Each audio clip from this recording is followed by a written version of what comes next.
现，我们也都不承认。所以呢，我们要了解，那个很笨的我们不要去做，做的呢就是要聪明一点，也放下，也不生。那么益小害呢，就是让人对他这个产生呢这个可怜的那一种心态，不是说我们害怕，而是说为什么你不追求那个最上乘的可以成佛的，那个很容易啊，你为什么不追求呢？做一些那个恶圣的事啊，只要利益自己自私，然后呢那个外道对一些呢不正确的那个见解啊，都自以为是，然后还护恶谦，是不是人家呢？这个很益小害，很多人做出来都那个样子。那我们透彻了解真理以后来看他们，真的是叫我们这个益于慈益小害。还剩下14分钟，给各位这个问问题。各位有问题吗？来这边，等下是要这个要好。我们刚刚讲的龙椅跟我们那个观世音菩萨的龙椅有没有东西不一样？不一样。那个完全都两回事，完全不相关，不相关。不是，还有问题吗？好，请说。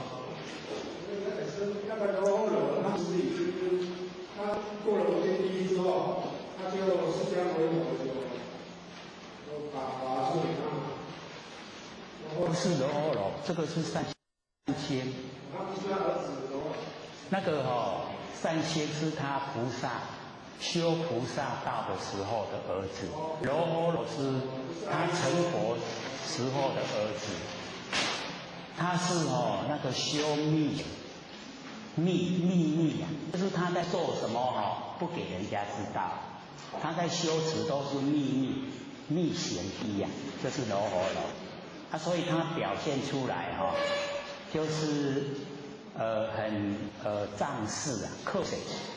阮老爸做婚呢，我一定幸福嘛无问题啊，那个他在那个《魏子一言经》啊，他就是这样，那个当小沙弥的时候啊，他父亲要他研究道理，他说唔免遮少记袂掉，时间拢过了，然后阮爸咧做佛啦，我一定阮老爸照顾我嘛会幸福啦。然后释迦牟尼佛跟他讲，我家己都照顾袂了我家己啊，我讲你。所以那个《未曾有一言经》很有意思所以那个是修密，就是秘密的在修，外表形象不让人知道，密行第一。这边讲善心是他当菩萨的时候，因为那个释迦牟尼佛还修500世的忍辱仙人，在菩萨之前还有500世的忍辱仙人。仙人之后才修菩萨，菩萨道之后才修佛，所以那个经过真的是3个阿僧祇劫非常久。还有经那么久的修持所以才无所不知无所不晓。现在都是示现就是要来带领众生修道，让众生都成佛，是这样的。还有吗？好，请说。请问一下，像我们时常要提醒说，放下一念不生那跟比如说我们时常心中默念3宝、3祖师真言，或者是念佛号，这差别是？好，因为我们要了解到这一些法门呢，都是要降服我们的妄心，跟这个我们的杂念。它的重点就是要先让我们那个神散乱的神，精气神啊，那个能够凝聚，先凝聚啊，要做功夫才做得来啊。所以我们呢默念三宝，我们求到了以后就可以用了。我们要进入到信心法，是要我们先有根基，要先自己打根基把这些散乱的劲都能够集中。然后集中以后，我们来做，才能够使我们那个不生不灭的那个真佛心到达清净。一清净了以后才有办法回归那个本体里面。那假如说我们都还很散乱，精神都很散乱，那离得很远。所以我们对这个心求道的，还是对没有信心的，我们还是要他能够直接就从三宝入手，那是很真实的很实在的，可以除掉我们一些妄想杂念。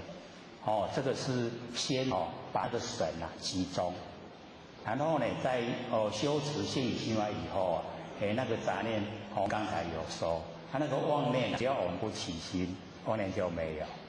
那个是有一个程度以后才这样做。还有吗？还有8分。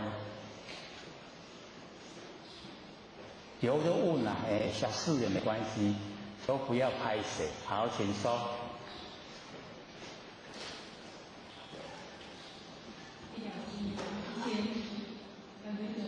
好。以前之前在台北有听过心法，可是以前我都不知道为什么会听到变成王空。好，请坐。会听心理心法听到完空就是可能那个机缘不成熟，可能我们这个听的时候就是没有去领悟，因为我们的那个佛性那本体不生不灭它没有形象，看不到也摸不着，所以那个都是需要我们要心领神会，就是要用很真心的去面对它。所以慧也在讲比方说我们没有启发不生不灭的真心佛性，那我们对这个虚空，这个虚空叫完空，那我们有领悟了有领悟不生不灭的真心佛性本体，而且我们有把它培养了以后它会扩散到整个虚空，这个虚空就变成真空，不是完空，是真空。然后我们佛性有，可是没有形象，叫妙有，叫真空妙有。那我们要是自己不生不灭的佛性，人家说无你讲我听看卖，你就可以跟他讲说你现在不着有，然后也不着空，不着亦有亦空，也不着非有非空，离世即皆不非，那个就是你不生不灭的真心佛性。因为在这种状态之下，是有呢，还是没有？是不是都连想都没办法想，没办法想，没办法讲，叫做不可思议，不能用头脑来思，不能用嘴巴来闻音，那个就是我们不生不灭佛性本体。所以研究信心法，就是先把这个先确定，确定了以后，我们从有为进入无为。因为开始的时候，我们用很强烈的意念，观点往下，观点往下，这个叫有为。那做到很习惯的时候就已经不用再强烈的告诉自己要观点放下，观点不用，它自然就放下。好像我们学车你用排档的开车，一定要先开始在头脑里面先想我要先踩左脚离合器右脚加油，然后呢手就要排一档然后离合器慢慢画，然后油门慢慢加，它车子就会动动了以后要赶快离合器踩，赶快排2档然后呢速度30了，赶快排3档哦，是赶快排市长，是不是？是不是有为？当我们开了一个时间已经在路上跑了这个几年了以后，有一个人突然问：你安那变市长？你真的怕？对不对？唔知安那就自然就到市长。速度若去12万外，你就自然变3档，对不？搁较慢就2档，点去要行就来1档，拢唔免讲，这就叫无为。所以我们从有为已经进入无为，复合真，这样了解是吗？不是说有为都不对啦，因为我们要了解说我们养成这个养成一个我们习惯性的时候，像说我们小孩子吃饭，一定要让他自己吃，先东西爱盖来靠，到尾爱盖牙低。伊一半杯里来，一半杯外靠，对吧？唔通讲，我们小时候也是这样过来的，慢慢学就习惯，对不？习惯就拢个背起来对不？对不对？现在我们还要不要再去叮咛自己呀？唔通背外靠水，要不要？不用了就是这个样子所以我们了解说呢，很多都是从有为，你做到已经习惯性的无为，不要你去想，自然你会做。那有一些呢，我们习惯性的不好的，跟真理不合的，一定要把它改掉。我们修道，修则改也，改那个不符合的你的，一定要改掉。那个没有很强力的那个意愿改不了，因为我们那个习惯性深根蒂固，自然里面就安。你那安唔该，我们时常会遇到的这一种现象，对不对？唔该，那个就是习惯性。那我们习惯性跟真理相合的不用改，我们把它留下来。所以六祖也有讲，说我们这个佛性不生不灭，我们要去学到让它都习惯，所有的一切都从佛性出来，这呢都从佛性出来，所以有如习性，有没有？六祖讲有如习性，你去学习，让它习惯，就变成了整个都佛性。那个恒沙，那个妙德自然就整个出来。因为太多了，所以用恒河的沙来比喻我们的行为全部都是佛性出来。恒沙妙德，不是时常看到吗？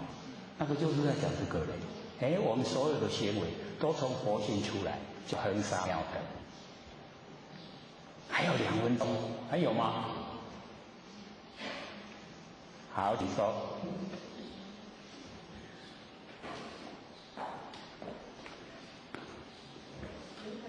好。同学在做关于当下的时候，觉得很容易记住，但是就是同学想做多元通然后多元通不晓得为什么做不起来。好，请坐。这个做万年放下跟耳根圆通只要把它区隔。就是你做万年的时候不要去管耳根圆通，做耳根圆通的时候不要去管万年放下，把它分开就好了。那做耳根圆通各位前人假如说做那个万年放下，那万年放下只要你时间久了，因为万年放下时间一久，我们那个觉性那一种不离当处常湛然，那个不生不灭佛性本体它自然而然一直延伸，一直宽广，所以那个灵会很这个呈现敏锐的程度，比如说我已经在这种状态之下，然后呢，在隔了蛮远的地方，有人突然在关门，嘣，我们会吓到，那个就是神，吓到是咱的那个神元神。就是咱不生不灭的佛性本体，所以我们就了解说，原来我们的神已经到达那个地方，已出来那个地方。那我们周围圆通呢，也是这一种状态，就是把我们局限在身上的，我们一般都认为佛性就在身上，可是那个耳边圆通啊，就是要把它整个扩充到整个虚空，所以尽虚空遍法界啊，都是真心佛性。然后那个呢，耳边圆通啊，从开始啊，静静的、慢慢的延伸，一直到达很宽广。不要贪要到我们自己呀，能够了不程度，才慢慢熟悉以后，才慢慢延伸，这样就正确了，所以不要同时做了，做的时候呢，一定要分开，这样才有效果。好了，我们下课。各位讲师、各位坛师、先贤大家好。会学三道天师德啦，天天大德，以及感谢你各位先贤给会学机会学讲。我们今天又讲这个有家大师呢，这个僧道歌。上次呢，我们讲到哪边？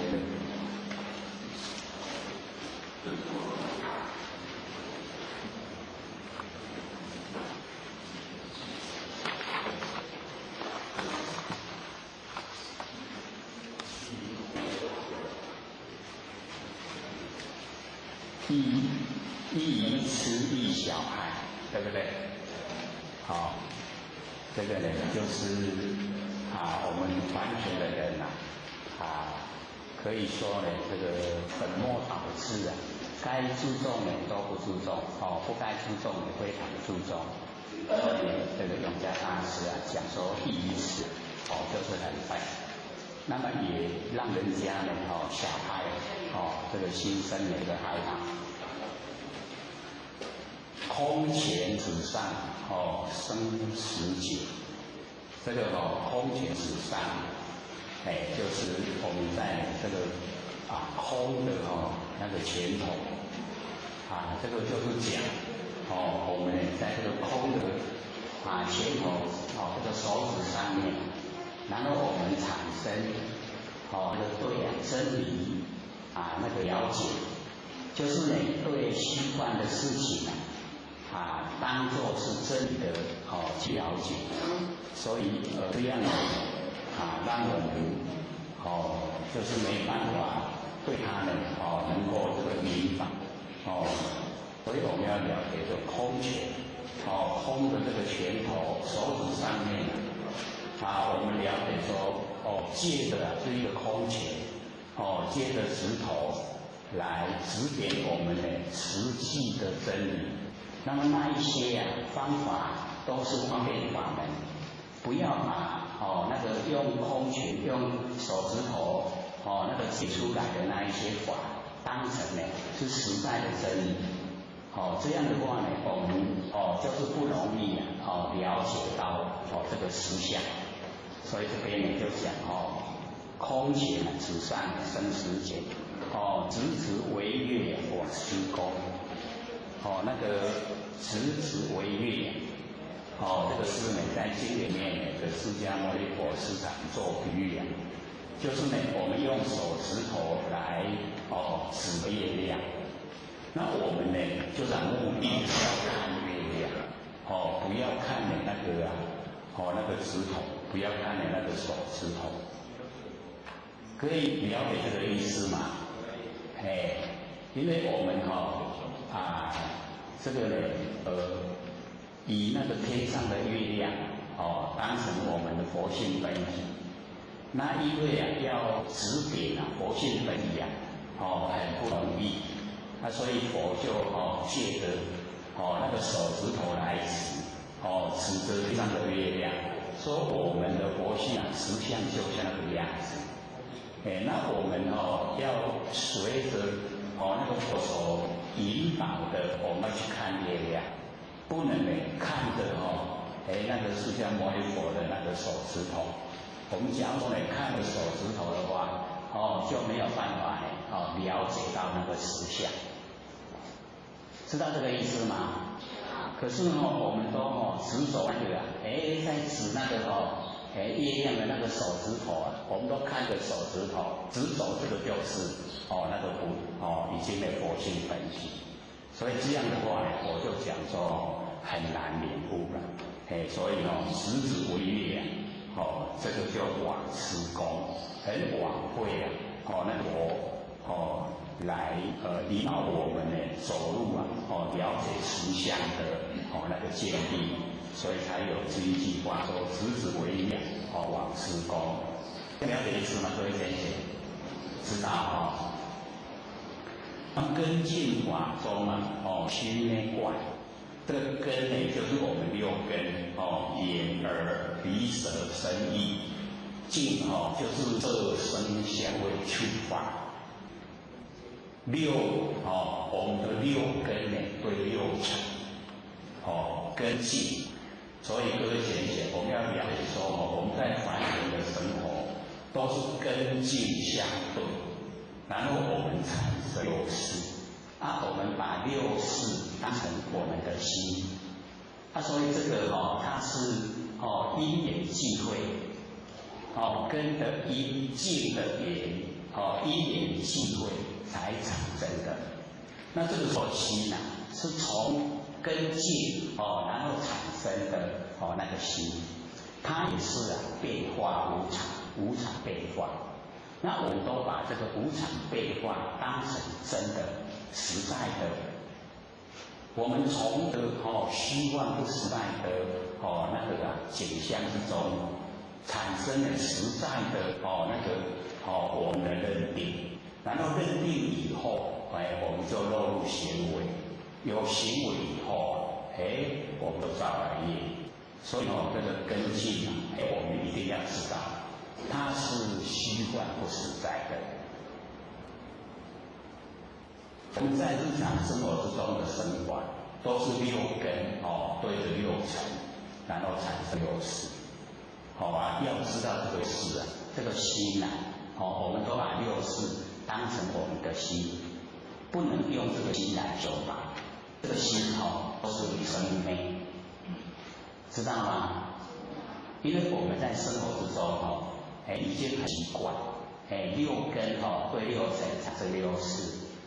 我们说把它换缩小一点，我们用眼睛眼来对色，色就是形象我们眼睛对形象，然后产生那个形象我们有喜欢有讨厌，有没有？我们已经很习惯生活是这样眼睛对形象，然后看到形象以后有喜欢有讨厌，那喜欢我们就亲近，讨厌我们就远离排斥。那我们在用行为这个喜欢跟讨厌就有取舍。那么取舍之中呢，我们就已经造了业障了。虽然说有一些都是善，可是呢，那个叫做福报。所以我们了解说，我们已经生活得很习惯。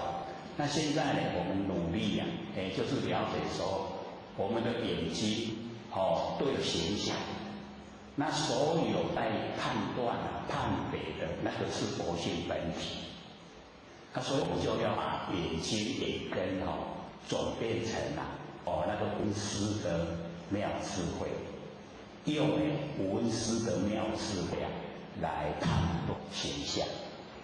那这个时候所有的形象它的变化我们都会掌握在心中。那形象一直在变化，我们眼睛所看的就把它固定化。那既然不固定化，我们就产生喜欢讨厌。那不产生喜欢讨厌，我们就容易打事来则应，事去则见。该怎么做我们就怎么做，这样都没有益。这样的意思吗？所以差别我们要了解这个差别很大。我们有喜欢讨厌那个是我们已经六道轮回很久了，不知道不知道这一种相对的跟境相对的产生虚幻不实。那我们假如说已经知道了解整个生活面的佛性本体它是一个绝对，没有相对。然后我们用在用眼的时候，我们就要启发，我们那个那个般若妙智慧，用那个妙智慧，就像那个文殊菩萨智慧很高，所以我们用那个文殊菩萨的妙智慧来应对完成万事万物。那假如说是要用耳根的话，我们用那个观音、观世音，用观音的那个智慧来应对。那这样的话，全部都落入我们的那个业因里面，业里面已经不落入，没有业因，然后我们就不用接受果报，就可以解脱。所以生活之中就已经不一样了。所以永嘉大师就讲说根进法中须内观。我们来跟进这个法，我们六根对着六尘这个法，这样各位了解吗？跟进六根对六尘，这个事知道了吗？知不知道？假如说我们这个跟进已经了解，那我们就可以变成了千年眼，然后看到千年空。整个宇宙这个凡尘的万象形成都是因缘际会，点即则生点散就灭。所以那个因缘际会的现象，当下都是空的，不实在，是假象。我们不要把假象成真。假如说我们把假象当成真，我们的应对就不一样。应对不一样，结果不一样，这样了解吗？然后我们已经到达千年眼，千年就是我们整个明心见性，心都明了，是我们真心，然后性都见到了，如如不动。那我们能够明心见性就是已经启发我们前眼，整个都是文殊的妙智慧。然后看到万象都是假象，所以都是看到空，叫做千年眼见到千年空。那千年眼见到千年空，各位想想，我们会不会有取舍？就不会了，对不对？所以没有取舍，事来则应，事去则见，该怎么做我们就怎么去做，完全都没有取舍。那这样就不造业。所以我们解脱就是要自己从因解脱，因都不重的就没有果报。所以这个根进我们要认识透彻。根就是我们六根，进就是六尘。那我们生活之中就是六根对六尘。所以我们要后彻去了解，说我们六根对六尘都是变化无常。我们在完成这一些事都是因缘际会才呈现。我们的这个身体的由来，也是父母亲结婚，然后把我们生下来，然后我们借着天地的物质、水有风土，众际会借我们用。我们最亲的身体都是假的，都是要还给天地水有风土都要还给天地，所以我们要借假修真，有形有相的身体是假的，无形无相佛性才是真的，那个真的佛性10000年前在，1万年后也在，现在也在，那我们只要没有三心，就不被三世摄受，那三世没有把我们摄受，就不用六道轮回，所以我们在日常生活之中。就是要学习尽量能够万念放下，然后一念不生。我们万念放下一念不生，各位请这个时候我们那个如如不动的真心佛性它都会呈现。呈现的时候我们让它能够延伸，不局限在我们身体，让它延伸到整个空间。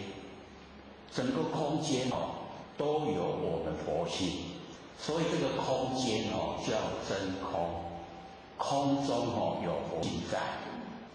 然后这空间叫妙有，有佛性没有形象，叫妙有，真空妙有，就是我们整个佛性都出来。那假如说我们把佛性局限在身上，那么这个空间叫做顽空，很顽皮的空啊，它空中什么没有。可是我们真正的不是这样，我们那个佛性可以延伸到整个空间出来。假如说各位都很近的时候我们可以听到那个鸟在叫，啾啾啾，可以有听到吗？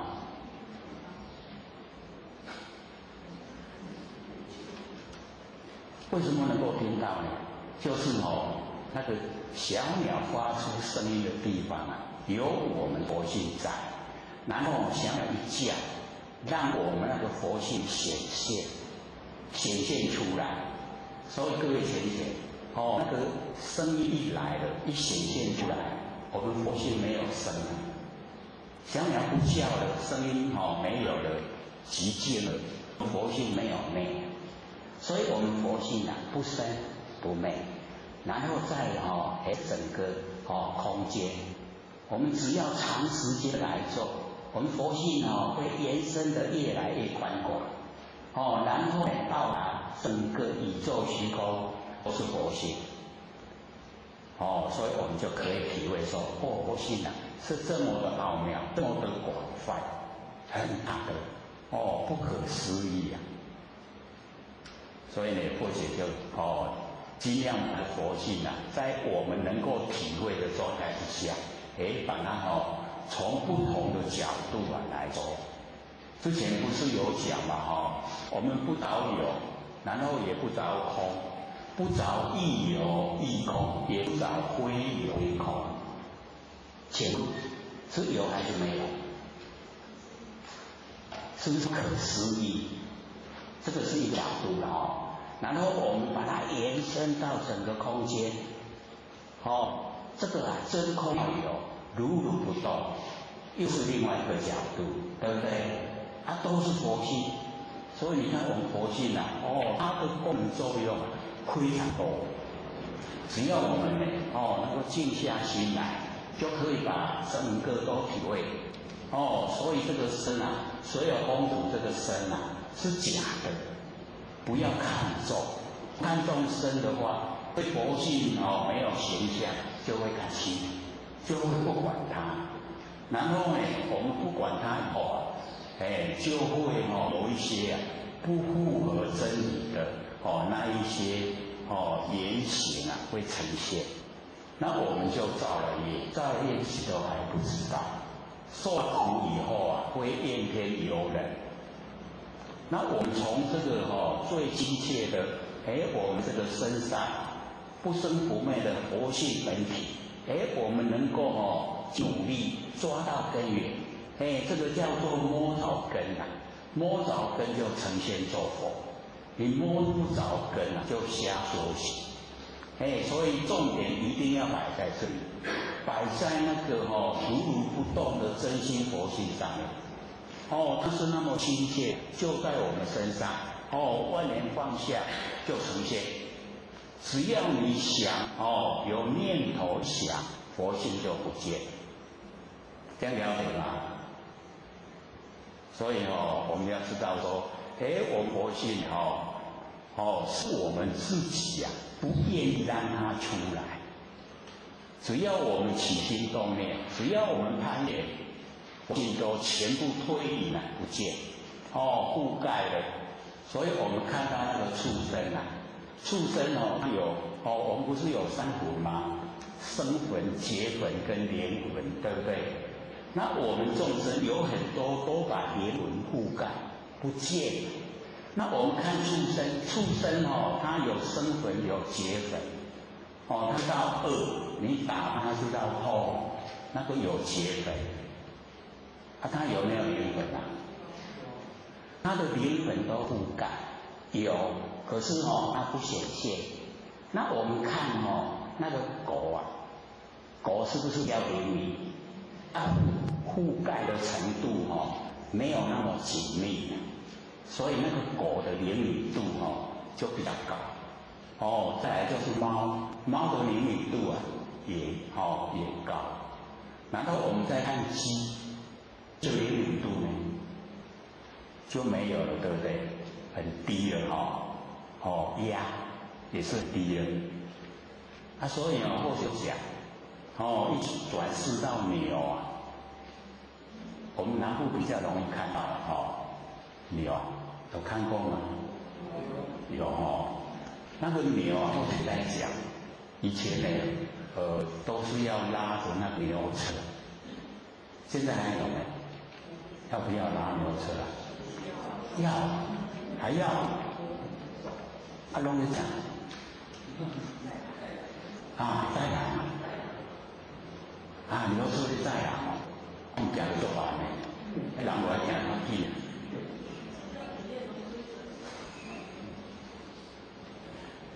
所以我们看那个牛拉着牛车以前都是时常在就是那个台在练那个那弹那个甘蔗已经那个很重规车不加，然后牛拉不是慢慢的嘛那个赶牛的赶车还拉了个皮鞭在打。各位姐姐，牛体积很大，对不对？力道也很大，对不对？他都在想咱人拢比牛较细牛较大只。咱人咧赶牛的时阵迄牛安尼白白离经过行去，有没有？伊那会看出来让人来看一样。它体积很大，力道很大比咱较硬是安尼以为甲咱人较早人一个较顺利，经过行去，很听话。知道为什么吗？他在还债，那个牛在还债。所以我们从这个角度来看绝对在还债不要这个去侵人的钱、拐人的钱、骗人的钱那个都要还的啦。当你转世当牛来还的时候那个会含着眼泪去往事搁行下去含着眼泪，就是要还债，他不会反抗。不然以现象来说遐大只搁遐有力，牛车较重搁拖咧行，看甲你一个人，对不对？所以我们就是了解到我们都认为理所当然。我们要去研究它的原因为什么会这样？就是他在还债，他欠人家钱就是要还，以劳力来还，以生命来还。你看他到最后拉不动车的时候，主人不是把它卖掉吗？然后去杀来给人家吃，对不对？所以最后那个去卖掉，那个是在还债，拢整个拢在还债。所以我们不要看说一些人他都不用劳力赚钱，用头脑要假人要亲人要亏不要高兴，转世成牛那个后悔都来不及。那个比较小叫鸡呀，出去一届才还200块呢，咱去买一只鸡偌济，200块，对不对？大概还200块，所以你欠少少你出去做鸡来害。一届无届，搁加一届，就400，慢慢来加。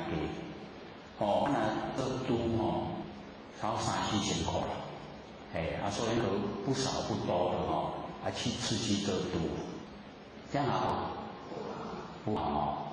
所以我们在凡尘啊，就是要光明正大。这个是我们该要的钱我们就不要。人家送到眼前来说不要，不是我的我就不要，不是很笃定的吗？上次我们说笃定好不好修道，各位还说不好，那个没有默契。心里笃定就是好修，我们因为心笃定才不好修。心很笃定，相信是主生不昧的佛性，都体会了，都启发了，笃不笃定？很笃定，这个就成佛了，那个因啊，因果一致，所以你在因已经找到了，就已经可以成就，那个时间早晚一定成就，所以我们研究这个就是最殊胜的。假如说我们都没有经过这殊胜的，我们哪知道是成佛这么简单？简不简单？很困难，自己都没有信心。所以我们有了解这个心理经法，光明心见性，那是从内心里面生发出来的相信。因为这一个不生不灭的这个觉性，就是佛，就是他在当佛。那迷灭了，是他在众生。那我们很笃定的，就是这个，我只要保守这个像莲回啊，我们都听过莲回，他得一善，前无益，终身无私，如理生烟啊，如履薄冰。他为什么那么谨慎？就是怕造业啊，造业要受苦啊。所以他不敢造业，很谨慎。我们要学啊，我们也可以成复胜莲回，和他一样啊。虽然他很妖行上在地位的贵行，可是我们现在都还认识他。或许都讲我们祖先大概4代，我们4代上面的祖先啊，叫什么名字大概没有几个人说得出来。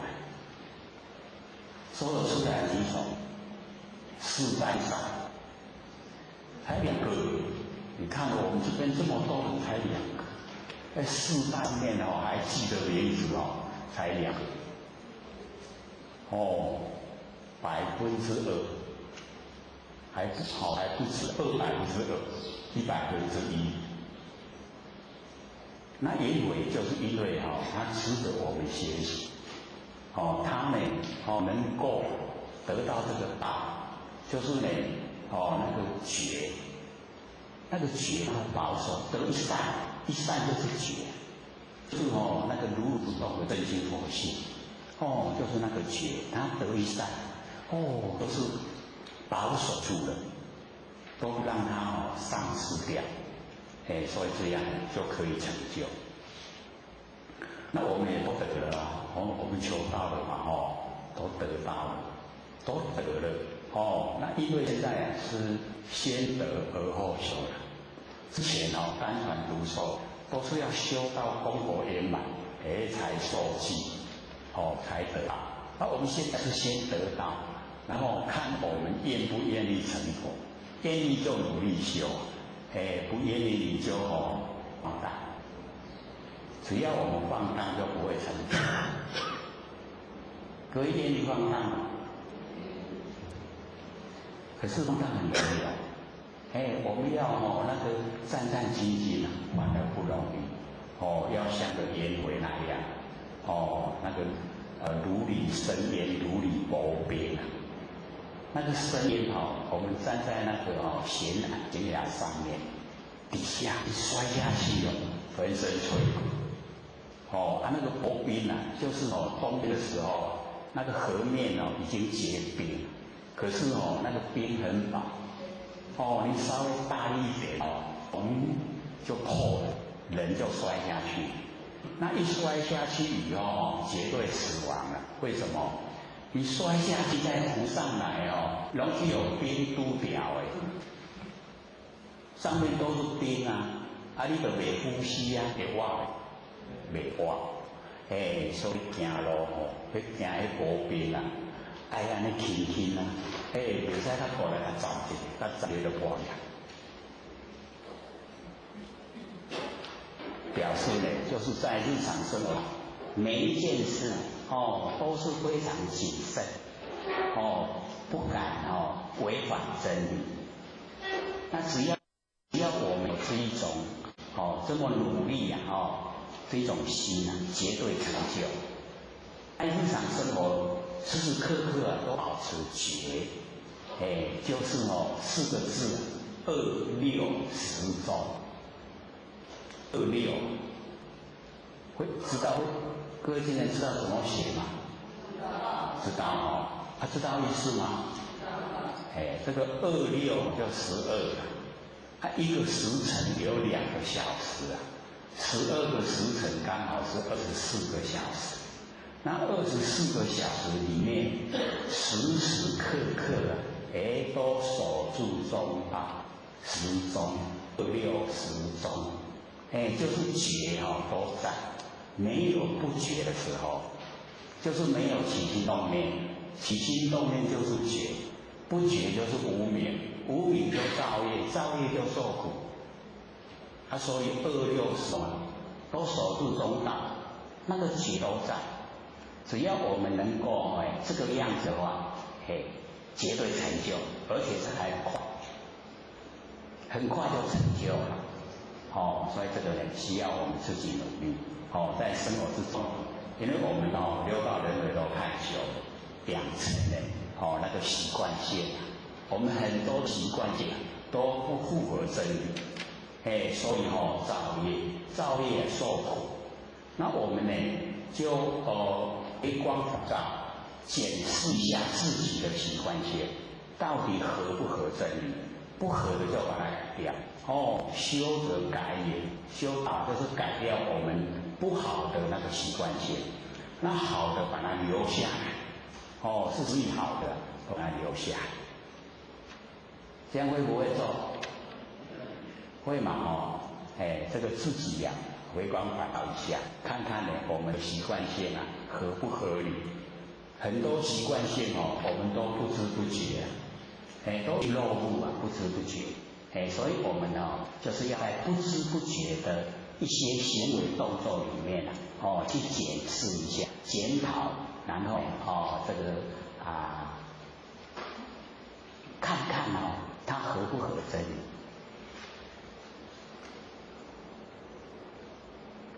像我们这个在完成的这个当小偷他第一次当小偷的时候，给卡丘拢皮错。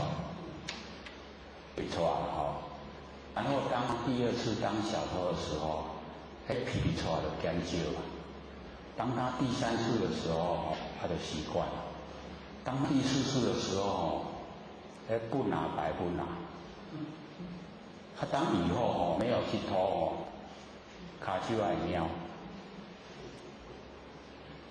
所以那个习惯性以后，他也不知道那个是错，不知道错了。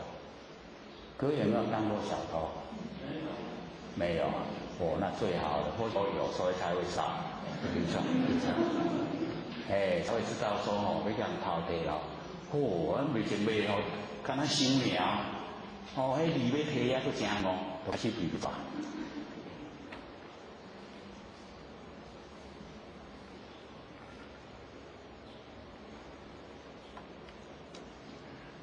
因为有经历所以讲出来会有力道那我们了解说到完成来什么东西也没带，没去养老配然后一口出来什么也带不走，所以也免拥有，潇不潇洒？安尼就袂想要淘汰所以你看解决了呢，解决了有经历了，但是解决了，不会想偷了，会想别人人家不方便会想帮助人，或许几次回去我们南部是好天气可是或许回到北部在下雨，或许都有带那包包也有放那个那个轻便的雨衣呀。然后在等车的时候，或者是有纸伞，后面一个很年轻人啊，他是在头揪起来伊是讲头揪起来就会啊。然后或许说我拿一个雨衣给你穿，他说不用，车要来了。我说等到是来，你全身都湿了，然后我就拿出来给他穿，他穿好，谢谢。所以我以前都买10件的那个轻便雨衣啊，放在包包，背着啦。然后看到人家在躲雨，你知道什么时阵要停，尤其在捷运出口，都未得出来就南湖。然后是看随缘啦，都要看到叫我都可以啦。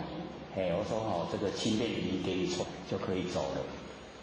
真俗呢，一年才10块呢，对不对？大家不是付不起那10块的，4倍月，你听得你都买，听落来买好贵的古龙港，所以那就是给人方便，现在是。因为背得太久了，拢怎样伤重，即马剩背2领。可是会用到，有一次还是笨的，很大，那个雨又下斜的，就有风啊。下雨的时候风一吹啊，那个雨都是斜的。结果咱撑伞干那咧抓跑尔啦。头没有淋到雨，水都淋湿了。然后回到家里以后什么都湿，连背包里面都湿，全部都清出来以后说我内底就雨伞那两撇出来吃。想一想说够笨的。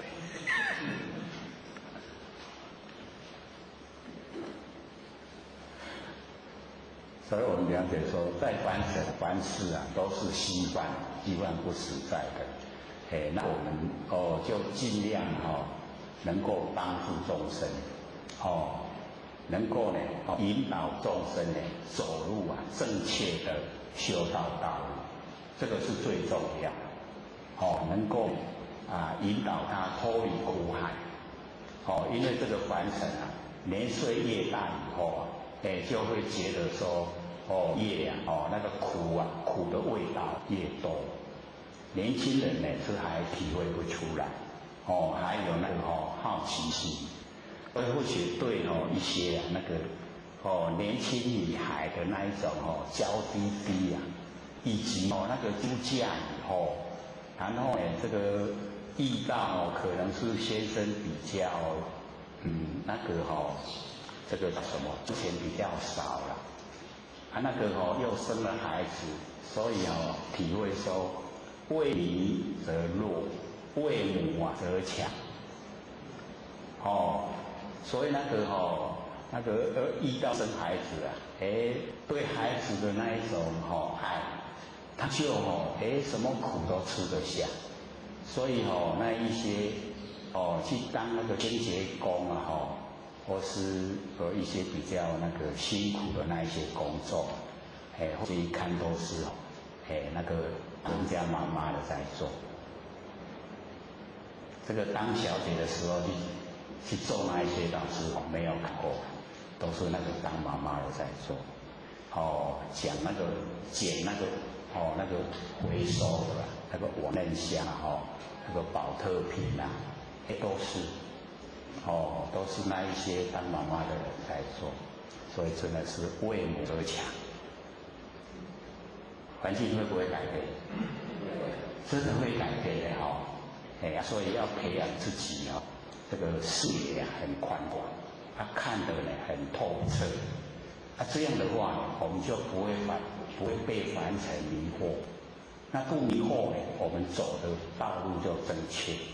会朝着大路正路走，然后修道，然后呢帮助众生，然后脱离苦海，能够回到每一位都是佛，所以呢把这个整个娑婆世界变成莲花邦。各位有没有这个预言啊？所以我们老师这个很辛苦的最幕后的老师当一代祖师啊，在过去在老师以后，在过去没有了。你想得到，修缘会再来，最起码要等129600呢。以我们生理来讲，还久，对不对？以我们的佛性来讲，很短。短不短？我们一进入那个14古今不以当年，当下亿万年，是不是很短？我们进入这个不离当处常湛然，是不是很短？那个佛是现在完成，然后讲经法49年，然后80岁入灭。他说不移毫念，不移动，一点点念都没有，就是当下。当下就已经经过80年。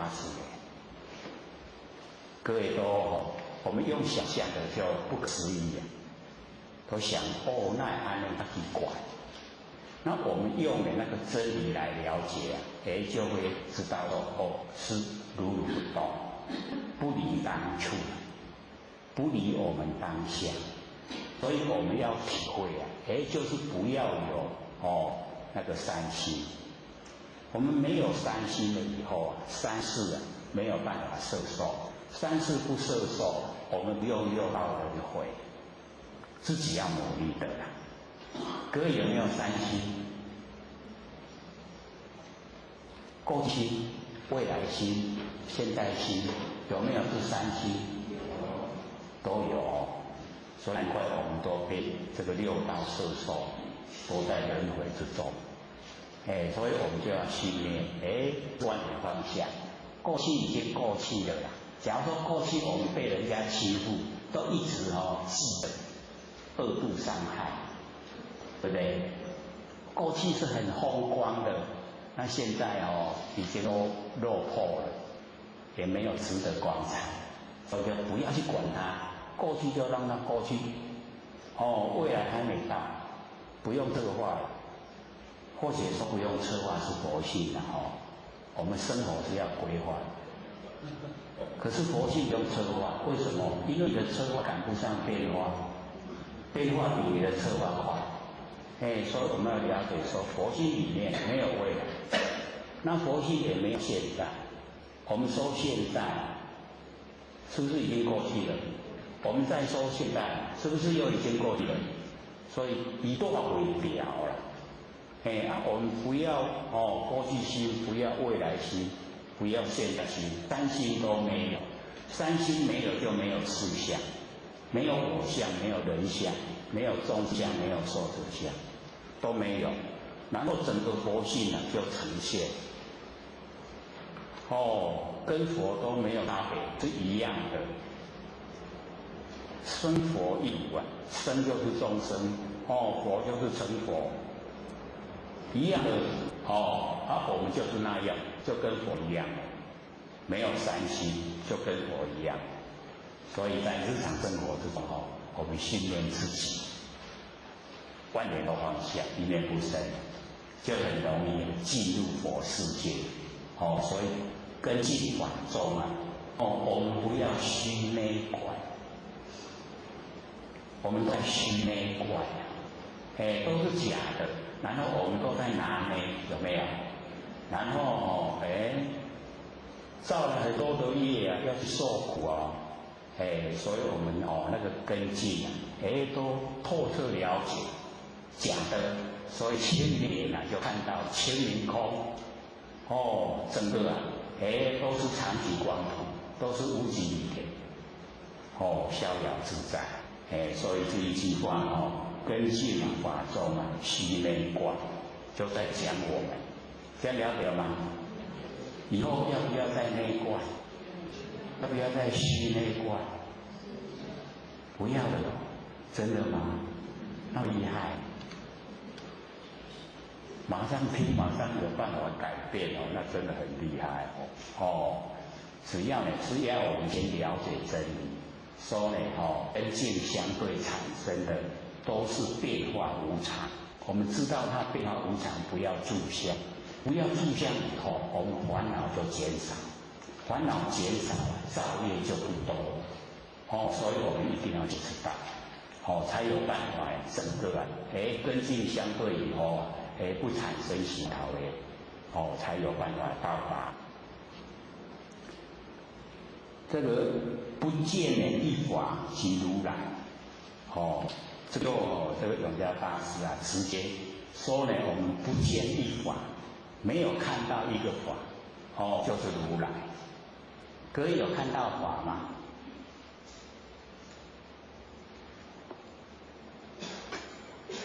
我们在凡尘都是心生万法，万法由心生所以说不见一法，那是很困难。我们都见到万法，所以这边跟我们说不见一法，已经都没有，全部一法都没有，那就如来。那我们眼睛一睁开，万法都呈现了。各位了解吗？这个法，比如说我们眼睛在看形象，算不算法？我们身体坐在椅子上，算不算法？我们坐着在听算不算法？那对法有了解吗？不见一法，不见一法，有见到吗？我们是没有见到一法，可是我们都在法之中。我们身都在万法之中。所以呢，我们要了解说，要真的一点法没有那个是要经过修持。我们这个万念都放下，不要攀缘，不要生念头，一念都不生。这时候真正的就到达不见一法，一法都没有。这个时候那个觉那个觉就是如来所以不见一法即如来，这样了解吗？这个一定要自己本身体会，在日常生活，只要有空闲的时间我们就可以做什么？万念放下，万念都放下，万念就是万法，万法都放下，万法放下了，一念不生，全部的法都不见，然后这个时候就是如来。还有看法吗？有没有听懂一点点的？有没有听有我们万念放下，万念就是万法，一言就是一法，然后我们万法都放下了，然后呢一念都不生，一念也是一法，我们一念都不生，没有了，这个时候什么法都没有了，什么都没有了，那个就是如来有个了解有无？所以南无好势都鼓励我们都一直烧，看规大地拢无人要提去听拢唔捌佫唔听，唔知要安怎，爱听才会了解对不？对不对？就是要听才知道无拢唔知咱若有法度迄个万念放下，迄个万法，咱拢去体会伊的实相。领悟那个万法的实相，那个成佛所以那个妙法莲华经那个龙女8岁就成佛，他就是体会万法的实相，领悟了就成佛，8岁了龙女又是灰人不是人，不是人道那个天龙八部那个十里灰人。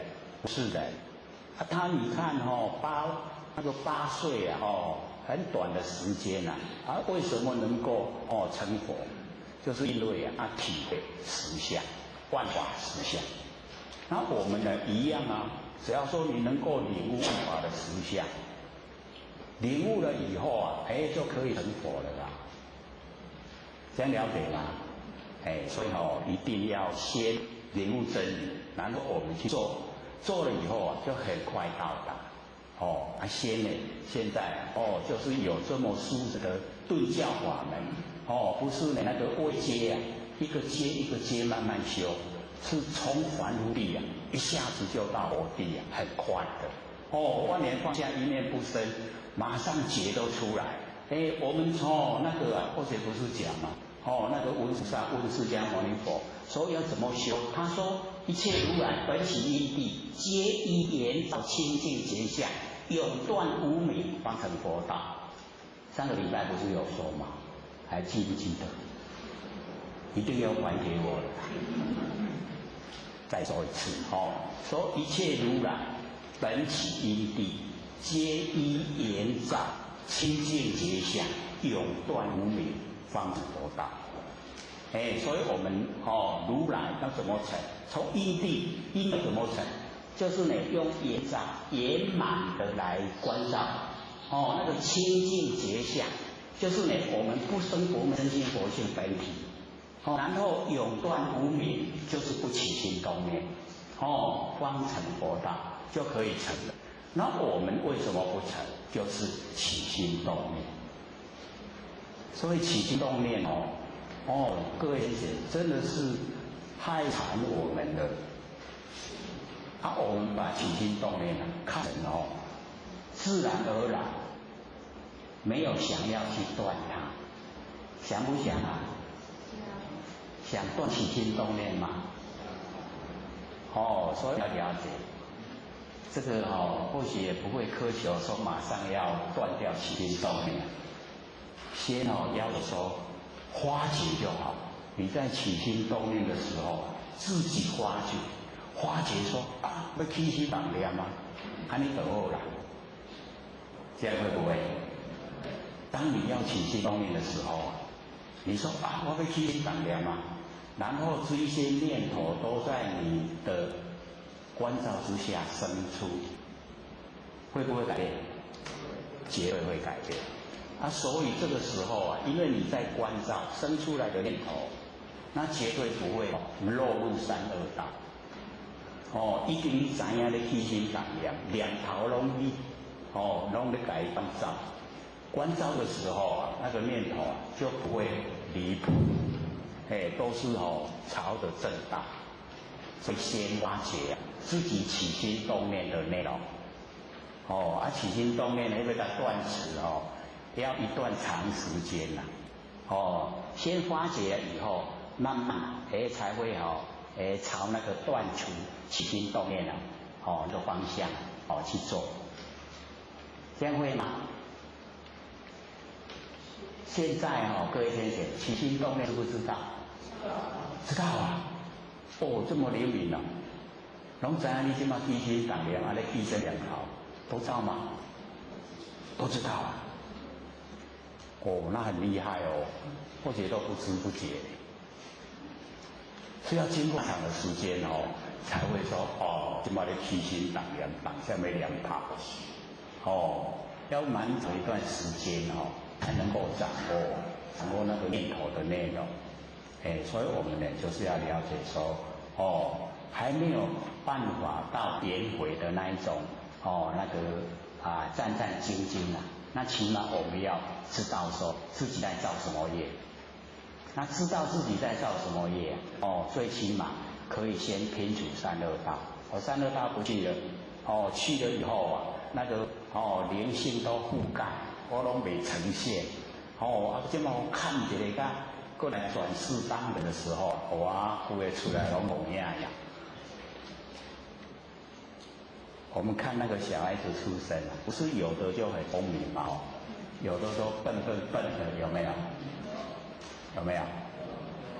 那个就是累世修的话叫根基好，根基好的话出生你跳到超过了好超过头跳，然后讲的这个大概都是父母亲生的太多了，是头发咧白加赛蛮年轻一点，有讲无？以我们大人的角度来看，高峰的，迄没家里在讲，所以很多这个小孩子啊，一出生了以后，他那个字跟语啊，就很明显的差别。那我们了解说那个当那个畜生道第一次又有人的身体的时候啊，又转回到人道。那么他一出生以后，黑龙州霹雳，各位可能也都会有遇到这一种人。你跟他讲什么营口讲什么拜拜，他绝对都不听的，有没有？那个是从畜生道出来。出生各位先生，出生他在世的时候啊，他做什么动作？有两个，一个吃啊，一个睡，对不对？所以咱这句话来讲出世用干那要吃到要困那就不好了。为什么？从出生道出来。不过从出生道出来，要一下子听到是真佛法，那也真的很不容易。没有机缘，没有那个机缘来听到。那我们能够接近那个圣佛法，要了解到是我们累世有修，或是已经有修正了，要下来要感触到，或是我们祖先德性都够，那个必应主生。是要这样，所以各位都是要珍惜，能够接触上正佛法，那个都很不容易、不简单的，就是要自己也要程序都在讲的，一直这个在完成帮助众生。各位先生，帮助众生是我们帮助的人得到快乐，比那个被帮助的多。各位假如说有体会的话，就会了解到，我们去帮助人我们快乐那个多了很多，受帮助的只有一点点，不很多，所以我们越帮助就越想帮人，吃亏没关系的，吃亏就是占便宜，能够培养好正气，或者都讲我们只要这个比着那个真心诚心。来对待万事万物，那我泡真气都来，所以那个时候都讲，我们旁边那个狗园半夜的时候来的时候都还不会怕。那假如我们没有那个浩然正气充足，我们要来大概会丢毒丢毒怎样？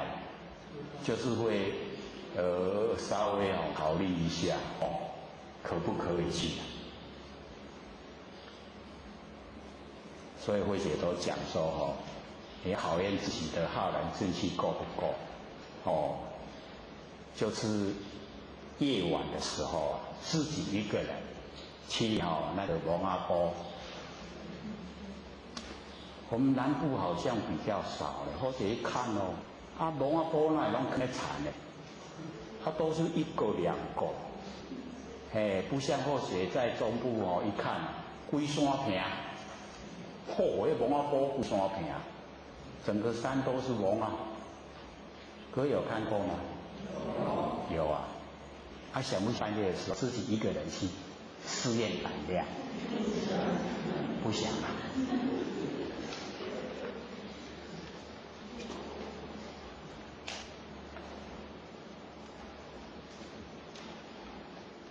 因为那个整个都是那个佛木它有那个灵火，灵火就是我们讲那个灰宅火那会，不要会加轻，它有一点点的风它就会更轰动。那我们人假如说去那个地方，人一走动灵火故要就对咱行。咱停落来伊往停落，咱搁行伊搁对咱行。各位前想只要看到这个现象会怎么样？开始跑，对不对？那个灵火跟着我们跑。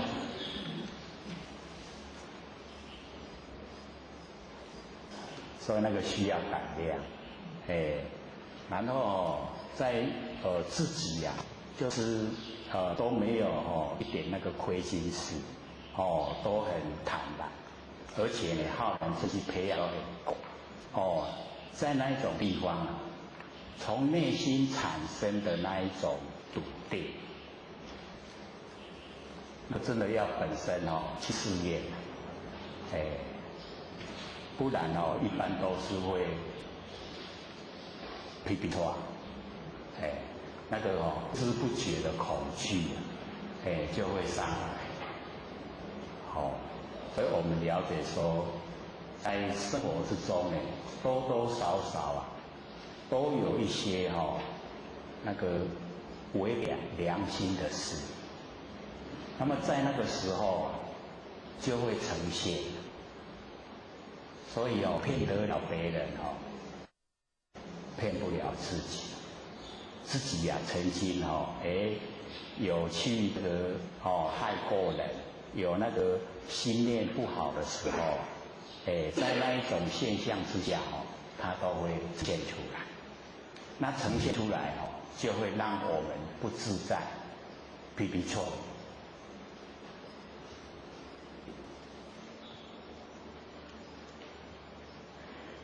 或许呢，就是鼓励我们尽量从思想上着手，都是光明正大。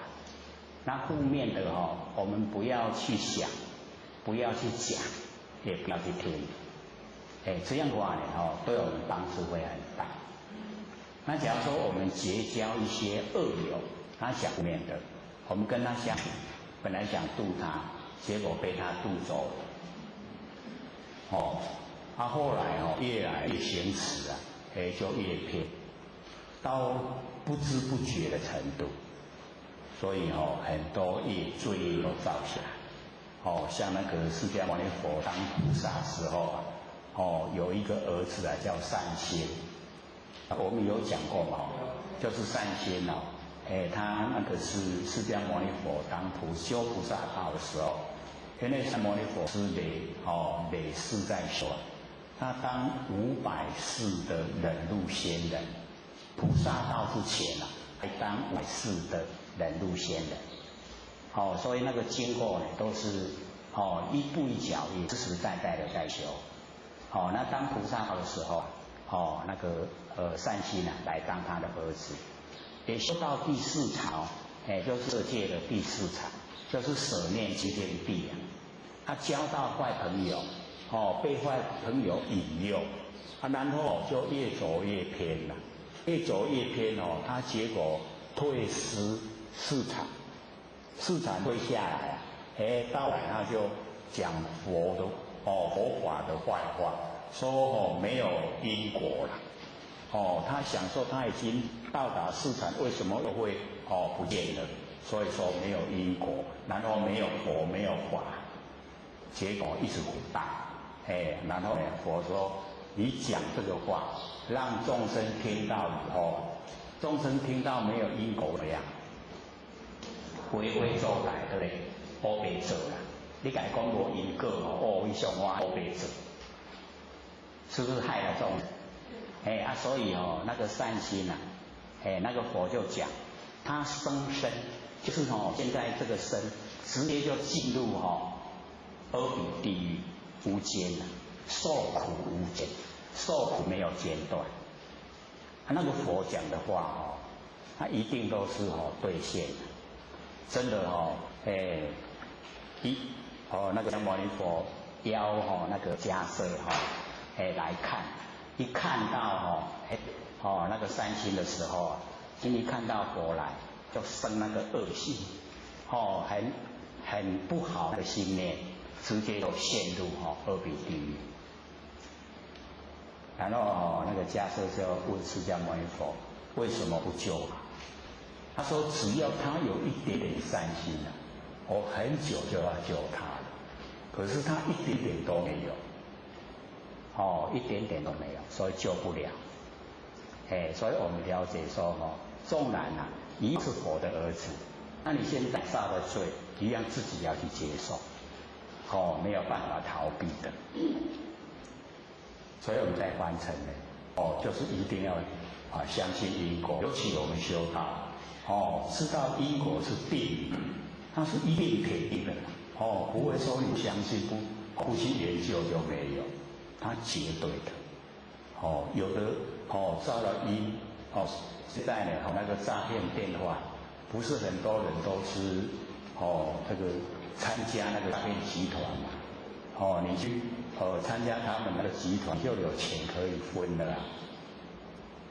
不知道那个造下来的那一些罪孽，往后都是要还，而且不局限在一世，有的是经过下一世，或是呢在下世再下一世，这样一直还绝对划不来的啦，黑龙更加省的了，所以像我们呢在凡尘，拢食鱼食，讲好的无吧，拢无法度过的，那个也不要高兴，一命要还一命，他当畜生当生恶道，那个是做不好才去转世的，你把它杀来吃，就是很残忍，一定要一命还一命所以那一些呢就有那个语言出来给我们听，说有德超我身，无德还我命。那我们德够不够啊？我们也要超生吃一些那个我们吃的那一些畜生道，可以说都不够，我们德都不够去超生。将心比心有没有人说我给你杀给吃，我很高兴？有没有？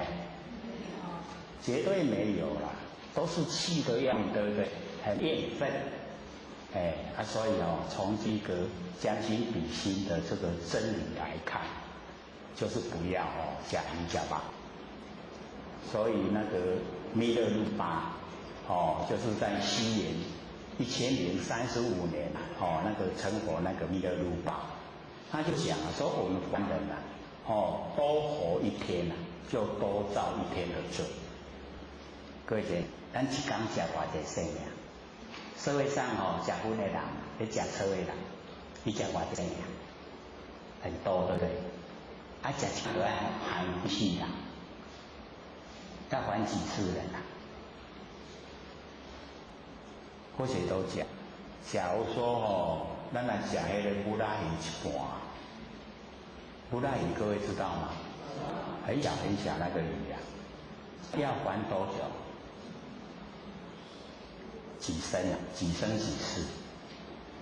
是不是很久一直在转世了？在转世那个畜生道。所以我们呢，就是不要跟他结恶缘。他也是众生众缘才生的而是因为种的因不好，所以呢披着那个畜生的外壳出现，所以我们不要假称，不要假一假八。各位都听口了没有啊？大概我们都程度高了又可以这个研究心理心法都亲口了。不跟众生结恶缘，都是结善缘。所以呢，不见一法即如来，了解了吗？了解了分而名为观自在。能够呢不见一法即如来，已经到达如来的如如不动真心佛性本体了。这个时候呢，才可以称为观自在。就是能够自由自在，我们能够观自在。各位观自在了没有？那个自在是我们自己要努力的让我们的那个心自在然后身自在，然后都没有这个造业。所以这边呢或许有把那个那个自在写在这个后面。第一个呢就讲受自在，就是我们在凡尘要活的这个形象要让它活了多久，我们可以自在。会使吼，咱活足久的，会使活足短，咱家己吼注定啦。这个大概我们也做不到吼。所以吼，这个受自在就无去啊。第二个呢，心自在。心要想啥拢互伊去想啥，自由自在。这个大概还可以做，心可以自在。然后呢，这个第四个这个大概我们最喜欢财自在，就是想用钱就有钱了，喜不喜欢？喜欢这个财自在的，就是在中阴的时候啊，就是要布施啊，累世一直布施啊，现在要用就有钱了，那是累世布施得来的果报所以那个能够呢财自在。然后呢，接着业业呢就是我们身口意三业，业自在，我们都有这个戒律的规范，然后呢都在戒律之中，它能自由自在那个业身口意然后呢生自在，就是我们想这个出生什么就可以出生。我们想当小白兔就可以当小白兔，想出生呢当一棵大树就可以当一棵大树。看到沙漠这个很多在沙漠行走被那个太阳晒的那个皮肤都快裂开了，你就那个慈悲心大发，然后就生一棵大树在那个沙漠，然后那个大树很宽广，所有被那个太阳晒的人都到大树树荫底下来乘凉。你看妙不妙？很奥妙然后当他们都已经都乘凉很舒服了，然后又开始又走了以后这棵大树不见了，它又收回到本体回来，所以我们就是可以做这个事，很这个自在的然后呢圣洁自在，那个圣洁就是我们那个很专一很专一的时候叫做圣洁。比如说我们精神都没有分散，那个叫圣洁自在。那有分散，我们有恶心，讲东又想西圣洁就没有了。就是一定要专一才叫圣洁。是我们精神专一，是我们力道专一，是我们行持专一，都叫圣洁，圣洁自在。然后呢，这个愿自在，愿力，所以呢那个愿我们的愿都可以呈现，神通自在。佛性里面呢，自然都具备有了，不用我们去追求。然后呢，这个智慧自在，智慧自在，也就是能够获得妙智慧。华自在，华能够自在，就是佛了。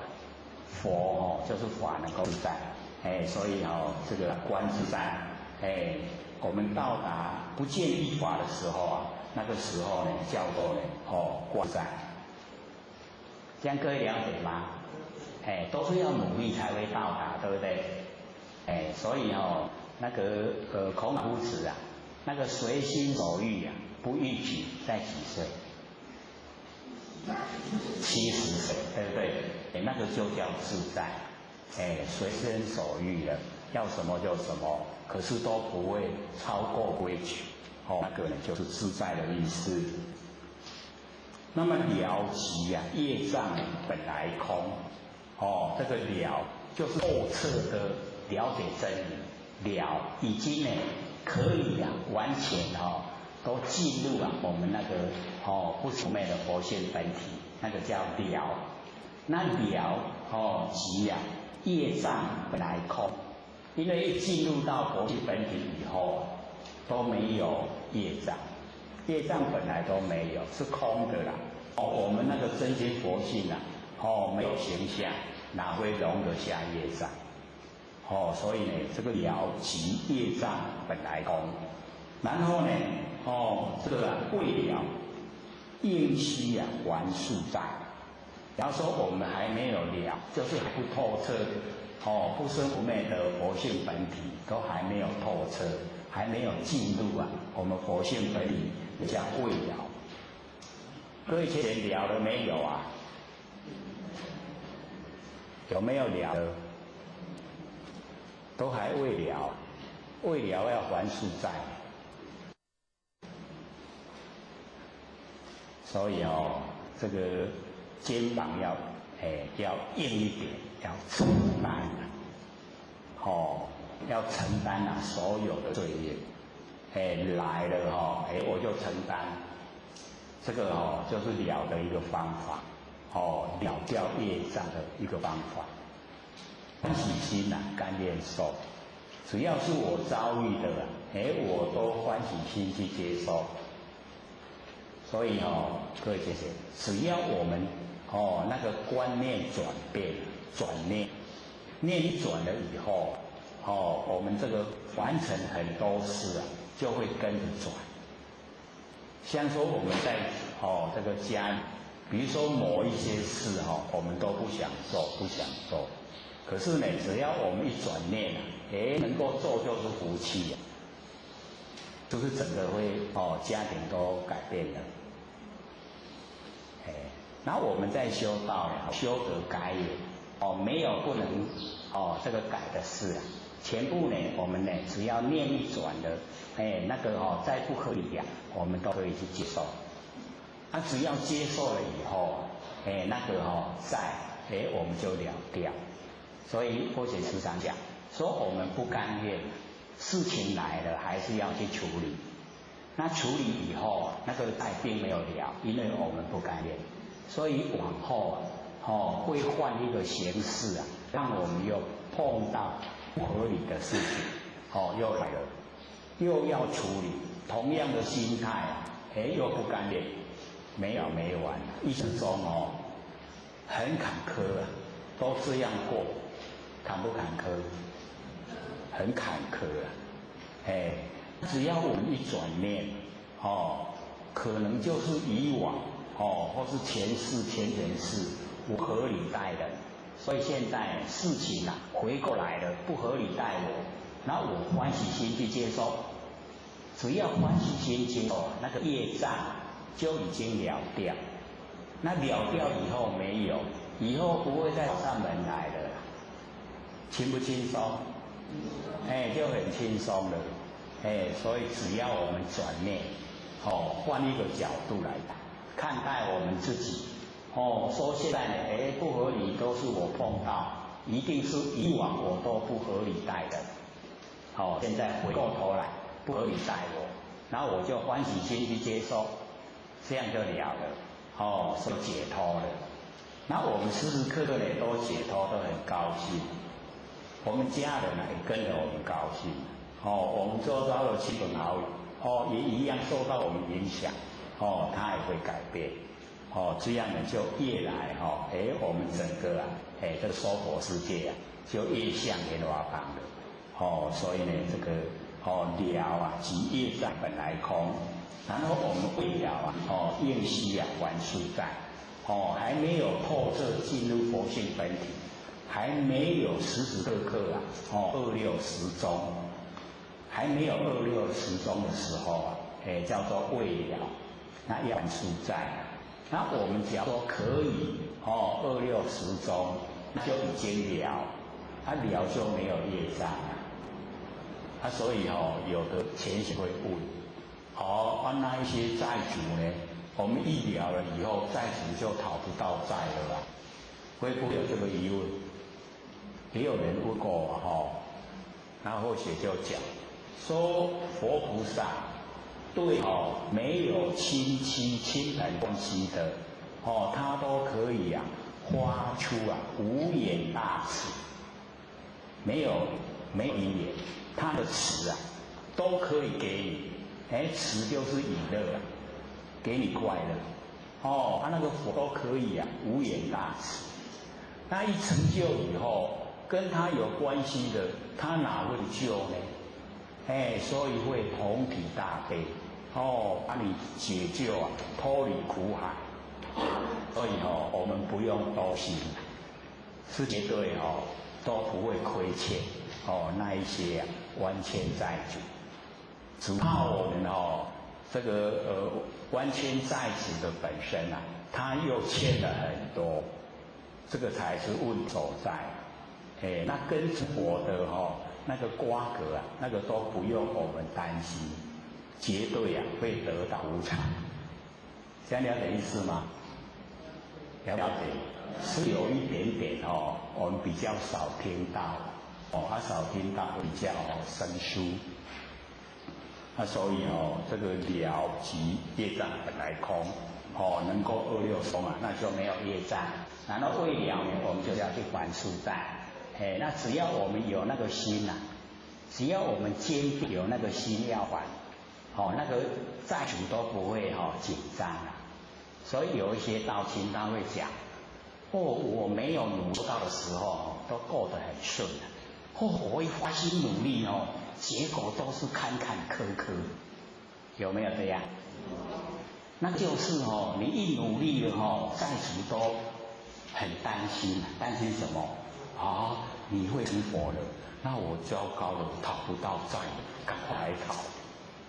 所以一下子那债主全部都上来了我们还不起呀。那只要我们有坚定的心，很笃定跟他讲，我取多少钱绝对不赖债的，一定还。那债主呢这个看到我们这么笃定的回答，然后实际的真的在还，他就放心了。放心了以后慢慢讨那我们还起来就轻松，这样知道吗？所以要笃定的告诉债主，绝对还，你不用烦恼说讨不到债，我绝对还，因为佛性啊不生不灭，再久的时间我绝对还你。这样笃定的债主都会放心的，所以那个一还起来就很轻松，慢慢赚钱，慢慢还这个赚个3万，还个1万，家里2万都有，这样容易嘛，对不对？你赚个3万都把你拿走了，接下来你就别当花，所以我们要很笃定的告诉你债主，说绝对还，他就放心。饥逢王善不能餐，我们肚子很饿了，他拿了那一些金银七宝啊，拿来给我们吃。各位贤贤可以吃吗？会当吃。金银财宝虽然都很值钱了，可是肚子饿的时候啊，拿着它没用，没巴肚没饱。各位贤贤，假如说我们把那个金子吃下去会怎么样？会不会死掉？所以这边永嘉大师就讲说，饥逢王善不能餐。我们肚子很饿啊，拿那一些很贵重的七宝来，对我们没有用，肚子不会饱。然后呢，底下这个在讲说病愈啊，医往真得这个差。我们生病了，遇到那个医往，就是那个很医势很高的医生啊，是病不会好。为什么呢？因为我们病会好，是医生看病，然后开出药方，然后我们呢照那个药方抓药，然后吃药，药吃了病才会好，对不对？然后只有遇到那个很高超医术的医生他又没有药，你医到他病会好吗？不会好啊，这样懂的意思吗？就是要对症，肚子饿了，能够治疗那个肚子饿的东西不是很贵重的，咱咧咱初就好俗啊，看饭馒头面，都会饱对无？所以唔免讲吃饱啦，不用那个金银财宝不用。然后呢，那个一生病了以后，那个医术很高超的医生，他没有药啊，对我们来说也不会好啊。所以在我们生病的时候啊，对症的药是最好的，这样的意思嘛，要相应这个你就讲要相应，相应才能够解决问题。那么在欲行禅这个知见力，我们现在呢在这个欲解，就是凡尘那个引诱惑的力量很大，有没有？凡尘的诱惑力量很大，尤其呢我们去那个逛那个百货公司啊，各位先生有没有逛过百货公司？他进到里面的时候啊，看到他排列的那一些我们想不想要？要付钱，对不对？我们很想要，可是要付钱，所以那一些就是欲望，那个叫造化的引诱、诱惑力量。然后我们在凡尘你看我们发明产品啊，是不是一定要发明到让这个众生看到很喜欢，很买回去用，对不对？所以我们也是在绞尽脑汁，怎么样来拐骗众生口袋里的钱，对不对？有没有？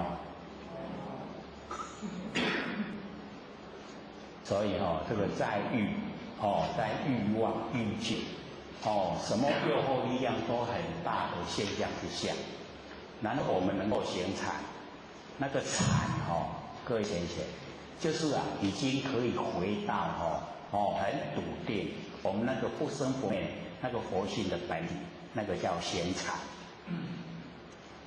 我们一回到佛性本体各位先生，所有这一些诱惑我们的那个需求是不是已经降低了不见了？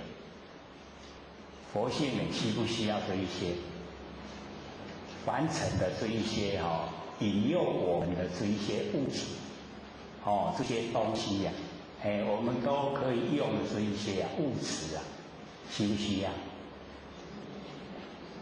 各位都在想，很需要，很好用那或者是讲说我们佛性本体佛性本体不生不灭，如如不动这一些物质对他来说产生不了诱惑的力量，不会。为什么？各位先生，假如我们已经修持到一个程度，都已经存养，然后都已经可以等于是进入那个大定，就好像老僧入定进入大定之中，那个呼吸吃饭都不用，请问还要不要凡尘的物质？所以我们要了解说在欲行禅就是在欲界，我们欲望之中，然后来行禅，那个就叫知见力。我们知道的见解的产生出来的力道。那我们呢，就是在生活中就要培养我们众生是半阴半阳，所以我们白天也可以适应，晚上也可以适应。那我们一直在培这个阳，让那个阴减少，可以到纯阳。纯阳就是仙佛，纯阴就是鬼魂。半阴半阳就是我们人。各位先生，阴多还是阳多？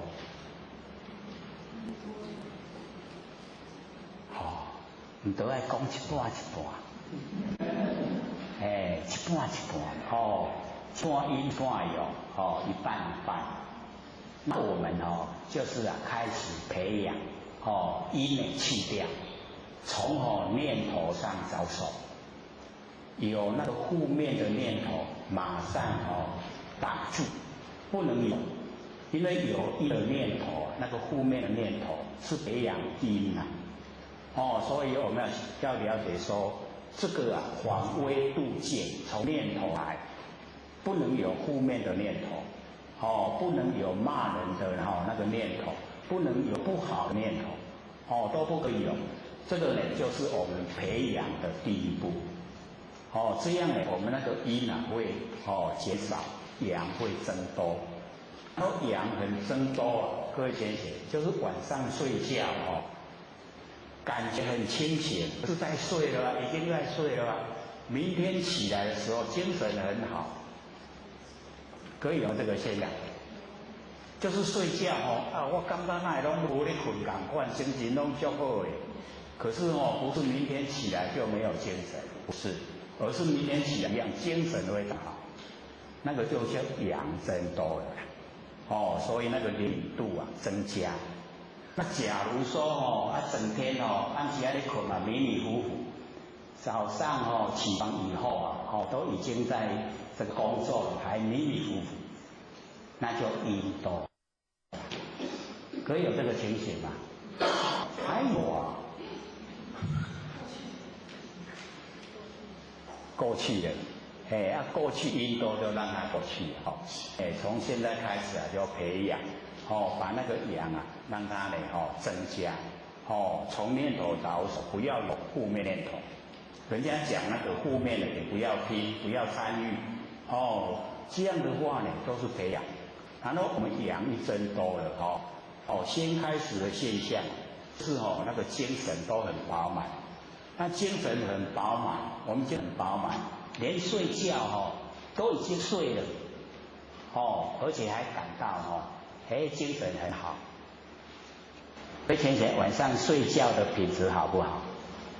好。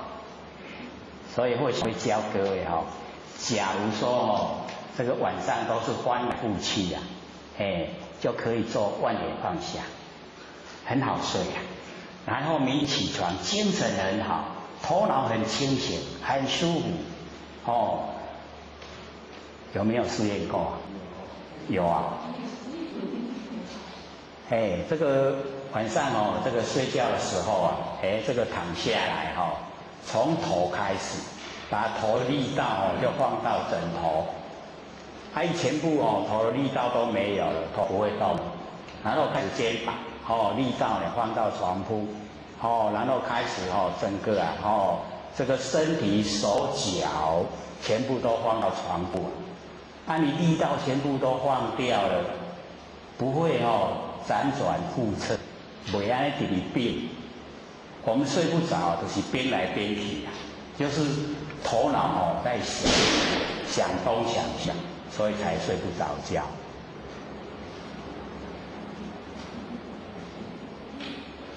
我们这个心理心法蛮好意思的，因为有一个动作是那个关下面大家注意力都遭压。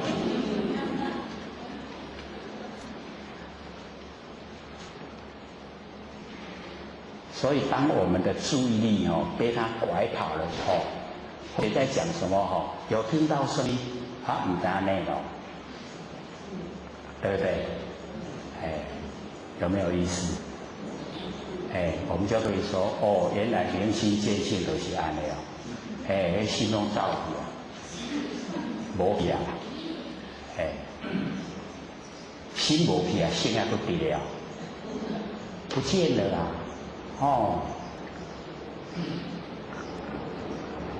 所以呢，我们了解说这个在意形成知见力，这个知我们就是要了解到对真理的了解透彻，那个叫知。那个见是从我们的佛性本体发挥，不是呢我们六根对六尘产生的那个见。六根对六尘产生的那个根见，那个是虚内观根净法上虚内观，那个不是我们要追求。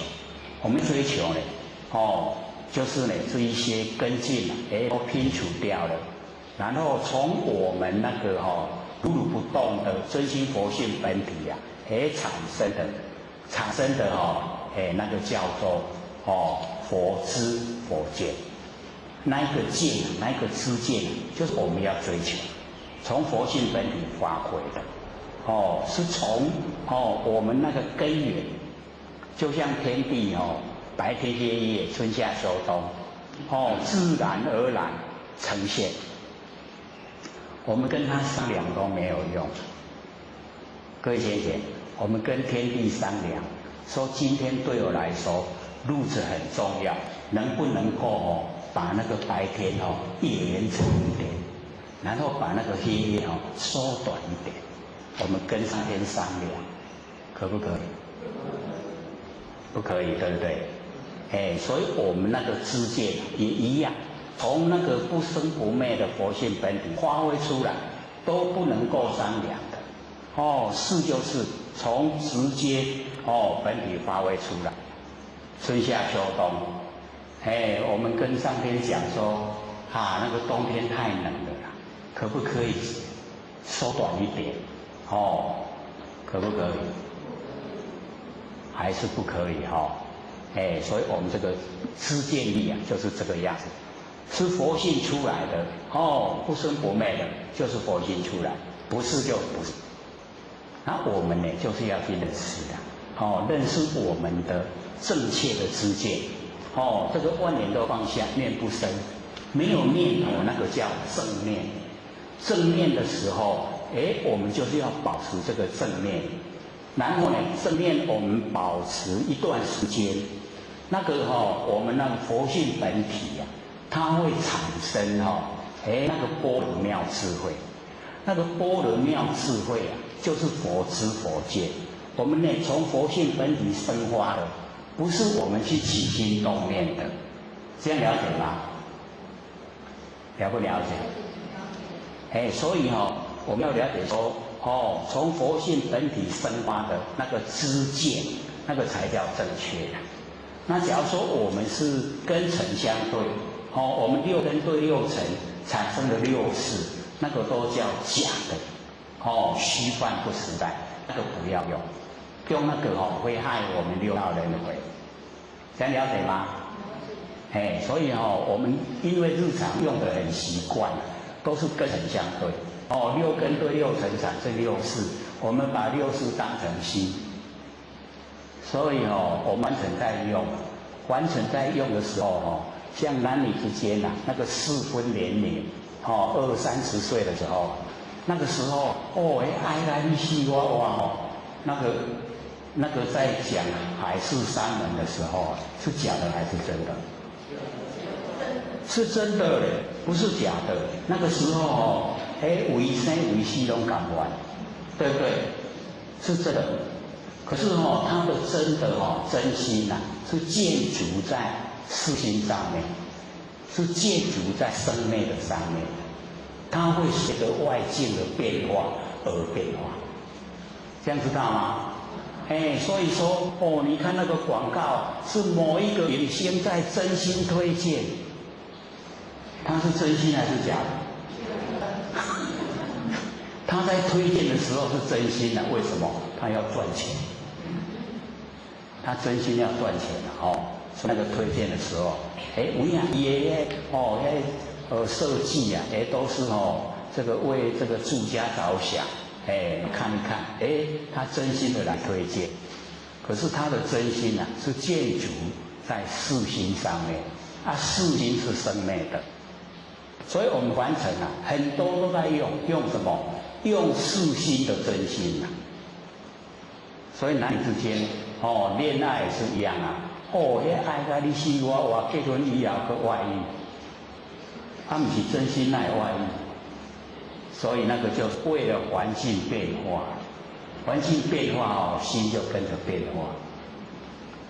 那心会跟着变化，这个心是真还是假？是真还是假？真心会变吗？所以我们在讲那个即心即佛，即心即佛呢，就是我们万年都放下，一念不生，那个就是真心呐、那个心就是佛，所以叫即心即佛。所以我们就对即心即佛就可以了解，就是这个万年放下，一念不生，那个觉呀、那个就是真心，那个真心就是佛，就是这一个在成佛的，所以我们就见性成佛无疑呀、就是这么笃定，就可以成，就是够自己见到。那我们要见到不困难，只要你万年放下，一念都不生，就见到了。这么久了再没有见到都不行了，都一定要见到了只要你有空闲的时候，你就去体会，然后把它能够时间能够让它拉长，把那个局限在身上的佛性可以出来，使整个空间都变真空，整个空间变妙有，真空妙有都呈现在日常生活之中。理不理想？很理想我们就可以做到在日常生活之中就是可以做到。那我们都被凡尘事耽搁了我们在日常生活之中所有心思都放在现象，对不对？烦不烦恼？都是烦恼，对不对？那我们知道相都是假的，烦不烦恼？那个烦恼都是多余的它会变，都已经变了我们还住在假的相里面的烦恼所以我们不够聪明笨不笨？还真够笨都会骂自己真够笨所以我们一研究以后了解真理以后生活海阔天空这么宽广，都是我真心分别心就减少了，就降低了越来就越舒服了，不会讨厌某某人，讨厌得很厉害，会不会会不会？这个我们在凡尘因为这个人的这个行为动作，我们有欣赏的，然后有讨厌的欣赏的就喜欢想亲近，讨厌的就想远离，有没有？很自然而然，对不对？那我们一进入到真心佛性本体没有这些都没有。所有众生都是我性温之中的众生，都是我佛性里面的所以没有分别。那佛已经证悟到没有分别，所以成佛。那我们还在分别，所以我们当众生。只要我们把那分别心都去掉了，成就了。这样了解吗？这个我们这个永嘉大师曾大哥还讲了蛮久，都已经2个月了有没有？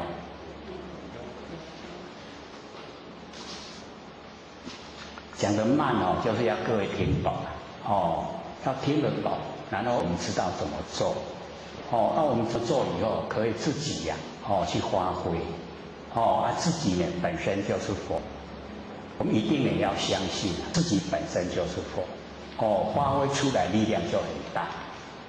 那假如说自己对自己的佛性那个信不够，发挥出来力道也不够所以这个就是很重要。那我们要赞誉贤才知见力这样了解了吗？那个知见力就是从我们的佛性发挥的不是从我们的6根对6尘产生的。佛中生莲终不坏我们就是了解说那个莲花都是从水生出来按莲花出污泥而不染。那我们现在的人就是要把那个莲花拿到火里面去摘，咱把莲花摕来火下迄个火堆来煎，让迄个莲花会开花。这样知道意思吗？这个是比喻比喻说我们现在的人生活的环境啊，比那个污泥呀还要来得厉害，就是在水深火热之中，我们众生呢生活在水深火热之中然后我们在水深火热之中，还有办法自己救自己，还救众生，懂这个意思吗？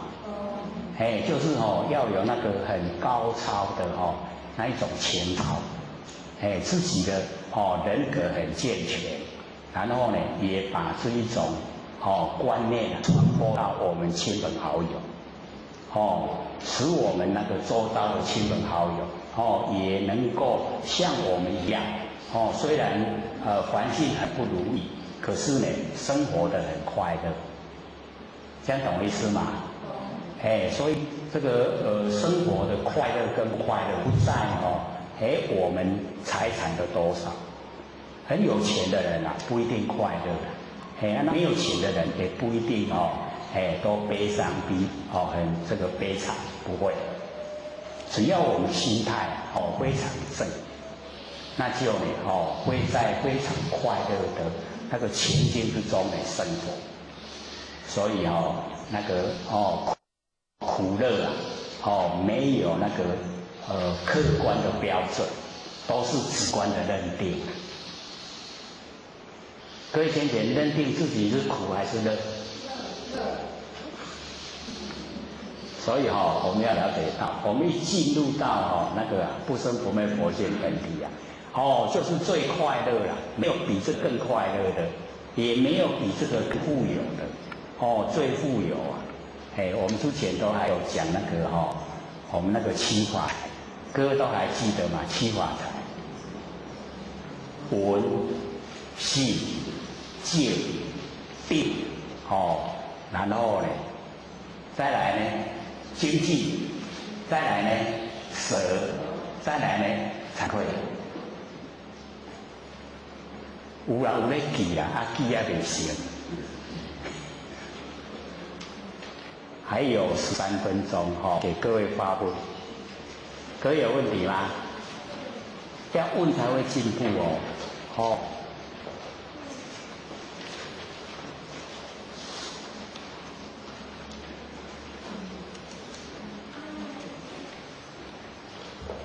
问的进步才快。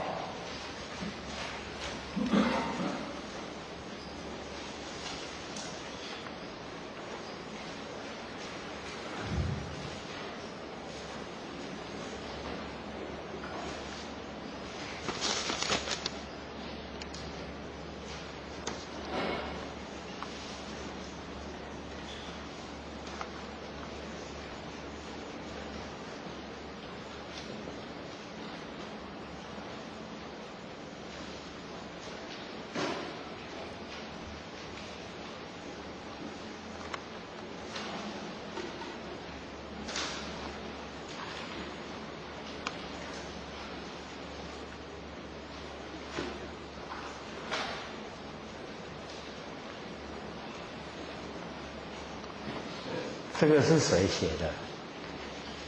要不要请负责讲帮我念？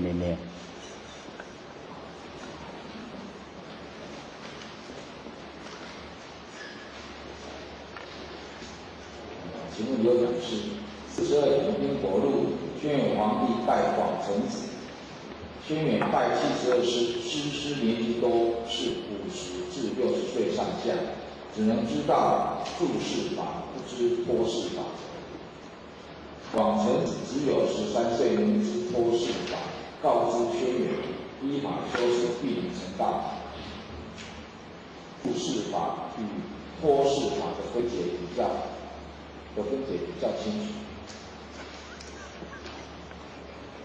他是在问我们注释跟出世在凡尘的法跟脱离凡尘的法，各位了解这个意思吗？凡尘的这个修持方法，那我们呢一般这个在凡尘呢都有法来修，有法有就是呢只走那个法，然后来修，然后从那个法修都会有成就。所以呢，我们凡尘啊比较着重的都是凡尘这一些实际可以摸得到，可以有成就感这一些啦。那我们在那个出世法来说，这一些都是始于生灭。那生灭的我们不对，因为生灭的毕竟时间很短暂。虽然这个修成的可以有几百岁或是几千岁，可是那个比较晚一点死而已一样会死。那出世法呢，它就是脱离现象，直接呢进入不生不灭那个佛性本体。那一种不是在凡尘可以了解知道修的。所以呢，这个出世法不容易一定呢要有那一种修正者的一个引导。那我们凡人对这个全部都没有法的这个法，就是最高这个法，都有一点疑惑，就是认为说没有了，既然都没有了，怎么修？所以会执着那个有。有法搁浅浅就是有执有护持，有法执，我们了解说修道就去掉两个，一个呢就是我执，一个呢就是法执，那两个都去掉就成佛了。我们最不容易就是把那个法执去掉，我执呢还比较可以，我们修的时候这个知道身体是天地的物质，还比较容易去掉。可是这个法就不容易了，法执一在，他从这个法去修成，有成就感。那我们就是了解到我们修到成就以后就是什么都没有了，只是回到佛性的本体。那佛性本体是原来就有，原本就有，所以我们没有得啦。那凡尘的法就是有得，那既然有得，就有失，得失相对待。那我们一修正到佛性本体回来，只是回到本来，所以没有得。既然没有得，就不会失，这样了解意思吗？所以我们从开始就进入没有法可以修，没有法可以修，这个就叫妙法了。我们说这个就是妙法，又会住相，这样懂意思吗？所以就直接讲没有法可以修，所以这个都是最上乘的一个佛法，这样懂意思吗？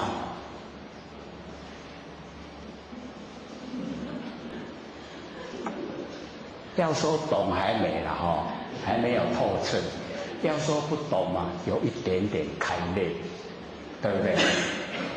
所以这个呢，就是需要时间我们要了解到我们在凡尘就是要去掉我，没有这个身体的我啦。所以这个我，就是充在整个宇宙虚空的真空妙有，如如不动的真心佛性，就是这个。我们已经进入这个身体的有，已经都不在我们的那个脑海里面考虑，没有，所以我相很容易就去掉。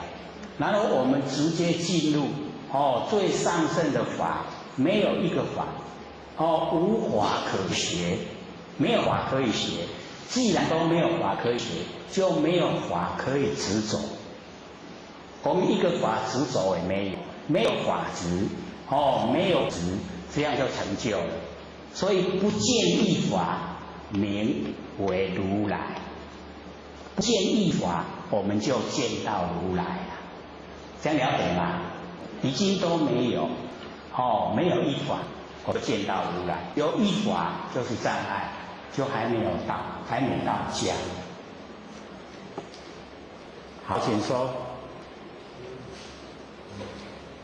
师傅好，我想问见面相处为何不好？那个见面相亲是不是为何不好？哪个将军？卷帘将军。广成子。广成子啊，这个韦陀护法哦，他是我们这个贤姐啊。现在哦，我们那个庄严节已经过去了，庄严节有1000位佛，然后现在哦进入贤圣贤的贤姐，贤姐哦到释迦牟尼佛是第4位啊，到我们弥勒祖师是第5位，然后那个韦陀那个护法，他就是我们贤姐最后的第1000位的那位佛。他会在贤姐成佛，可是在最后，我们还有得等，还没到，因为我们要了解到这个他们的那一种视线，视线像说观世音菩萨是圆通古佛，圆通古佛呢，他先来转世啊，当观世音菩萨以女身来修。带领坤道修道，然后再转世就是丹景姑，丹景姑嘛是迄个为圆通古佛观世音菩萨不容易，就是丹景姑。丹景姑伊起码做自生娘娘，他们一世现在凡尘，他们做的事啊，就是要给凡人去学效法。所以我们要了解说。那个一示现以后，他的那一种作为啊，跟他本尊又不一样。那我们后人的纪念啊，都是纪念他有现象时候的那一些功绩，都是这样子。所以我们呢，有时候就不用一直去追说什么人是什么人，什么人是什么人，因为十方之佛，同一个法身。还有吗？还有，好。就是它的内涵的简介，然后这样的那个意见内涵简介。内涵好，请坐。那个内涵假如说我们是用那个张卓那个悟道记啊。那个涅盘跟生死是平等。张卓那个悟道记，各位还记得吗？记不记得？那个很好，对我们帮助很大。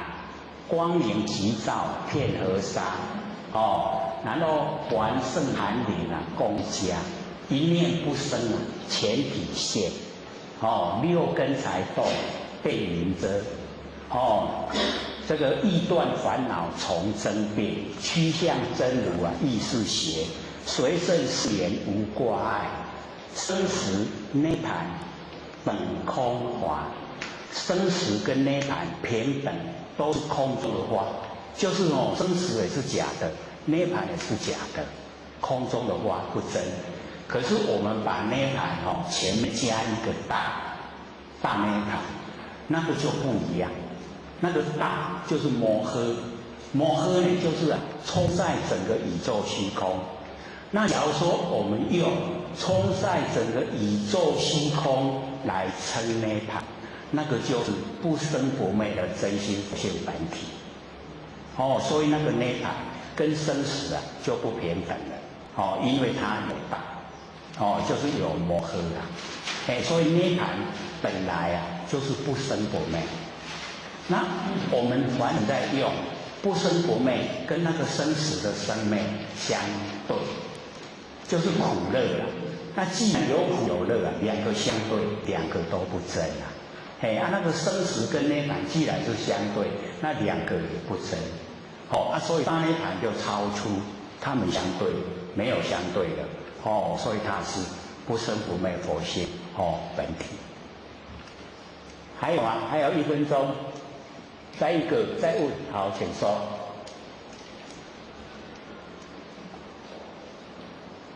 讲师好，刘讲师好。好。或许想请问一下我们人呢，可不可以拥抱地球，不感觉到地球？好，请说。这个观念也是蛮好。就是我们现在要了解说，我们呢这个都是地球是我们共同都住的地方所在，我们要这个爱护它，拥护它。所以我们这个现在好像整个社会都鼓励说要素食，因为素食可以帮助整个地球。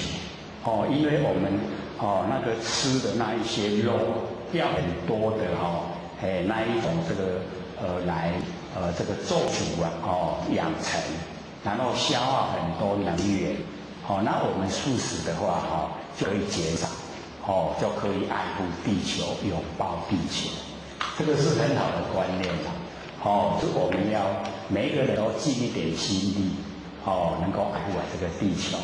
下课。各位讲师、各位禅师、各位天人，大家好。或许三道天师德、老天天大德，以及感谢呢各位前贤姐或许机会学讲。那我们呢这个今天呢这个开始呢先呢教各位呢做功夫啊。我们呢这个开始从第一次讲这个万年放下，然后一念不生。可能呢各位都有稍微的试验去做，可是呢可能都还没有拿捏到呢很恰当的程度啦。那所以或许因为在北部也听到前贤们这个反应他说我们有脑袋瓜。那假如说万年放下一念都不生太浪费了。各位知道意思吗？就是呢有这个我们有头脑，然后都不让头脑有念头，那这样一生就很白白浪费掉。各位有过这个念头吗？知道这个讲出来它这个含义是什么吗？所以或许听到以后很高兴。为什么？因为找到那个病症所在，我们的毛病所在，就是我们一般都会想，头脑就是要想东想西这头脑才有用。那我们把万年都放下了，一念都不生了，这个头脑都没有用了，是这样吗？绝对不是的所以我刚好上个礼拜呢有讲根尘，那个根跟尘六根六尘，然后呢就华中虚内观，所以或许呢对那一季就特别解说了。说我们六根，然后对六尘，就产生六识。我们把六识呢都当成心，所以他就讲根尘华中虚内观，就是呢我们在根尘相对产生的那一种实在的那个景象里面我们用心所以呢。这个已经都是离开我们那个佛性本体，已经是离开了。那我们凡尘呢，因为没有研究真理，不了解，没有办法进入我们那个不生不灭那个佛性本体，所以或许没有，可能也没有讲得很清楚啦，所以做不是很得心应手。那现在就特地的跟各位，我们万年放下。一念不生，这个时候我们留下来的就是了了分明的知觉性。万年都放下了，一念都不生。这个时候它所有的我们能够掌握的，就是了了分明的知觉性。那个了了分明的知觉性。就是不生不灭的真心佛性本体，就是我们的本来面目。所以我们在日常生活之中，一定要做万年放下，然后一念不生。这不是说头脑没有用，而是让它浪费，不是而是我们已经进入真理世界，让我们的头脑啊都进入真理的世界。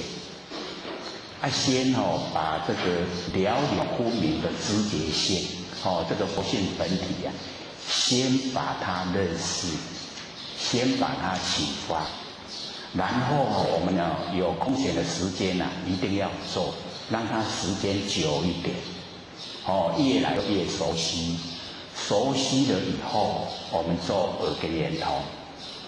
做耳根圆通的时候啊，我们使我们啊在身上的那个了了不明的知觉性，让它延伸，延伸呢一直到身外，不局限在身上了。我们呢求道的时候啊，先做呢首弦的功夫，因为我们在凡尘六道轮回太久，所以妄想非常多，然后我们能够首弦。就把那个所有的妄想能够拼除了，只要我们能够首弦，那个妄想杂念啊，它就消失。那消失了以后，我们了解啊，那个佛性啊，已经可以啊，专一集中精神。因为我们在凡尘啊，那个精神都太分散，叫做神散。那神一分散了我们就会很疲劳。那我们现在呢，这个修道做功夫，就是要使我们的精神集中。那精神一集中回来，就容易啊，使我们的那个心性啊清净。那心性一清净以后，就可以回到本体。所以我们刚求道啊，那个时候做首弦，然后我们已经能够控制自己的妄想，不会胡思乱想。这个时候啊，我们来做万缘放下，一念不生。这个时候已经呢，把那个佛性啊，很清楚的从我们的身上延伸到人外，不局限在身上了。所以我们了解说，一般啊，我们凡人啊，都是把佛性局限在身上。所以呢，到一口气不来的时候啊，就变成没有路可以走，已经没有路可以走了。那我们修道就不一样，我们修道以后啊，我们已经可以集中精神了，然后呢，我们把佛性延伸，让它呢能够伸展到这个空间，这个空间伸展出来。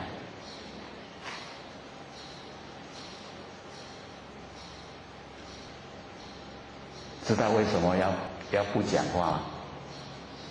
要给各位听我们周遭的声响。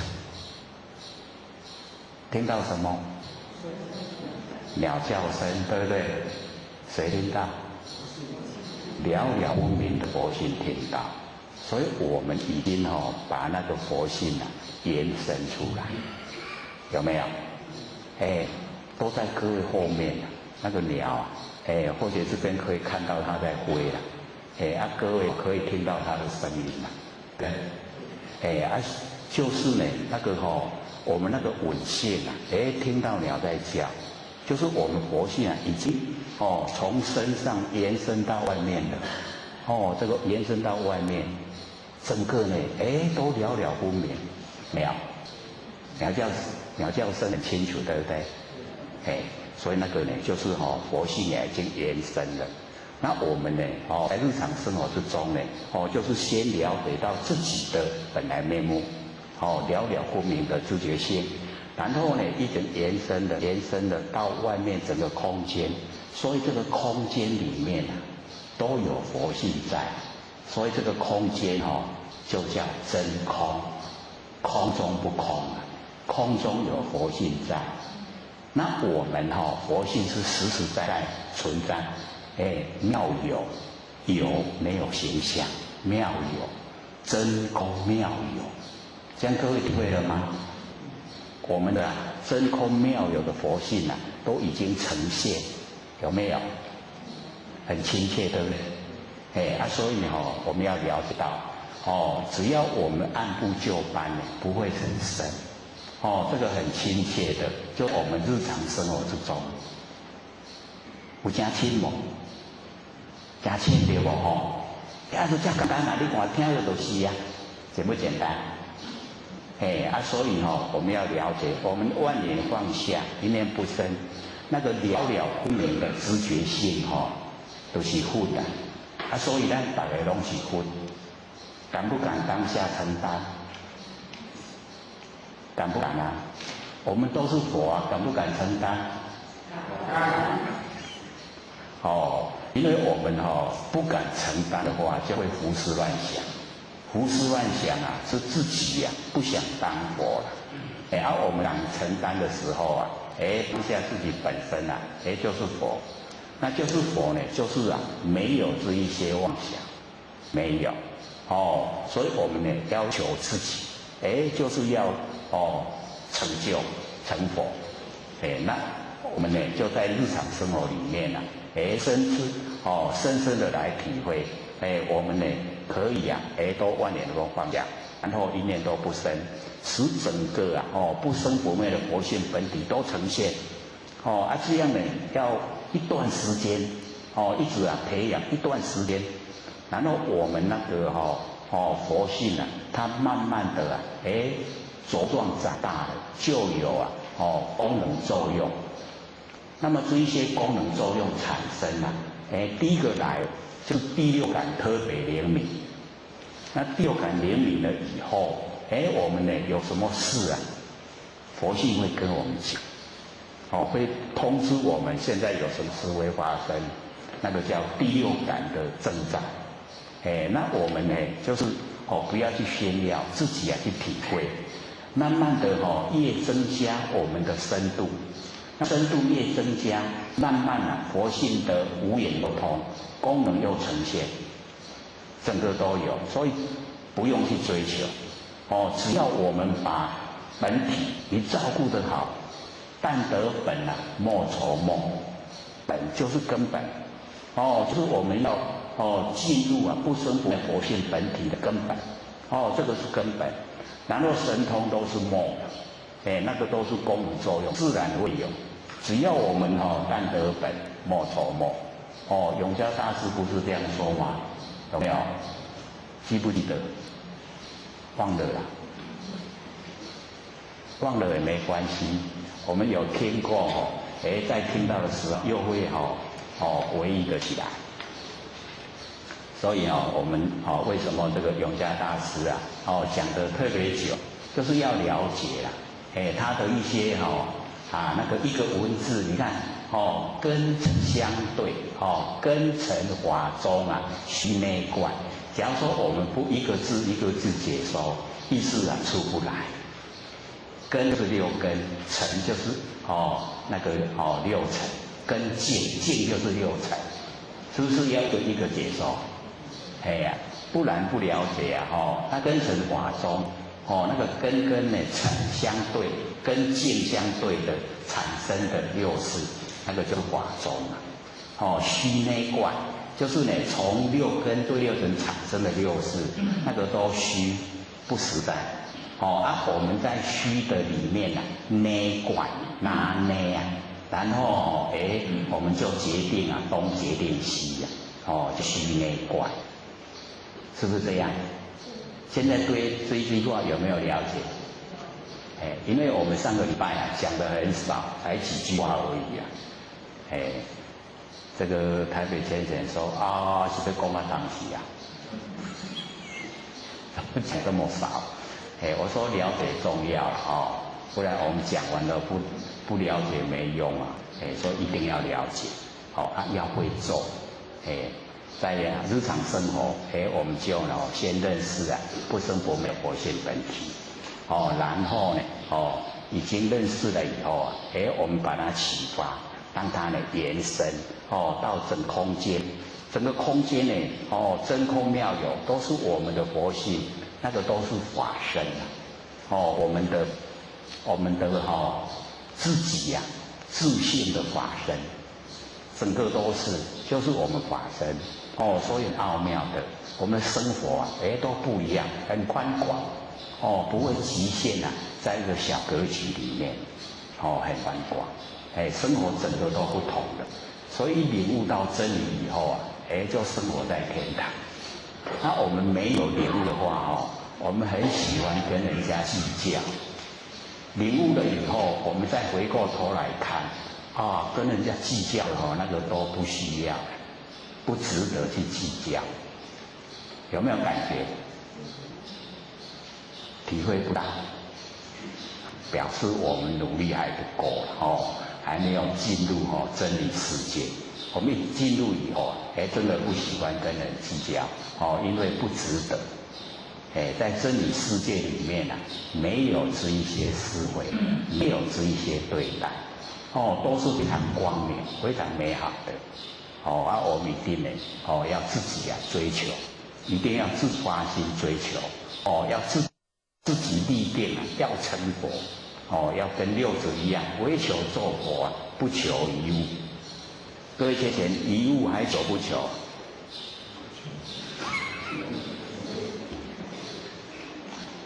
会想说还在完成还是要求只是就是已经那个重点所在不同的，我们的注意力的重心所在就是要放在佛性本体。虽然它没有形象，可是切切实实存在所以我们要放在佛性本体。那适当呢，我们就借假修真，借这个假的身来修真的佛性不要借真的佛性想用假的身体。我们完成所有行业最好赚钱就是感官的刺激感官的刺激那个最好赚钱所以那个我们都放下，那个都假的，那个都造罪都不要它我们呢照顾佛性本体佛性本体呢就是心性我们要明心见性，使我们呢整个心界都很光明，恢复到本来这样就正确所以呢我们在日常生活就培养，开始的时候一定要强烈的要求自己万年放下。虽然比较有为，可是呢我们做久了它就无为开始要强烈告诉自己万年放下，万年放下一直这样告诉自己，然后久了以后呢，它自然我们只要一静下来，万年就放下万年一放下，佛性就出来。佛性一出来，我们应对事情事来则应事去则静，完全都没有业这样了解吗？因为或者在北部都鼓励不了解马上问这边我们是有定说剩下15分钟的时候再问。可是或者感觉各位都不好意思问要培养友谊必问有谊就问这样才会真正的进步。那我们就回到这个上个礼拜讲的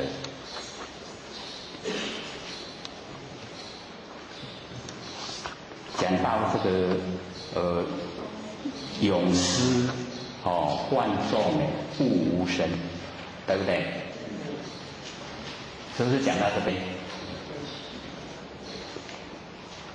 那个咏诗是一位比丘的名字他换了那个四重记就是舍正法、舍菩提心、勤力正法跟恼爱众生那个换了这个四重记，有没有找到？讲到哪边有没有找到？有所以这边就讲那个咏诗换众就是换了这个戒律所以我们要了解到在这个小乘这个修持方法里面那个杀盗淫妄就是四重记，就是犯的罪很重。那么在大乘来讲他不以这个来说，因为大乘呢他对那个杀盗淫妄都可以去除了，那个都是已经很容易都去除了。然后重点就是在于舍正法，把那个正法舍掉这个犯就很严重的这个戒律，犯了很重的戒律那么第二个呢，就是舍菩提心。我们把自己的菩提心舍掉，那个患的也很重。那么第三个呢，就是呢千命胜法。千呢就是千安，一仙钱拍24个角，那个千。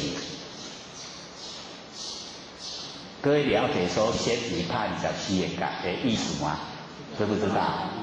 就是拔一毛而利天下不为，那个叫做钱。千吝，吝就是吝啬，吝啬就是讲看薄，家己会晓拢唔加，千命胜法，胜法呢就是殊胜的佛法，就是家己知影拢唔敢讲，家己点点咧修安尼啦，安尼叫做千命胜法。所以有没有啊？有没有千命胜法？有没有把这边听到的回去告诉亲朋好友？有没有？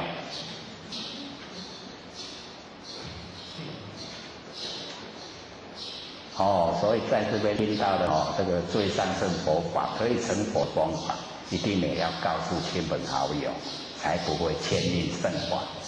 然后第四个就是恼害众生，就是呢对众生这个讨厌，然后要害他。所以这个呢都是犯了很重的戒律，所以我们了解说在修持的过程我们就是不要有这一些舍正法，正确的法我们把它舍掉，然后去走那一些不正确的那一些方法，然后舍菩提心，把那个觉悟的心把它舍掉，又是走路那个外道。知道有殊胜的佛法不告诉人家，然后呢对众生呢做出一些危害的事，这个都是犯了很重的戒律，在修上乘来讲，这个是最重的，所以呢我们就是了解，这个呢勇士这个比丘，他就是犯了这个四重戒，所以他自己了解以后，他就忏悔。忏悔呢，就是到街上一直说有哪一个要接受我的忏悔，这样，那个都是很勇气很大才可以做得到，然后呢遇到有一个那个三知识我跟他讲说呢，罪性了不可得，这个罪性各位先生，那个罪它有没有独立的个性？罪独不独立？意思呢就是讲，这个罪可不可以拿来给人？可不可以？我们把一个罪，说这个罪给你，这个罪给你，会当安尼呢？不会对不对？不会。那罪怎么样产生的呢？就是呢，这个事情到来了，然后我们来应对。应对的时候有私心、偏心，然后呢，对自己好，对别人不好，那个罪形成了、产生了。所以这个罪性，罪没有固定的佛性罪没有固定的，所以这个罪的产生都是我们心里面出来，心里面应对以后才产生的。所以我们要了解说呢，这个罪性了不可得。所以我们假如说有犯了过错，我们从心里面这个忏悔，罪呢从心起将心忏，罪都是从心起来的。那我们从心的根源能够忏悔，说我不能造罪，这个很重要，了解意思吗？我们所有的罪是不是都从心里面起来？所以罪从心起，然后我们将心忏。心若空时我们心已经到真空，心已经到达万缘放下，一念不生，那个时候就叫真空，懂意思吗？我们刚才不是才讲真空妙有吗？所以我们万缘能放下，一念不生就是到真空，妙有的状态。我们心若空时，罪亦亡。我们心一空了以后啊，这个罪啊，就消失了，没有罪呀。所以我们要了解罪性不可得，得不到罪性的，因为我们心已经在真空妙有的佛性本体里面没有罪，什么都没有了，这样了解意思吗？心空罪亡两俱忘。心空跟罪亡这两个全部都忘掉，是得名为真忏悔。这个就真正的忏悔，都已经恢复光明。所以这边就讲永失幻众，悟无生。领悟无生，悟无生，领悟无生。各位了解意思吗？我们那个真空妙有的佛性它没有生，也没有灭，不生不灭，不垢不净，不增不减，不聚不散，那个呢就是佛性本体，所以我们要了解到无生，领悟无生。各位领悟了没有这个最高品质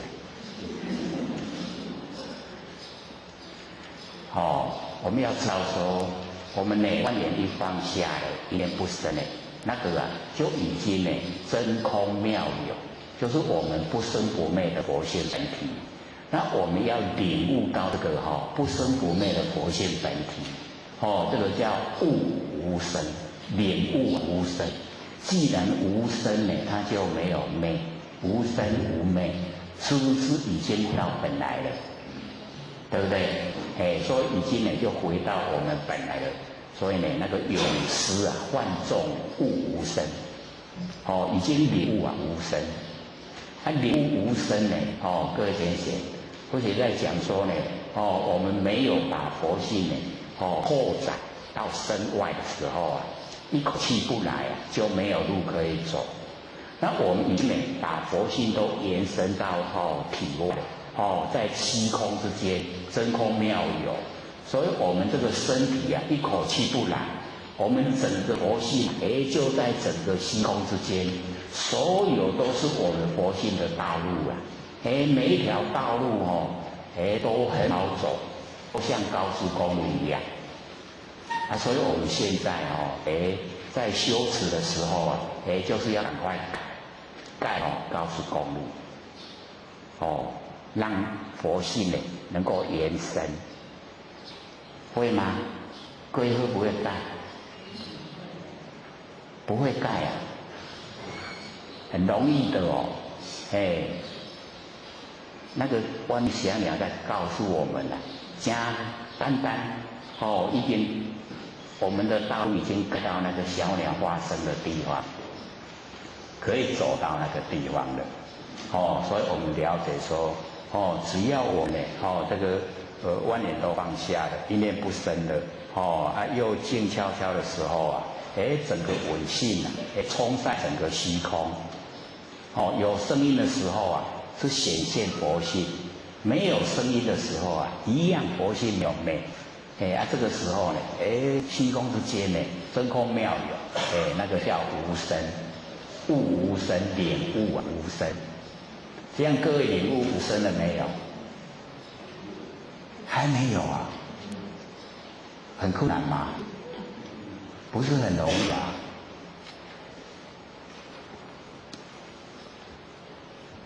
所以生有生灭，佛性没有。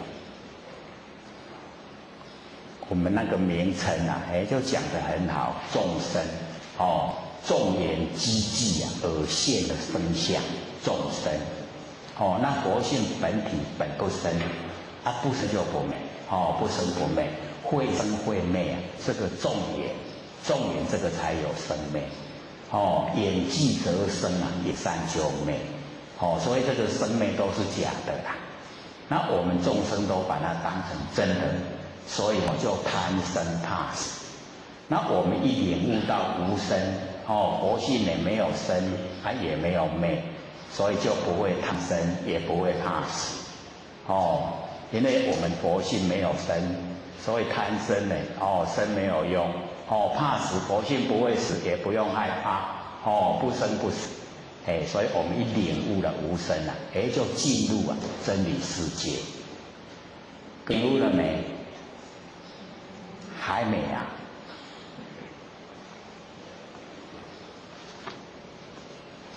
所以呢，我们看到呢这个咏诗呢那个观众悟无生，这个早时成佛已经在，已经呢已经成佛了，因为他领悟无生，领悟无生以后就可以成佛，回归到本位。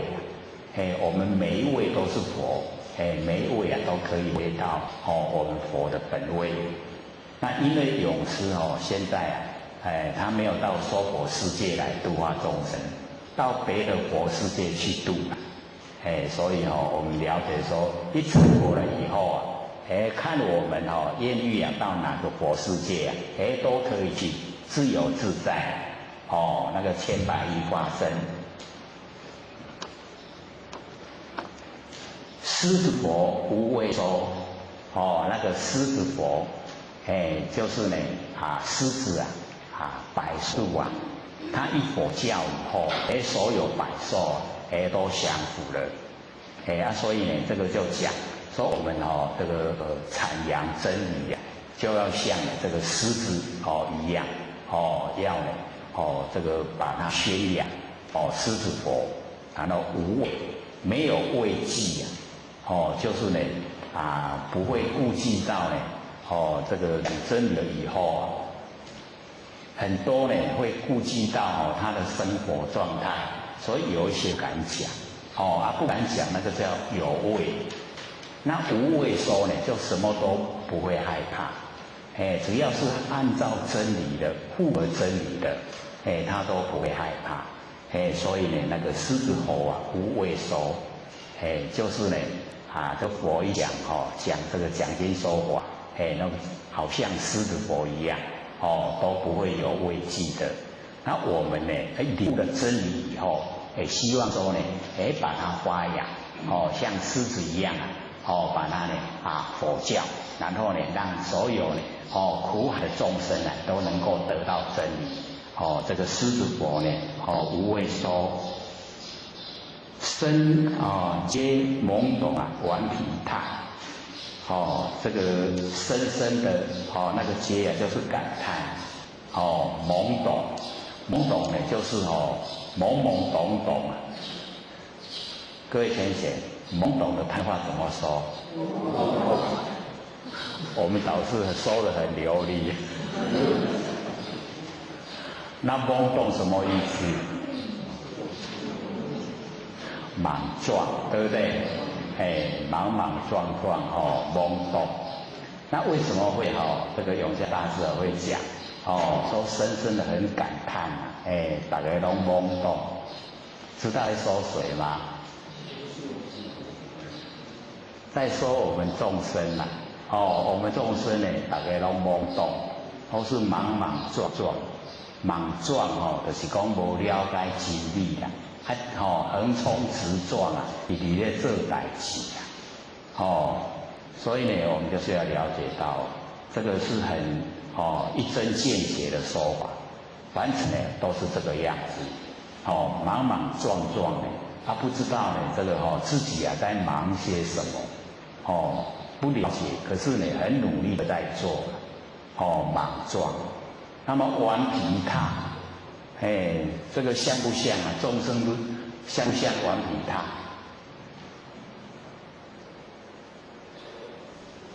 这个我们都会说小孩子很顽皮可是呢大人顽不顽皮？可以说这个程度上的差别而已小孩子呢那个顽皮呢是有他的天性在还是从佛性发挥，看起来很可爱。可是我们大人一顽皮起来就不可爱了，那个都是造罪让人呢去受苦所以那个永嘉大师呢才讲说我们这个凡人呢都是懵懂，然后呢顽皮大，那个榻呢就是皮很厚的那一种制品这个深解就是深深的感叹。只知呢万众这个大菩提这个凡人呢都只知道犯一些罪过很重，然后会障碍这个菩提。这个是从正面的角度来说啦，说我们呢有犯了戒律犯了很重的话呢，就会障碍这个菩提是一般正确的一个教导方法。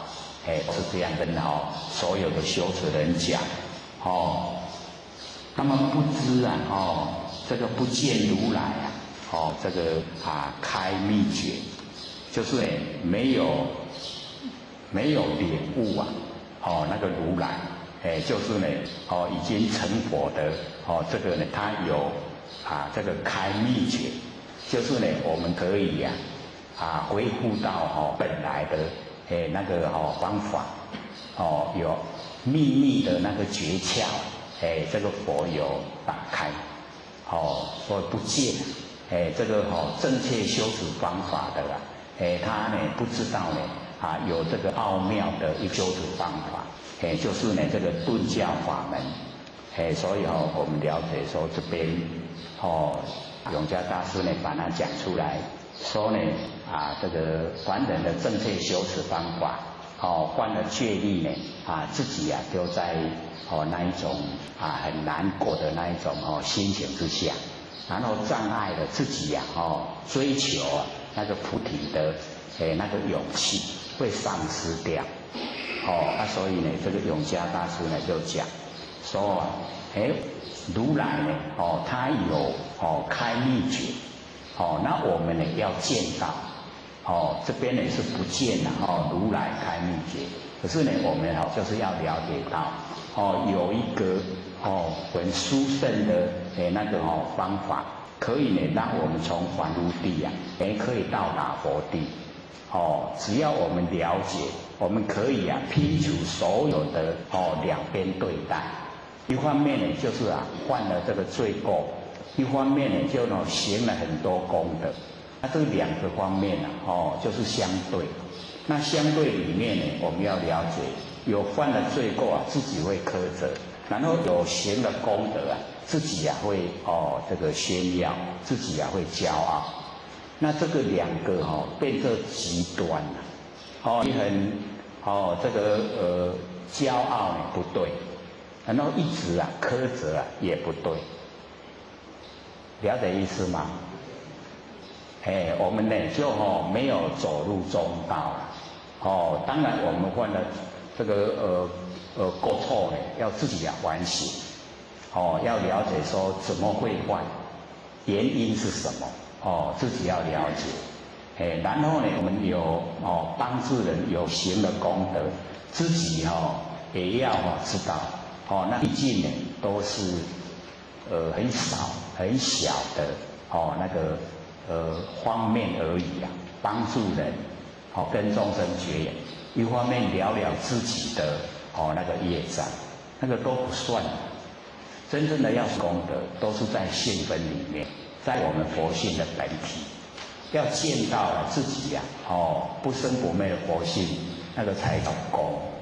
然后要了解真理都是平等四法平等，就呢我们佛性本体都是平等，不管呢是这个社会地位有钱没钱都是平等人与人平等，物与物平等，人与物平等，全部呢都是平等，平等才是德所以我们要领悟平等那德才有那有功德了，才能够利益众生所以呢从真理世界来讲一进入到佛性本体才有办法利益众生，才能够无量无边利益众生才成了功德。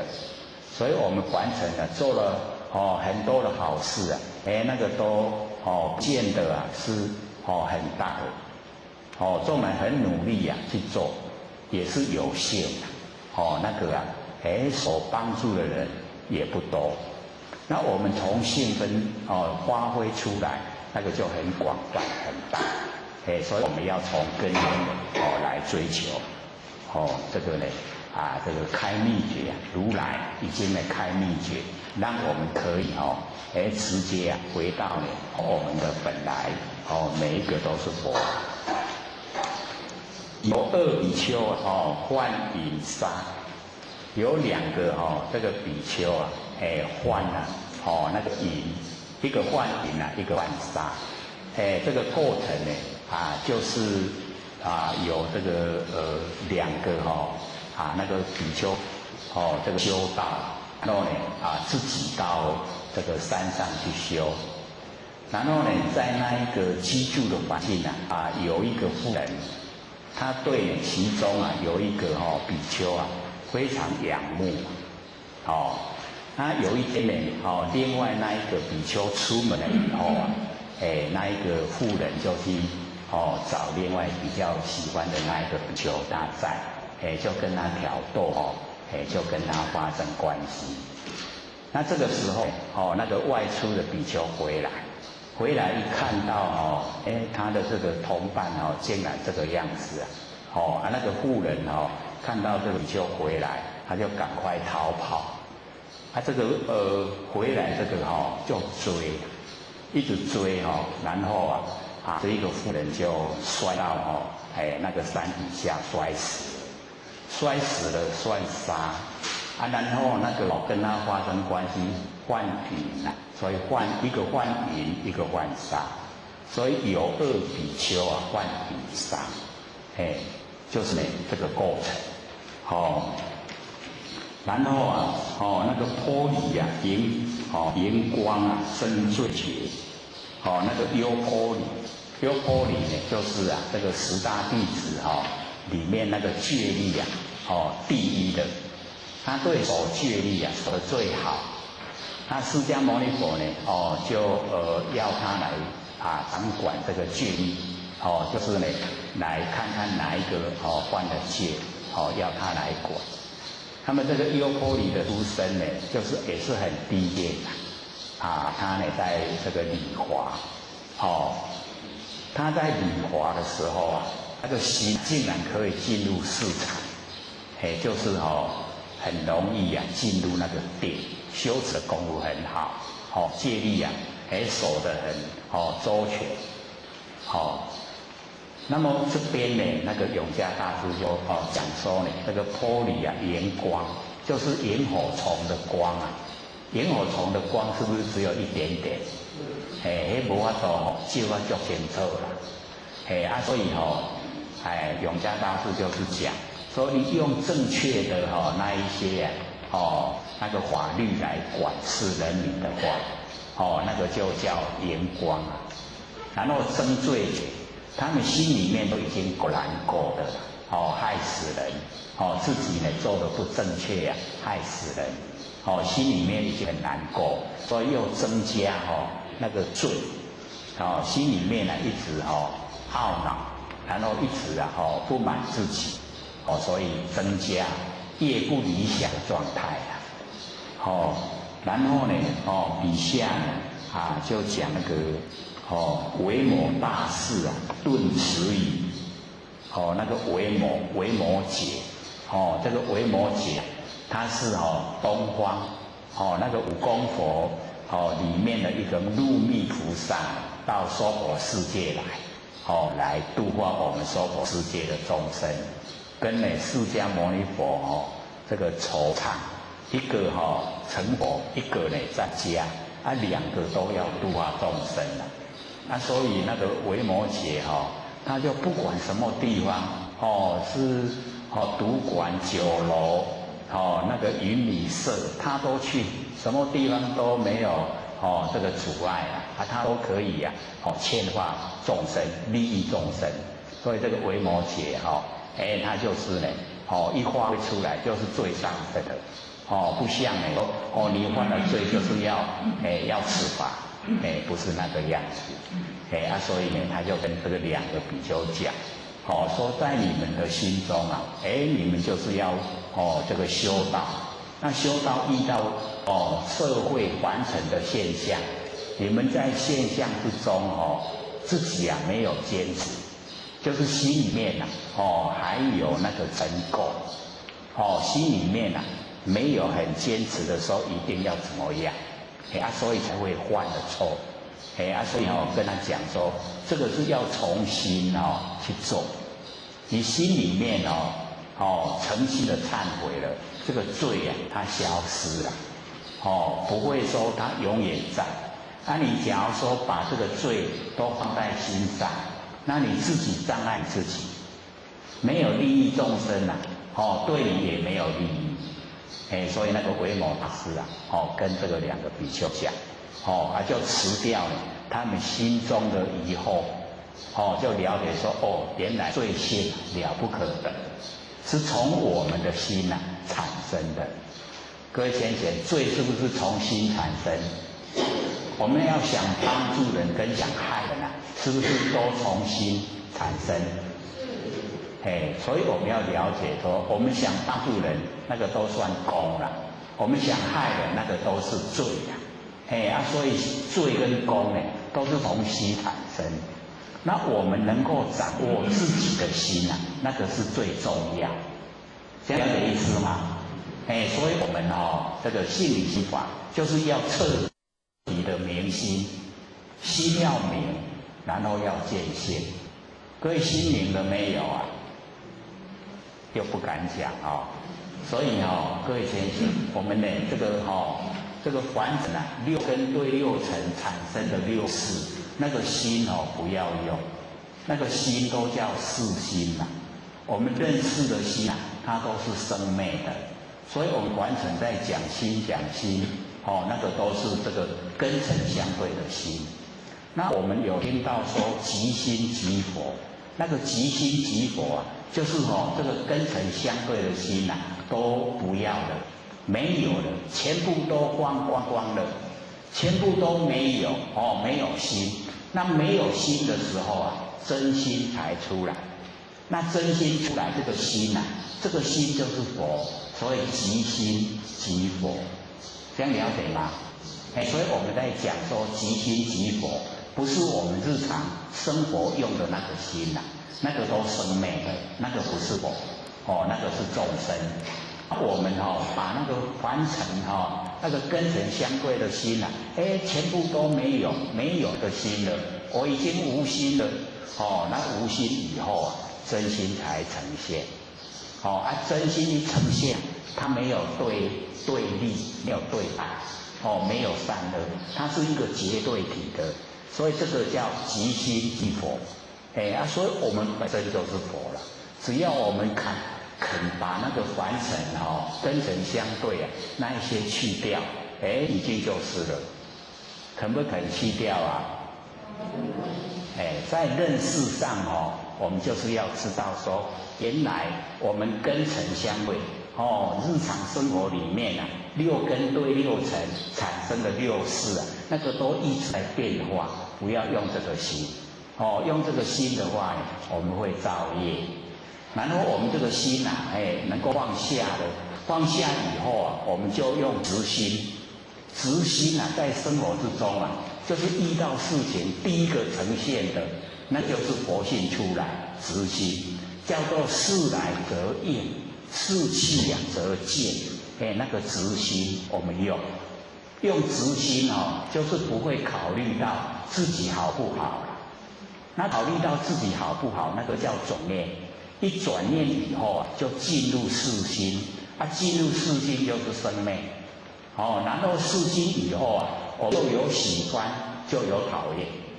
那喜欢就取，讨厌就舍，就有取舍有取舍就造业，业经形成，果报就来所以我们就是了解到，我们会接受凡尘的这一些苦都是我们自己造的因为不知道真理才造业那我们知道以后业都不造，因为没取舍，没有取舍没有喜欢讨厌没有喜欢讨厌的，就跟天地一样，白天黑夜春夏秋冬，自然而然运转。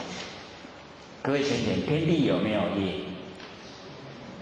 天地有没有业？天地会不会造业？不会的，因为它呢都按照自然的运转。那我们看到有天灾地变，那个是我们的众生业因形成，才有天灾地变。本来天呢都是正常的运转，为什么有狂风暴雨？为什么有台风？为什么有地震？那个都是我们众生的心引起的。我们众生的心变化很大，所以现在天气变化也很大。众生的心变化很快，现在的天气变化也很快。所以我们老一辈的这个年纪比较大的了解，说以往天不会这样，对不对？所以现在这个天地拢无照教子，老人拢无照规矩，老人无照道理囡仔拢无照规矩，都是这样一直形成我天气的变化很大，所以我们了解说这个天灾地变是我们人的心引起的，各位都不会去想象说天气的变化跟我的心有关的，有没有关系？我们有一些就会觉得说，天变那变跟我哪有关系？可是我们仔细去观察，一定有关系的。所以各位看，假如说到达一个节日，就是要拜拜大拜拜时候不是要杀很多畜生本来那个预报天气都是天气很好，可是你真正到达那个一直在杀生的时候愁云惨雾的马上就形成愁云惨雾。因为以前从小孩子开始就打坐还在后天庙那个瑶池金母慈惠堂服务有17年很长的时间呢，在那个后天庙在做当地所以就了解到说每一次到那个杀生的时候愁云惨雾的，一定是这样，不管他预报说怎么样的天一定会愁云惨雾了。再怎么说一定好天气一定会变。所以就是了解到这个天地它不会做事它只有使万物生生不息说生是天地的大德，那我们杀生就是违反天地天心都没有去照顾所以杀生最残忍的，这样了解意思吗？所以我们为什么要素食？就是不跟众生结恶缘，而且这个一命要还一命的，没有说一个人很喜欢说我给你杀给你吃，绝对没有啦，一定气得咬牙切齿。好，你一定要记得，我要讨回来。所以每次我们自己养的那个家禽自己养的鸡鹅鸭要去杀的时候，不是要去称看看多重吗？要不要？自己杀的为什么还要再称呢？不是不用靠钱那个就是跟他讲，我在吃你的时候吃几斤几两，以后你在讨的时候不能讨过头了。那个就是明明白白就是我吃你几斤几两，以后你要回去几斤几两，这个讨我还要再讨回来，就是这样，没完没了的，所以我们呢就不跟这个众生结恶缘，因为他做了不好，才会转世当畜生，所以畜生你看我们人不是有三人生觉灵，那个畜生他的灵已经被掩盖，生觉有了，灵就没有。那狗因为它那个灵盖一半，所以狗还很灵，灵不灵？有的狗很有灵性可是没有人这么灵了哈，有一半的灵，说他盖一半。然后我们人哦，有一些人啊，他也不是很灵，对不对？有没有全部很灵？有的嘛是都很笨哦，笨不笨？那个灵也盖差不多哦，虽然没有到一半，大概也1/3哦，已经盖了。有时候我看到那个很笨的知道该怎么样去追求，不追求，都追求那个不应该的，那个算不算了？他的灵已经盖了1/3，有没有？都已经盖了1/3吼。啊，该咱家己爱去认真的拢唔认真啦，迄无应该咱管的，咱拢管较高。那个大概都是5时出世。我们七片，第七个那个七片，就是下昼时11点甲下晡1点出世。伊家己的代志拢藏的莫管无要紧。别人的代志若无去管足艰苦的。所以啊假如说你那个时间出生的你就要深深的回光返照。我有没有这样啊？那个家己的代志拢那藏的无要紧，那别人的代志无管足艰苦。那就是跟他的出生的时间有关系啦。那七片内底第七个好一切杂事，很有意思啦所以我们要深自警惕。假如说是那个时间出生的，我一定不要落入那个旧巢里面一定不要去管别人的事，管我自己的生死大事就好。这样了解吗？那假如说暗时11点到1点出世爱吃，很喜欢吃，所以咱那个时间出世对吃就较注意，够养生就好了，不要再吃了。或许都是12点半，刚好那个时间了，所以对吃的会比较注重，哎呀，真的拢无要紧。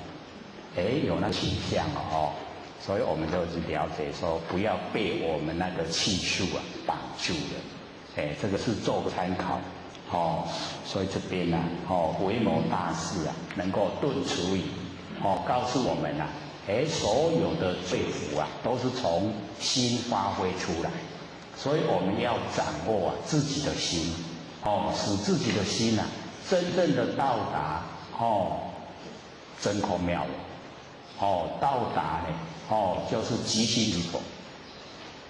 所以心理心法最讲究的明心见性能够心明因果不昧，能够见性成佛无疑。心明了因果不会迷昧不是没有因果，而是在种因的时候已经就非常清显。所以呢我们就讲菩萨呢为因为记原因凡夫呢为果为记果报，对不对？凡夫在做的时候都不管好坏一直做，怕呢接受呢不好的果报。那菩萨呢他开始做的时候很畏惧原因，只要我不种因，果报就没有；我种因，果报就来。所以畏惧原因各位浅显，我们要畏惧原因还是畏惧果报？原因重要所以因一定不要去种不好的因。我们呢都是种非常好的因，可是呢不要记在心上那个叫殊胜的因缘很殊胜。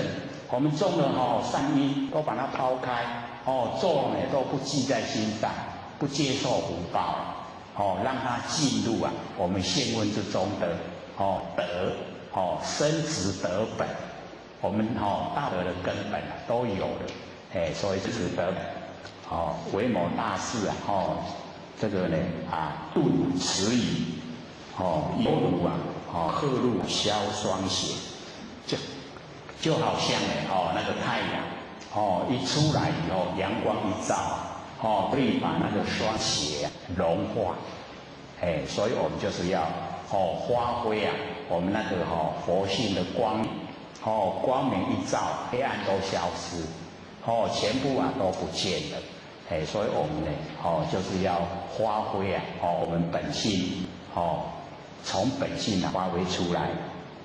不思议这个解脱力，这个不可思议这个不可思议的，这个或许就讲就是我们不生不灭的佛性本体叫做不可思议。以前不是说嘛我们不要找有，然后也不要找空，不要找亦有亦空，也不要找非有非空。那请问各位先生，是有还是没有？就是不思议啦，不可思议已经落入没有办法用头脑来想，用嘴巴来讲，已经没有办法了。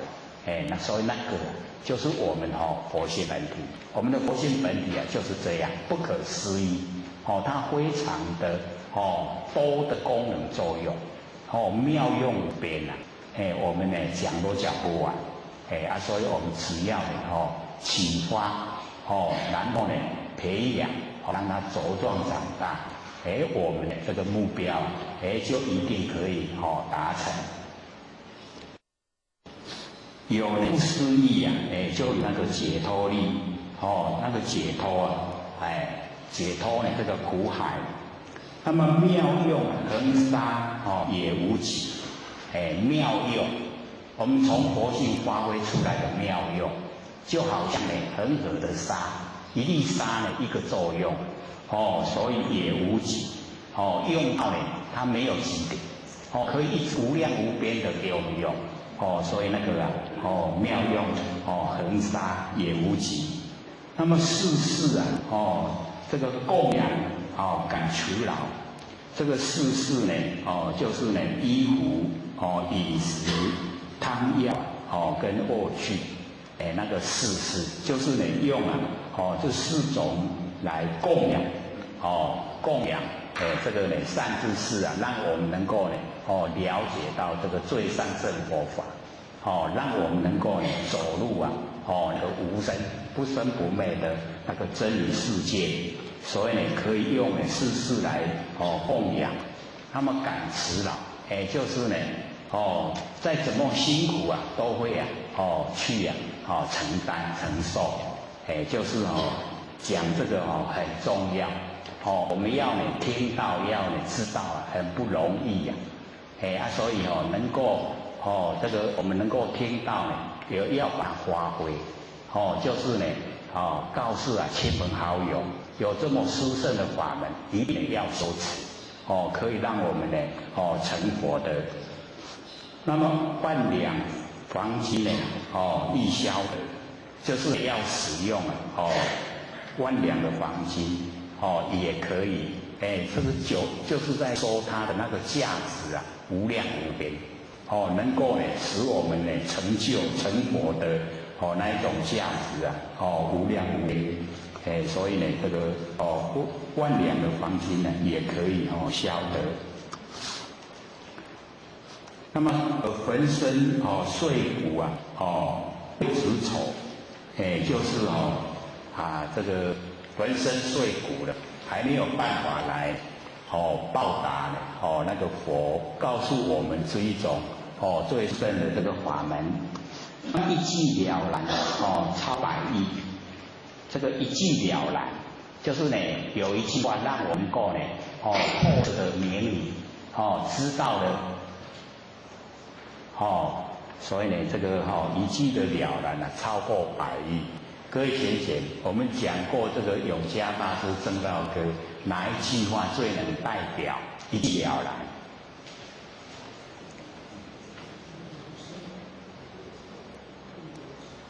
或许有讲过，可能各位听的时候不很在意，就是那个不离当处常湛然，不离当处。各位先生，当处是哪里？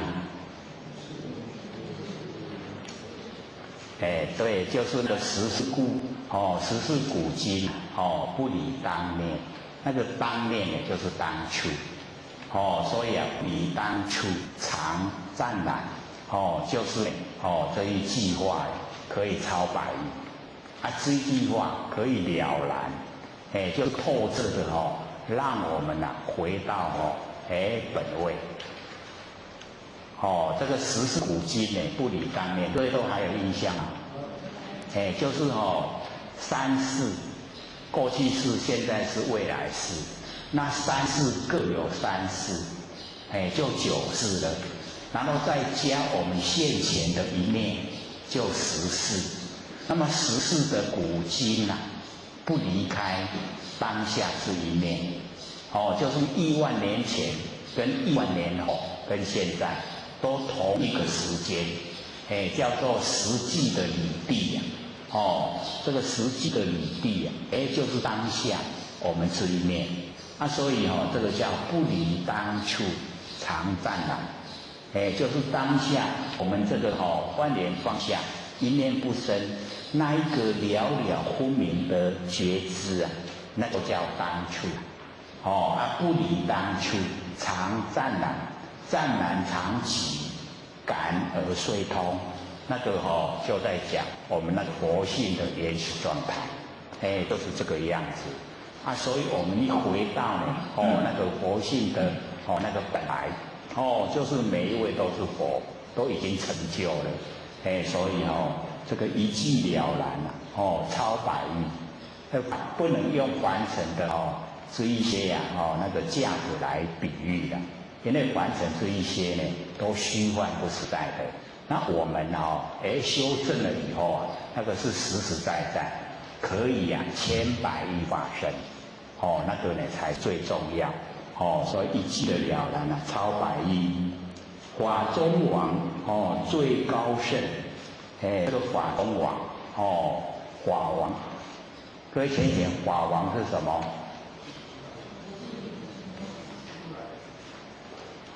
法王是什么？法王子是什么？不是都有说过吗？忘了。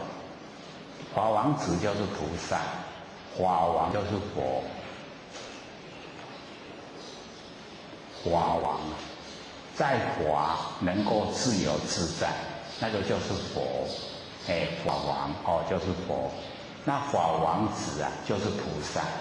要承担承继那个佛的家业所以法王子就是菩萨，法王就是佛所以呢，我们了解说那个法中王，法中王就是佛，最高圣他是已经呢是最高最殊胜恒沙如来同共振所以我们了解每一个都可以成佛，所以这个法中王就是佛最高圣，已经最高最殊胜。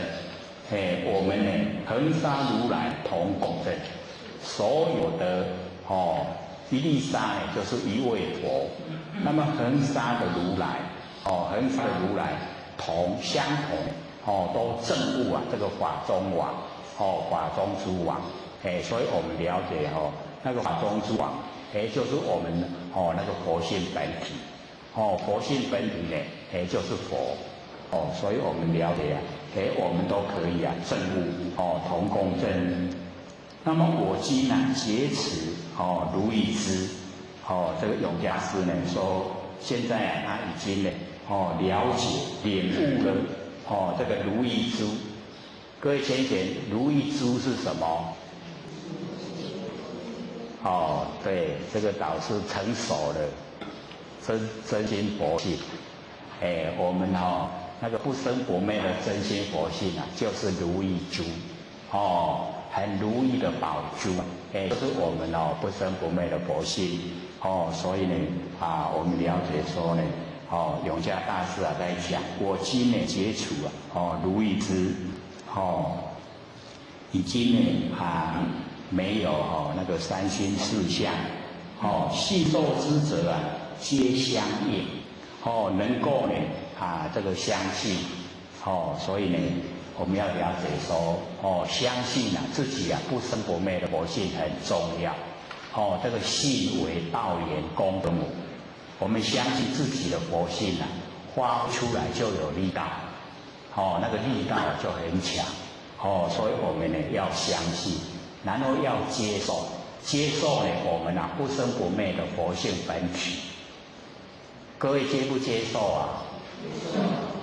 我们平常都是接受那6成比较多了，接受我们的佛性本体比较少，而且都不注重它，注重呢凡尘的有形有相的物质。不注重呢，我们没有形象佛性本体，所以那个受力道都不够。那我们一接受凡尘的假象，就造了很多业，就要受苦。这个导致我们都很愿意，接受我们不生不灭佛性本体可以证悟成佛千百亿化身呢，我们都不想。想不想就是要努力的想，一定要达到千百亿化身，那个才是值得追求啦。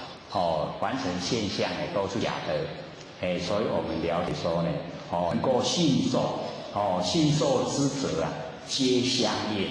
只要我们相信自己的佛性，能够领悟，能够接受，这样的话呢，一定能相应，跟真理相应，都可以成就。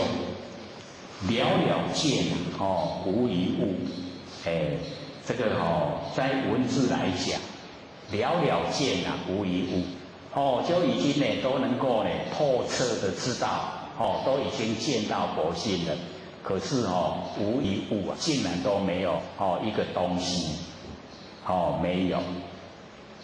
看起来这个了了见，而且了了见是见到什么？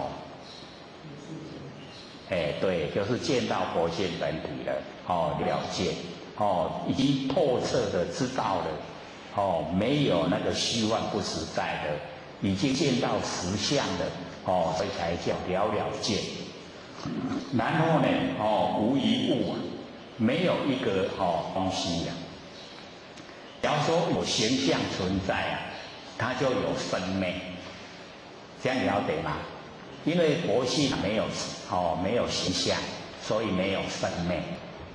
它有形象就有生灭，它有生灭它就不长，时间呢不会很长。就像最坚固的这个房子它只有100年而已100年在我们不生不灭佛性来讲是一刹那，很短的时间我们佛性呢亿万年，就是56亿万年以后弥勒祖师下生我们都还在，佛性没有消失56亿万年，久不久？非常久，对不对？以时间现象来说非常久。那以佛性来讲，它呢就在当下，当下呢就是亿万年同时都在，所以我们就是要进入真理世界可思议这个呢了了见无一物，亦无人亦无佛。也没有人，也没有佛，所以在佛性本体之中没有人，没有佛，那个长沙和尚有讲说满眼本非色，满耳本非声，文殊常触目，观音在耳根，会三言一体，达事本同真。堂堂法界性，无佛亦无人，各位都还记得吗？这个就讲这个呢满眼本非色，就是我眼睛看到的不是形象，然后满耳本非声，耳朵听到的也不是声音。文殊常触目，就是呢文殊菩萨智慧第一呀。我们呢眼睛这时时刻刻接触我们的眼睛，目就是眼睛啦文殊常触目。所以我们在日常生活的时候就把我们的眼睛变成文殊。不是眼睛的本身眼睛的本身我们看形象都是用那个四心生灭心那我们不要用，我们用文殊我们文殊呢当道当家所看的呢整个这个都是真空妙有。文殊所看的就是真空妙有。那我们还原所看的就是形象。那形象是因缘际会才产生的，它当下都是假的，是空的。文殊一看呢都是空，真空妙有就是佛性本体，真空妙有。所以文殊一看都是看到佛性，我们凡人一看都看到形象，都是假象然后呢观音在耳根，就是我们耳朵所听到的都是观世音，观呢世间的音声，我们寻声救苦所以整个都是我们真空妙有佛性的作用，可以寻声救。了解意思吗？会山言于体，我们体会这个三身有法身，然后有报身，然后有化身。法身呢，就是我们讲这个已经充在整个虚空，然后妙有真空妙有，这个就叫法身。然后呢，报身果报的身，就是我们这个形象果报的身。然后化身呢，就是我们的行为。我们做一件事有一个行为做善事有一个善的行为，恶事有恶的行为，不善不恶有不善不恶的行为。一个行为就是一个化身。所以会三言一体，我们体会这个三个法身、报身、化身，原来就是一体，都是同一个神，同一个咱是身躯内底有化身，然后有报身，然后有化身，安尼知影无？知不知道？我们这个身上就具备有三身法身就是佛性然后报身就是我们的妙智慧，然后化身呢就是我们行为我们有佛性，然后呢有妙智慧，然后有行为这个呢就是三身，会三言一体体会这个三身本来就是一体，这样了解的吗？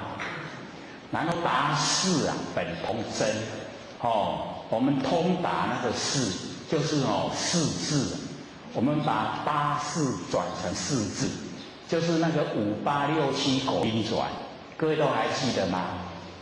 记不记得？我们开始讲六祖坛经的时候就先说的，有没有？那个五是什么？对，眼耳鼻舌身叫做五，然后八呢？阿赖耶识就是八，六呢？意识，七呢？末那识，所以5、8、6、7果因转，5跟8是果，6、7是因，那我们要从因转，因转了以后果才会转，这个或者说比喻了我们因因地我们在这边叫做因，然后我们想到台南车站买一张票，那个到那边叫果，我们现在在因地的时候要买车票，买得到吗？买不到，所以那个果转不动了我们要从因转，我们从这边出发，然后到车站去就可以买到了，对不对？所以从因转，因转了以后到果地，果地以后果就转了，这样了解吗？所以我们从第六的那个六叫意识，那我们意识不要用，我们把它转成妙观察智，妙观察智啊，因为我们了解意识，我们会落入自己的情绪里面，妙观察智啊，就已经关照这个凡尘的事项，所以六祖就讲。妙观察智啊，见非功，见到非有为功用，见非功就是见到我们无为的佛性本体。所以从第六的意识啊，我们不要用意识，我们用妙观察智，就见到佛性本体了。见到佛性本体以后，第六意识转成那个已经呢转成妙观察智。然后呢，再来转第七呢，我们就是了解是我们的意根，然后我们把它转成那个平等性质，因为呢，我们最不容易呢就是平等，就是没有分别心，可是我们在凡尘分别心都很浓厚，一见到呢马上分别，所以障碍我们呢最大就是分别心，所以佛证悟呢就是没有分别心，他已经平等了，是法平等，无有高下，他已经证悟是法平等，所以成佛。那我们分别心不强，没有办法平等，所以我们要转，把摩那识转成平等性质。那我们有平等性质心无病，六祖讲。平等性质心无病，心没有病了，就可以回到我们佛的本位。我们第六、第七转好了以后，我们再来转前面的眼耳鼻舌身，我们用妙观察智跟平等性质来指挥我们的眼耳鼻舌身，要眼耳鼻舌身来听。我们那个妙观察智跟平等性质的指挥，叫做成手奏智，完成我的命令去做，成手奏，成手奏智同圆镜，跟圆满的镜子一样，进来然后折现，进气不流，所以那个已经呢果可以转了。然后呢这个五眼耳鼻舌身这个五可以转了以后，到最后的地方阿赖耶识就转成大圆镜智，所以那个前面的成手奏智同圆镜，然后呢那个阿赖耶识就已经呢转成大圆镜智，大圆镜智的时候就已经性清净，那个佛性就清净了。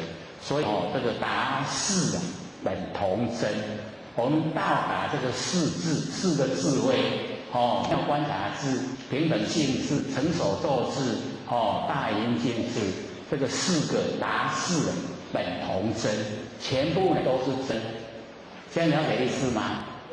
都是从佛性发挥啦。我们呢要从八识返回佛性本体的时候也就是利用八识然后来修持，要修呢就是这样，从第六个入手，第六个已经可以得心应手，我们从第七，六七已经转完以后，在前面眼耳鼻舌身，因为我们这个时候眼耳鼻舌身的那个作用。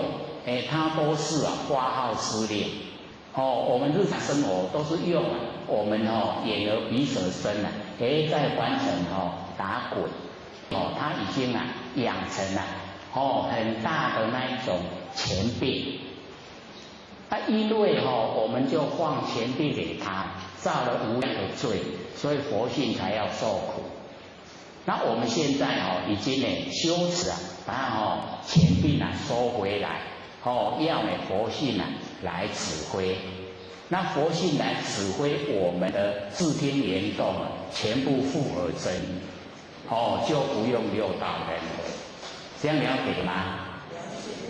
所以我们在生活之中各位先学哪个最强？大概就是眼睛吧。眼睛看到哦，他会看不可啊，还是耳朵，还是鼻子？那个很胖的哦，大概是鼻子。鼻子一闻到气味，非吃不可，一定要吃，然后吃得很胖哦。所以我们就可以体会啊，我们在生活之中啊，是哪一根最强？我要降服，要降服它，就能用这一种修持方式。所以柚子才讲，若以转世不留情，要转世的时候不要留情，一留情那个既得利益他不肯放生，这样我们就修不过来了。转世不留情，这个呢凡心啊，用求挪结定，一转过来以后啊，不管在什么样的热闹景象，我们都在大定之中。那个龙起就是龙啊，龙定，天上那个龙，一龙的那个定啊，它可以兴风化雨，那个定啊很大。所以凡心用求挪结定，我们就是要自己呀，努力修持，所以我们就了解说，那个长沙和尚又讲，达四啊本同真，你到达的四个智慧，全部都是真，都是在佛界之中，所以就讲堂堂法界性，无佛亦无人，一回到我们堂堂法界性。就是整个回到那个法身本体了，整个都法身都是佛性本体，所以堂堂法界性呈现，无佛亦无人，没有佛也没有人，没有对待，没有分别，成就了。各位先生成就了没？最起码我们听这边都成就了修持还没了这个听都已经成就了。所以边呢，我们了解说，这个了了见呢，无一物啊，这个亦无人啊，亦无佛，没有人，没有佛，全部呢都已经回归到不生不灭的佛性本体里面，已经回到本位了。那么大千沙界，海中窝，这个大千世界。这个就讲这个大千世界我们有讲说3000个大千世界海中窝这个凡尘啊，一粒沙就是一个世界非常广泛我们这个世界啊，不只有地球地球呢是宇宙之中非常小的一个行星啊我们看那个大宇宙我们地球怎么这么小在这个5大行星里面一个太阳系啊，还是一个角落而已，它非常广泛，所以这个大千世界啊，这么大的世界是海中窝了，海中啊，就是我们这个海就是线分啦，我们线分非常大，大千世界啊非常小，我要了解说这个线非常广泛。所以呢，这个讲就是比喻那个有形的那个世界有形的世界都很小，我们无形的那个线的世界才很宽广，所以这个大千世界大千世界都是海中的窝呢，就是海浪引起来的泡泡，叫做窝。各位有看过那个海浪引起来的泡泡吗？有没有？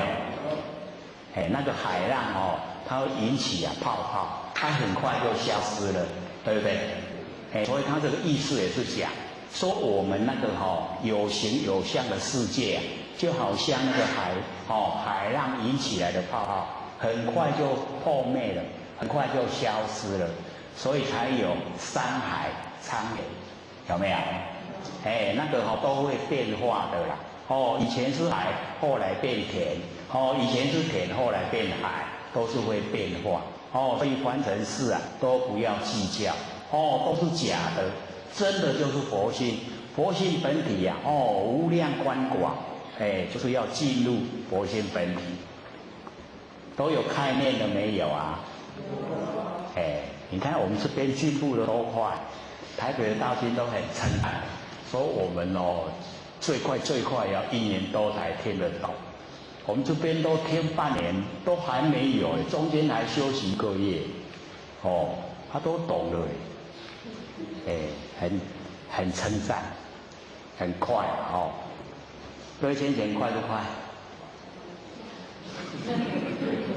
不好意思说只要我们用心一定很快就了解，不会说听不懂了。跟着我们开始的时候都听不懂，还要上多久啊？不是那样吗？有没有？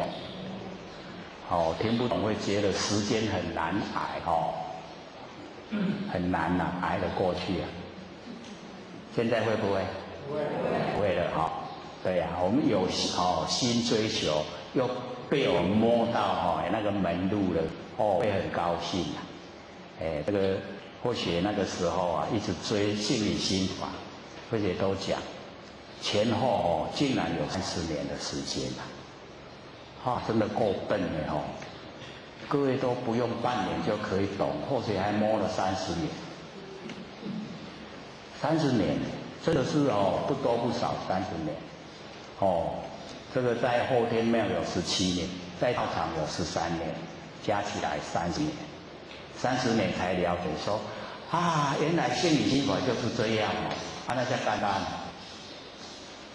所以那个时候就一定要说，不然我这30年都白费了，无惨领悟以后就死掉，不是讲都爱看他了对不对？就可惜了这个真的是很难，不懂就是不懂。心理心法不能够骗人你只要一开口，你知不知道听的人有领悟的人，他马上听出来说你知道不知道，你讲的是真的还是假的因为有一些浅显或许这个苦口婆心一直说一直说一拍死了我知呀但是我听说你还不知道你起码跟我讲知呀，我要搁讲啥就没话说。所以我们就是要知道心理心法，知道就是知道，不知道就是不知道，没办法骗人所以各位只要努力以后你也可以人家一讲话你就知道他修到什么程度，就会知道真有根气讲的拢接近佛性，一听就会了解了。不知道就是不知道假不来的所以要努力各位也很赞叹或许都30年，你们才几个月，30个月还没到很快所以呢我们了解说已经到达呢无佛无人到达呢那个整个那个大千世界都是海中的那个海泡一切圣贤如电佛所有的这个圣贤就好像那个闪电那个打雷那个闪电一闪就过去了所以我们就是要了解到我们在凡尘能够呈现的都不很多了，就好像个闪电一刹那就过了没了很快呢一切这个圣贤如电佛假使天轮等上学在这个能够成就圣贤的时候，能够明心见性的时候假使有那个铁轮在我们顶上盘旋，是呢要来陷害要来这个修持要把这一个修理掉就是这个修道人要把它消灭掉那个铁轮在顶上盘旋定慧啊，言明啊，终不失。那因为这个修持的，他已经到定慧言明，所以我们要了解到我们能够进入不生不灭的佛性本体，它就有办法，那个定跟慧啊，整个都呈现。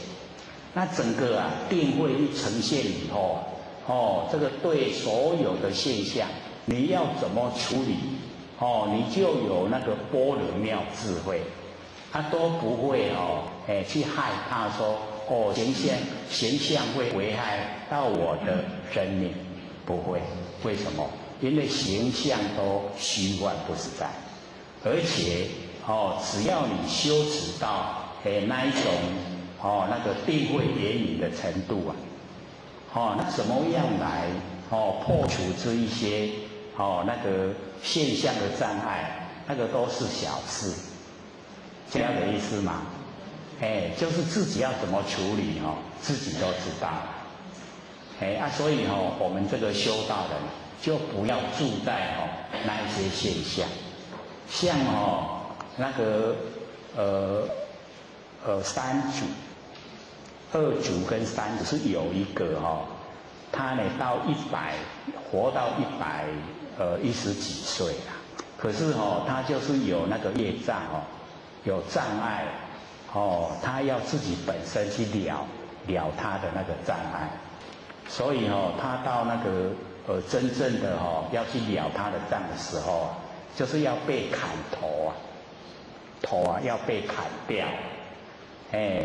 他说这个到达要被砍头的时候他说好像如临春风，好像被那个春风吹得不是很舒服吗？他说被那个头砍掉很舒服。那我们看头被砍掉是不是很凄惨？他一代的祖师嘞，还被砍头所以我们就是了解到那个就是皇帝对修道人这个起那个恶心的时候，所以他吩咐那个三主就是躲到深山里面，把那个刀脉能够保存下来，不要传。所以三座我们认识的都事迹都比较少，因为他听那个神光二祖的话，就躲到深山里面去。这个世子你那去找伊所以传给那个世子，然后才把那个道脉延续出来，然后传给五祖，才传给六祖，这样。那我们看那一段一代祖师还做砍头他还很高兴，还知道事先知道，所以我们就了解说，有一些真的就是这个诵经百千劫所作业不亡，因缘会易死，果报还自受，都还记得吗？记不记得？所以真的就是坏事不能做了，做了以后诵经百千劫，纵然经过非常久的时间他都还在，都在，所以只要因缘会易果报要去接受，这样了解意思吗？所以我们呢这个修的重点就在不生不灭的佛性本体，所以在现象会有什么样的那个遭遇我们就欢喜心甘愿受。各位都还记得吗？记不记得？欢喜心甘愿受非常有效，对不对？可以了掉所有的业障。不欢喜心不甘愿受我们会没完没了，一生都很坎坷，都在应付同样的事，可是应付的那个方式都不一样，来的要给我们接受那个果报都不一样。我们认为说造了非常多的业，其实只有一个了只有一个，再了一个业，一个业都了这么久了，你看我们一生坎不坎坷？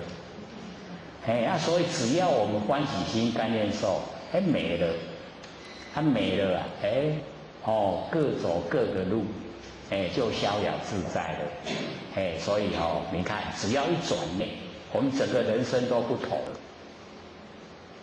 所以我们在凡尘啊，就是要接受真理，要欣喜，要一直听就一直熟了，听了熟做就容易了，听不熟呢，让他走不了解，不了解就会有问题啊，所以要听熟。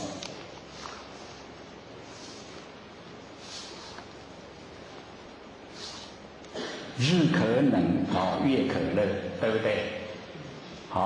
就是纵然太阳可以冷却，月亮可以发热，这个众魔啊不能坏这个其说，就是呢众魔啊没有办法来毁坏这个真理，那个真理说出来的，它的力道就是很大，经得起考验在现象再怎么变化，真理绝对不会变化。所以我们就是了解这个真理啊，经得起考验，能够经得起考验才是真理。所以这个众魔呢，不能坏其说，那个说法都会被那个似是而非的那个论调破坏。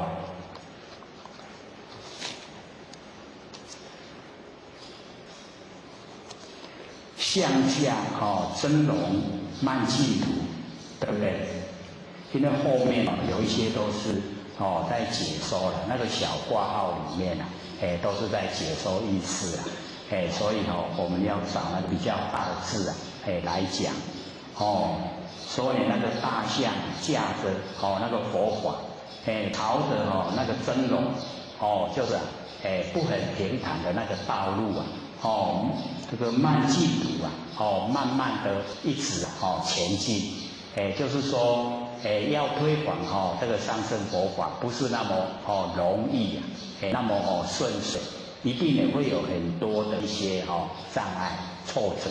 可是呢，只要我们按照那个真理的那一种行进方式去做所以这个向下真容慢净土。随螳螂能续车什么人呢？当那个螳螂。各位姐姐，螳螂是什么？草泥人鳖啊，就是那个小那个好像看起来很大可是它实际都是很小那个螳螂，我们都没见过吗？那个螳螂很有意思，对不对？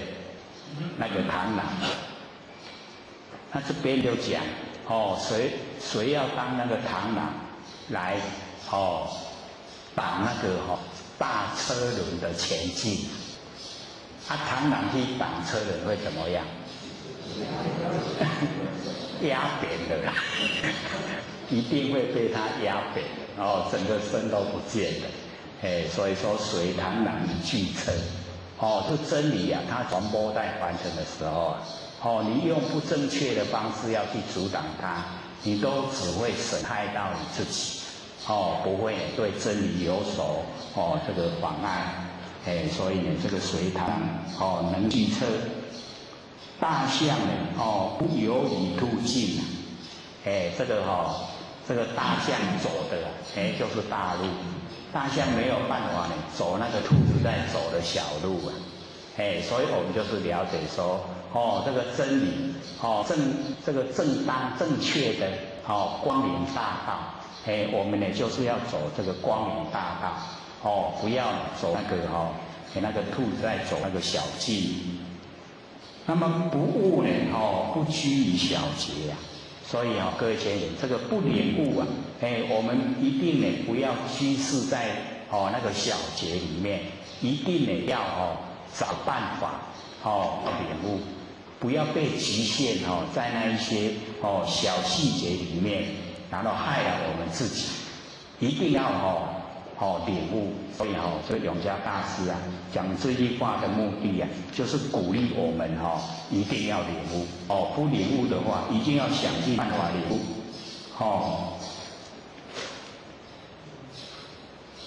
莫将管见半苍苍，是不是这里？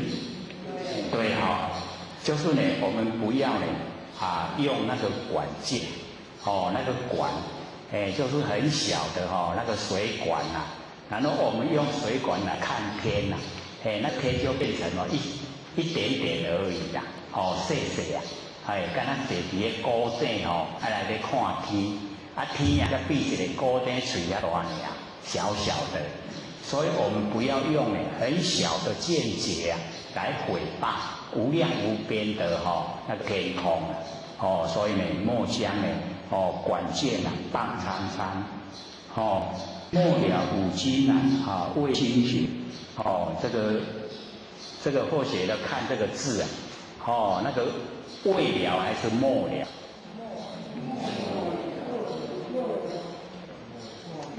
所以导有两个未了有未了的意思未了就是表示我们不了解，那我们不了解的话就辜负了永嘉大师为我们说正道歌的意图啦。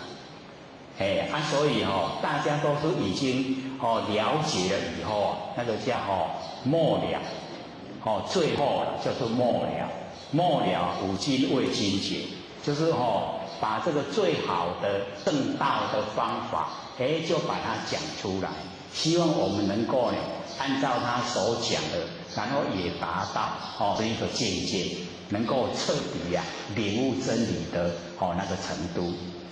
所以或者说未了就表示说我们没有了解，没有了解那辜负了永嘉大师说正道歌的意图无在伊咧讲。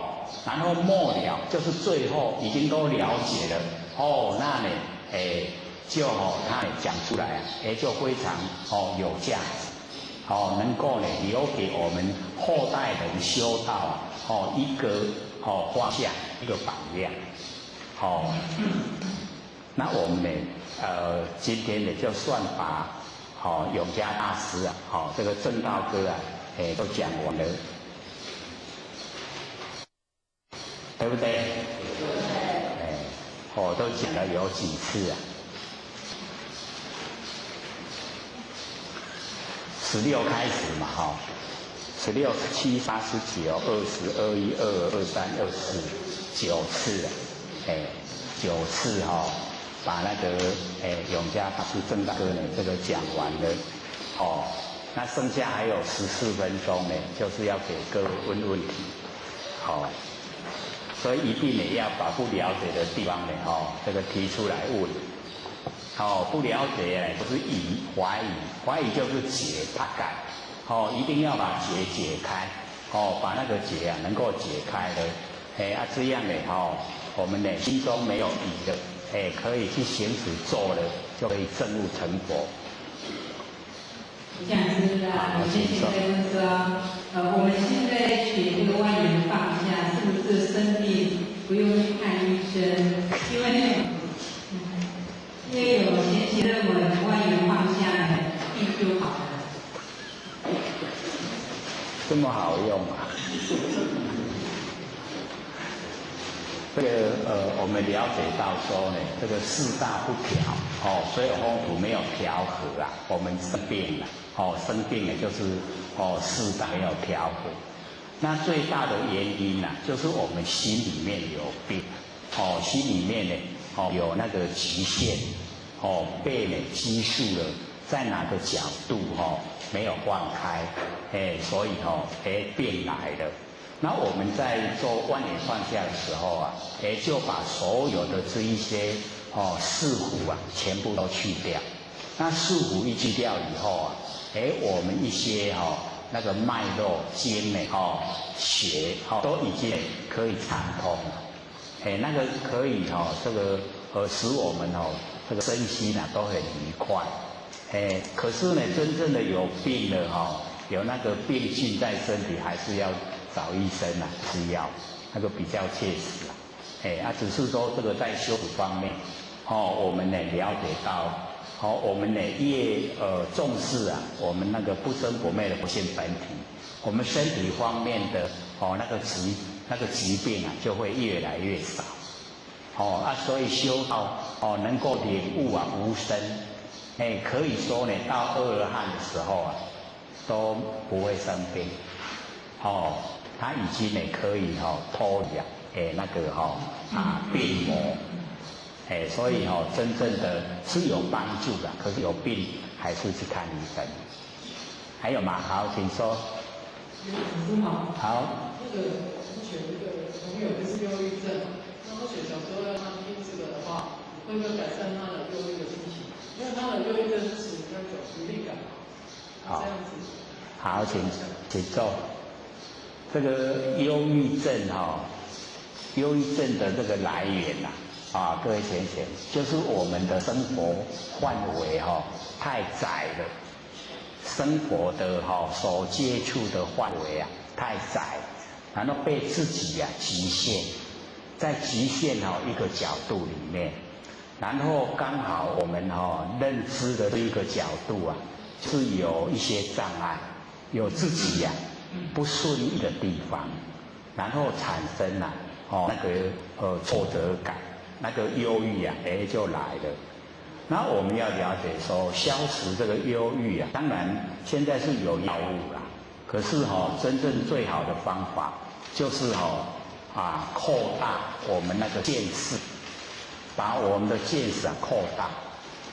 那最快的方法就是去当那个小朋友越小越好。但是幼稚园幼儿园幼稚园或是那个小学生，去当他们的保护，去看他们那个天真可爱的那个样子。或许都讲说有一次，或者那个居住的社区看到一个要上幼稚园的小朋友，他妈妈可能是很节俭去买一个书包那个高超过他的肩膀，那个底下超过他的屁股，那个两边超过他的那个身体，然后他很高兴很大步的在走路。那我从头看到尾，看到没有看见，我说这个孩子太可爱了。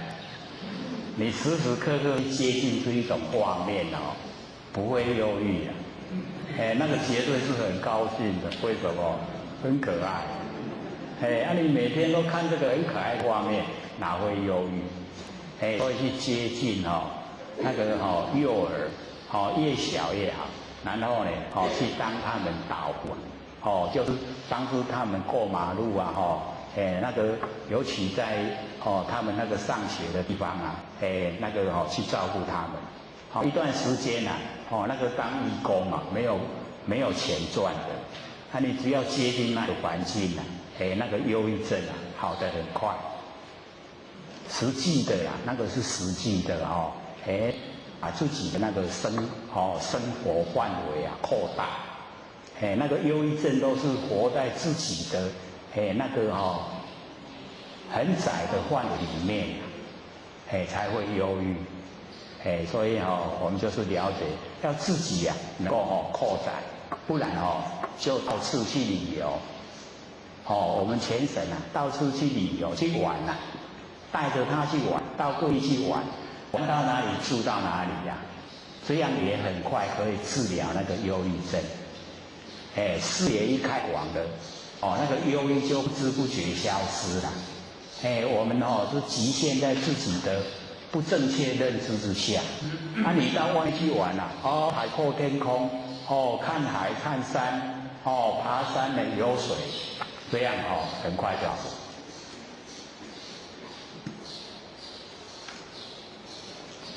身体虚，就是他平常很喜欢胡思乱想，所以很喜欢胡思乱想的人他把身体的养分都消耗掉。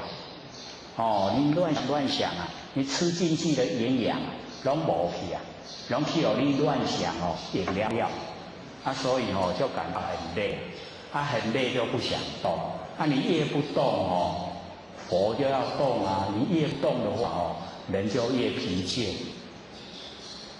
所以要改变。老前有应付为好改变饮食习惯，身体不好改变生活习惯。这个很有用的所以可以把它记起来。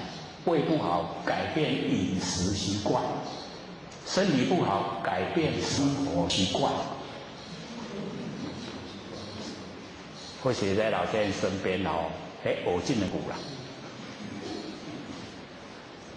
最常到军区问老钱的时候老钱问说胃不好吗？改变饮食习惯。身体不好改变生活习惯。就这样很好用的。还有吗？还有6分。好，请说。现在有讲师吗？请下一个讲师吗？在做万年放下之前他都是先把一些圣经的经书看个眼泪，再做万年放下。那时候一下子就很累，就想睡。他就没有敢睡，但是躺下去就在练，他练到一下子就不知道就睡觉，这样这方法正确吗？好，请说。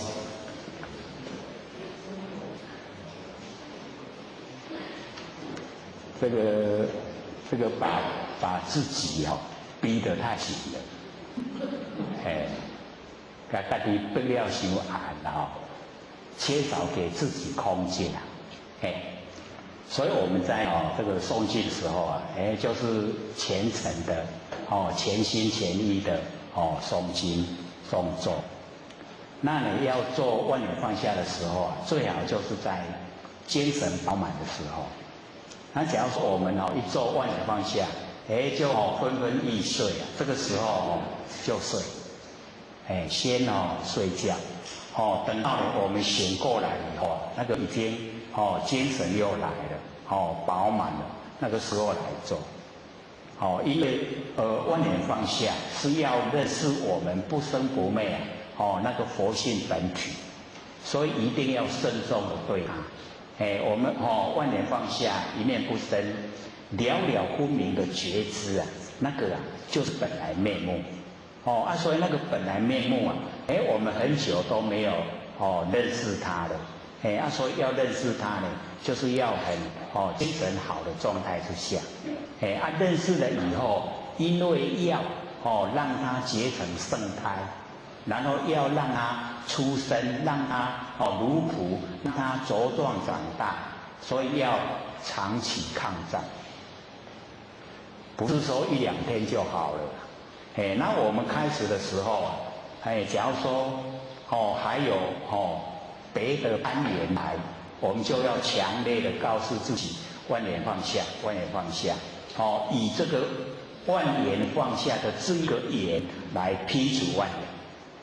然后做了时间一久了以后，你自然一进入以后，不要告诉自己万年放下，它就自然的万年放下，已经到达能够体悟了了分明的觉知，那个佛性本体都已经呈现了。那呈现以后，我们再做耳根圆通，耳根圆通就是要把局限在身上的佛性延伸出来。那延伸出来以后，让它整个空间，这空妙有都有佛性本体了，还要再培养一段时间。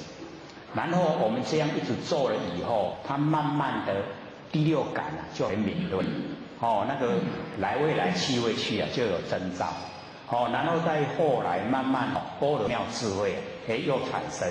那般若妙智慧产生呢，对领悟真理就很快。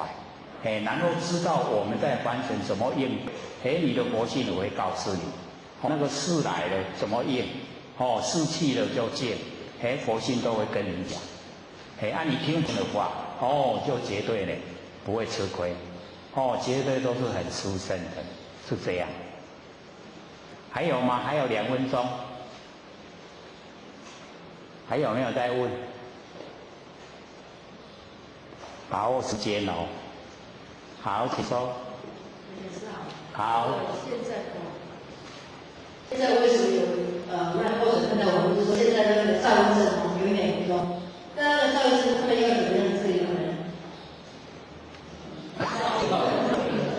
躁郁症，他们是忧郁症，现在是躁郁症。好，那个躁郁症的来源啊，就是给自己啊逼得太紧，把自己逼了伤严，代志伤多，家己足有责任，大项拢要去要去处理，要去负责，所以到久了以后他超过他的负荷，超过伊的负荷他就会感到不安，伊就会发现伊的迄个情绪出来，咱看到就变做躁郁症，所以那个方式就要能够帮助他的话，解除他的一些他要做的一些事情呢，都把它解除掉。讲你什么没做，我来给你做。你什么会当放开，让他这样呢，自然那个躁郁症啊，它就会消失。解除他的压力，不要给他有压力的，因为压力越多，他越负荷不了，那个会越厉害，那个躁郁症。一样啊，那都是我们给自己找来的麻烦。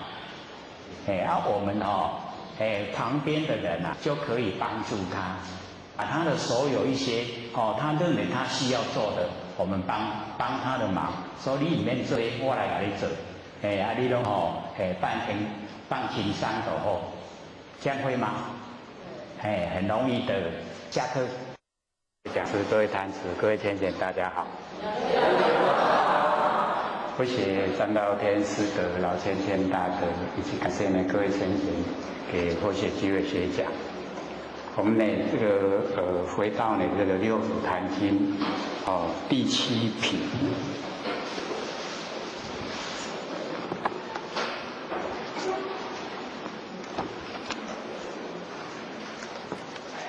我们呢讲永嘉贤觉禅师讲那个正道歌，我们讲9个礼拜。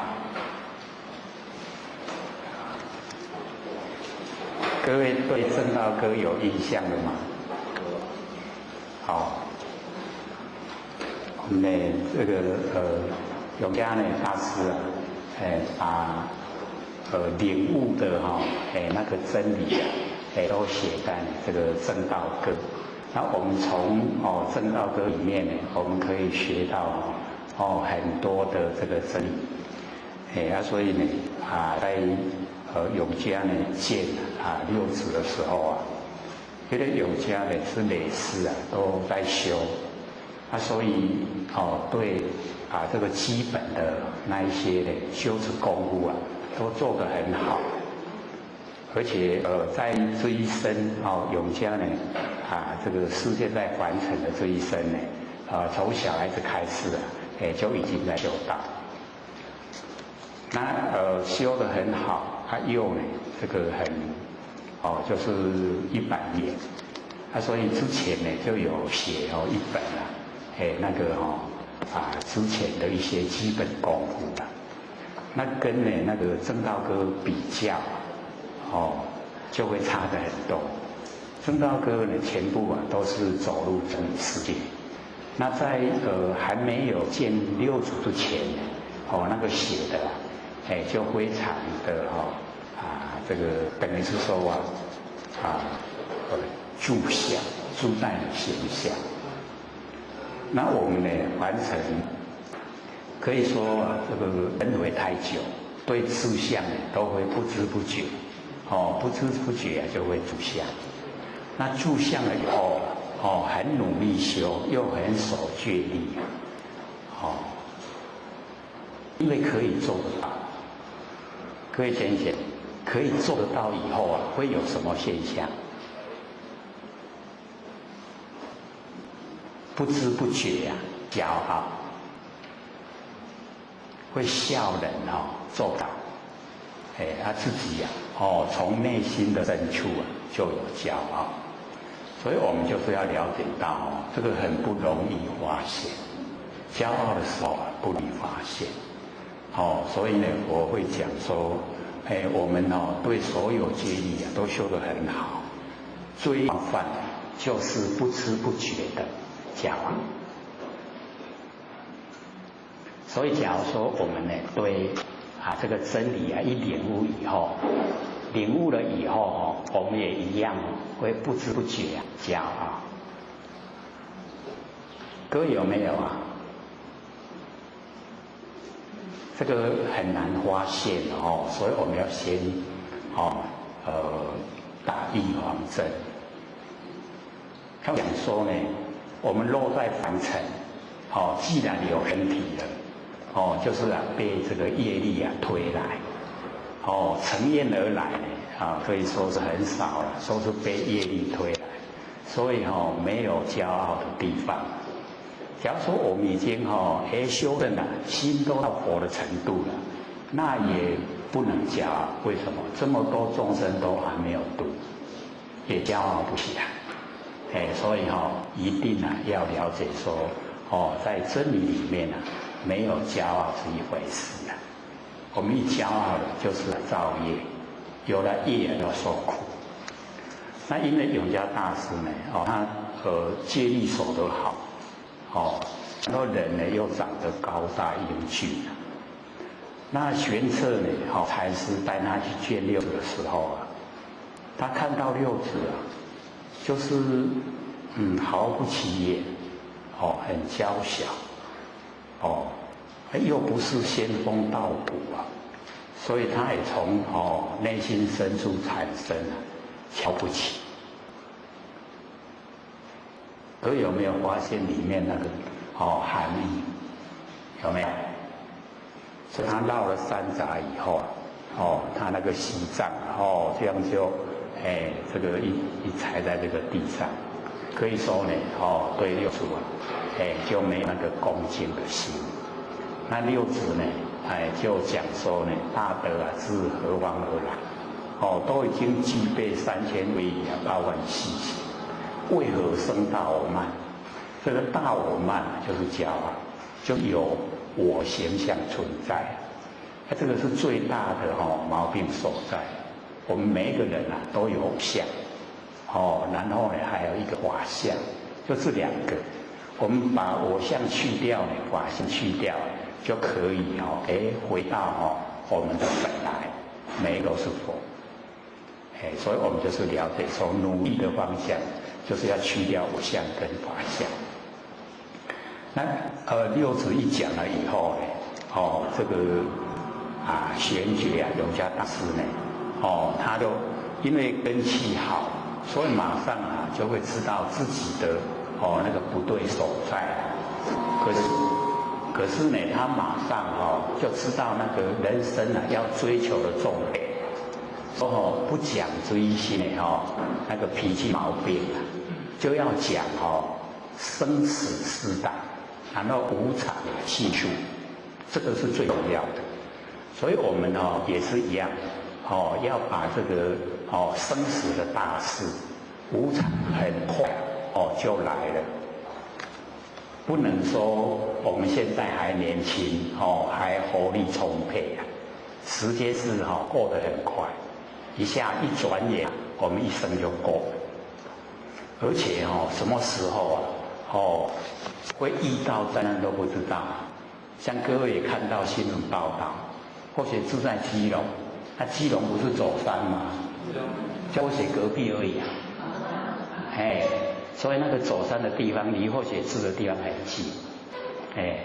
你看我们在马路跑，在高速公路跑，那一座山突然压下来得及跑掉吗？你刚好过去跑掉的啦。那个都瞬间，一瞬之间没有下雨，也没有地震，突然山跑来。而且那个高度有多高知道吗？26公尺。从那个路面到那个那一座山的山顶有26公尺。我们这样一层楼3公尺而已啦，30公尺的10层楼你看那么多的那个土石一压，整个车子都扁了，那人一定是死的，因为没有空间土石密密的不像地震的时候啊，还有那个空间可以呼吸，所以一下子就死掉。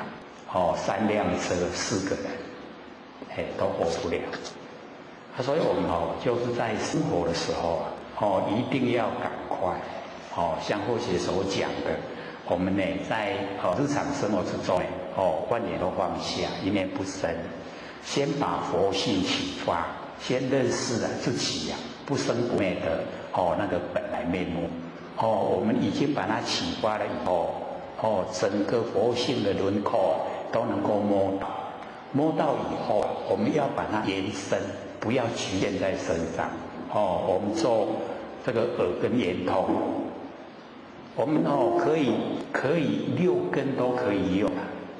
用眼根呢叫见性，用耳根叫闻性，用鼻子叫嗅性，用舌头叫禅性，用身体叫触性，用我们意念叫做察。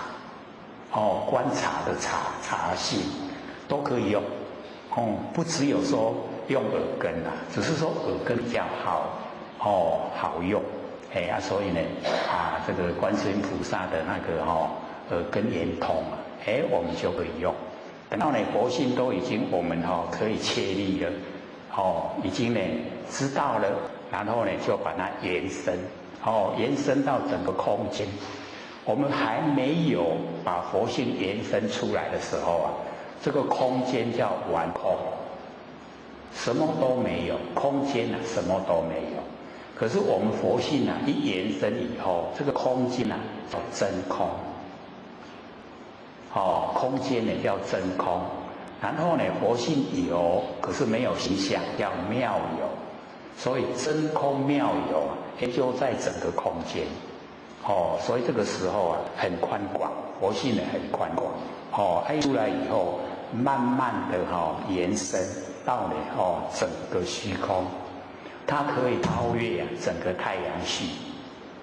文殊菩萨呢就讲说，我们的那个佛性它的那一个宽广度超越整个地球。地球呢是海浪的一个泡泡，海鸥就是海浪引起来的一个泡泡。那我们都以为这个地球很大，然后我们佛性很小，刚好相反，佛性很大，地球很小。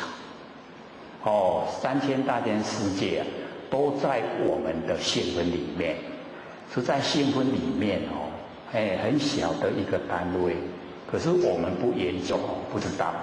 那现在我们就是要实际的要把我们整个这个佛性延伸出来，延伸出来以后跟空间合在一起。那等到呢我们一口气不来，这个身体已经呢生老病死掉了。那佛性呢，它因为没有现象，没有生死，没有生灭，永远都在。那我们也讲过很多次就是时事古今不离当年。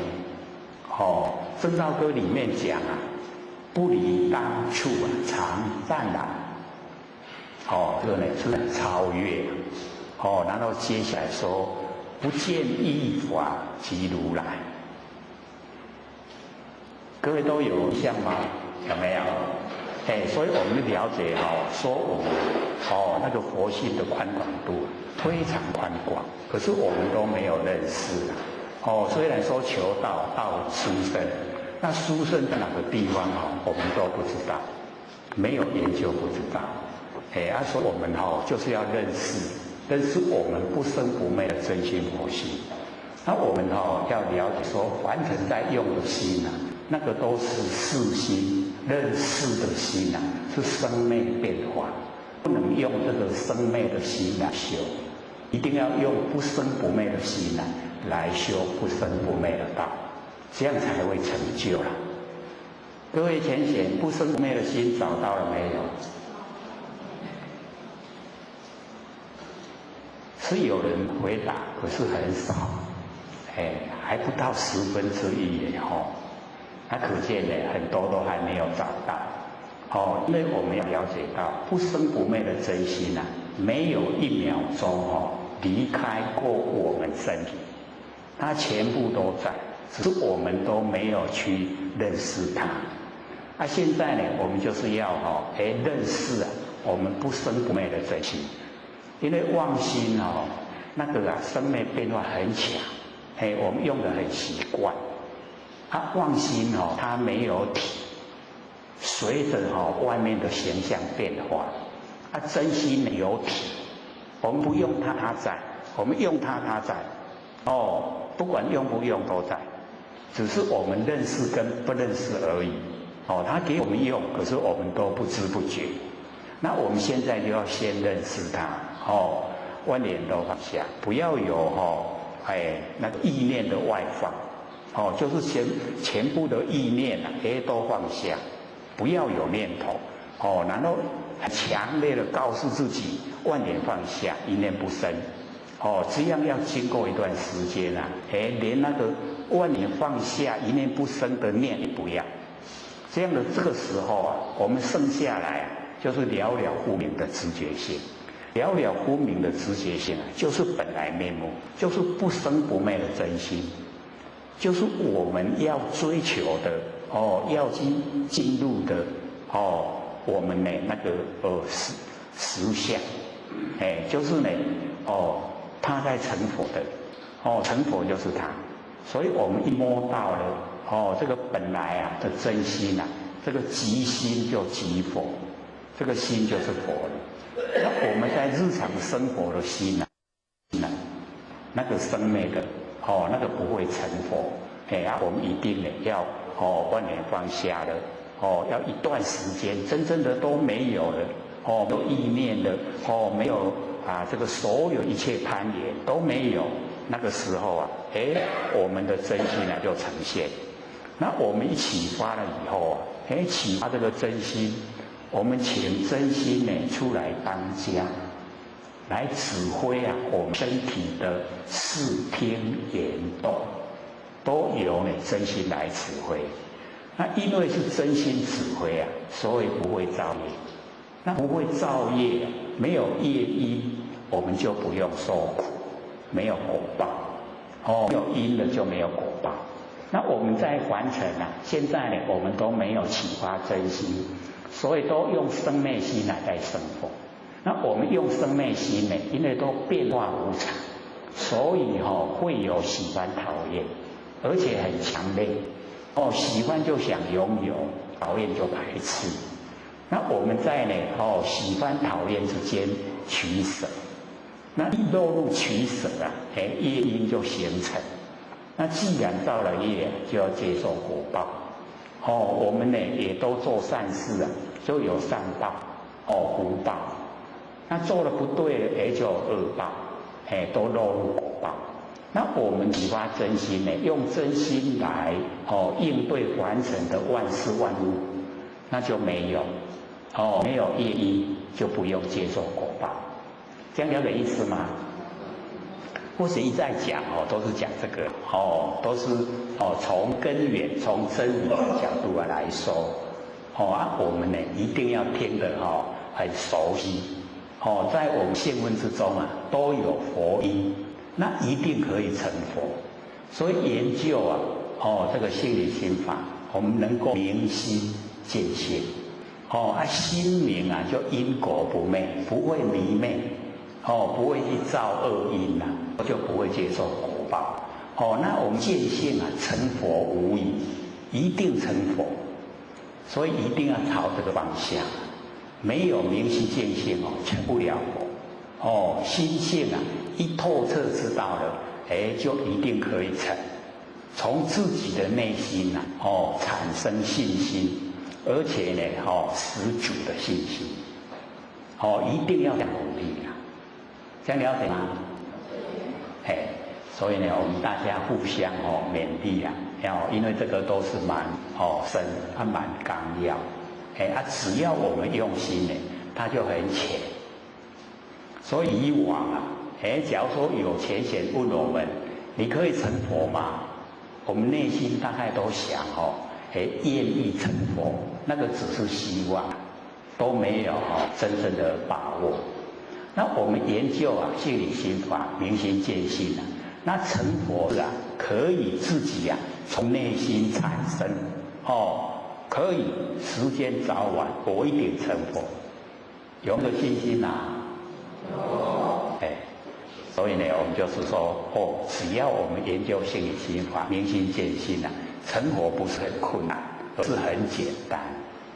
我们只要呢启发真心出来用在凡尘都用就可以成佛因为那整个都是佛性本体在应对凡尘的万事万物。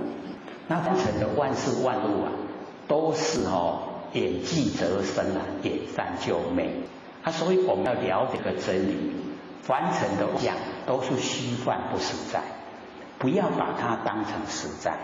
那万事的行也是一样，因缘际会才有事因缘消失事情就没有变化了它已经变化了，没有事情了，所以全部都不真我们不要住，我们最容易就是住在形象，住在事情的内容这样呢我们烦恼就来智慧就没有，没有智慧我们被形象左右被他呢缠绕，去拖咧行去形象的拖咧行所以我们在日常生活呢一定要了解形象都是假的。各位知道形象是假的吗？就连我们这个房子盖得很坚固它的寿命呢也只不过100年，水泥的寿命是100年。那100年在我们不生不灭佛性本体来说，它是一刹那很短的时间。我们的佛性不生不灭千万亿年它都在，所以这个100年是不是很短？只要落入形象，有形象就有生灭。那因为佛性没有形象，所以不会生灭。可是没有形象的佛性却不是完空，而是了了分明。我们呢身上都可以体会，身体是天地的物质，所有风土众缘际会借我们用，不是我们能够去掌握的。假如说身体我们可以主宰，可以掌握，我们在最年轻、最漂亮、最有活力的时候我们就命令身体说不要动，不要变化，我要这样就好，可不可能？不可能一天一天，一年一年一直过都老生老病死一定的绝对所以在我们身体呢生老病死，在外面的形象生住异昧绝对变化所以都是假的，身体也是假的，最亲的身体都是假的，真的呢就是不生不灭的佛性说一定呢要把佛性启发，然后以佛性为主要使它恢复光明就是呢庄严佛土。庄严佛土就是佛性恢复光明不是那个有形有相的富丽堂皇，而是我们佛性本体它非常光明，非常富丽堂皇那个功用无量无量无边的功用我们呢都没有好好的启发好好的用我们那个佛性的功用。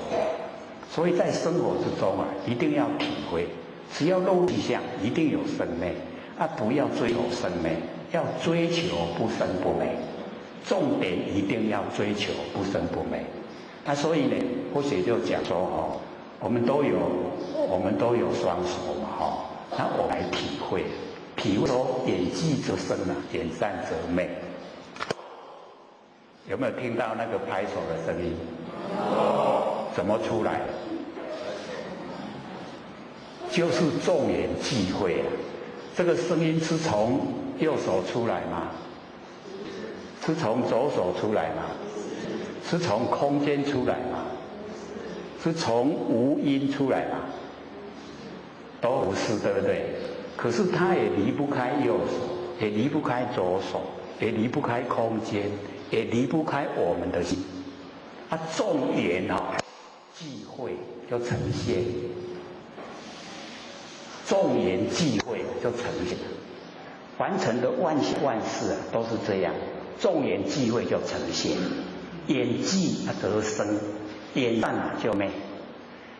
我们看到缘际有形象有事情，看到呢缘散消失，这个叫见法，见到方法，知道吗？见到方法就是见到佛，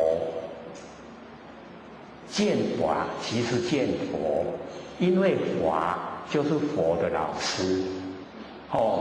这个因为佛修法，所以成佛了。然后呢，成佛以后说法来给僧修，佛法僧它是一体的。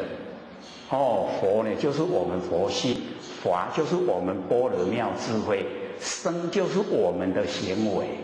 所以全部都在身上，佛法僧都在身上。我们大家可以在日常生活的时候会拍手吗？会不会？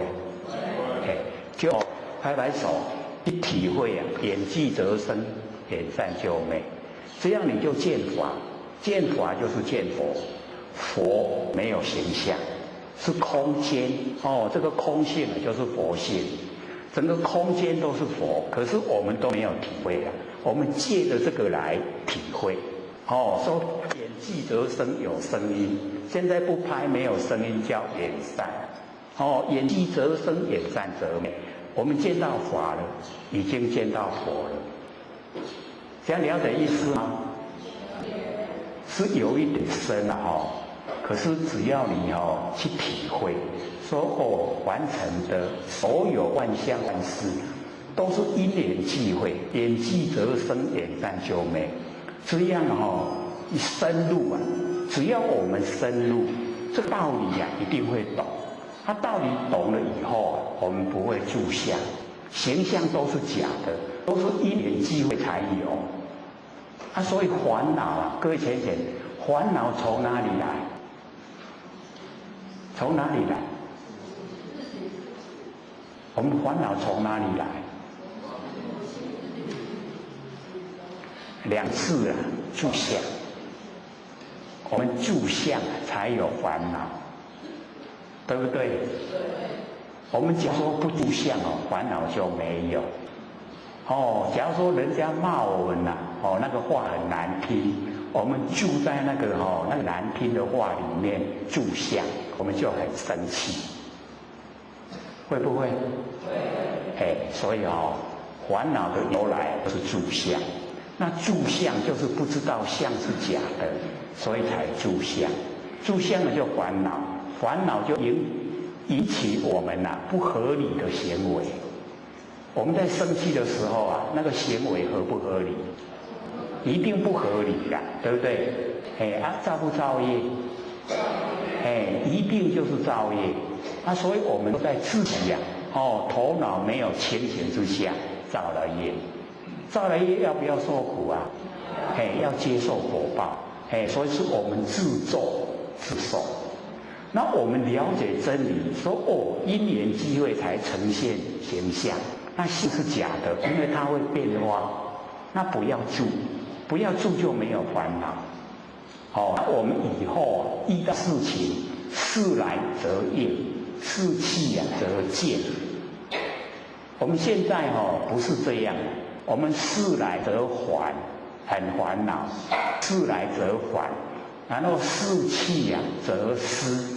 事情去了以后我们思想就是要开会检讨有没有？我们现在都是这样，事情来了那叫烦，事情去了咱就来检讨看看都有对，是不是这样？跟我们事来则应，事去则静完全都是相反，不一样。那我们呢要从真理进入事情来了，我们要怎么应对有一个刚好的角度，我们去应对。事来呢则应，然后事情一过去以后过去就让它过去。你再怎么检讨还是过去呀，拉不回来，所以就让它过去，事既则静，就恢复到清净，清净啊，守住我们本体，那我们心性一清净啊，就回到不生不灭的佛性本体回来，这样的时时刻刻啊，都保持头脑清醒，头脑很清醒啊，会不会造业？绝对不会造业啊，除非我们愿意自己去承受那个地的那个苦报，才呢会造业。那我们很清醒的时候啊，一定都是很理想的那个生活。那所以我们要自己追求，自己呀，从内心的深处啊，启发我们那个不生不灭佛性本体呀，来指挥。我们在凡尘的所有视听言动，这样呢就很理想。我们呢要朝这个方向，唯求做佛，不求于物。各位求什么？金钱。那个一口气不来啊，我们一毛钱也带不走了，所以那个够用就好。在凡尘生活啊，有的吃，有的穿，可以遮风避雨啊，这样就好了。那个欲望是无底深渊啊，填不低呀。你再怎么去把它呢满足你的欲望，都不会满的，不会说好了我不再追求了，不会啦。咱咧欠直欠，变做拢修财路，修遐钱啊，愈济愈给他个啊。愈唔爱布施，所以我们要了解我们越拥有越多啊，烦恼啊苦恼越多，那我们什么都没有了，就只有佛性光明了，那个就是最富有的，最富有啊，就是我们佛性光明。所以我们有讲过那个七法财，各位都还记得吗？记不记得？7个啊，七法财。第一个呢就是五呢，能够听到最上乘佛法。我们佛性里面最富有的听到最上乘佛法，闻，就是呢我们已经了解到可以成佛的方法。那第二个呢就是信，相信自己呀不生不灭的佛性就是佛，相信不要向外追求，向我们内心来追求。自己本身呢就是佛所以要相信。然后呢，再接下来呢我们就是要有那个戒力，因为造化都引诱我们精神外放。那我们要有那个戒力呀，把那个造化的引诱把它切断，不受造化引诱。我们不接受造化的引诱，那个很重要。我们呢只要保持自己呀，很笃定的那个我们那个不生不灭佛性本体守得住。所以第三个呢就是戒，第四个从佛性本体呀产生的定力，定很重要。就是呢这个要从呢本体产生定来了解说凡尘的所有动摇啊。都是生灭变化，所以不要落入现象里面。那个有定啊，非常重要。所以我们了解说有定力的话，处理事情啊，一定都会很圆满。那假如说我们这个搭下，可以怎么讲？老一辈的才会讲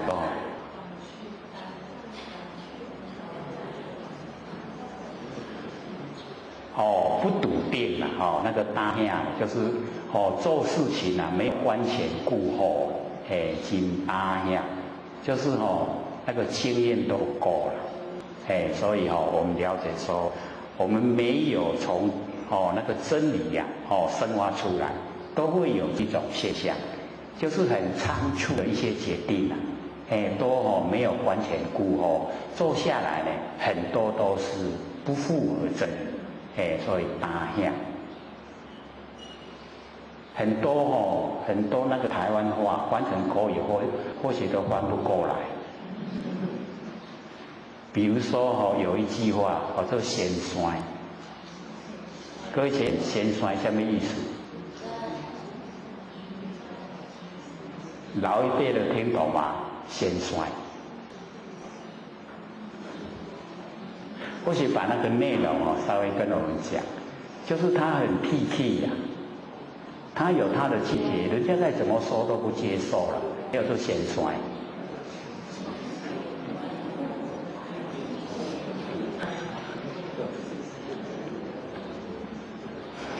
假如说我们从那个出生道，然后转到这凡尘来，那从出生道转到凡尘啊，因为他在出生道之中呢，已经经过很久，所以各位点点，出生道他所重视的是什么？有两个，一个是吃，一个是睡，所以他的那个里面啊。出生道的那个新婚里面啊，就只有吃跟睡。吃饱了想睡了，睡醒了又想吃了。所以一转到我们人道来，会怎么样？也是一样，就是想吃，吃饱了想睡。有没有这种人啊？不但有，还蛮多所以你要他来做善事，他愿不愿意？绝对不愿意。你要度他求道，他愿不愿意？也不愿意，因为他心分中里面没有那个事。所以我们就是要培养，要从那个最根本的，所以你要存好心，说好话，做好事，不要苛求了，这样就好了。让他慢慢经过，慢慢累积经过累积一段时间以后，你邀他说我们一起去寺庙拜拜，在他很空闲的时候他就会说好了，我给点把你来拜。那假如说都没有把他培养，他会讲说败坏脆康，有没有？就会这样说那我们就知道那个离得太远了，他心分里面已经都很迷昧了，所以我们要了解说我们能够接受最上乘佛法，绝对不是简简单单一定有祖德，祖先有德性，然后我们本身累积善，我们有善因，善又生根了善根，善根又成熟了。然后才会遇到上乘佛法，我们又遇到上天大海普渡这么殊胜的机会何不好好把握，把它修正修成，又回到本位，都是佛，然后可以到无量的佛世界要到哪个佛世界去都可以，不是很理想吗？对不对？可以做到的，看我们愿不愿意，愿不愿意因为我们有一些对凡尘都很贪念，很迷恋这个凡尘，所以才有那一句话说只羡鸳鸯。对了，不羡仙他只有羡慕鸳鸯。会不会死绝对会死。那死了以后还会不会再有那个美好的景象呈现？不会有的啦。没遐好的啦。好的都我你包掉，不会的。要看我们造什么因一定要有善因，才有善的果报。那我们在凡尘各位浅显，行善的时间多还是作恶的时间多？为什么会作恶的时间多呢？对自己都没有信心所以我们可以说无明的时间多了，不能说作恶，我们不会去危害别人那没有作恶只是无明而已无明的时间多。那无明从哪里来？我们怎么样无明？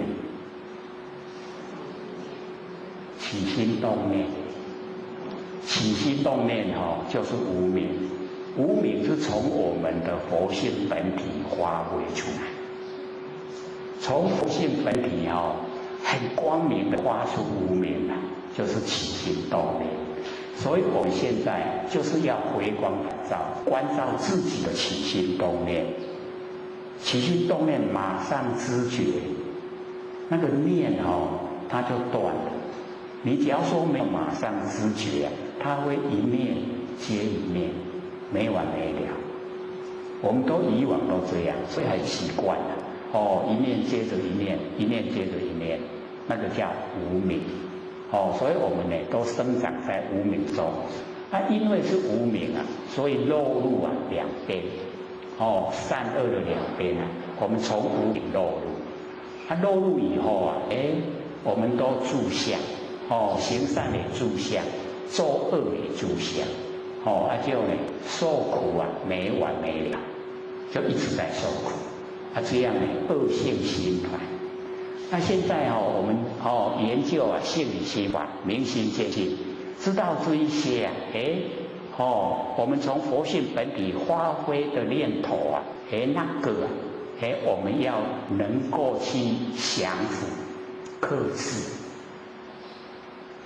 所以发挥我们金刚本性，金刚金中之刚，完成最价值的、最锐利的金刚，把它发挥出来，它可以破坏万物不会被万物坏。表示说，我们金刚本性可以破坏所有念头，不会被念头破坏。各位贤，现在我们生活之中有没有被念头把我们控制？有没有？还蛮严重的呢。我们念头一产生它一定被念头夹，对不对？是不是这样？很难改变我们跟人家谈话的时候他产生什么决定一定按你去走。你怎么讲？唔通啦，唔通安尼做，唔通安做劝得过来嘛？大概10之8、9都劝不过来，一点一意孤行。所以我们就是了解到我们已经没有发挥金刚本性了，都被我们那个妄念看得紧有没有？他造不造业一定造业。所以我们就是要研究真理，让我们的金刚本性来指挥身体，绝对不造业。这样会了吗？会不会？会不会听话？我们的所有行为会不会听我们佛性话？会不会？想不想启发佛性来指挥想。那很好很理想，一定呢要启发我们不生不灭的佛性来指挥。所以我们要用我们本体，用佛性本体，这个就已经不生不灭了。用佛性本体直接来指挥我们在完成的所有一切行为。那么当下已经是佛，所以就不怕说那个走山，因为当下都是佛，走山来了也没关系我们呢这个这个已经圆满的光明我们那个佛性整个圆满光明这个都不怕外在的形象。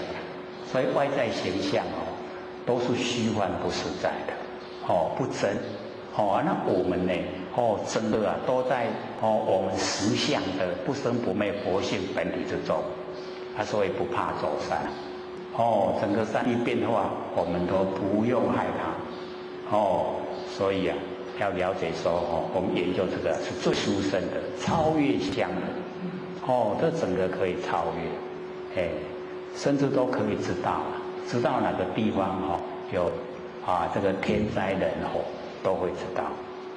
那我们有时候要了解说，像这一次里面它有那个温道，它也都根基蛮好。这个发生灾难呢，他都把他的那个事情去跟他的那个熟识的人去给他们托梦，全部都去给他们托梦，就是以身体来讲道。所以你们这个要在平常的时候就是要能够掌握到自己不生不灭的真心佛性。那个外在的形象不知道什么时候不能这个生存在凡尘，不能在凡尘实现。那已经可以到那个整个佛性都跟空间合在一起的时候那个身体的形象就不管几样。像我们之前有讲那个神光二祖，神光二祖怎么死的？各位知道吗？被砍头的因为那个皇帝就是对那个所有修道的非常反感，只要你修道了，他就这个对跟你作对了，所以他一直在推广这佛法，他被人检举说呢这个他有野心想要这个巩固他的地位要领导这个国家。那皇帝受得了吗？受不了，所以他就把他抓去砍头了。那神光就讲，他说将头将这个头来淋白刃都是刀了，把那个头要去用刀剁，犹如斩春风。你红斩头刚刚你斩春风春天风不是很舒服吗？你看那个什么心，就是严明，整个那个佛性都严明，形象是假的啦。所以他把那个整个道脉传给那个三祖，他就跟三祖讲，说你不要传，因为你这个时候传一样没有命你跑到深山去躲起来，不要被人发现就好。把那个道脉能够延续，所以我们在那个历史之中来看，三祖他的事迹没有，他四祖才有了，四祖到深山去这个见三祖，三祖把那个道脉传给四祖，四祖以后传给五祖，五祖传给六祖，就这样。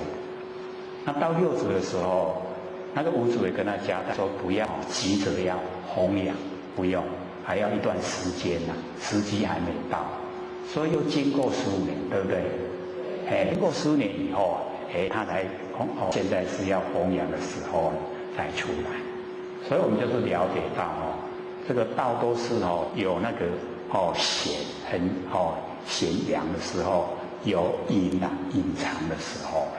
那现在是三遍大开普度，各位先生，三遍为什么要大开普度？因为人的心太恶，人的心恶，各位要了解到，形成共业。一个人的心恶，他的头顶都是黑气你所有人都是黑气就形成灾难。灾难降临的时候我们没有办法逃得过，一定要接受灾难。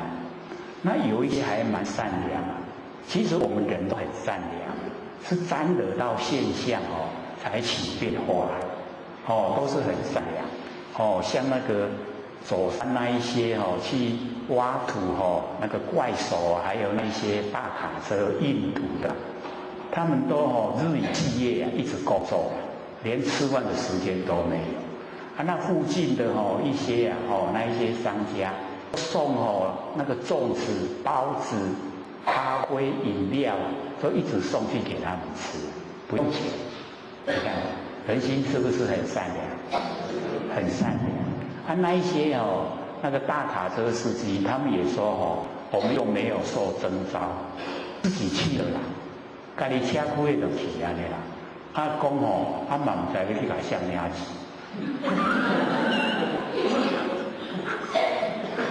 很有意思哦。讲啊，阮来咧做吼，来要去甲谁领钱，讲啊无要紧啊，救人就好啊。嘿，所以吼，你看人心都是善良，嘿，他也不会啊。这个政府假如没有发给他们钱的话，这个怎么当政府？哦，这个政府一定要出钱的，哎，所以那个都不用买，哎，人心都是还是善良，哎，所以我们了解说所以呀会有变化，是我们住相，住在形象，你贪图物质享受，哦，就会有私心，那私心一起了以后啊，就会作恶，做了恶就要接受恶的果报。哎，这叫做头脑不清醒。哦，那我们就是了解到哦，凡尘很多都会这个样子，住在形象，然后被假象迷惑，然后哦黑气就一大堆，哦就形成灾难，灾难降临了，我们要同时接受啊，所以啊，上天不忍心啊，哦义跟实同时啊相违啊，所以哦降道。拯救哦善来虚，降灾难来惩治啊这一些哦私心作坏的人，所以这个时候大开普渡哦，只要呢我们呢都有那个哦根善根啊，都可以得救哦，所以这个时候啊上天呢哦要救我们回去呀。这一次我会老师不是说我们好久都没有回家了。我们家里哦都是啊低都西啊，哎都没有回去打扫，想不想回去呀？想。哎，回到故家乡哦，回到本位都是佛，每一位都是佛，哎，所以要自我期许呀，都是佛，拢是佛哦。那我们呢内心呐都是非常光明，这样的话呢哦，自然而然啊，我们就会无条件的哦利益众生，帮助众生，帮助自己，利人啊绝对利己，对不对？哎，所以我们呢大部分呐，我们在生活之中哦，拢全力顾家己较济，有没有？有没有顾家己较济？然后再接下来就是顾咱的家人，对吧？有没有？哎，然后顾家人哦，有教够有力，顾遐哦亲家别离，有没有？哎，一直发挥，对不对？哎，那所有众生呢，都是我们亲朋好友，哎，都是我们一体呀。众生都是性分之中的哦众生，拢是家己的啦，哦，家己的性分来的。众生啊，都是在我们佛性之中，所以哦，不用起分别心，哦，不用起强烈的哦那个对待心。各位有没有对别人产生强烈的怨愤？哦，你看没人答应，绝对有。嘿，某一个人的行为看得很不顺眼，那个就是强烈的那个怨愤的心。那我们要了解他为什么会让我们看得很怨愤，就是他不明理，不知道道理，才会做出了那一些不合理的行为出来，可不可怜？那样的人啊，可不可怜？很可怜，对不对？哎，所以我们要了解他们已经都已经是肉解了，为高正。然后我们对他怨愤了，是不是赶快梦想起他都给停了，对不对？哎，肉解下死，哎，我们也好不到哪里去呀。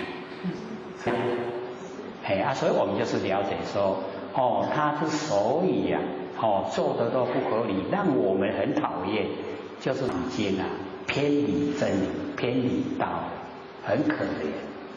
那我们呢要怜悯众生，就是要想办法去救他，这个才是正确的。因为毕竟都是我们自己的性分之中的东西，不是外的，是我们性分之中，而且现象很快就变化，变化很快啊。哦，我们好心也会变坏，坏心也会变好，都不固定的啦。看了我们的遭遇，看了我们的认识，看了我们的追求，所以一定要追求不生不灭的真心佛性。追求了以后把它推广，让所有人都了解，让所有的人都能够呈现作佛。这样了解吗？就是要我们佛老师要我们发那个善愿，有善愿就有力道，有力道呢就可以行得出来，就可以做。那我们整个每一个人那头顶都是锐气，不是那个黑气不是灾难，而是祥瑞之气，它就可以把那个灾难消除掉。每一个人都是这个发出那个祥瑞之气灾难就没有。那每一个人发出的心都是自私黑气那灾难一定形成。那些灾难降临我们一定要接受果报，那个都不理想的。所以呢，我们就是要了解我们在凡尘都是一体一体。那佛已经证悟到一体所以成佛。那我们众生呢，都是分别心所以成众生，了解吗？我们的分别心很强，很浓厚，强不强啊？分别心强不强？你真好呀，我真善有没有？所以我们在生活之中就是要体会这个真理。那我们体会真理以后那强烈的分别心就会慢慢淡，比较没有那么强烈。到后来真的就是将心比心了，都没有了，分别心消失了。那消失以后就成就了，可以归本位了，进入体了。所以我们呢，从那个永嘉大师玄觉禅师他所讲的那个生死四大无常性趣，我们一定要牢记在心。生死的事最大，完全没有比这个事更大。生死，然后呢，无常就是我们要接受那个死亡的那个时间很快，快不快啊？很快这个一段时间不见了，某某人不在了，一段时间又不见，某某人又不在了。时常可以听到这个信息，告诉我们观察是咧短死的不是咧短老的有一些呢蛮年轻就已经都过世了。所以我们要呢掌握在凡尘我们有这个能力主宰自己的时候，要赶快把我们的放出去的心收回来。回光返照，看看我们不生不灭的佛性本体，启发佛性本体呢，跟整个虚空融成一体，真空妙有。所以先生真空妙有能够体会了吗？有没有？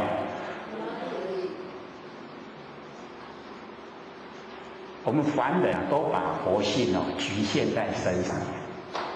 没有说把它呢整个跟虚空呢融成一体。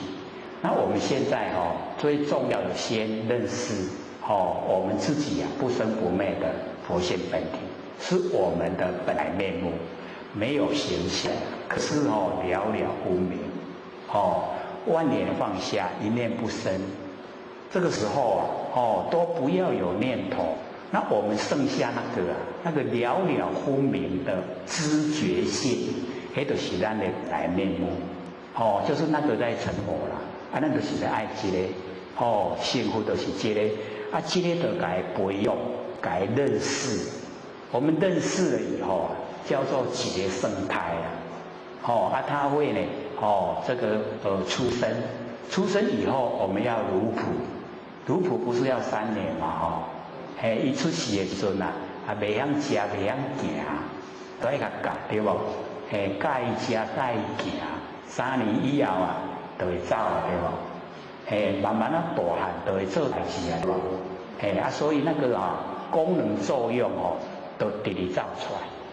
在伊安尼青年壮年的时候，那个横沙妙德它一个功能就是一个德，所有的功能作用都是可以利益众生的，这样了解吗？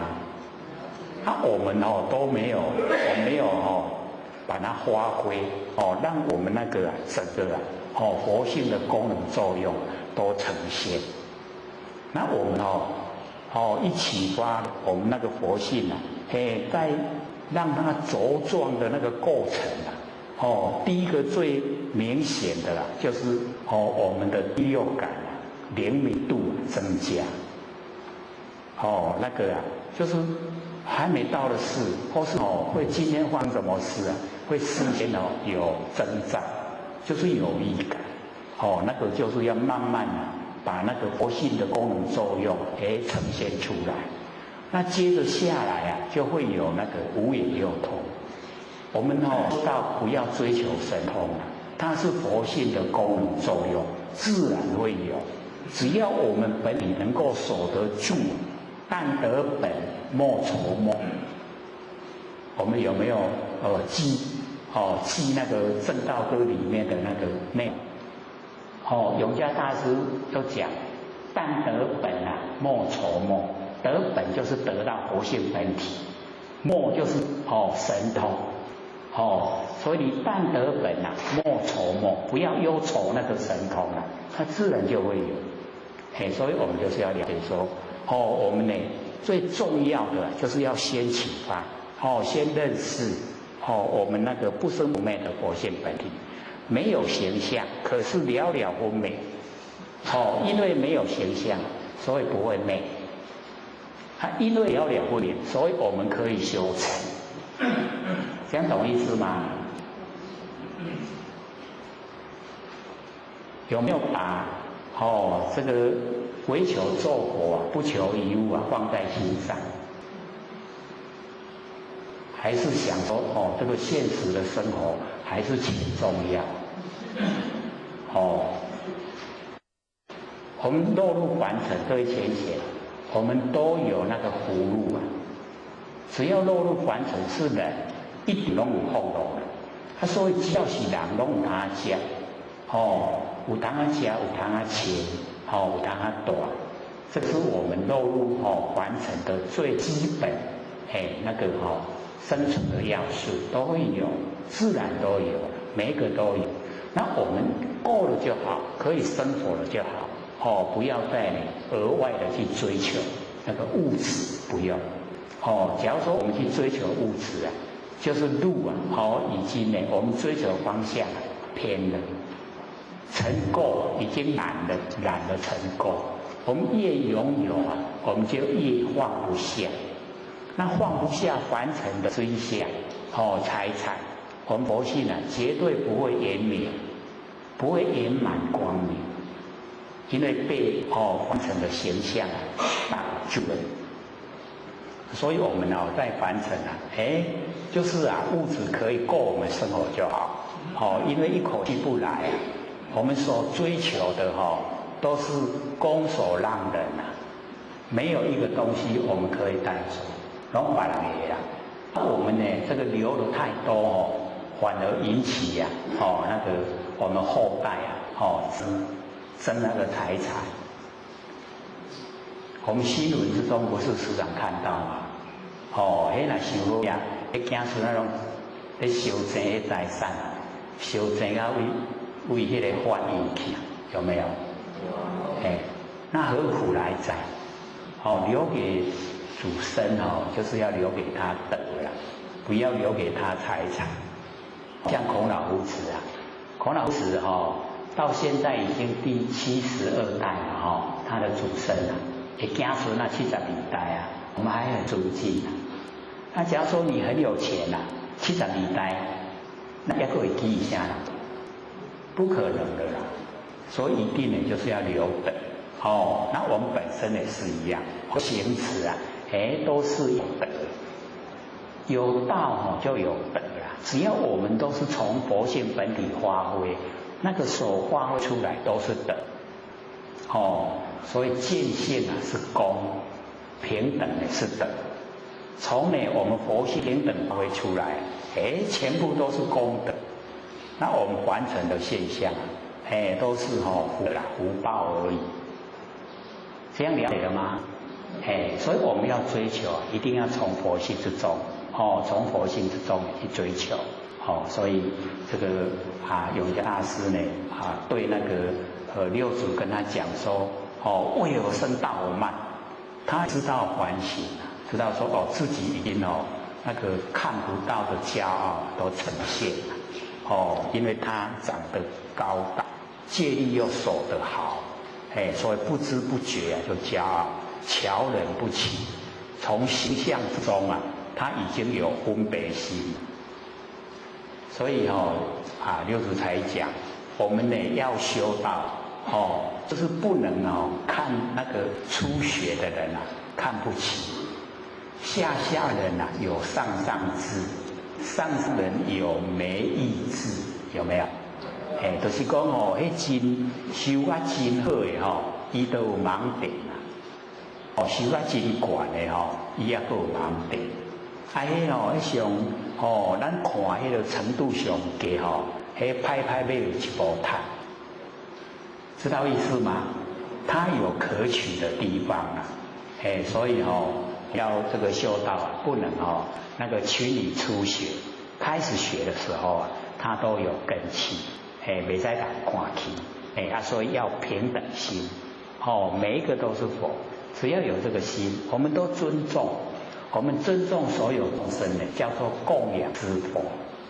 我们有没有在供养之佛所有的众生呢，我们都尊重他，这个叫供养之佛。那假如说我们对众生产生埋怨，那个叫毁谤之佛。我们有没有毁谤之佛不觉得啦不觉得说我们对众生埋怨就是毁谤。可是这个是维摩诘说的说我们对众生埋怨，就是已经在毁谤之佛，众生就是佛了，那我们对他埋怨就是毁谤他，这样了解吗？所以就是尊重纵然是我们最亲的亲人，是我们的晚辈，我们也尊重，这个叫供养之佛，这样会吗？培养我们那个德性我们就是要这样子做，能够平等虽然呢这个晚辈是我们这个生出来，可是生的是现象，佛性呢不能生没有办法生佛性，所以我们呢就是了解到所以他就把他的那个努力的方向就讲出来说，生死四大无常性处。然后六祖就点他说，何不提取无生了即无事。就是你进入本体没有生，你在所顾忌的生死是现象，那你的本体它本来没有生，因为没有生就没有昧，所以体取无生，然后彻底了解不就像了即无事。你了了就没有快慢了，这样懂意思吗？文字是文字我们要懂得它的意思。所以我们进入本体了，就没有生死。然后呢，我们彻底了解就没有快慢。快慢是在现象之中才有快慢。那我们进入本体亿万年前、亿万年后都在我们当下。我们当下已经具备了亿万年前，具备了亿万年后，有没有快慢？没有快慢，所以就已经没有过去心，也没有未来心，也没有现在心，整个我们佛性都呈现，这样了解吗？又有一点深了所以或者就讲说，时事古今不离当面。十世过去世、现在世、未来世，是不是三世？三世各有三世过去世也有3世，现在世也有3世，未来世也有3世，是不是9世高水？然后加我们现前一念是多10世，10世，古跟今不离开我们当下的这一念。所以我们当下的这一念具备了万年。亿万年都在我们当下这一念，这一念就是真心，这一念就是没有变化，这样了解吗？咱就是要追求这个啦，所以永嘉大师才讲，不离当处常湛然，拢不离开当下这个地方所在，当下的这个地方所在就是我们现前的一念。我们现前的一念这一念就是湛然，湛然常寂，就是咱的佛性原始状态。所以底下才接不见一法即如来。会记得没？才讲过我们才讲过1-2个礼拜而已就是要了解到不见一法，所有的万法。万法不是皆空吗？有没有听过？万法皆空，空性就是佛性所以万法都是佛性所以呢，万法都在我们性魂里面，都是佛性。所以佛学才说看见的万法都是虚幻不实，我们已经透彻了解了了即业障本来空，有没有？了了没有业障，在性温之中哪有业障？没有。了即业障本来空，未了还须还数障，有没有？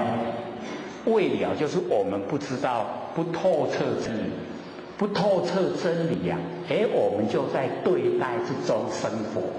那对待之中生活一定有瓜葛跟人家这个有那个切欠，有欠人有人欠我，这样了解意思吗？就要还数债，有欠就要还，那个就是落入现象。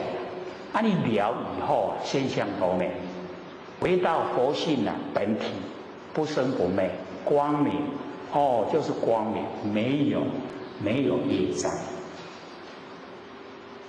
各位会不会想说，那业障为何去？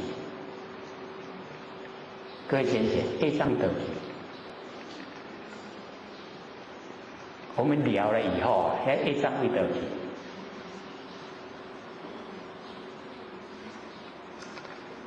所以有很多我们平常都没有去去思索，没有想过这个问题那我们要了解说我们一透彻了解以后，已经回到湛然。湛然就是佛性的原始状态。我们的佛性原始状态有造业吗？有没有？没有，完全都没有。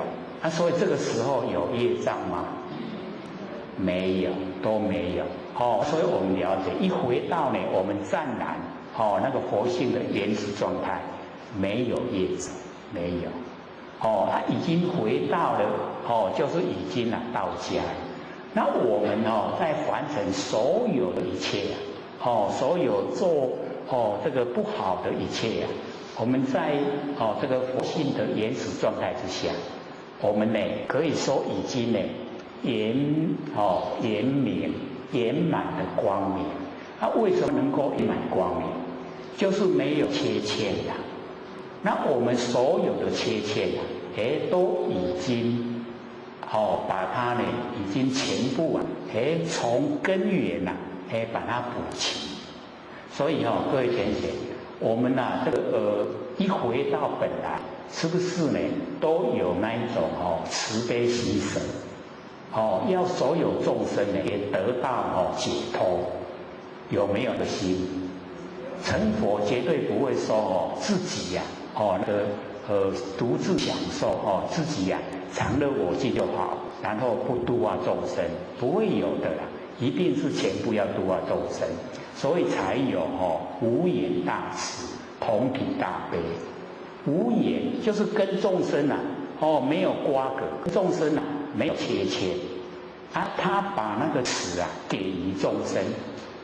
这个慈就是娱乐，给人家快乐叫慈。没有原因的把快乐给你。那假如说有这个切欠的那一些债主没有原因他都可以给人，那债主要不要给他？是不是绝对是无条件的？所以我们就是要了解到，那个已经都在言明之中处理完成了，这样知道吗？不要在心里面我们用我们凡人的心来想，爱欠的这个弄变好，有没有那个心？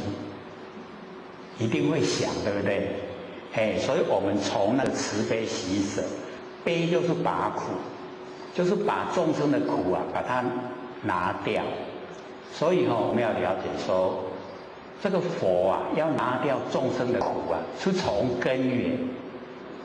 众生的苦是从造业来，然后呢告诉众生说不要造业，苦是不是消失了？那个才是根源假如说那个众生造的业，然后佛菩萨来承受，众生是不是越造越多？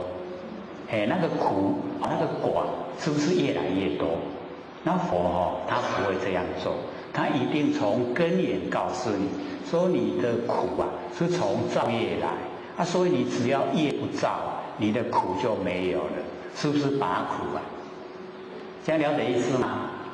所以那个拔苦是从根源所以你业只要不造业就没有苦的果报所以已经拔苦所以我们要了解说无条件的给你快乐，把你的苦拔掉，叫做慈悲，而且是很大的根源的，所以叫大慈大悲，懂意思吗？所以我们要了解说我们幸福之中就有慈悲，就有喜舍。那喜，各位浅浅，就是对治我们的嫉妒。各位有没有嫉妒心可能我们都没有发现，说我们的内心深处那个嫉妒心很强烈。我们有没有羡慕别人的时候？那个羡慕的背后是什么？就是嫉妒。所以只要你产生羡慕那个嫉妒已经不知不觉在了。所以我们要了解说要对这个嫉妒就是喜，慈悲喜舍的喜喜就是高兴，对不对？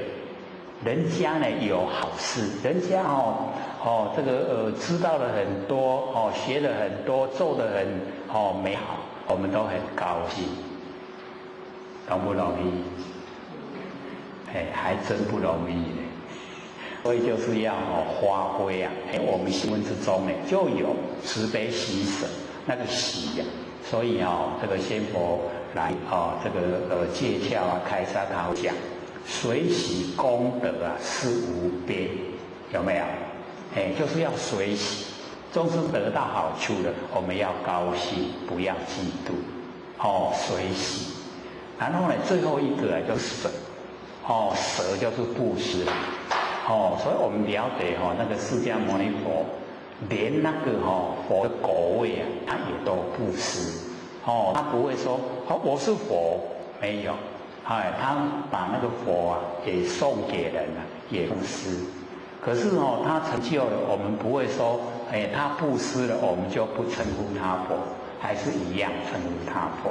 所以那个舍就是我们努力的方向，什么都舍把物质布施给众生让众生过好的日子把那个心意好的心意也布施给众生，给众生快乐的生活整个都布施舍，慈悲喜舍慈就是娱乐，给人家快乐悲就是拔苦，喜就是随喜舍啊，就是呢，什么都可以舍掉，舍到呢，真的是圆满的光明，这样了解吗？我们都是要朝这个方向努力，所以那个六祖啊，就跟玄觉讲，说体其无生啊，了其无事，会了了没有啊？了了没有啊？了解了没有啊？要了解了我们了解了以后啊，就会慢慢去做所以这个熏习真理是很重要所以这个贤者说，安尼我知影，我要来转啊。所以真卡亲行较吃饱就行。他已经得到那个答案，他得的答案了。六祖讲，我遐紧犯太岁讲遐紧，都伫个真理的世界底啊，哪有紧慢？所以那个讲出来都很有意思所以我们去体会那个讲的就是真理跟现象现象之中啊有快慢，真理之中没有所以或许看那个华严经那个释迦牟尼佛从示现在完成这个出世啊当太子，然后呢开始啊这个结婚了生了孩子，然后出去修道，然后呢成佛，然后讲经说法49年80岁入灭，然后呢华严经他就讲说，从示现入胎一直到涅槃，不移毫念，就是不动都不移动，毫啊分毫足细啦，一点点都无叮当啊。我们可以想象吗？未出世到80岁入灭，明明都伫凡世间遮久啊，80年啊，伊讲不移毫念，我真是要想足久的，讲这哪会安尼？所以那个就是真理世界叫做不动，如如不动，不动世界。然后我们看的现象啊，虽然有动有动，可是都虚幻不实在，才会讲说清明眼啊，看到都是清明空啊。可是我们众生叫异眼，都是眼睛生病啊，所以看到空中有花。各位有看到空中的花吗？那个佛的意思说，我们把万象都看成是实在的，叫做空中的花。有看到万象吗？有看到空中的花吗？还连不起来啊！我们看到万象，万象都是假的，都是空中的花。所以佛菩萨看万象都是空，都是假的，所以他看到清明空。那我们看到都是万象，这样懂意思了吗？以为假如说各位前看到经文说看到空中的花啊，迄我无看啦，迄空中的花我无看，我看拢这实相。各位前实相就是咱佛性本体呀，它不会变化，那个才叫实相。那我们完成的相都是假相，因为它会变化。最坚固的房子啊，100年，更加久的1000年啊，它也一样变化。只要落入现象，都会变化。它会变化，会生灭啊。我们不要去追求，我们就是要追求不生不灭。所以呢，这个我们要掌握。所以呢，我们看这个永嘉大师呢，跟那个六祖的那一种对谈。这个体即无生呢，了本如是啊。六祖说如是一经你这个体会啊是正确的然后呢，这个方觉方具啊，这个威仪礼拜，这完了真现实的得到了安尼的答案出来才要个拜。所以我们了解说真的是要你有修到那个程度才会知道那个可贵。须臾告诉一点时间，伊就要转去啊。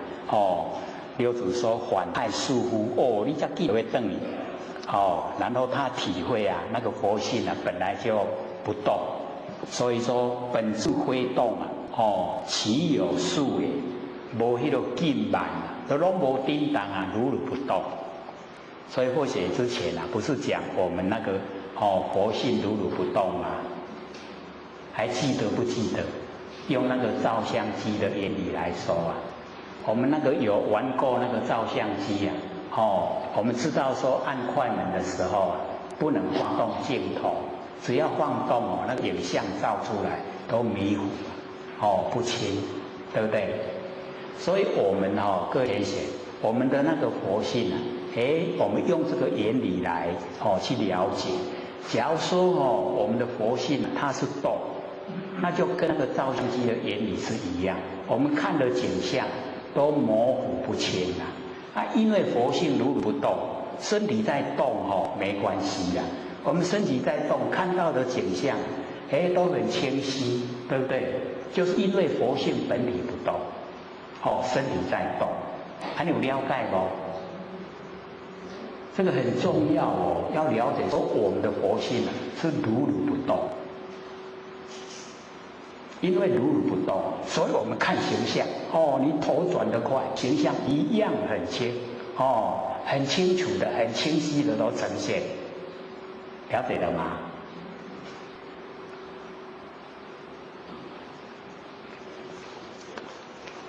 所以贤觉就讲本自非动，本来它就没有动，如如不动哪有快有慢？六祖就讲随知非动。什么人知影讲咱的佛性无咧颠倒？什么人知影？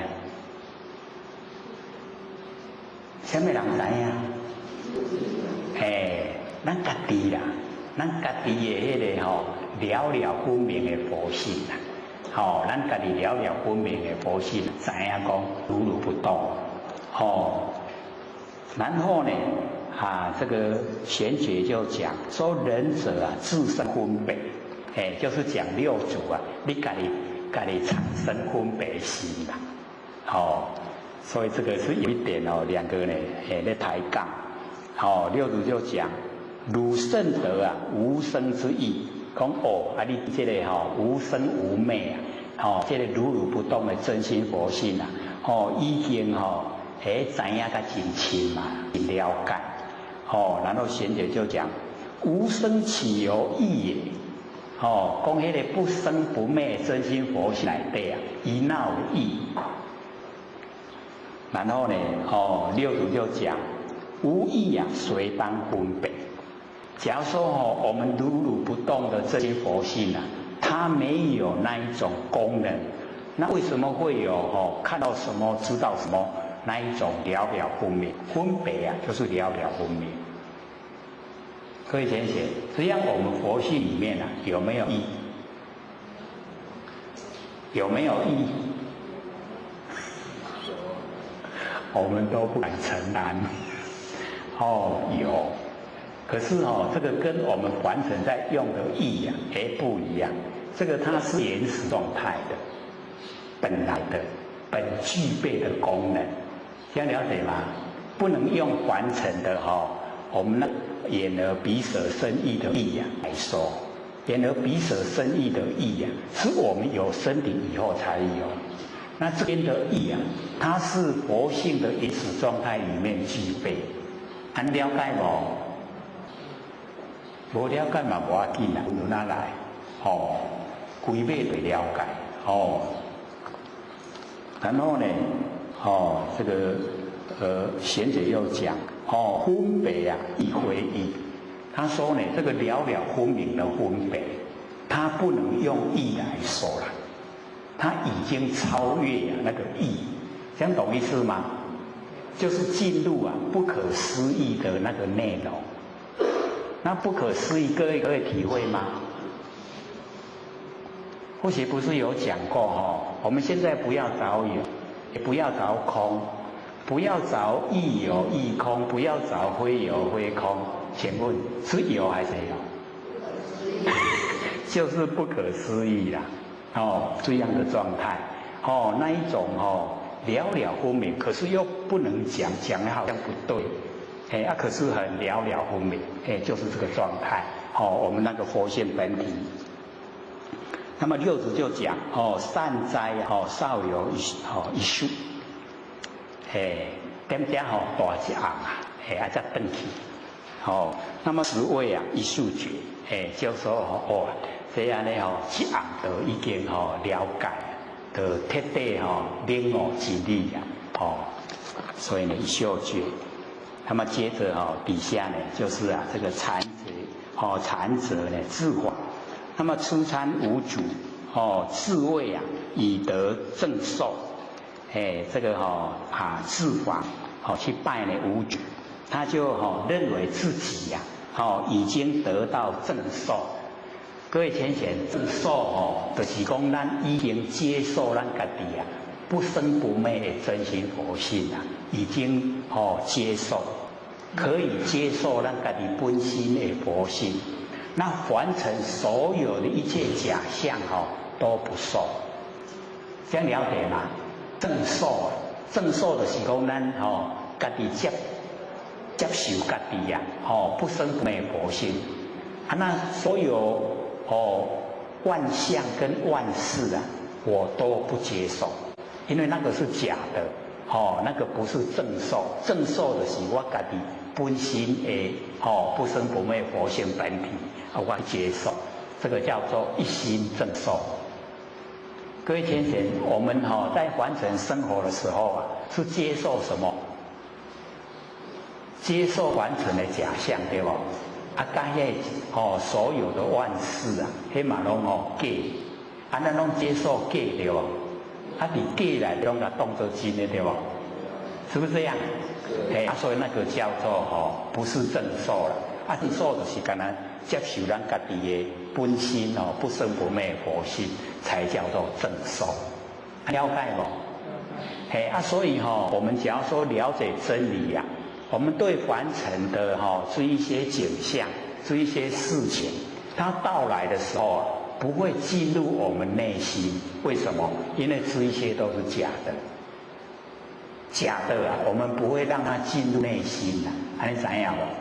迄种假嘛它袂进入去咱的迄个内心深处，不会，因为假的，假的我事来则应失去则见，我又呢接受我自己不生不灭的佛性，那个叫心正受。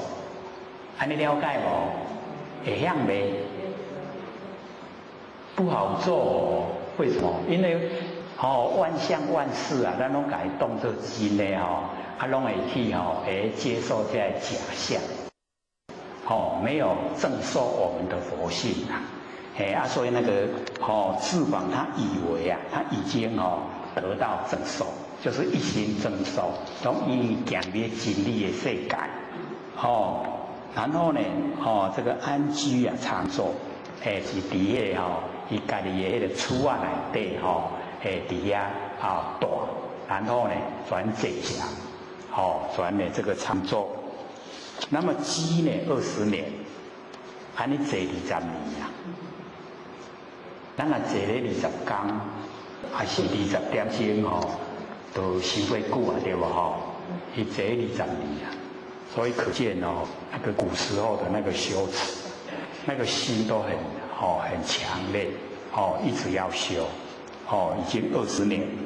然后呢这个六祖的弟子那个玄策这个游方呢自何受，所以这个玄策原来拢是设计去找人这个呢访道那个玄觉永嘉大师嘛是玄策去找伊这个智王嘛是玄策来找伊设计看是咧修道伊就去甲伊拜访这个玄策这样呢真的就是在成全人行专去引渡他，给引进行行入来迄个真理的内底，吼。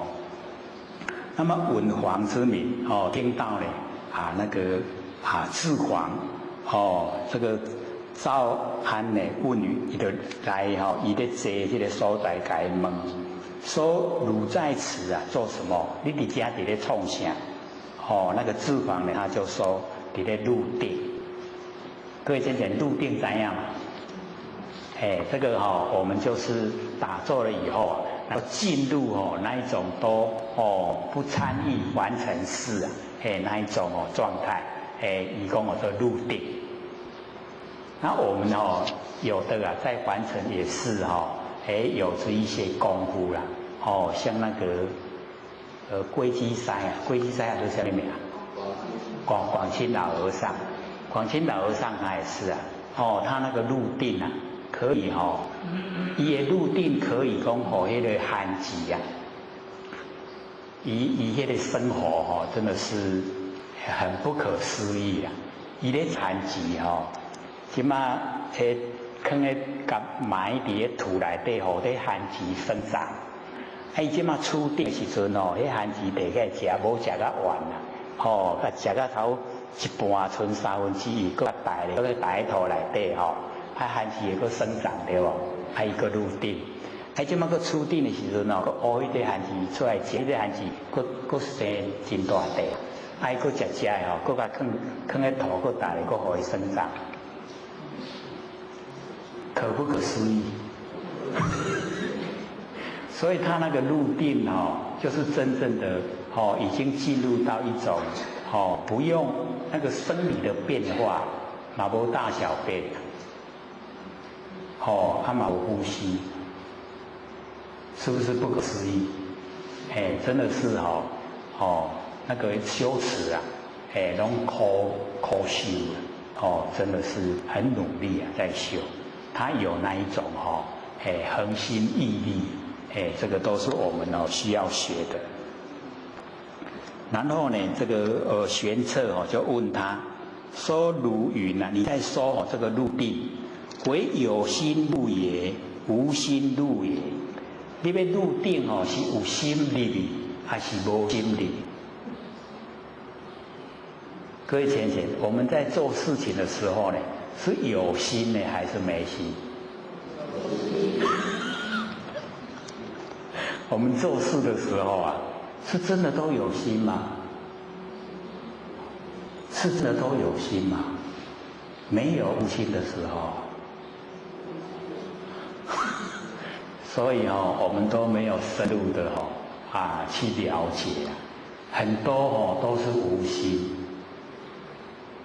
无心状态，无心状态我们做了很多事，有没有？没有心可是我们做了很多事，有没有发现？咱有当时拢无心的时阵做足多代志。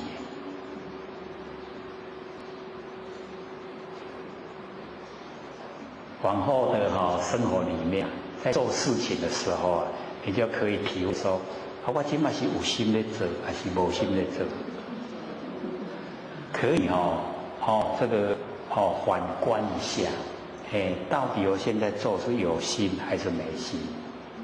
很多的状态都是无心没有意识心，它自然的做，那个无心有，各位没有发现而已，那个是佛性本体发挥。若无心入者假如说无心入。一切的无情草木瓦石应何得定？假如说我们没有心，没有心就是佛性的本体状态了所以我们了解一切呢无情那一些没有情事那一些没有情事的草木瓦石应何得定？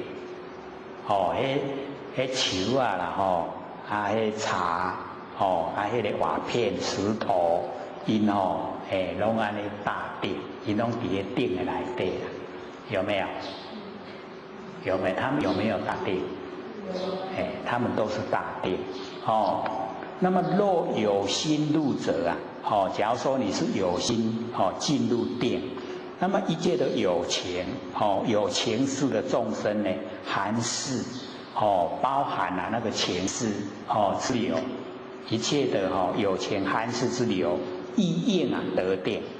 所有呢都呢能够得到这个殿，所以不管是有心，不管是无心那个呢都是现象中。所以我们了解我们呢在生活里面时常呢都会落入这个两边有心无心，有心无心。可是我们呢要了解到，我们所谓的心都是用根尘相对产生的那个叫识心，认识的心那认识的心都虚幻不实在我们不要去认定它是我们的心，知道吗？我们时常会听到我是真心的，有没有？可是这个真心是建筑在识心上面。当时他真心因为他没有发现那个不生不灭的佛性，所以不知道真心是什么东西。那么他的真心是从识心生发，像男女之中恋爱好像各位都有经过嘛有没有？年岁都蛮大的都有经过那个适婚年龄那个时候一爱到对方的时候是不是有时候有人爱他的心，有没有？真的是真的是为他生为他死都愿意，那个是假吗？是不是真？就是真心。可是那个真心会不会变化？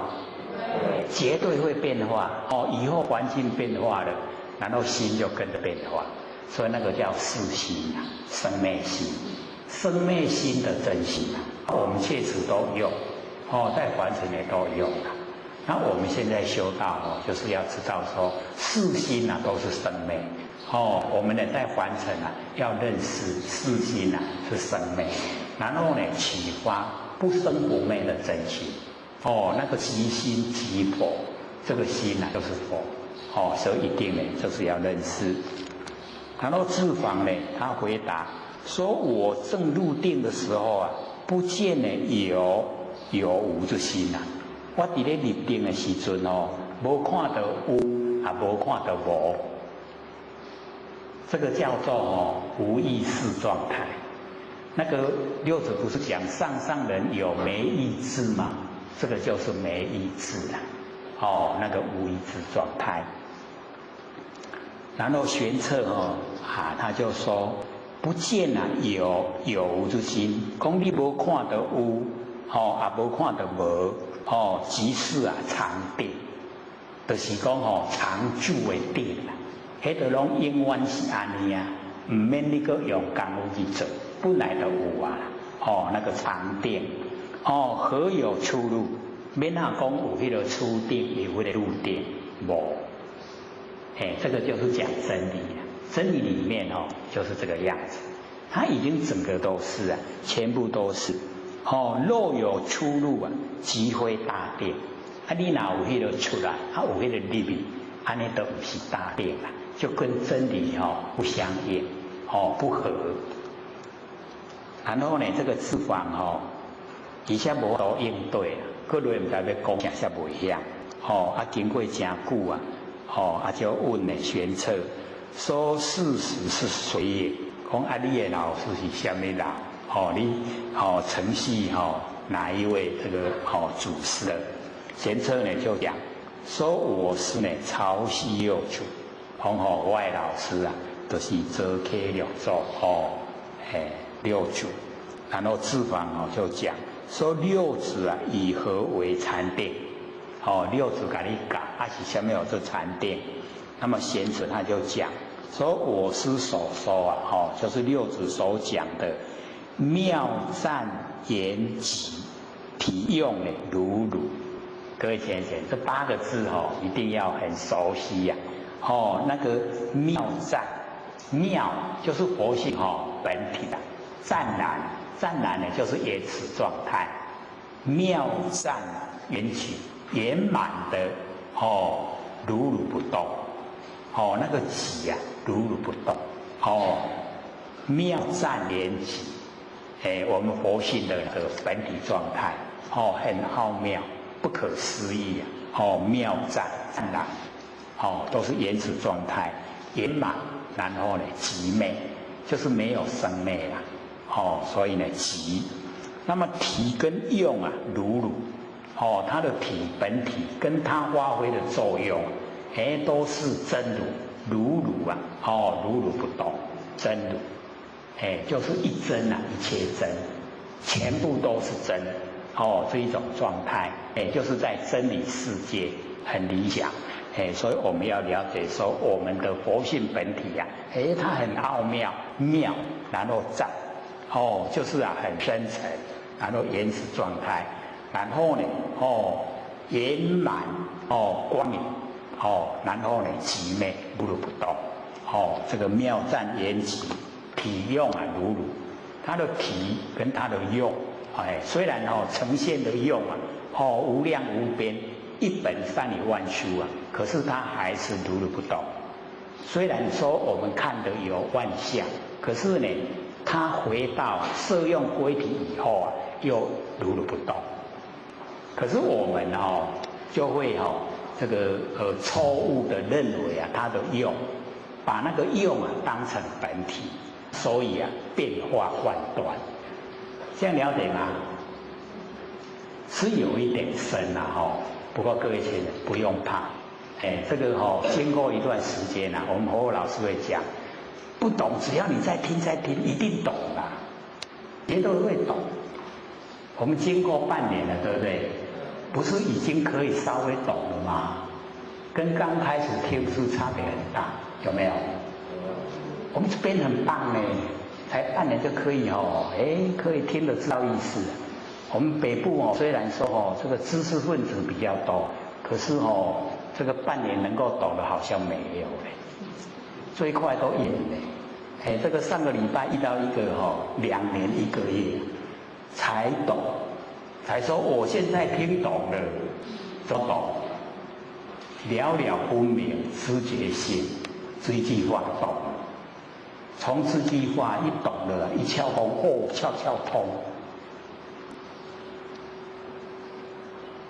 所以我们这边很棒，半年而已啊，中间还休1个月。时间很短啊，又可以听知道那个意思，也很理想的。只要我们深入，从性文里面深入啊，绝对会法喜充满。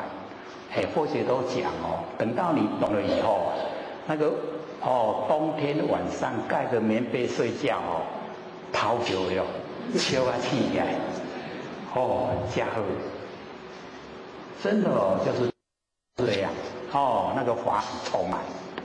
整个啊都进入晨阳的世界，很理想，已经呢跟凡人这个处在苦海啊都不一样，从内心的产生的高兴，这个就是最值得我们追求的，所以这边这个贤策就跟智王说。说呢，妙湛缘起啊，体用如如，真的是回到我们那个佛性本体。然后呢，五阴啊本空，这个五阴就是五蕴啊，五蕴就是色受想行识，咱的身躯就是色啊，受想行识就是咱的精神啊。我们每个人啊，都有五阴，五阴本来都是空的啦。各位浅显，我们现在啊，对自己的身体这个五阴啊，知道它空不空？很难的我都实实在在会叮当，会吃饭，搁会行路空不空？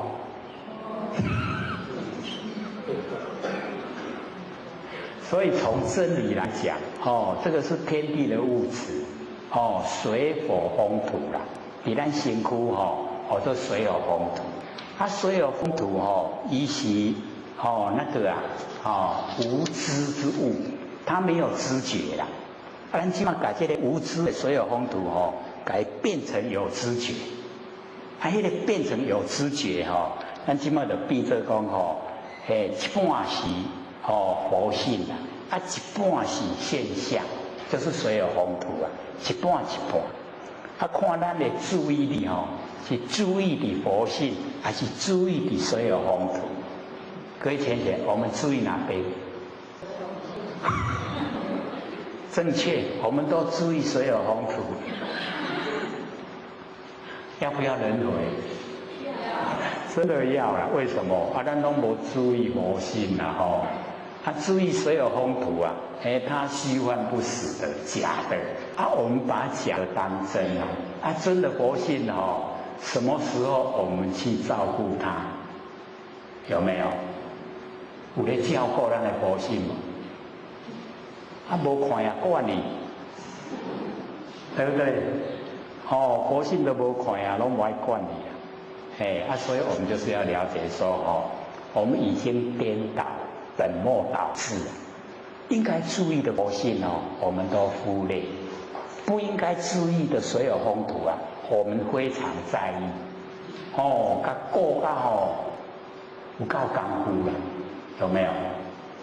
互伊食，互伊穿，更加真较好，去买化妆品来穿，有没有？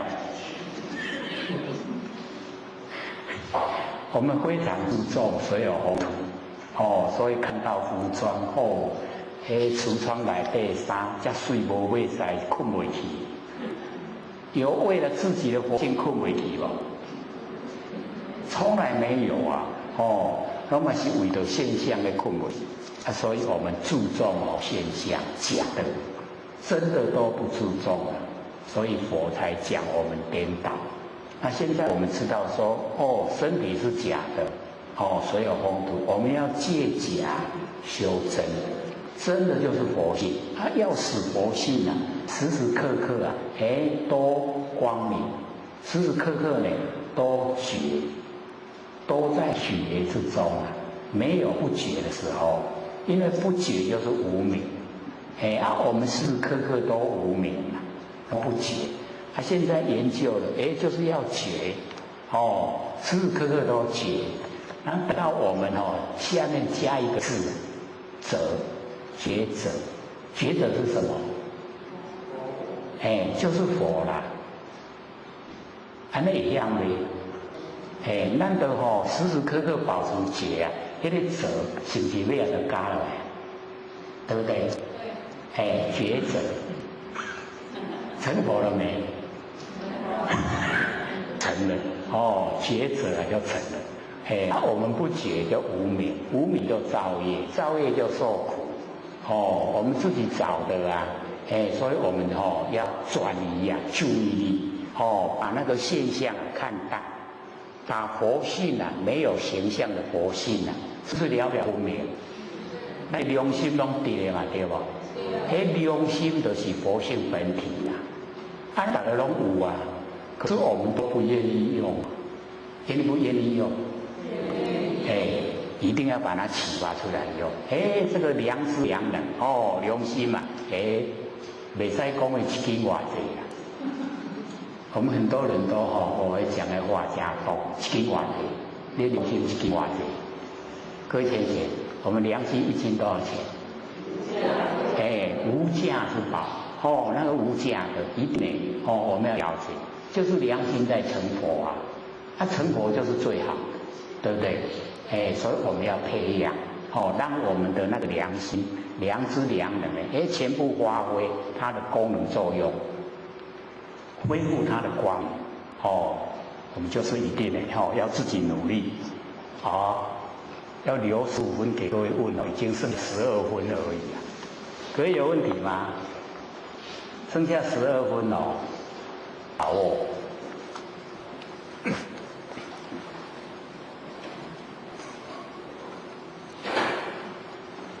不能想拍摄我们越问进步越快，就是要问像那个台北前行，去问讲吼，啊，咱生脑袋瓜，啊，那拢叫伊万年放下，一念不生，这样是不是浪费？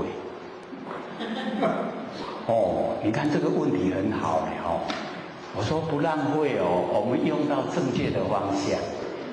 我们因为脑袋瓜都胡思乱想，所以呀、我们这个时时刻刻都不清醒，没有理智。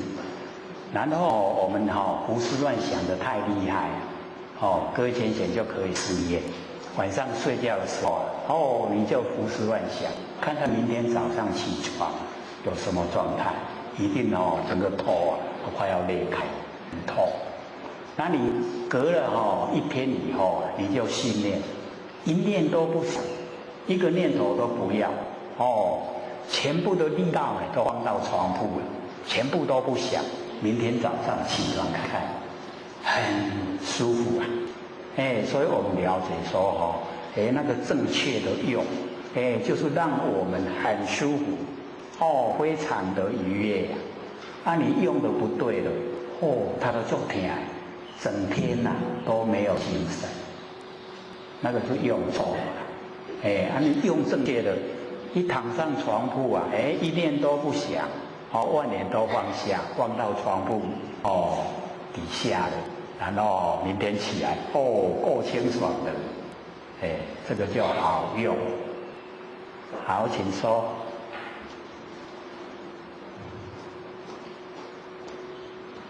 刘老师，请问一下修行者有接受是认可，那他们是回到里边还是七边？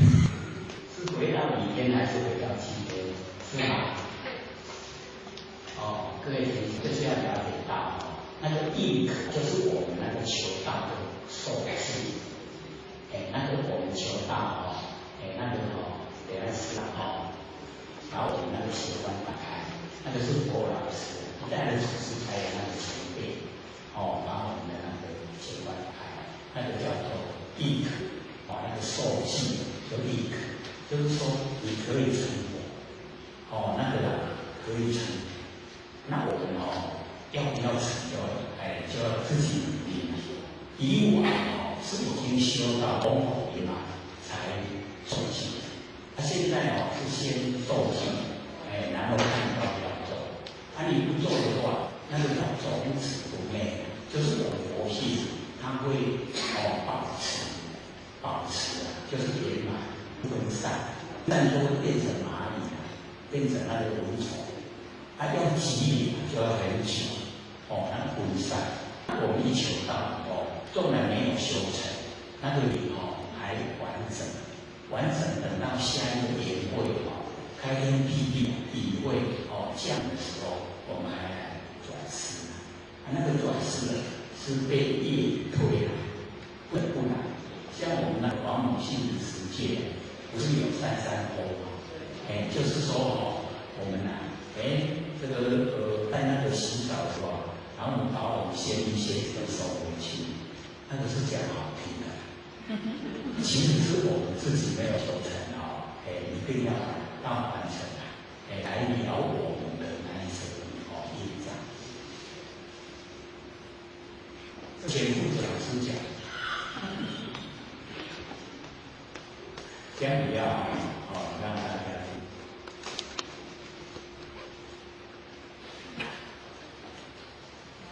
刘讲师这边有些询问说，以入世之心行出世之法，是这样。以入世之心行出世之法，以入世之精神行出世之道。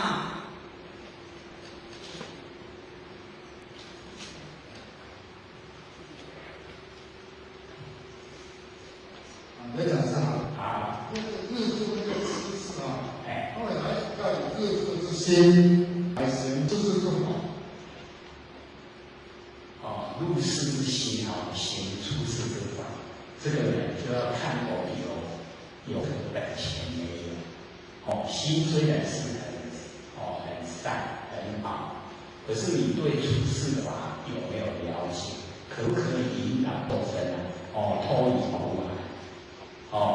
我们发心很重要，那个心要就是大，发心要大，度化众生脱离苦海，这个入世之心。可是你出世之法，你要行，可不可以让众生呢？一个很明确的方向，正确的修法，可以让他脱离苦海成就。那个我们就是要努力，不能是光有那一个战略，然后没有实际的那个内容。这样的话，虽然心智很好，可是不会有成就。那我们就是要了解、引导众生呢，我们度化众生，就是要他成佛。那我们本身有没有办法成佛？有没有这个自信？可不可以引导众生也成？这个就很重要。这样了解吗？好，还有吗？还有5分钟。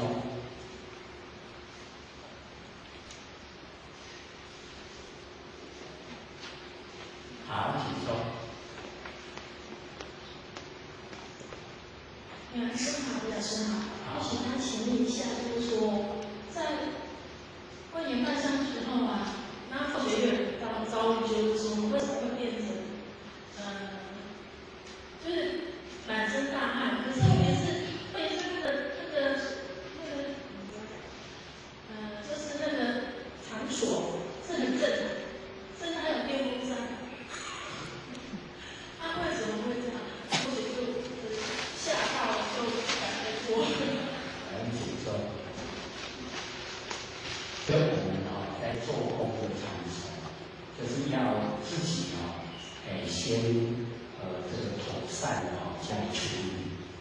假如说我们觉得在这个我们做功夫的场所，那我们心有一点挂碍，那个也不行，因为那个都是点就是万年的点要放下放不下。那我们假如说有对这个无形的东西会产生一点顾忌，那我们在做的时候，就是我们那个不是有那个檀香嘛我们点一点檀香，把那一些无形的赶走，这样我们做起来就会很顺。一方面我们有檀香，情绪就稳定；一方面无形的闻到檀香，它一定走开。所以那种现象之下，你就很放心的去做。会满身大汗，这个就是太紧张，就是你没有放下，有期待，内心有很强烈的期待，那个也就没有放下。所以放下是很轻松的，那个睡着是正常，会流汗也不正常。那你放下就睡着，那就表示他真的掌握到关系放下，睡着。他不能再做一念手型，那个要分开做。再会了吗？放松，还有吗？还有3分。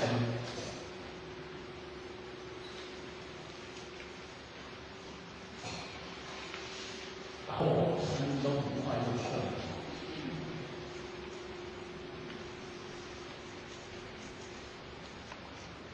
不然最后或许长段开头功也可以，好不好？好。这个开头功是我们国老师在过去那时候，在北部市里像老师一样开设佛堂，老师来开头功。他的歌词有2段，或许唱后面1段。他说天地宽，宇宙广，红尘滚滚减震气，驾持舟立风霜，尽心竭力度年难，茫。这个观念都没有在唱一首歌。那这个或许很欣赏，老师那一种那个苦口婆心的那一种要度化众生心。不管在遇到什么样的错误，老师都是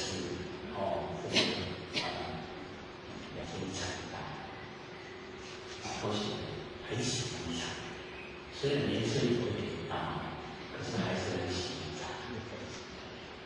或许唱歌天地广，宇宙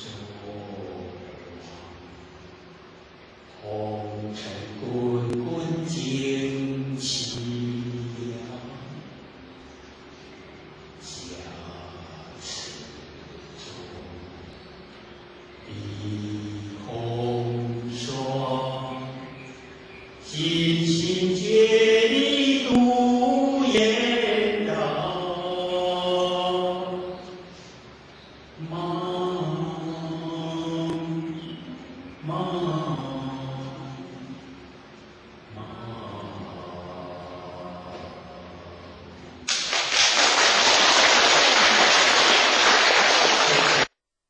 各位讲师、各位坛子、各位千贤，大家好。我写占道天师德、老千千大德，以及感谢呢各位千贤给或学机会学讲。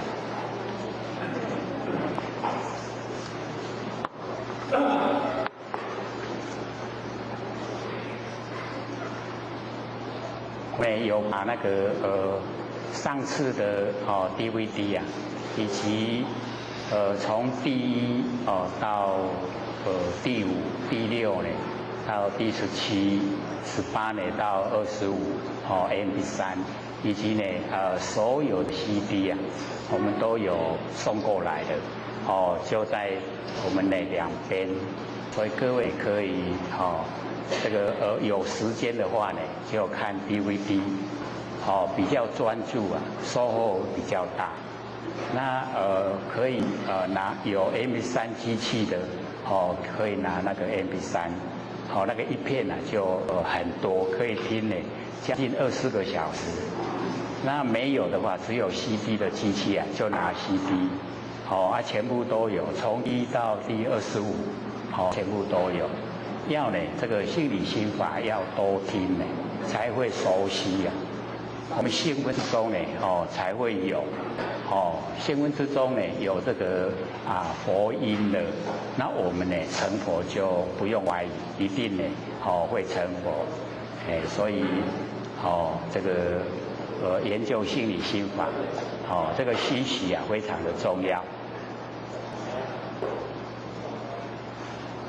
心还没定下来定了没？因为我们周遭这个动作很多所以都被他们吸引了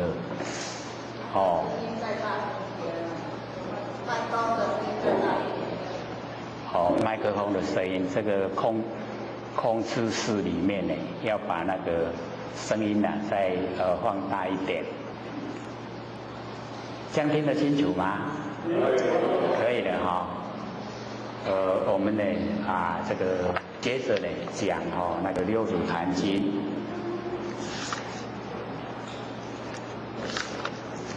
我们讲到呢那个治黄，治黄这一段，对不对？各位有印象吗？一个礼拜了这个很快就会忘了所以我们讲到呢那个智黄呢问贤策说这个六祖以何为禅定，对不对？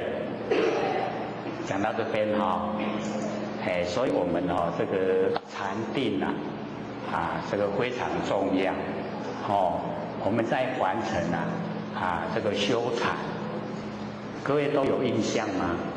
有没有？还没有。平常有没有？我们有没有学习这个禅定？有没有？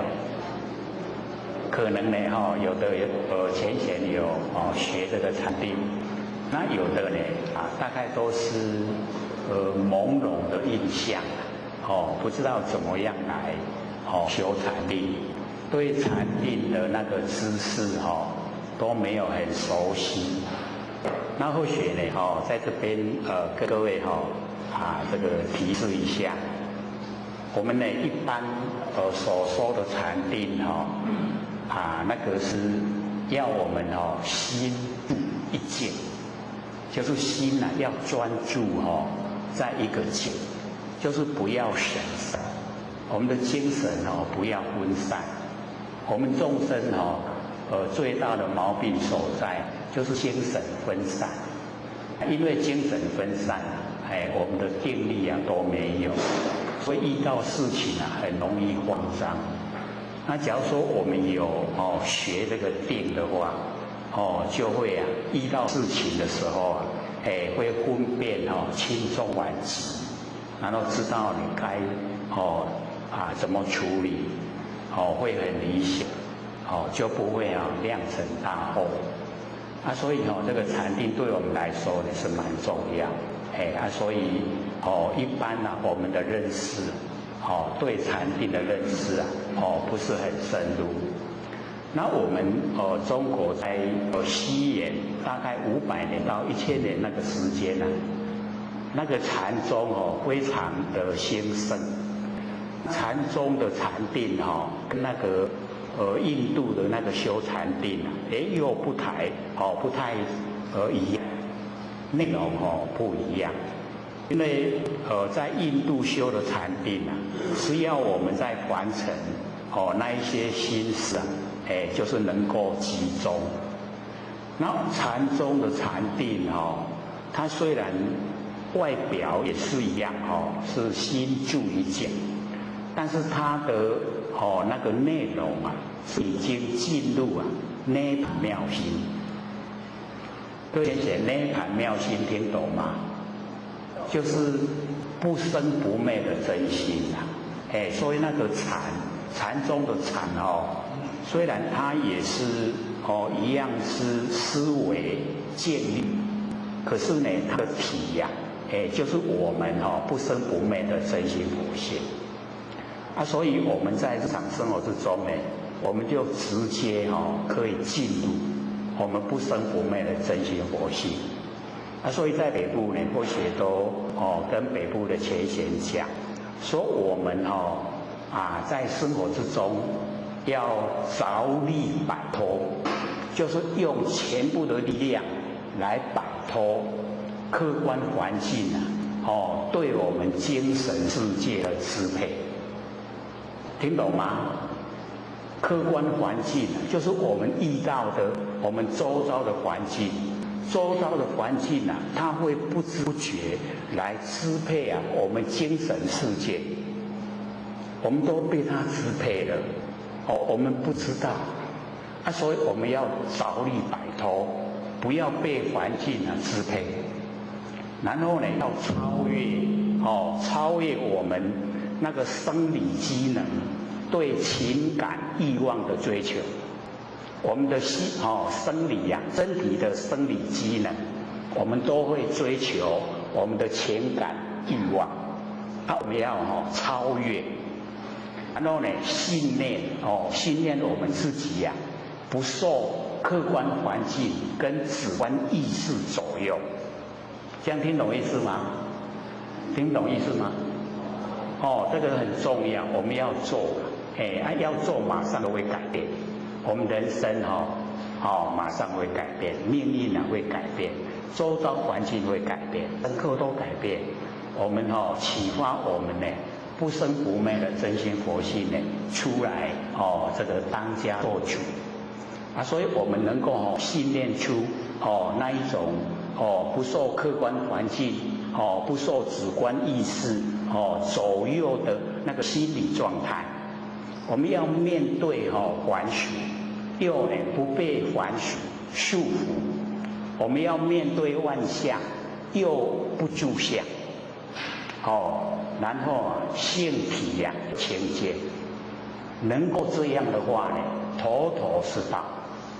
在日常生活之中我们的一举一动都可以体会呈现灵觉，这呢就是修禅，就是直接进入不生不灭的真心佛性。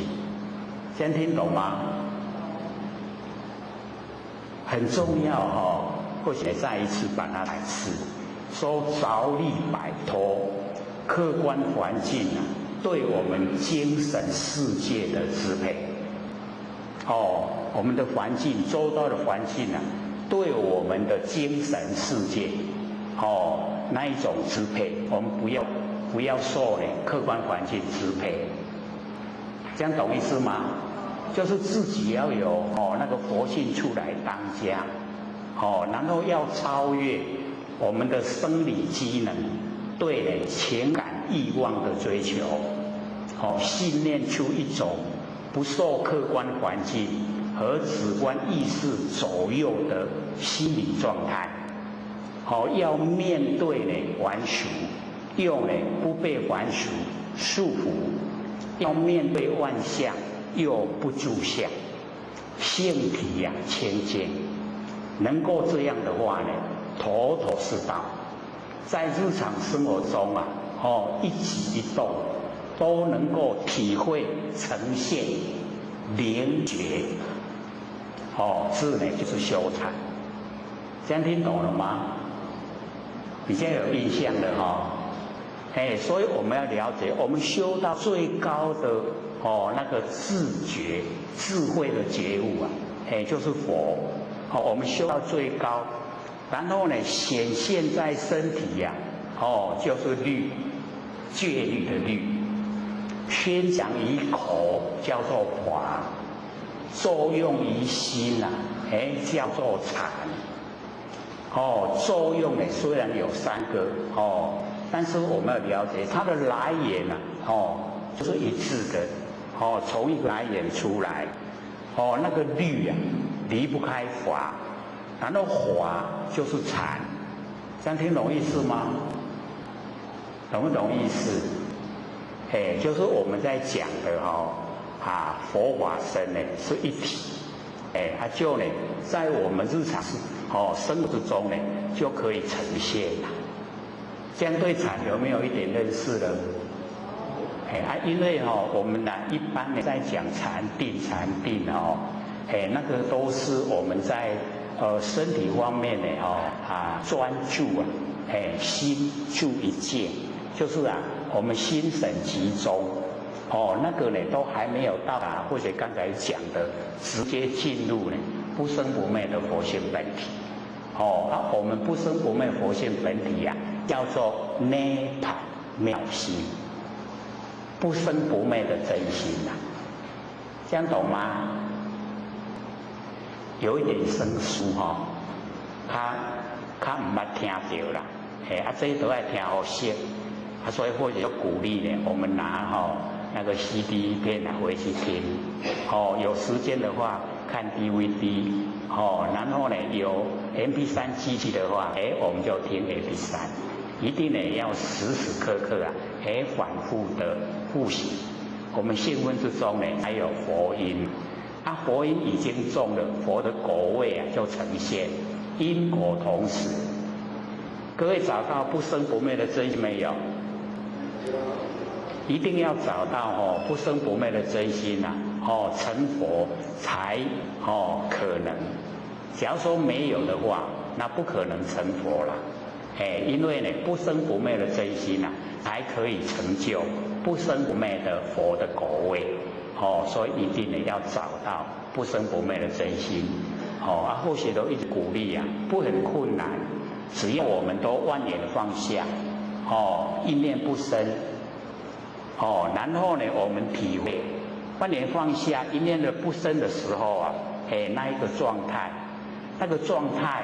我们要了解到不生不灭的真心佛性你再怎么放都放不下，它都在那一个了了分明的知觉心就是我们的本来面目，就是不生不灭的真心佛性所以一定要在日常生活之中赶快把它这个体会启发。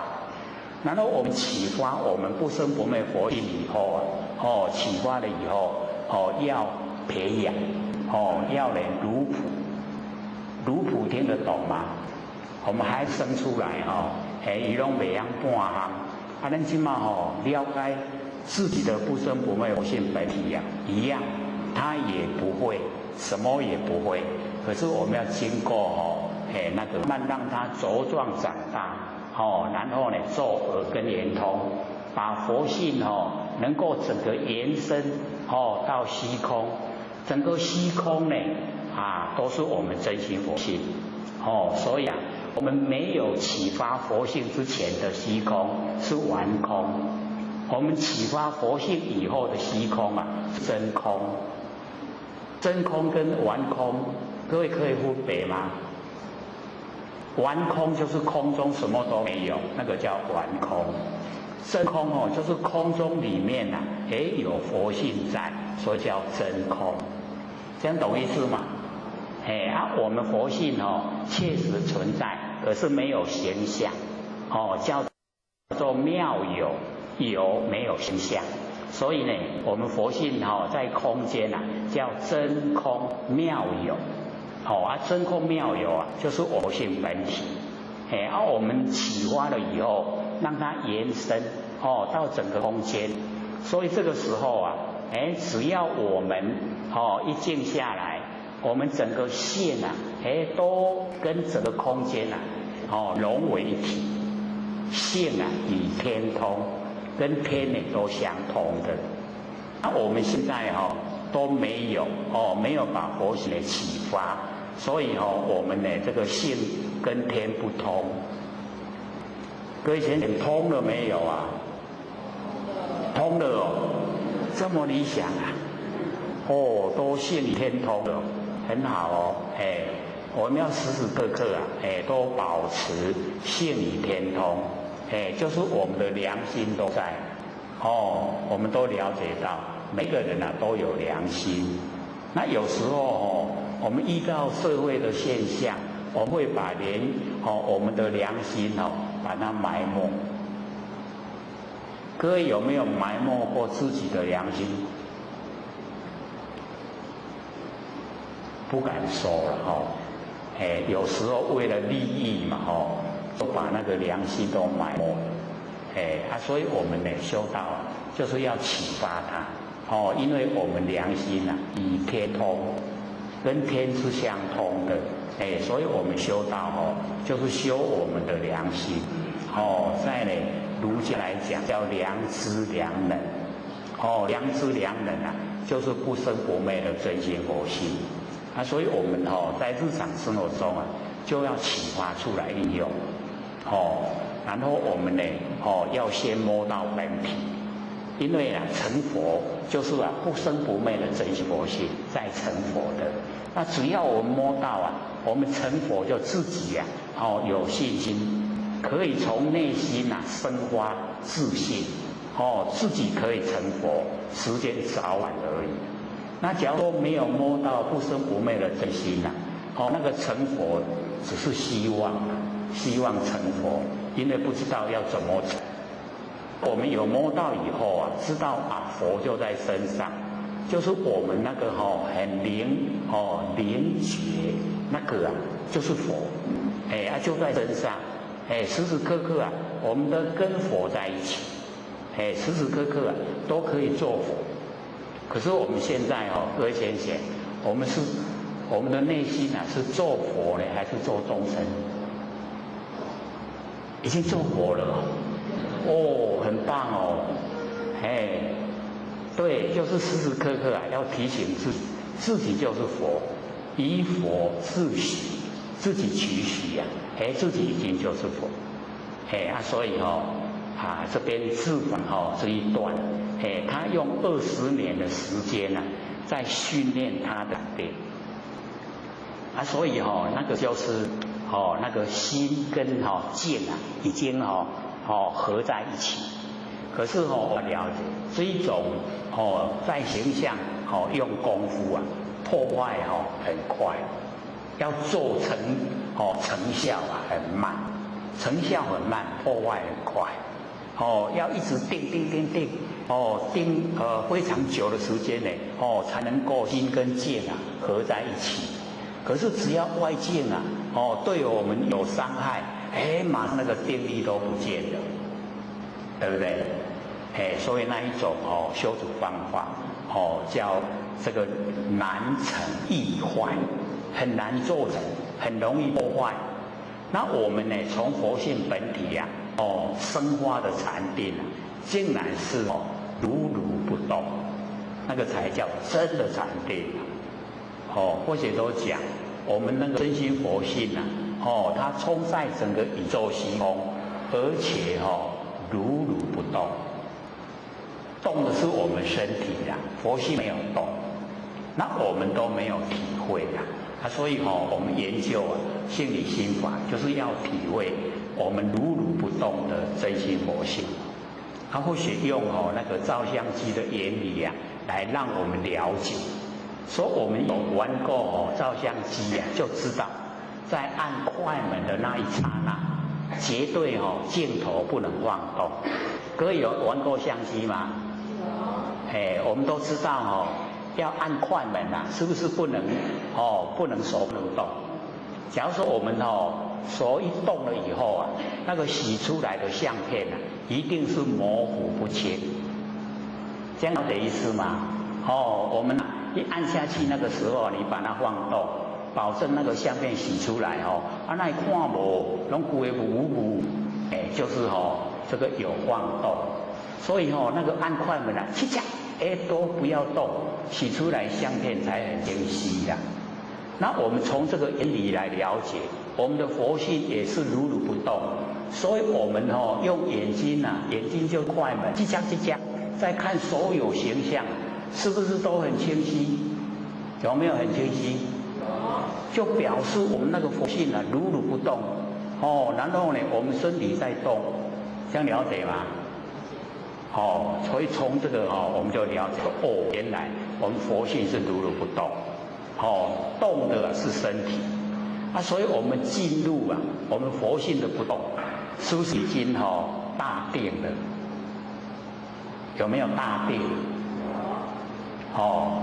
这个我们儒家所讲的那个富贵不淫，贫贱不移，威武不屈。然后呢，泰山分离前，刀具加以后，不动声色，是不是很定？定力很够，对不对？那个呢，就是从佛性的本体呀，已经认识，然后发挥出来。所以不会被外相、外界影响。富贵了、有钱了，不淫，就是守住自己的那个佛性本体。然后呢，贫贱不移，没有钱了很困苦志气一样都顶天立地，不会移动。然后呢，威武屈，受到外面的恐吓不怕。为什么？因为佛性没有形象，不会毁坏，所以不怕。泰山分离前，刀具加以后，不动声色。为什么可以不动？因为身体是假的。身体纵然没有了，佛性都在，这样了解意思吗？所以它可以做到那么大的定，整个都呈现了，在凡尘。那只要我们对佛性的认识越透彻，我们的定力就越够。那假如说我们对现象很注重，各位学姐很注重现象会怎么样？很贪生怕死，对不对？那身体各位浅显，我们再怎么样贪生怕死它还是会死啦。有没有说贪生怕死就不死了？一定死啦。所以这个老千跟或姐说，这个你早死也是死啦，晚死也是死啦。要或许把那个天眼佛眼看好就好了。我竟然跑到这里来。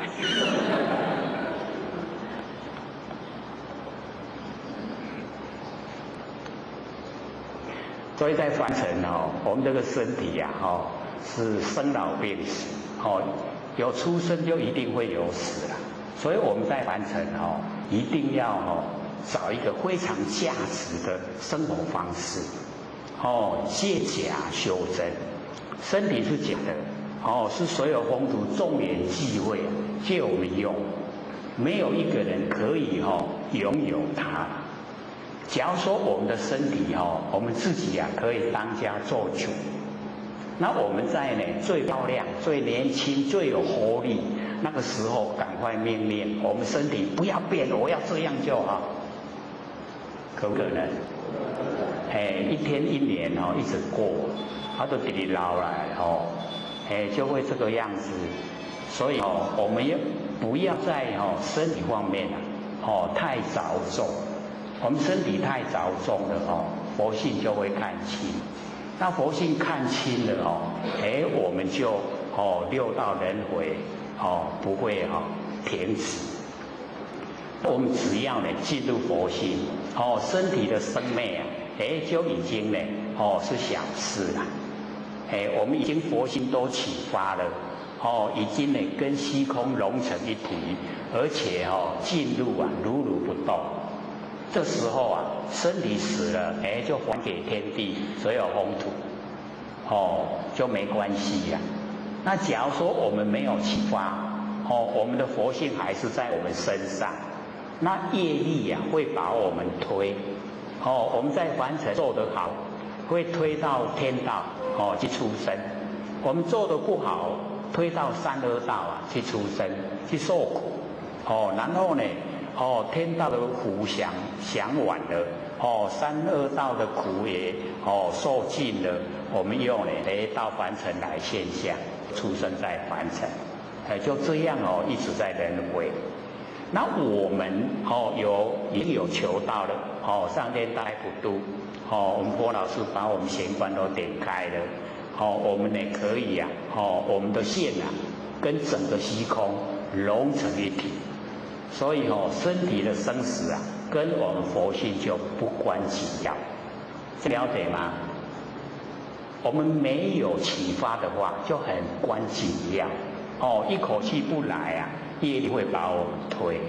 那我们有修有把佛性修正让佛性能够跟虚空融成一体。这个时候我们一口气不来我们这个整个线都跟虚空已经一体了就跟我们身体没有关系。这样了解吗？没有听过有没有听过？我们要知道说这个修很重要一定要启发不生不灭的真心佛性我们认识了因果同时认识了不生不灭的真心佛的果位就已经成就。这样懂意思吗？懂不懂意思？很重要我们从我们自己那个不生不灭的佛性本体产生的信心我们以后的生活就在天堂一样，都不一样的跟凡尘不一样。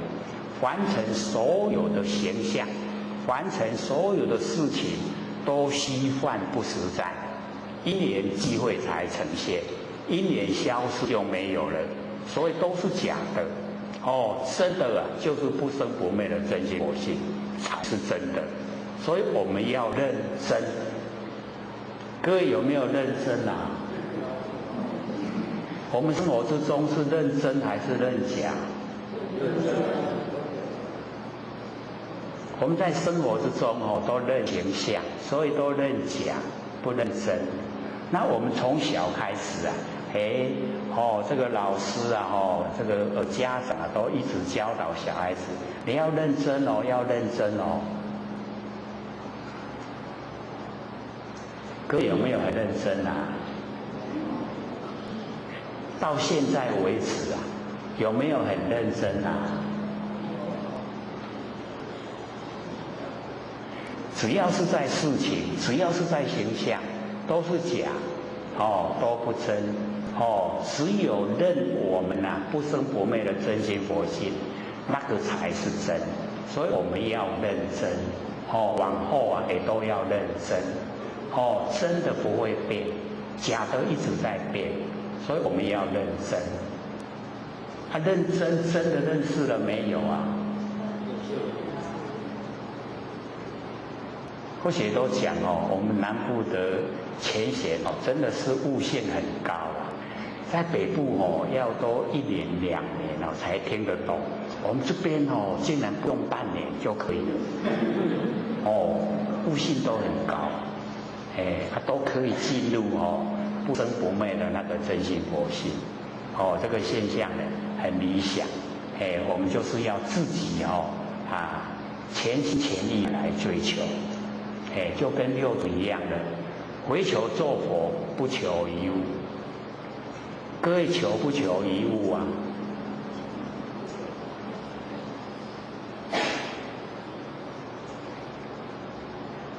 所以哦，要了解，我们也在凡尘哦，这个生活哦，有饭吃，有衣穿，哦，可以遮风避雨，这样就可以了。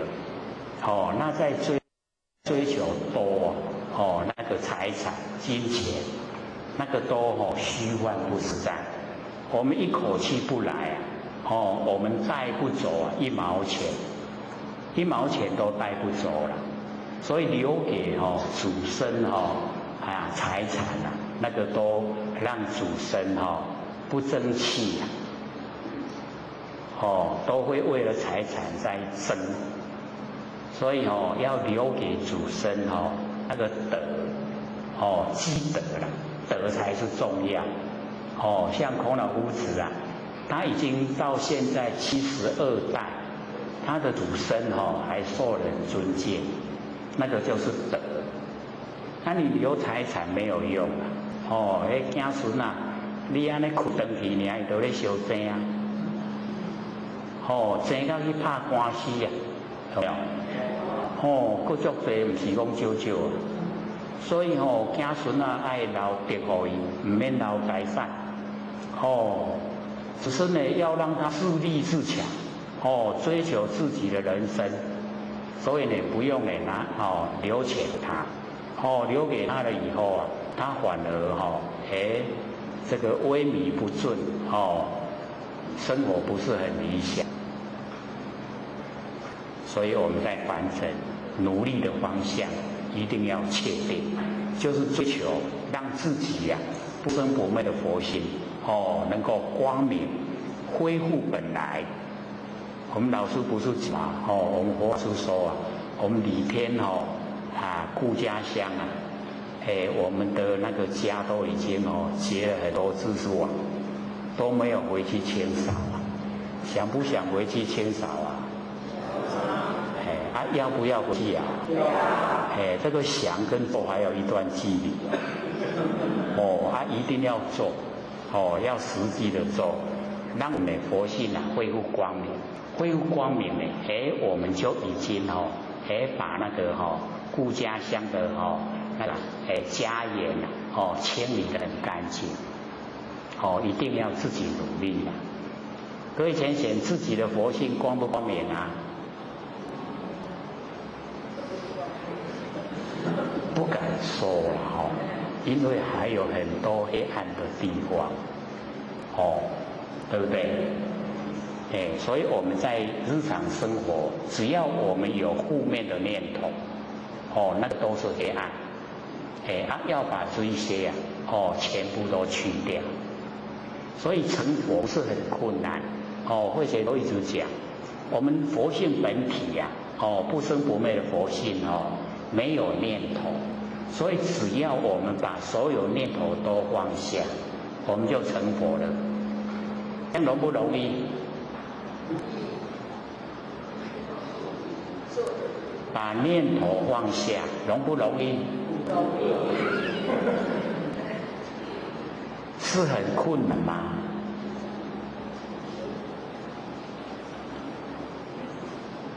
这个不是要我们去搬那个千斤重的那个东西看在我们的心愿不愿意念头都是我们生发，那我们要了解到能够生发念头就是佛性本体，不是佛性本体不会生发念头。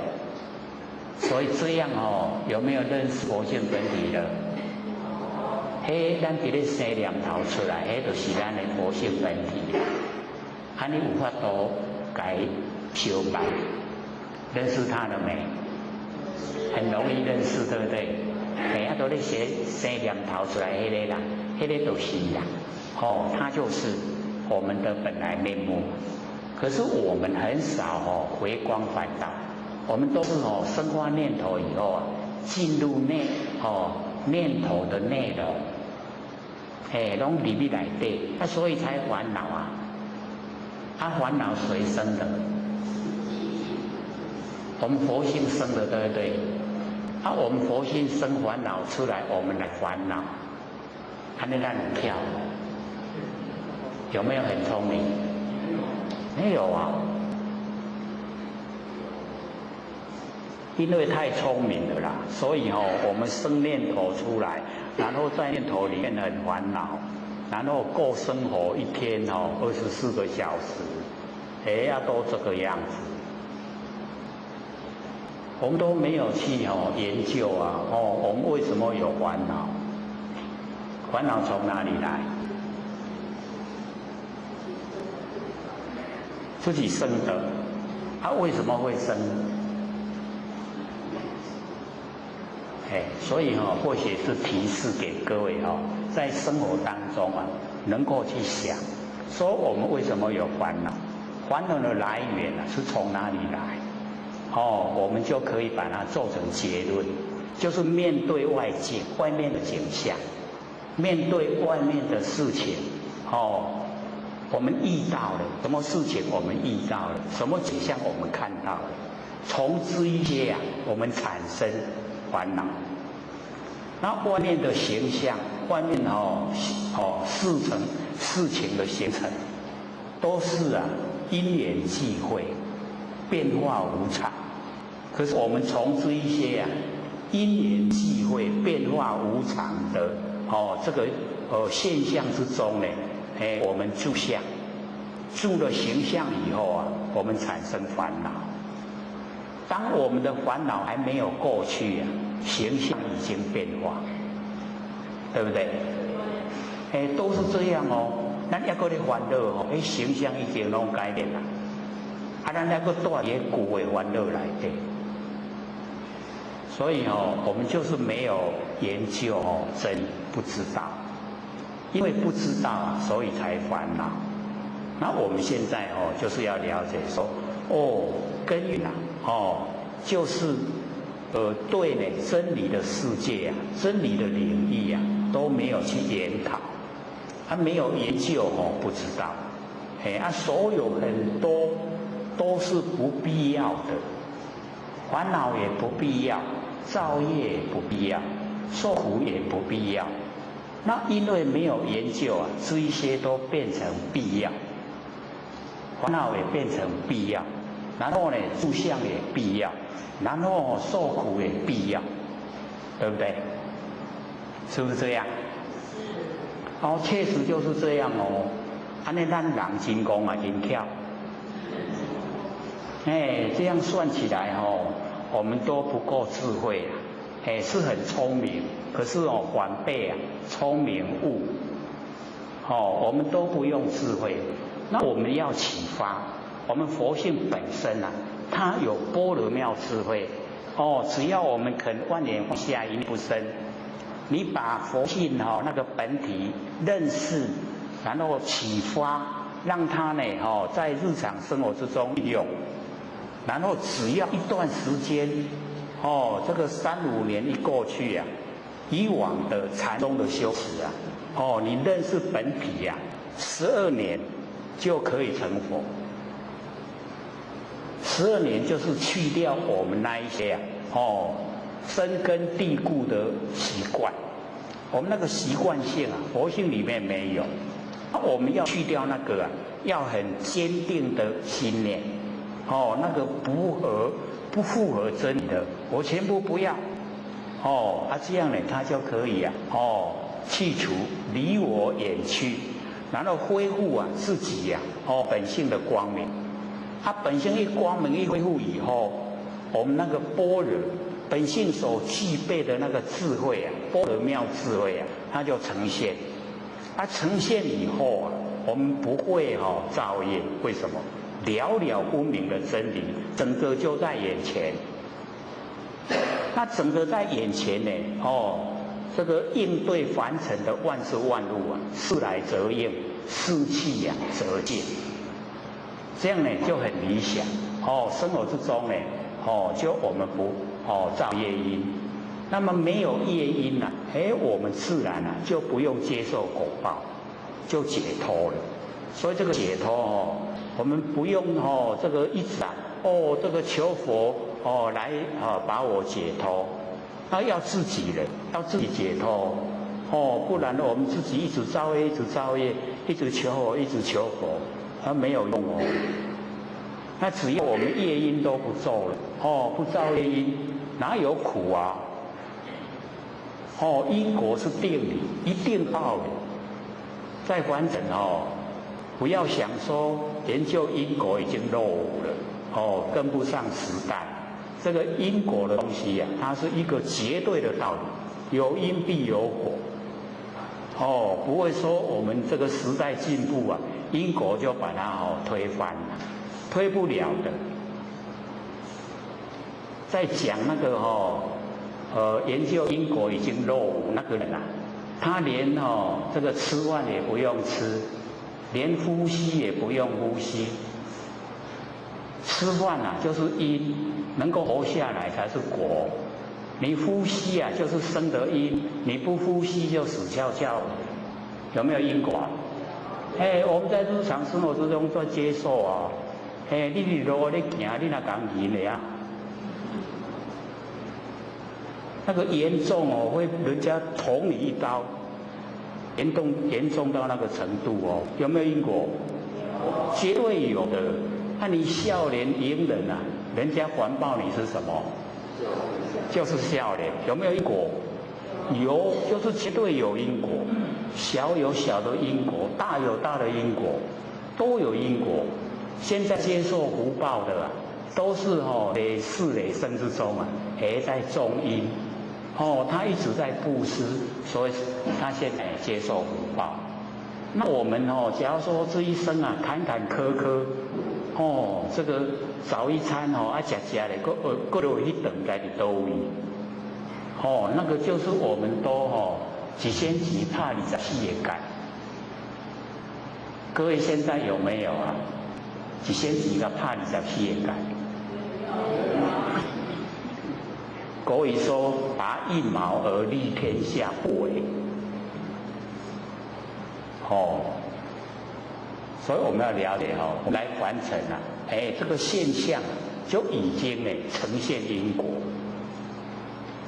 所以我们时常买花来供佛，那就会长得很漂亮。有没有因果我们长得比较丑陋是从来都唔捌想要买回去敬运所以也不要埋怨后日想较水就会记你讲买回来供佛。佛已经成佛了啦，你有拜有供他他也成佛；你不拜你不供养，他也成佛。所以伊无差啦，差伫个咱。咱要拜的人，咱供佛的人，差伫个咱本心，这样了解吗？所以心就很重要我们修道就是要修心，把心透彻了解明心了，见性了，心明以后因果不昧，不会迷昧，然后见性以后成佛无疑，绝对成佛。所以我们研究这个就这么好可以让我们有信心绝对可以成佛。还要了解听到这个上乘佛法都很不容易的容不容易？这一条拢爱有祖德，祖先有德性，然后本身有行善，累积善生根，善根又成熟，你才这一条无迄下骹拢迄个迄针咧甲你插你坐袂掉呢所以各要了解到说这个因缘很不容易遇到要讲这个性理心法，我们要研究都很不容易。各位浅显容不容易？很不容易啊！我们就是要珍惜，要了解到，就是呢启发我们呢不生不灭的真心佛性，一定要认识它，要听他的话，由他来指挥啊我们的视听言动。我们现在谁在指挥啊？真的是佛性的指挥啊，都这么理想啊，不是我们的六根在指挥啊。真的是太超越了。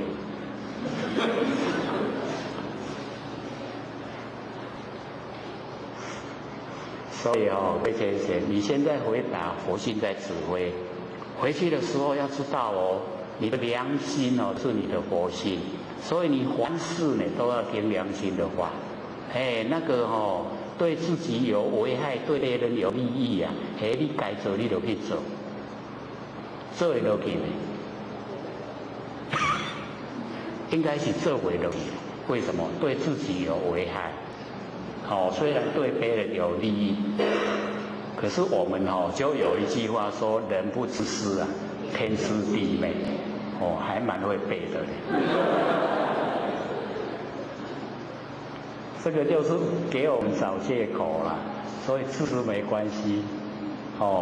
那我们自私到呢能够为求做佛，这样的自私啊，或许鼓励我们为求做佛的自私。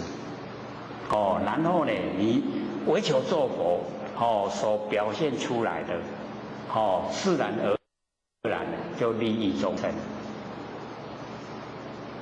所以我们要了解说，法就无定法，释迦牟尼佛都叫我们要贪什么？就是贪法性。法性知道吗？我们凡尘就两个，一个叫法相，一个叫法性。那法性它包含所有没有形象。是我们的佛性跟凡尘所有三河大地啊，整个都叫做法性。然后呢，法相就是有形有相的东西，就叫法相。所以凡尘就只有这两个，一个法相，一个法性。然后我们要贪法性，因为贪法相住相以后啊，我们容易迷昧。然后呢，我们进入我们不生不灭佛性。连整个三河大地啊，都是我们真心佛性，那就成就了，成佛了。这样了解吗？能够了解，那真的才是奇怪了。所以不了解是正常的，要一段时间，才会知道说，原来是不用分别心，原来天地凡尘都是一样。不用分别，那样就成佛了。所以要一段时间。我们把我们日常生活的一些习惯性认识，它只要不符合真理，我们就把它去掉。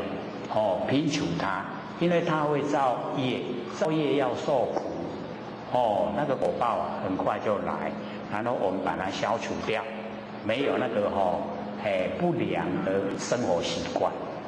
全部生活习惯都跟真理相应，这个才是正确的。那我们凡人在凡尘可以说都是我们六根在当家了。眼睛看了眼睛当家，耳朵听了耳朵当家，都是他在指挥我们身体呀。尤其我们这个鼻子嘴巴，一闻到那个香。那个炸干，那个炸鸡排炸到真香无吃真干我们都不会的啦对不对？闻到那个我们都会说不行，我已经清口了，有没有啊？那个不能吃了那个吃了对肝脏也不好所以我们要了解说。我们感官当家，时间太久了，所以才一直六道轮回。那我们现在说，不要让六根当家，眼耳鼻舌身意都不要让它当家，哦，因为它都害我们造业。这样了解吗？这个要做蛮困难的哦，或者都讲，哦，像我们婚到这个，在比较年轻的时候啊，哦，就是不太，送门年岁大也是一样的，看到那个橱窗里面的服装哦，很适合自己穿的时候啊，眼睛看到了，这个时候眼睛就当家。我们的身体哦，整个都走不开嘞，拢一直看一面，哦，那人我穿足下的，有没有啊？所以哦，天性理心法很好，为什么？他厝的有衫唔免去看，好不好？一起哦，要化妆的话哦，那个化妆品都很贵。然后我说哦，不用化妆，为什么？你食较老，大家面拢同款。年岁一大了哦，看起来那无分别呢哦，没有分别都一样。而且身体又是哦低地的物质，所有风土啊，所有风土你搁直直甲蒸，直直甲蒸，暗时啊你困来洗头袂，钱啊咱破坏搁甲洗掉，那要多济。哦，所以不用买，也不用擦，也不用洗，是不是很省？我们哦都全部啊洗干净最漂亮，哦最好看，所以我们研究这个哦可以省钱，也不用买服装的，也不用哦买化妆品的，省不省钱啊？当然你喜欢画也没关系啦吼，你都收盐啊，搁收一钱呀吼，我再搁甲洗衣裳。我们了解呢，在凡尘哈有很多呢，我们要追求、要了解、要知道。当我们的六根呢很强烈的发出意念，我们就要了解说已经偏了，跟真理不相应了。所以那个时候啊，要马上清醒。耳朵听到呢，我们耳朵是很奇怪的。人家那个不愿意给我们知道的事啊，他们都很小声在说。这个时候那你看都听来听，也是很奇怪。不要听就好了嘛，他不给你听，你就不要听啦。那鼻子、嘴巴、身体、意念，各位先生，有什么是好事啊？所有六根惹下来的那一些业因啊，都是要我们受苦，要我们到三恶道去。所以不要听他的话，不要让他当家做主，这样会不会啊？会不会啊？要有很大的勇气哦，当我们这个六根啊根尘相对已经不产生六识。六识就是我们日常用的四心，我们四心都不用了，就会用真心。那用真心的话，跟真理相应。那既然跟真理相应啊，不会造业。既然不会造业，就不用受苦。这个是我们一定要认识，要知道。知道了以后，我们就要去实践，实在的做。能够实在的做，功效都会呈现的，我们就会很快乐。所以各位先生，当你已经了解真理啊，或者都讲，这个冬天啊，睡觉盖的棉被都一直在偷笑。各位现在有没有啊？半年就听懂了要偷笑，有没有啊？还没有。所以欢喜充满的时候啊。那个整个都是阳，人啊是半阴半阳。当你欢喜充满了，那个阴都不见了，整个都是阳，所以你睡不着觉。睡不着觉没关系，阳已经很充足了，明天精神一样很好。那我们假如说阴啊比较浓的话，我们会昏昏沉沉。温存的话，阴比较浓，阴浓好不好？阴浓的话要到地狱去哦。哦，阳很充足的话，我们要上天堂。哦，上天堂比较好。说要培养，把阳培得很充足，所以不要有负面的念头。各位浅浅，负面的念头知道吗？就是那个不好的、要害人的、对人不满的、对人埋怨的，这个都叫负面，那个都不要，都把它去掉。所以去掉这个也是要有很大的勇气呀。知道它不好，马上去掉。这样呢，我们会习惯，就不会有不好的念头。所以那个黑暗面啊，就没了。没有黑暗，整个都是光明。这样了解吗？是不是啊？愈听愈迷糊啊？我们再回到呢那个自往的禅定所以这个75页那个第2行贤策呢，他讲说我师所说就是六祖所说的妙赞言集体用如如。这个妙赞言集体用如如，就是我们呢不生不灭的那个真心佛性。我们呢不生不灭的真心佛性它妙赞言集。妙就是呢不可思议不能用我们头脑来想，不能用嘴巴来讲，那个就称为妙，很奥妙。那么南常集这个佛性的原始状态，那个赞。那么圆满，圆融讲，就是如如不动，极昧极静，如如不动。所以呢，这个妙赞言集都是在讲佛性本体，然后体跟用如如，如如不动，我们的本体跟我们佛性的功能作用。我们现在呢呈现在凡尘我们都是佛性的功能作用。那因为凡人不研究真理，不知道呢我们佛性本体，所以都把佛性的功能作用当成佛性本体。我们要了解体跟用是不一样的。或者都用那个金钱来比喻，说我们拿到钱就体。我们可以去买，那个叫用，这样了解意思吗？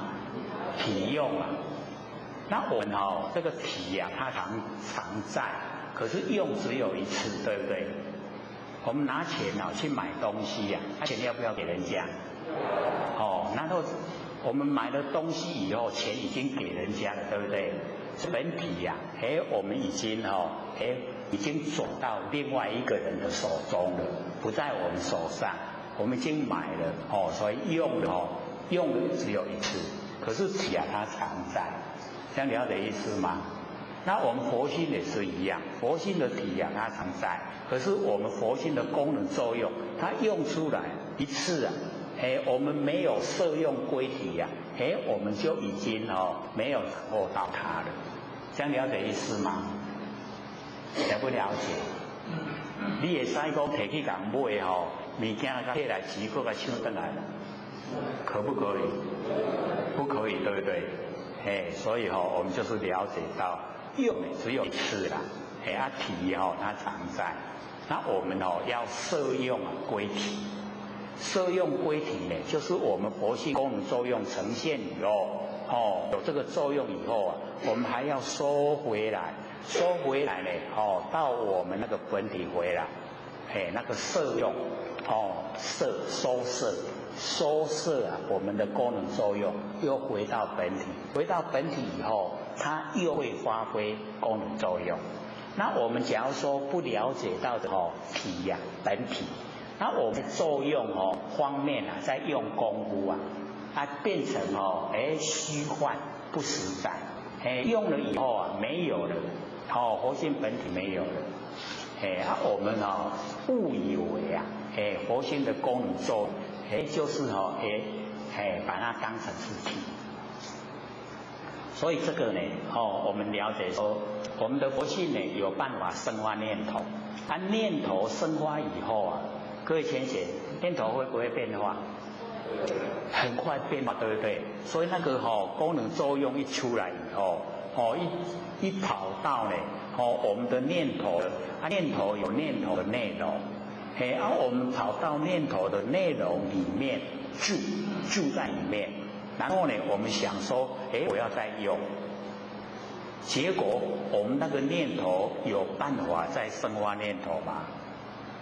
可不可以？我们佛性生发的念头，已经生发了，念头的这个内容，它可不可以再生发念头？可不可以？可不可以？遐厉害呀！咱生出来念头够生念头啊，可能或许表达的不是很完整就是我们生发念头以后，我们假如说认为我们一念接一念攀缘，各要了解，虽然说攀缘也是从佛性本体生发，那你已经生发的念头它就已经生发以后它就消失了，再接着再生的还是你的佛性在生，不是你的念头生的啦，这样懂意思了吗？咱生出来念头，那个念头不会再生念头啦，就是要再生也是各为佛性本体生，这样了解吗？所以那个作用生发念头那个叫佛性的功能作用，只有一次啦。生了以后，它也就消失了。现在要生，还是要从佛性本体再生。所以它一个接一个的念头都是从佛性本体生发。可是我们都没有认识我们的念头是一个接一个的。佛性的本体本来没有念头，可是我们现在变成念头很多。所以我们烦恼很多，所以呢噪音很多然后呢受苦很多，都是从不知不觉来。那我们就是要知觉，为什么我生发这么多念头？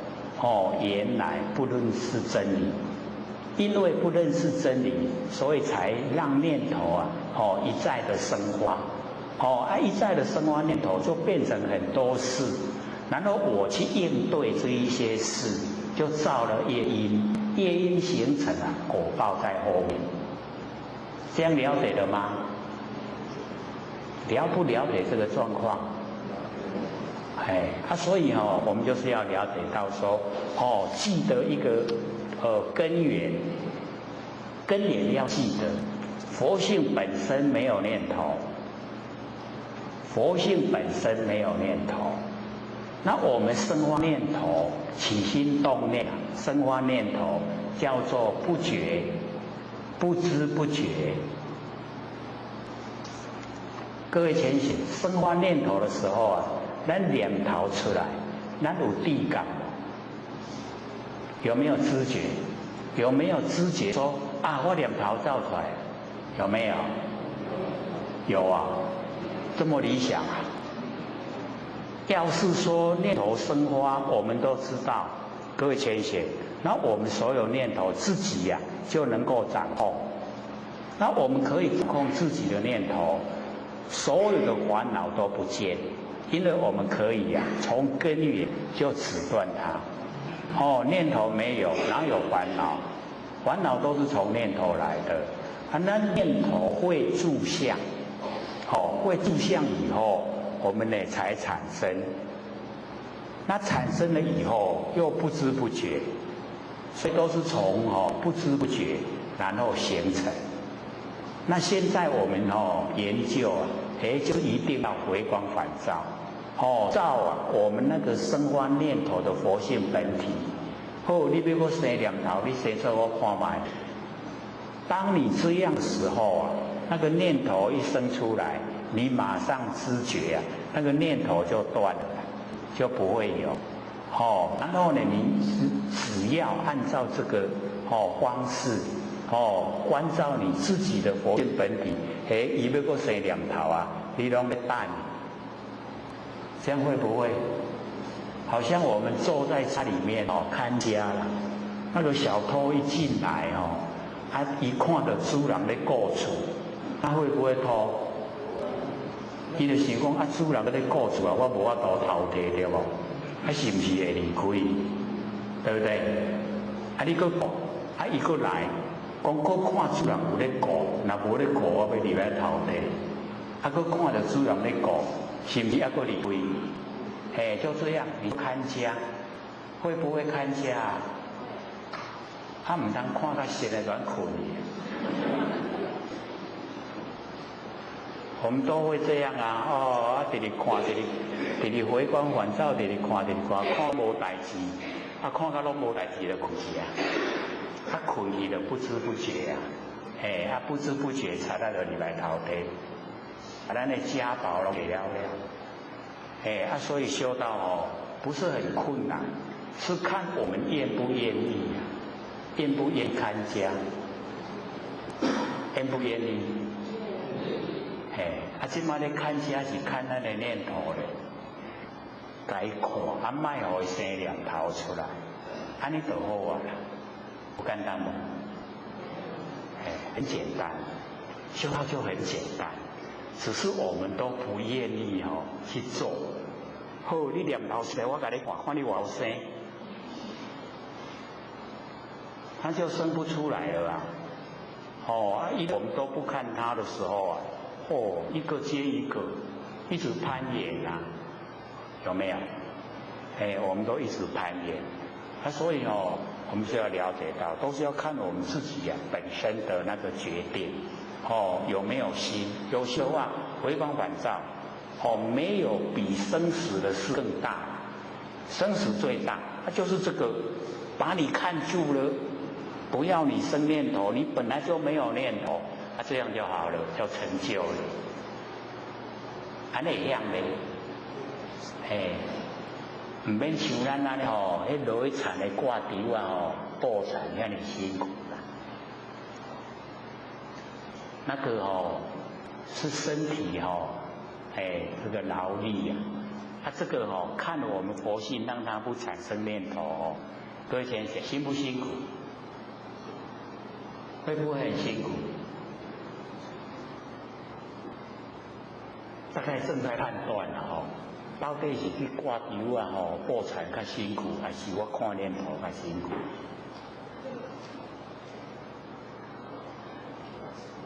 那个工作都有一个段落，这个看念头也是要怎么样？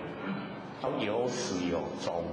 好，我甲你看，看到已经习惯以后啊。伊就拢无念头啊，无念头以后就成就，成就就已经时时刻刻都在觉中，都是觉的话我们不会造业，没有业因就不用受苦，就解脱了，就成就了，安尼样咧，可能各位在想说你那搞这个代志遮大互我做，看念头，这个很大的工程啊，大不大？很大这个工程虽然说不用我们这个费力不用力气，可是这个费心的程结尾很好啊。可是这个可以让我们成佛，值不值得做？很值得做。所以我们在日常生活之中只要你有空闲，就学习观念放下，就学习看自佛性本体，看你要生什么念头出来，这样就好了啦，简不简单？或者教各位都是很轻松的事。很轻松的事很好做的事，只看愿不愿意，愿不愿意呀？嘿，安尼讲无可奈何，迄个回答边。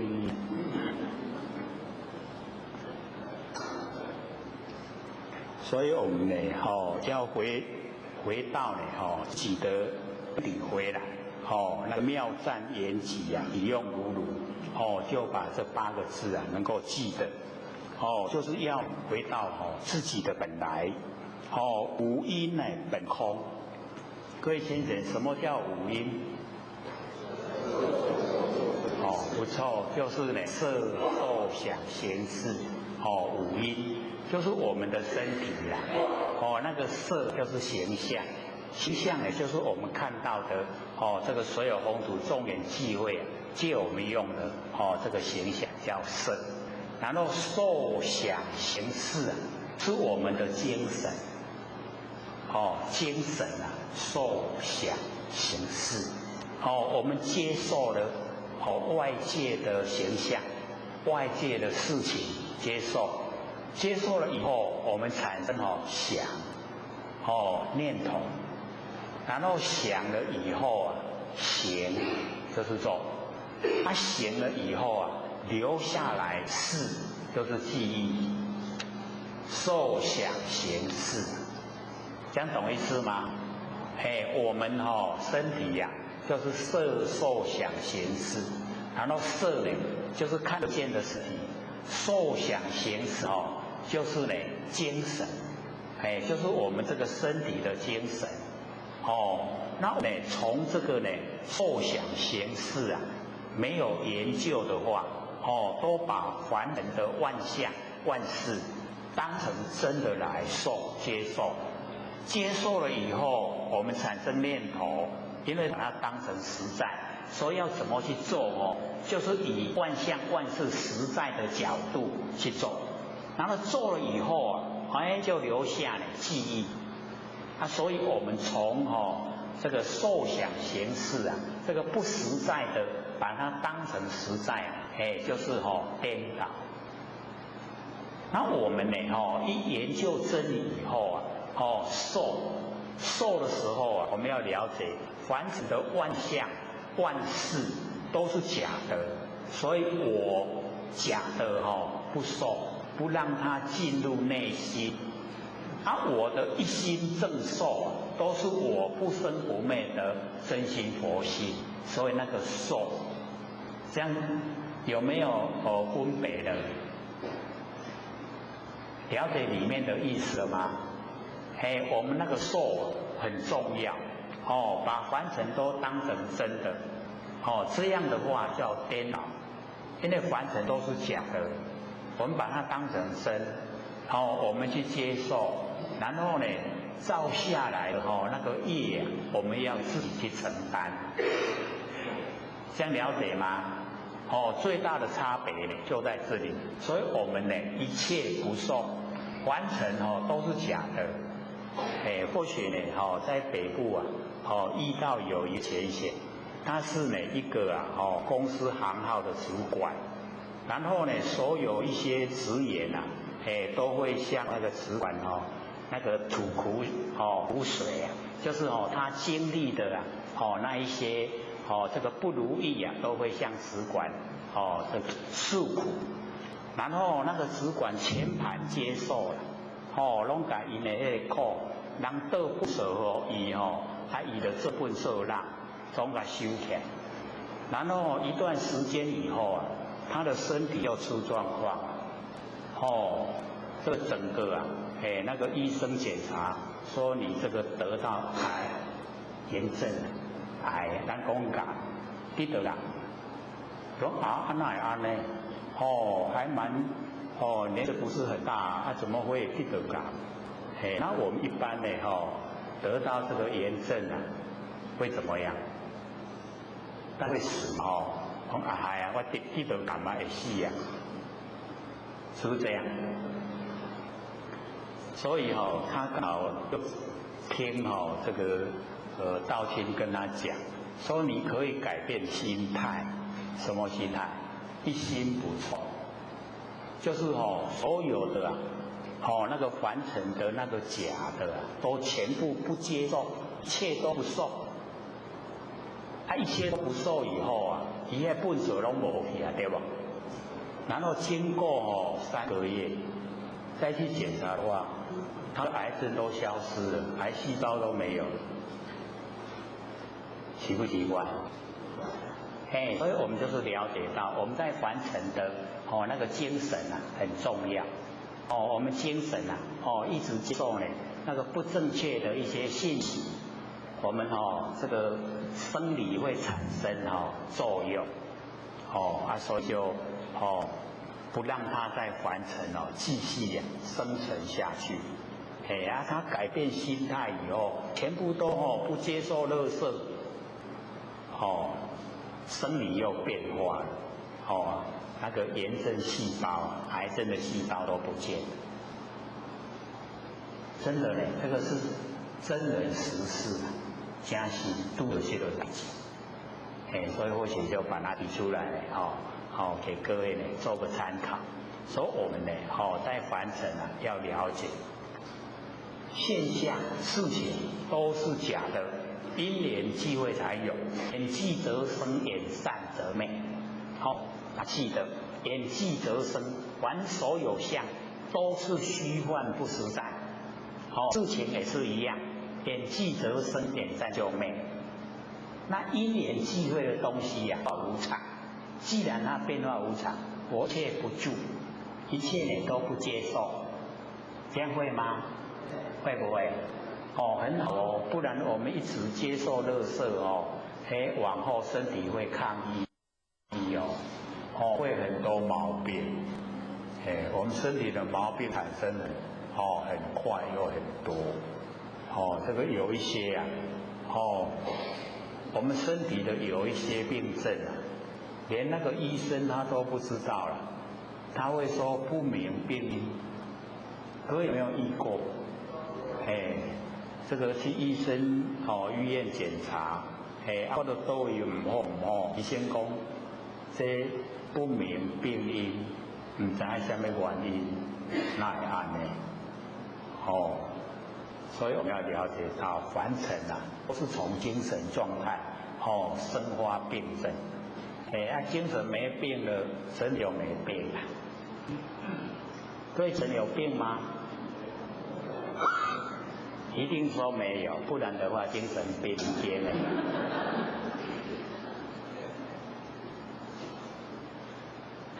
我们从精神信念都很健康，所以一切不受，完成假象，一切不受。所以受你看我们一改变，想改不改变？从受改变以后啊，想改不改变？行改不改变？事改不改变？整个改变。所以受想行识啊，都空。然后身体的事是天地的物质，水有风土，所以五阴啊本空，有没有错？真理五阴本来就是空的，可是我们都把它当成实在啊，身体也是实在的，然后接受什么事情，接受什么现象，也都是实在啊，有没有本空？没有空所以我们要了解五阴本空，本来就是空的不要把它当成实在，当成实在呢，我们就六道轮回，它本来都是空的，我们就可以回到佛的本位。这样了解吗？哇，我咧甲大家催眠呢，看人拢咧点头啊，对，你讲的对。我们知道了形象是假的，天地的物质，想行识啊，又是呢不实在的那个景象引起，都虚幻，所以叫五阴本空，本来呢都是空的，然后六尘啊归有，这个六尘，六尘是什么？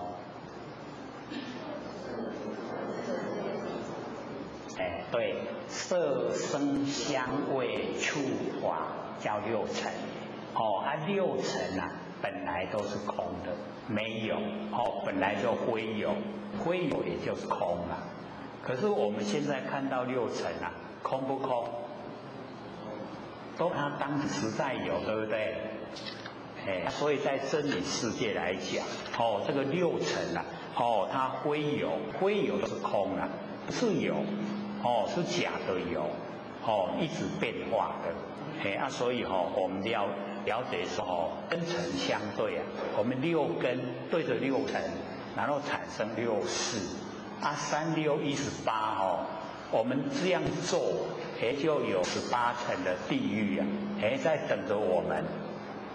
所以不要六根对六尘产生六识，那个四心不要用，用了呢就会干扰咱去地狱去啊，18站地狱，那不是听到？有没有听过？尤其那个丧事的时候，拢有迄个挂迄个地图的迄个地狱的迄个图片，拢有甲咱。讲迄个18层的地狱，咱都爱了解。我们要知道说，18层地狱啊，就是我们六根对六尘产生六识，然后我们在里面一直在做行持，然后真的就是那样去接受那个果报，18层地狱的果报。那我们不要用它，六根六尘六识全部都不用。不用的时候各位先生，我们用什么？不会了我们六根六尘六识不用，用什么不会啊？对啦，用佛性啦，用咱的良心嘛，用不生不灭的佛性本体。只要我们把根尘识3、6、18全部都拼除了以后我们用不生不灭的真心佛性，那个时候叫做直心，直心就是道场，直心就是净土，就是用我们佛性本体，用我们佛性本体来应对凡尘的万事万物，这样都没有造业，就不用受苦，就当下解脱，这样了解吗？我们就是要在日常生活之中就把它运用，不要用那个3、6、18的那个根尘识全部不要，六根六尘六识全不用，我们用慈心，就是用我们良心，良知良能，用我们的佛性本体来应对凡尘的万事万物，所以这边就讲。六尘会有，色声香味触法，那个都不是有，是稀泛的因缘际会呈现的，在迷惑我们的那个六根，安尼听有无？不出不入，因为那个智房它就是说入定跟出定，然后这个贤策跟智房讲说不出不入，没有出入有出有入各位浅显就是有现象，然后有生灭，才有出有入，然后不出不入就是常定、常住、常有。我们佛性就是这样子，它常住，然后常定、常有，有不变化的，常住的有，不定不乱，在我们这佛性本体来讲，不定不乱，没有这一些名相，禅性无住，这个禅性它无住。没有住没有那个止住，没有停止的地方，没有住的地方，离这个住禅己离开那个死住的那个禅己。各位浅显这样听懂意思吗？他说有一个会当停止的所在，有停止的地方，那是不是有一个限度？不会很宽广。假如说有一个停止的地方，那表示它不是佛性本体，因为佛性本体非常宽广，无量无边，尽虚空的遍法界，所以我们那个禅性很宽广，那假如说要有一个停止的地方，住的地方呢，那就变成狭隘，这样的呀，这样懂意思吗？懂不懂意思？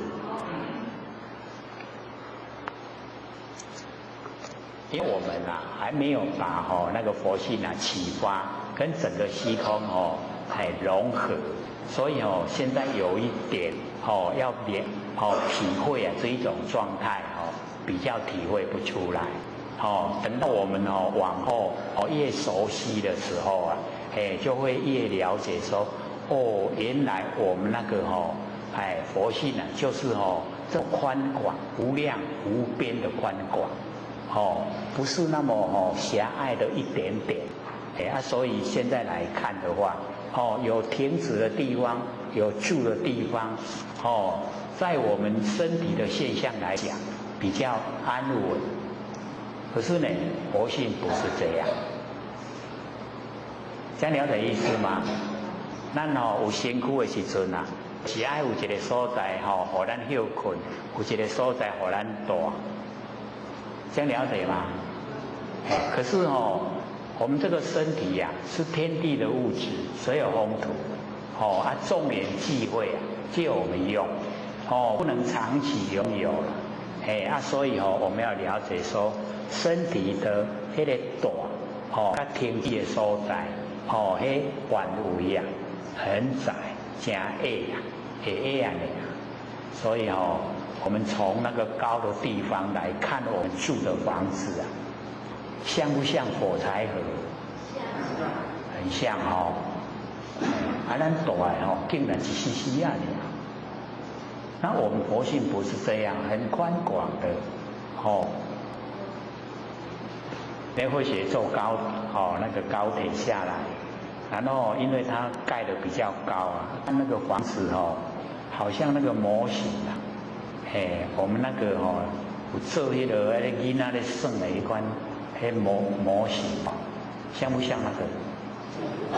很像我咧想讲咱人哪会拢安尼，敢若鸟大比鸟小搁较细。各位有没有看过那个鸟窝？那个鸟窝还找我去走来，我们一看到还蛮大的，对不对？然后我们从远的地方来看房子比那个鸟窝还小，很小。我们人像不像鸟？飞来飞去的所以那个我们这边的前贤跟后学讲说，去基隆去那边去玩，才知道说原来基隆这么远你每个礼拜都从基隆下来，真远呢，没有听真的很可惜。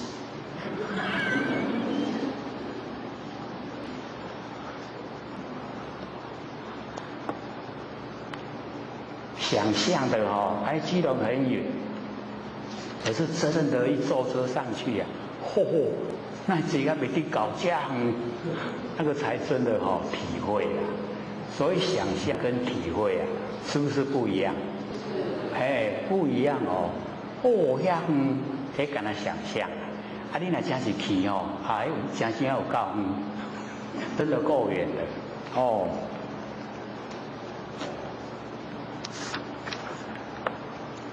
那么禅性无生离呢生禅想，就是我们那个禅性没有生灭没有生灭，所以离开那个生灭的那个念头生禅想。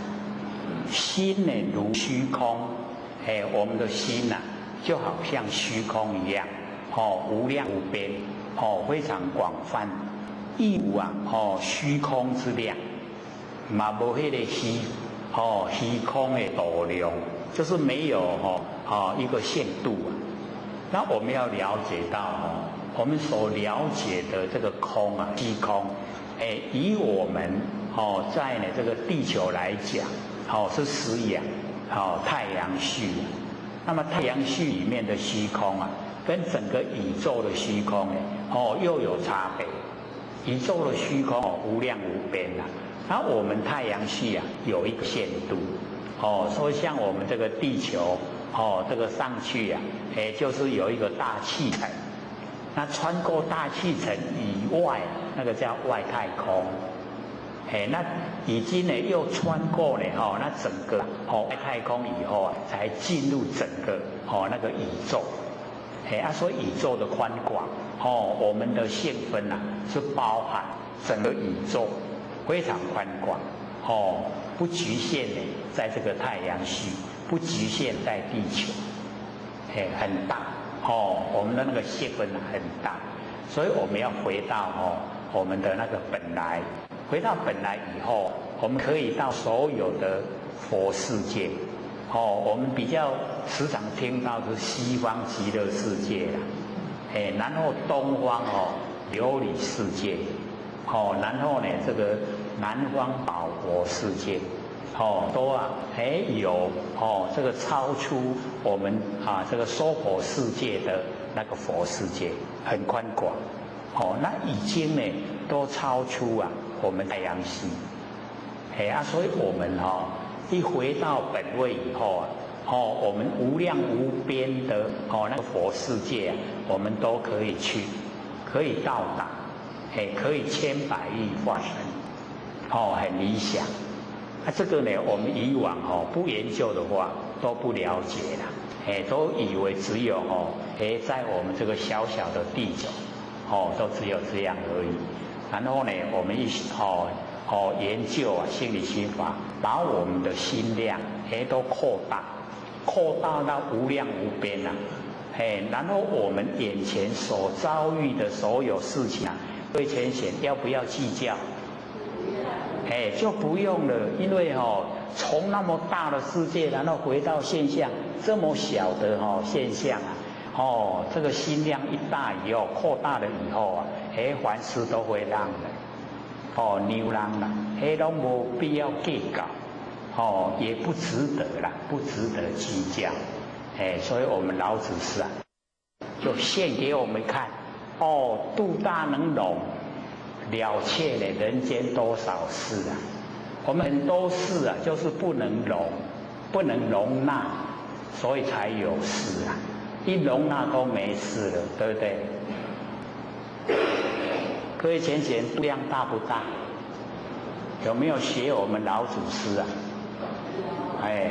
要学老祖师呢，度量很大然后要学我们老祖师的满腔欢喜满腔欢喜呢，笑开天下古今愁全部呢都笑开。他或许时常会讲说，我们现在的凡人很多都是从厕所出来整个脸都臭臭的，有没有？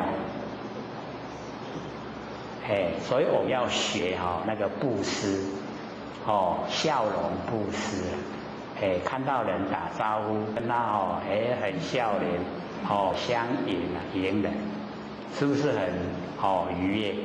好像春风一样春风吹到很舒服，对不对？我们喜欢看到人家的笑脸，所以我们也笑脸迎人给人家看整个社会的这个风气就会很理想。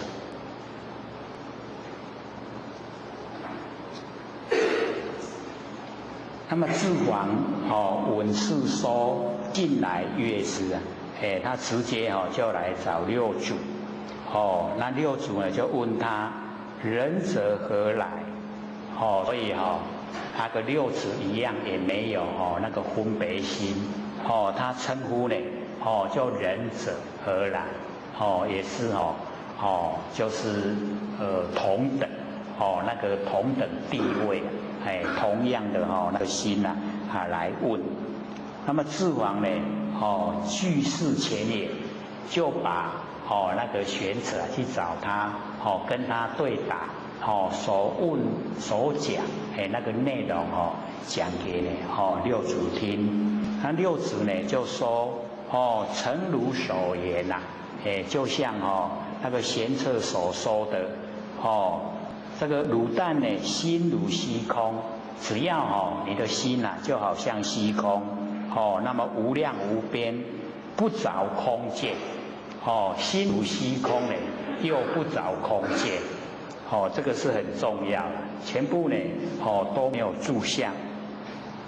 然后应用无碍这个应用无碍就是讲到我们那个体用如乳那个呢妙赞言其体用如乳我们就用我们佛性出来应对凡尘的万事万物应用，然后呢都没有障碍，没有挂碍所以那个事来则应，事去则静，完全都是以真理来应对凡尘的万事万物，所以叫应用无碍。这样会吗？我们在应用的时候我们都会考虑到自己的利益所以现在我们这个社会现象，只要不如自己的意思就会抗议那个挤那个白布条抗议这个教导我们那个住相，教导我们那个偶像加强。抗议的时候有没有偶像？是不是很强？自己的权利受损了，所以要抗议所以那个呢就是不好的那个示范。所以我们要了解到说我们呢能够从真理来应对完整的万事万物，应用无碍，没有障碍，没有挂碍没有阻碍那个整个都很理想，也不会造业动静无心就是不要落入根尘相对的那个四心所以应用呢那个无碍动静无心整个动静呢都没有起心动念完全呢都是从佛性出来。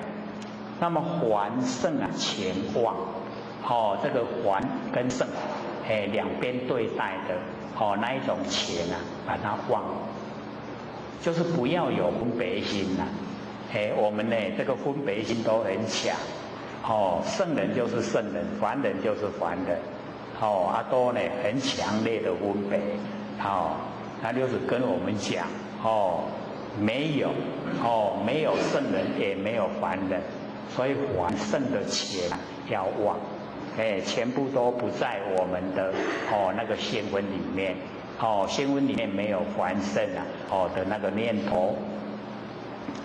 能守记名，所以这个导师比较难做的能守记名就是没有能也没有守没有能守，没有能守就是没有事相因为我们呢一般在凡尘的这个生活里面都是有三心四相很强烈过去心、未来心跟现在心，然后呢我相、人相、众生相、寿者相都很强烈我们要把它整个都泯灭，没有能也没有守所以我们用这个四相来说可能会比较理论然后呢或许用比喻来讲说这个能守能用我们的这个眼根来讲，我能看就是那个我相，我能看。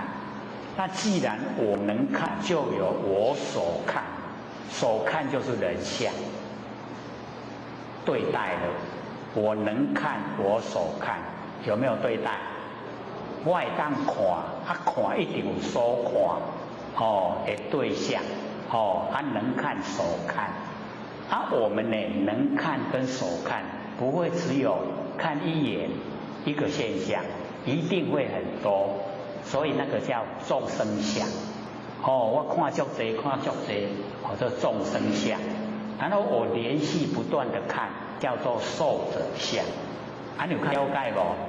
四相有较了解无？所以四相就是能守，能看所看，能看差别重生，叫做众生相。然后连续不断，叫做受者相。然后接着我能听，能够听的就是我相，然后所听的就是人相。所听又是差别重生，有人的声、车的声、动物的声，风声、雨声，很多声，是不是差别重生？那个叫众生相。然后我们连续的听那个叫受者相。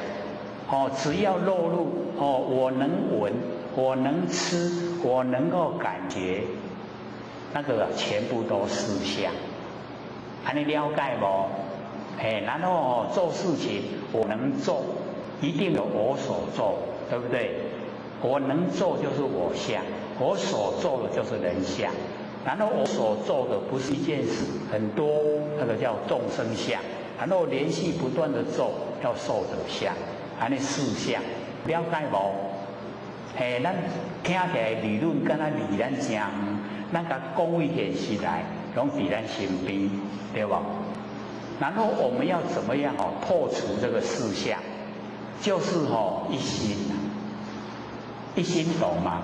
没有我能做，也没有我所做，就是这项我应该爱做，我就去做，尼就没有四相。你了解不？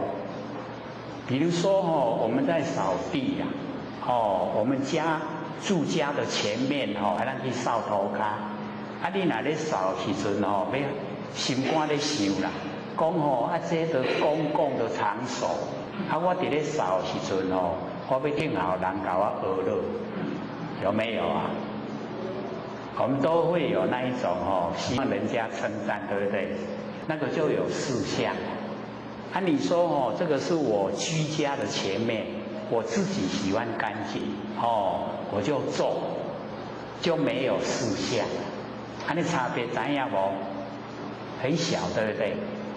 他伫咧你的心有迄个期待，期待人要甲你学了，迄就是住在四相。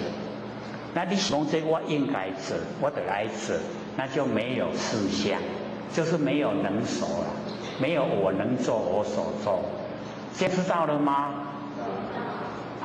咱听起来敢若讲迄四相安尼真固定，确实伫咱咧做迄个差别足少，很少，很小。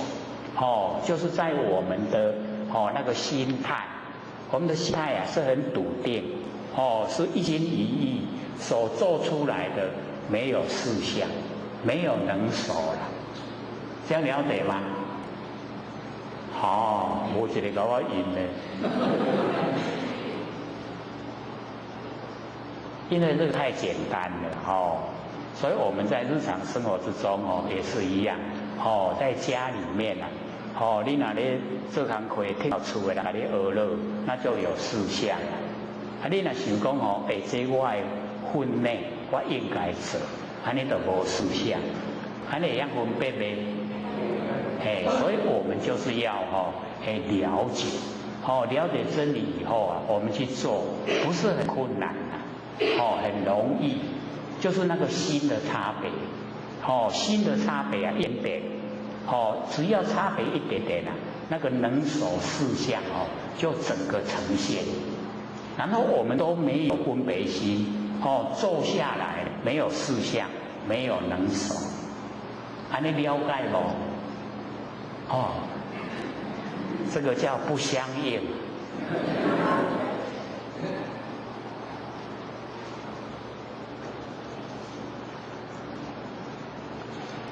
所以能守记名就是我们要在日常生活之中呢自己体会没有那一种不平衡的心态，心都很平衡不平衡都有能守都有四相性相如如我们的佛性呢，跟我们的形象都进入如如不动，就进入真如，所以我们修就是修如。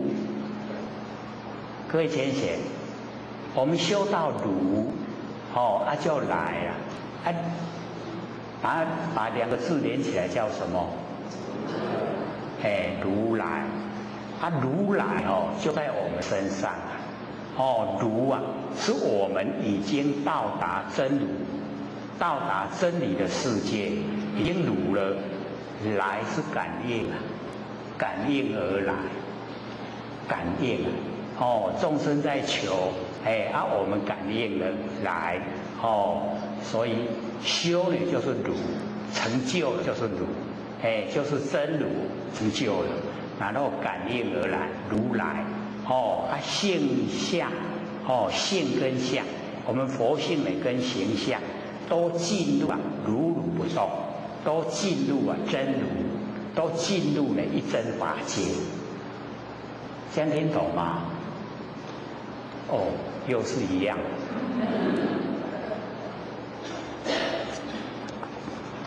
无不定时也，六祖就讲说，我们呢只要能够应用无碍，动静无心，还圣前望呢，能守记名，性相如如无不定时也。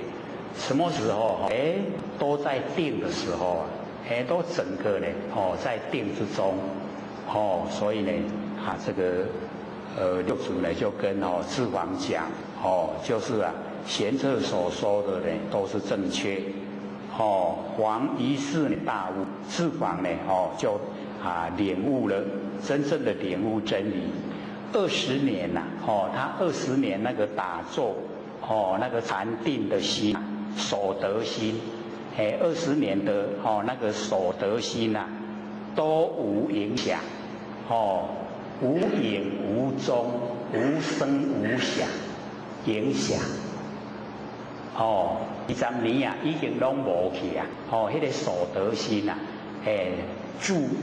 住在心里的那个所得心全部都消失了，无影无踪，无声无响，都无影响。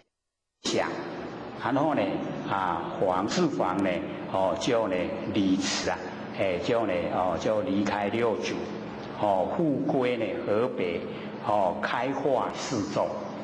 就是这个比丘、比丘尼、优婆塞、优婆夷四众，开化、开示化导这个四众。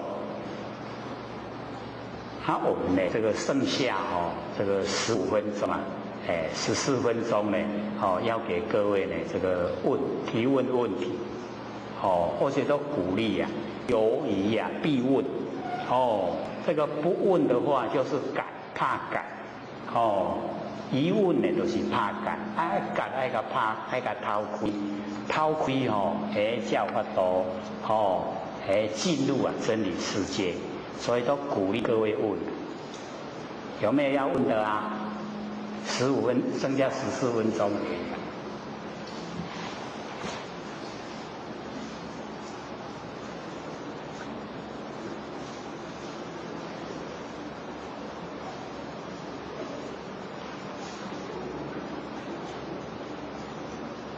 都没有他或许要问各位好不好？我们要怎么成佛？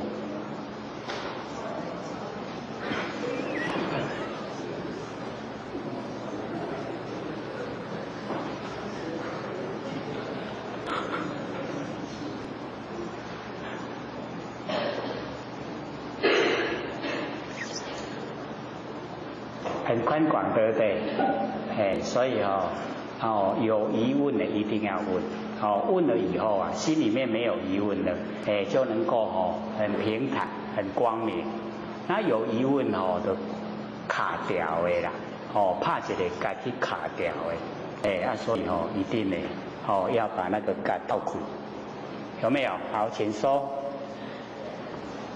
这边。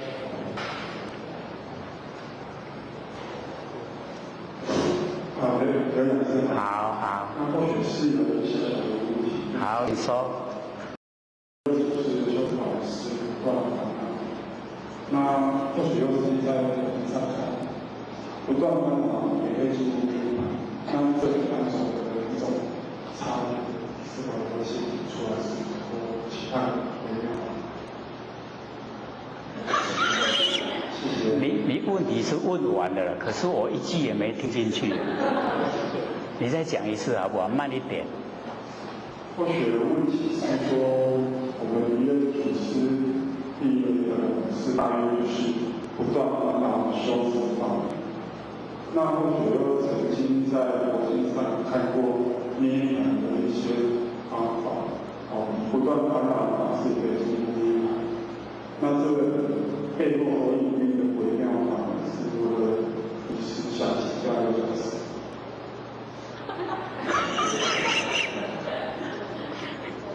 其实是有听一点点的，可是还没有完整。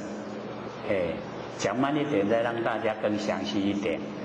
说弥勒祖师，然后呢教导我们很多的修持法门，很多呢是讲那个涅槃，涅槃以后的事情，是这样吗？后面。其实或许，问题是就是如何以不断烦恼方式进入。不断烦恼的时候，然后进入涅槃。这样各位听懂意思了吗？就是那个维摩诘他有讲过啊，说我们呢不断烦恼，然后进入涅槃。不断烦恼进入涅槃，就是呢我们要了解到它那个含义呀，就是讲说我们这个佛性都会起心动念，都有念头。可是呢，我们要等到全部的念头都没有，然后才进入涅槃是有一点好像比较困难，好像呢不是很那个顿化的那一种教法所以他就讲说不断涅槃，然后进入涅槃，不断烦恼进入涅槃所以我们就是了解到。这个呢，一个顿教法门呢，就是讲那个当下，所以也是一样要了解真理，了解真理呀，就是我们不生不灭的真心佛性本体，那个呢在这个理上来讲，它是呢真如不动，那既然是如不动那所有的凡尘所有万象万事，那全部呢都在我们如不动的佛性本体之中所以呢所有的烦恼也在佛性本体之中。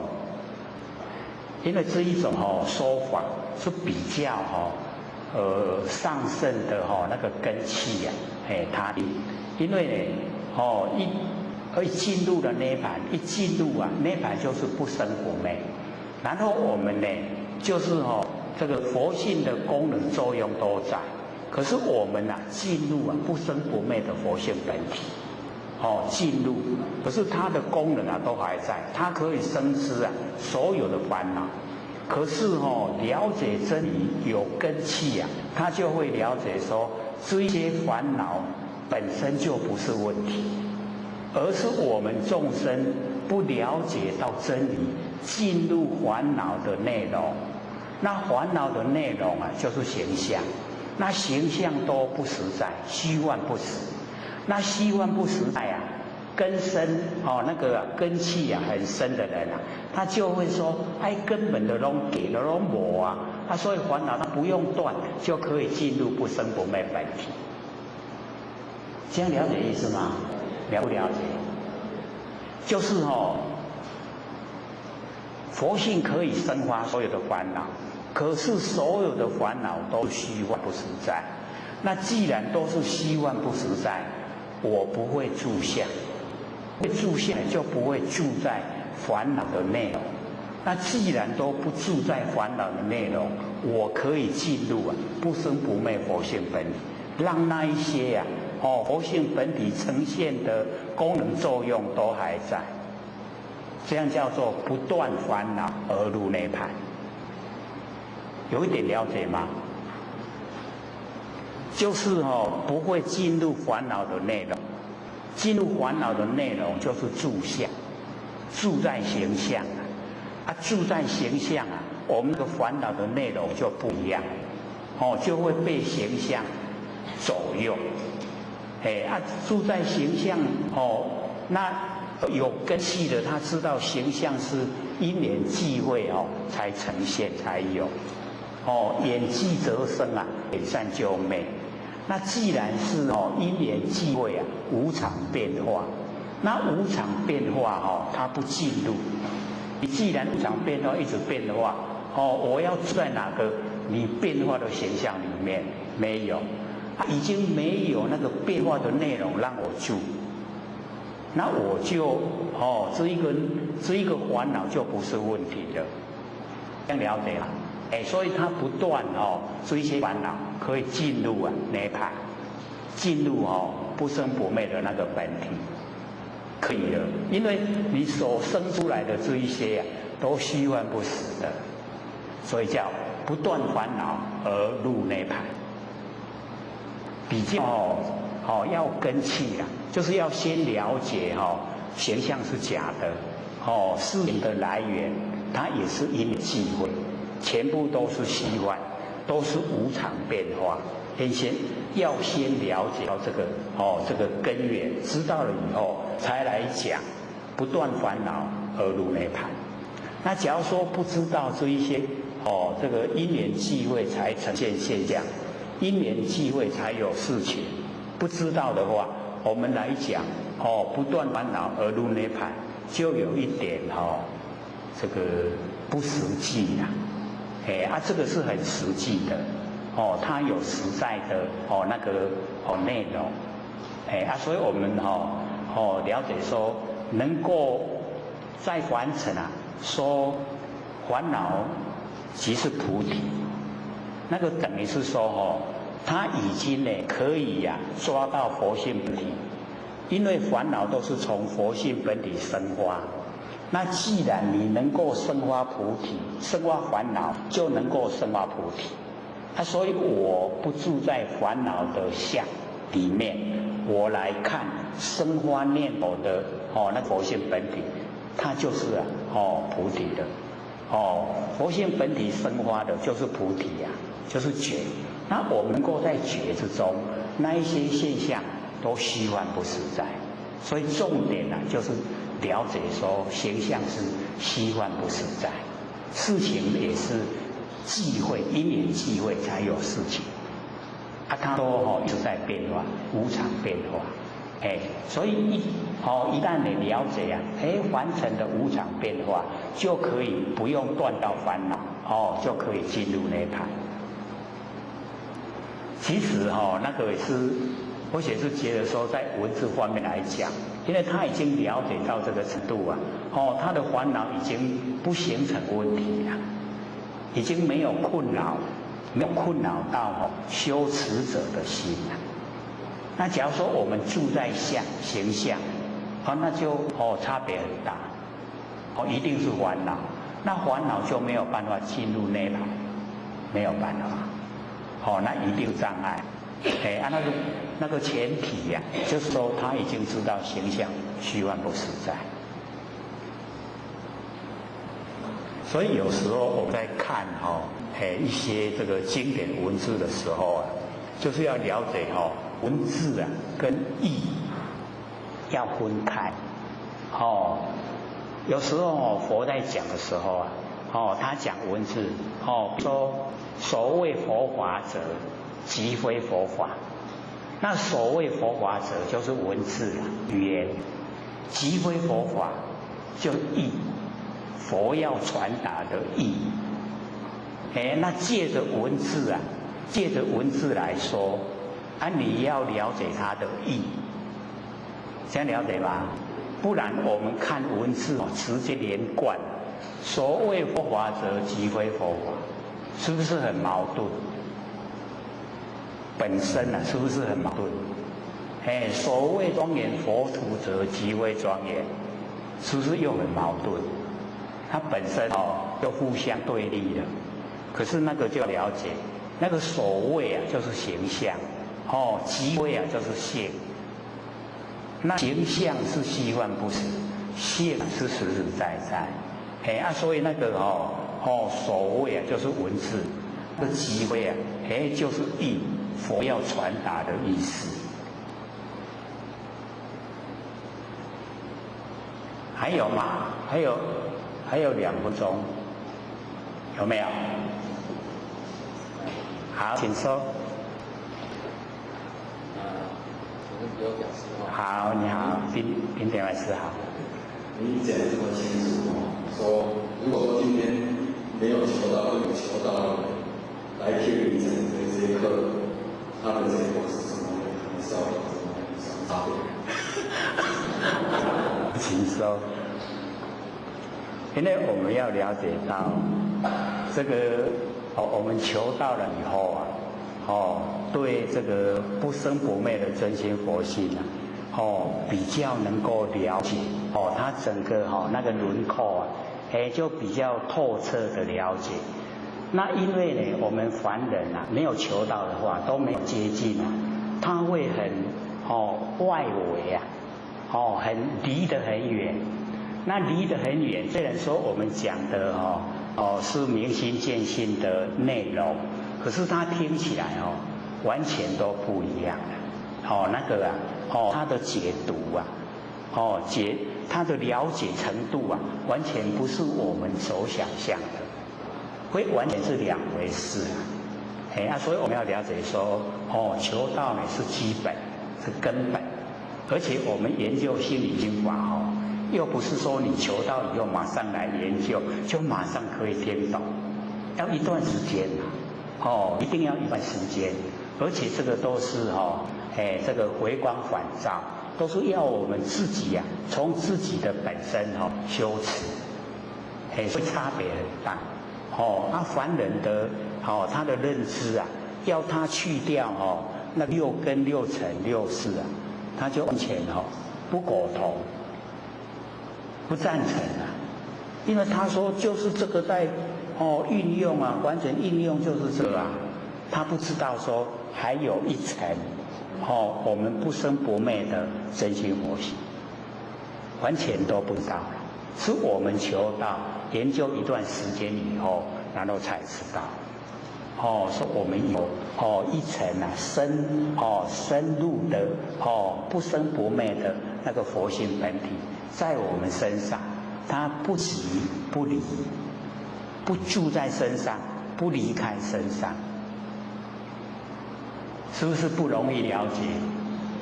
无住在咱身躯啦，也无离开咱身躯啦，了解无？有一点深就是这么奥妙所以或许才鼓励我们拿那个CD回去听。听得让他熟悉所以或许很赞叹的，我们这边说半年，然后中间又休息1个月，他就能够懂了。北部的浅显呢，很赞叹呢，讲哇，伊那拢敢拢听有安尼阮伫台北已经听遮久有的都已经5、6年、6、7年了，还不是很熟悉呢。那南部遐尔理想。我说南部比较单纯对不对？北部迄读壳咧转伤紧转得伤紧咱讲一句想要10句所以不容易进入。那我们这边慢慢的没关系一步一脚印拢改入，超过了。各位讲师、各位坛子、各位浅显，大家好。我写占道天师的老浅显大德，以及感谢呢各位浅显给我写机会讲。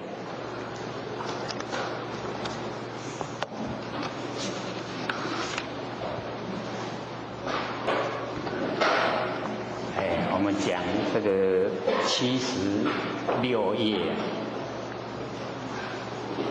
已经把那个智访的那一段呢讲完了，底下呢就是有一声呢问思语，找到了没？好，76页中间有一个僧人呢，问六祖说黄梅的义子啊，什么人得？这个呢，我们看这记载有一点是明知故问，那知道了。这个六祖是一代的祖师，他呢说这个黄梅的义子，就是五祖，五祖的那个所传承下来的，那个道统，黄梅的义子啊，什么人得？各位贤贤，我们是接续这个一直下来，从六祖一直到我们郭老师第几代？18代。我们呢东方这个前这个有18代，然后西方呢28代，然后后东方有18代。这个呢都是一条金线，就是都接续的这个道统。所以这个问黄梅的义子什么人的？我们也一样，我们也得到我们郭老师这个传承，也是得到相同的那个意思，所以我就是要用心来研究，能够透彻的了解这个所传承下来的是一条金线。那六祖呢就回答说：会佛法的人得就是这个义子。这个一条金线这个掌这个道盘，那个义子是会佛法的人的。各位贤贤，会佛法了没？会佛法就可以成佛了。各位都会了没？又没有信心的，还正在学习所以我们就是要知道我们所得到的是很宝贵的这个历代祖师所传承的这个道那我们要对道透彻了解，了解以后我们可以回归到我们的本位，我们每一位都是佛那因为我们落入凡尘太久了，在轮回之中呢迷失了，不知道。那现在呢，上天大开普度让我们很容易又得到了。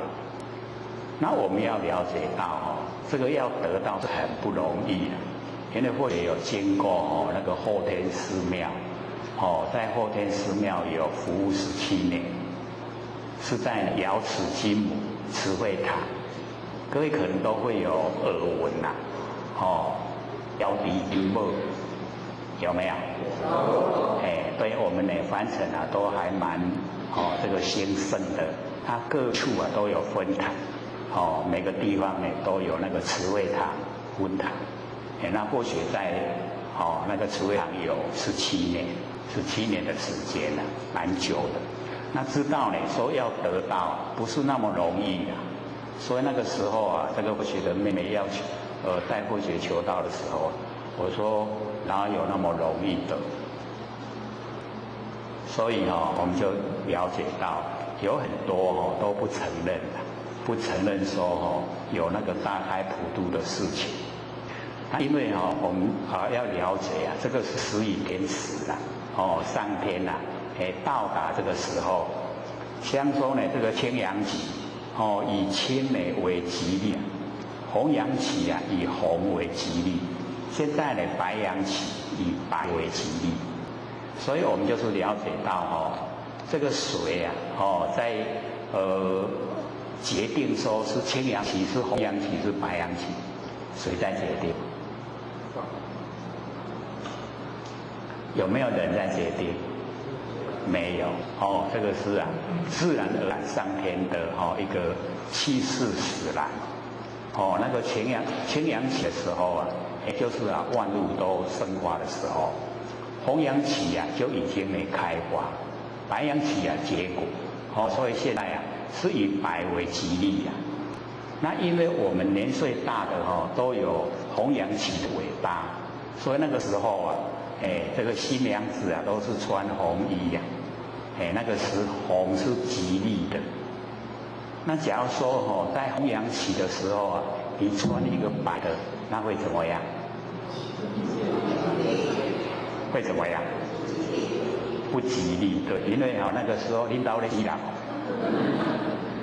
所以那个啊，就是要了解到要顺这个天时啦，那个时候啊，因为所有的你看我们那个墙壁啊，都是那个砖块，是不是红的？都是红砖块。那现在呢，都是水泥啊，我们远远看去都是白的，对不对？所以自然而然进入到白阳期，以白为最吉利啊，所以这个呢是技术形成，自然而然，我们呢这个不能说不相信啦，要随着这个完成，现在这个大海普渡有缘的这个佛子佛囝佛的囝，拢爱求道。爱修道，要回到我们原来的本位。我们都是佛啊，各位知不知道我们都是佛？我们本来都是佛。他见识到自己的佛了没有？有没有？不是第一篇就讲嘛，9月26号就说万念都放下，一念不生。我们去体会啊。我们那个不生不灭的真心佛性，各位有没有做啊？这个讲者纯纯，听者渺渺，一定要做要启发我们呢万念都放下一念不生。这个时候我们就会有那个了了分明知觉性，那个了了分明知觉性啊。放不下，再怎么放它都放不掉。那个是我们的本来面目我们成佛啊，就是他在成佛，所以一定要先认识万念都放下了，一念都不生。这个时候留下来的那个就是我们的本来面目，所以要认识它，一定要认识它要强制自己认识它要把它启发，启发了以后啊。还要呢如朴还要培养，让它茁壮长大。那我们呢先认识一段时间让它呢熟悉熟悉一点以后啊，我们可以把它这个用呢耳根圆通呢，把那个佛性跟呢整个虚空融汇。要用眼根呢可以啦，可是眼根我们比较不容易掌握，会被形象吸引。各位看到形象的时候啊，注不注相？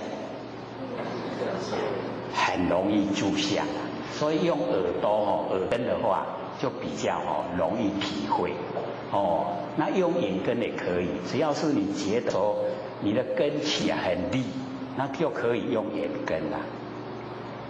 用眼睛眼睛不是闻思吗？我们是有讲过吗？各位还记不记得？满眼本灰色，有没有？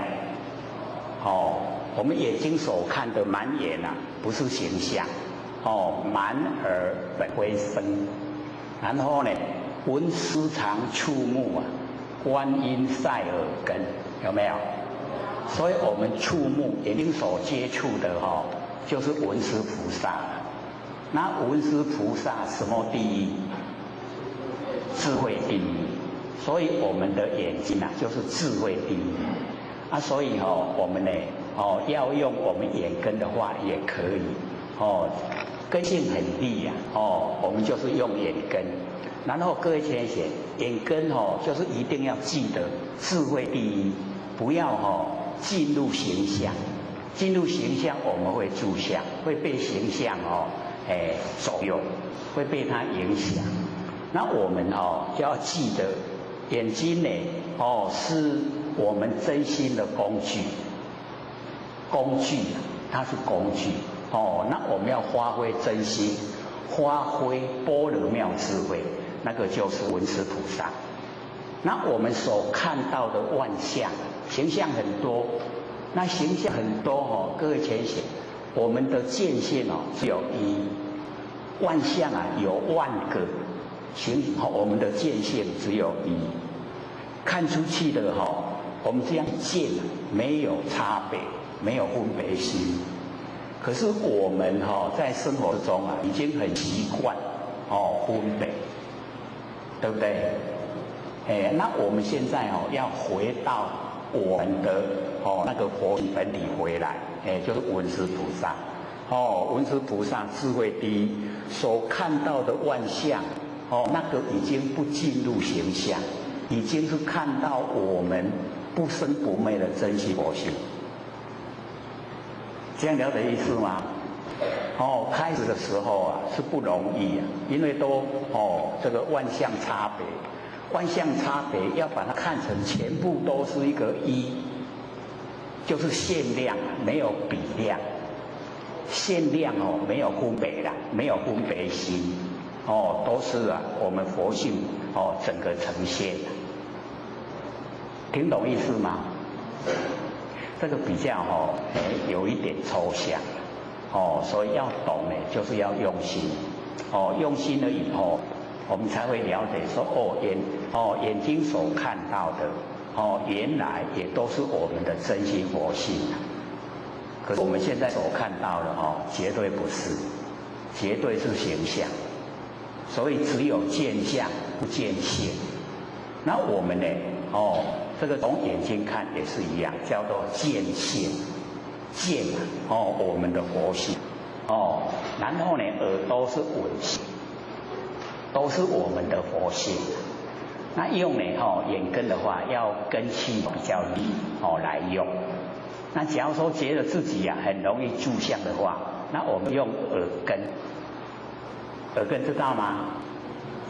耳根可以听到声音，对不对？那我们要了解到我们能够了了分明听到声音的那个就是佛性本体那个听的是功能作用要有本体我们才功能作用有用才会显现那个功能作用所以能够听到的那个就已经全部体用同时。比如说现在各位有没有听到那个电风扇的声音？电风扇是不是离你的身有一点距离，对不对？你可以听得很清晰，对不对？那个就是我们佛性的体跟用同时呈现，这样了解吗？就不局限在我们身上我们的佛性不局限在身上只要是我们眼睛看得到的，耳朵听得到的，全部都是佛性的呈现，这样了解吗？所以我们在生活之中已经整个全部都是。像我们上个礼拜讲，我们不是要修禅吗？各位有印象没有？上个礼拜说的，那么快就忘了？没关系。或许刚看那个上个礼拜的那个 DVD 已经送来了，有400片够我们拿的我们不到400个人嘛一个人还可以拿2片，没关系所以呢拿回去看要了解说呢，我们上个礼拜所讲的就是要我们修禅，那修禅就是要我们进入不生不灭佛性本体。那要怎么进入上个礼拜有说了，我们现在呢复习一下就是要着力摆脱客观环境对我们精神世界的支配，还记不记得？记得所以一定我们要用心来研究，然后去实行实践实际的做我们呢就可以真的是回到我们不生不灭的佛性本体了，可以回来，能够回到佛性本体呀，那就是已经是佛了，当下就是了啦。所以各位上个礼拜不是都不问问题吗？那或者有问啊，问说我们要怎么成佛，各位都没有回答，要怎么成佛？2个字，2个字，离相，容不容易？不容易呀，那表示我们都要住相喽。所以要成佛就是离相，离开形象。只要我们能够离开形象，不管是这个有形有相的形象，或是呢没有形象的语言，或是呢没有形象的事情，这一些呢都远离了，那我们就是佛了。因为所有的相离呀，就没有烦恼，没有凡尘的尘垢。那既然都没有尘垢了，性体就清净，性体清净自然呢，就到佛的状态，这样了解吗？所以这边讲说，这个会佛法的人得就是那个历代祖师所传承的一条基线我们会的人知道那个旨意忠实义理知道了，我们就可以成就。这样了解了吗？了不了解？很亲切文字是没有亲切的，可是我们进入到自己就是佛的时候有没有亲切？跟我们这心就在一起都没有离开，有没有离开？没有离开，那个知觉心就在我们身上，知觉心就是佛，所以我们努力的方向就是离相，不住相，不管是形象的相、语言的相、事情的相，全部都离了以后我们那个心性清净，回到我们本体回来，所以这边六祖就讲，会佛法的人等。各位会了没？又没有信心，我才在那里在讲。最起码都知道了，要怎么成佛都知道了，对不对？也摸到我们佛性本体了，那怎么会不成呢？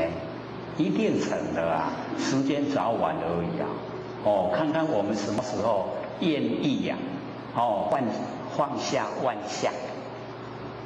什么时候愿意什么时候就可以成佛了？现在都还不愿意放嘛对不对？形象都还蛮好的还不愿意放，所以还愿意当众生。等到有一天了我们厌倦的所有形象就肯放了，肯放就成了，就成佛。这样了解吗？所以自己努力。那么这一个僧人呢，就讲说和尚呢还得火，这个和尚，因为呢我们要了解这个和尚是很尊敬的称呼啦，我们呢要知道形而上谓之道，形而下谓之器，形象的上面没有形象，那个就是道了，形象的下面就是器具，我们看得见的这一些器具这个我们了解说我们完全在用都是用这一些器具。像我们现在坐的那个椅子是不是器具？就是器具所以形而下谓之器，都是器具，看得见的东西。像我们现在呢，在这个房子里面这个房子也是器具就是看得见的东西那和尚就是他已经呢跟上合在一起。那跟上合在一起是什么？跟上形而上谓之什么？就是跟道合在一起，和尚那各位贤贤，我们和尚还是和尚？都和尚了哦，哇，这么理想啊，都跟道合在一起啊，哦，都不住相了呢吼，哎，这个最宝贵的房子啊，吼，财产都不合了，不要了，哦，很理想哦，哦，那到底是和尚还是和尚？考虑一下哦，不然以后你在外面哦，哦，这钱我嘛要爱，哦，这财产我嘛要爱。安得和尚哦，哦，不是和尚，和尚是要跟道合在一起哦，哦，那跟道合在一起呀、就是咱不生不灭的真心佛性，时时刻刻啊，都跟我们的佛性合在一起，都是真理。这样了解了吗？和尚了还是和下了？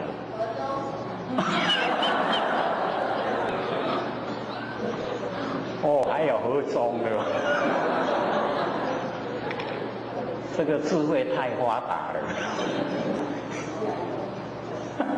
竟然和中了。哦，要26时中，哎，不能只有一下下和中而已哦。哦，要26时中，时时刻刻啊都跟中道相合。哦，那很理想啊。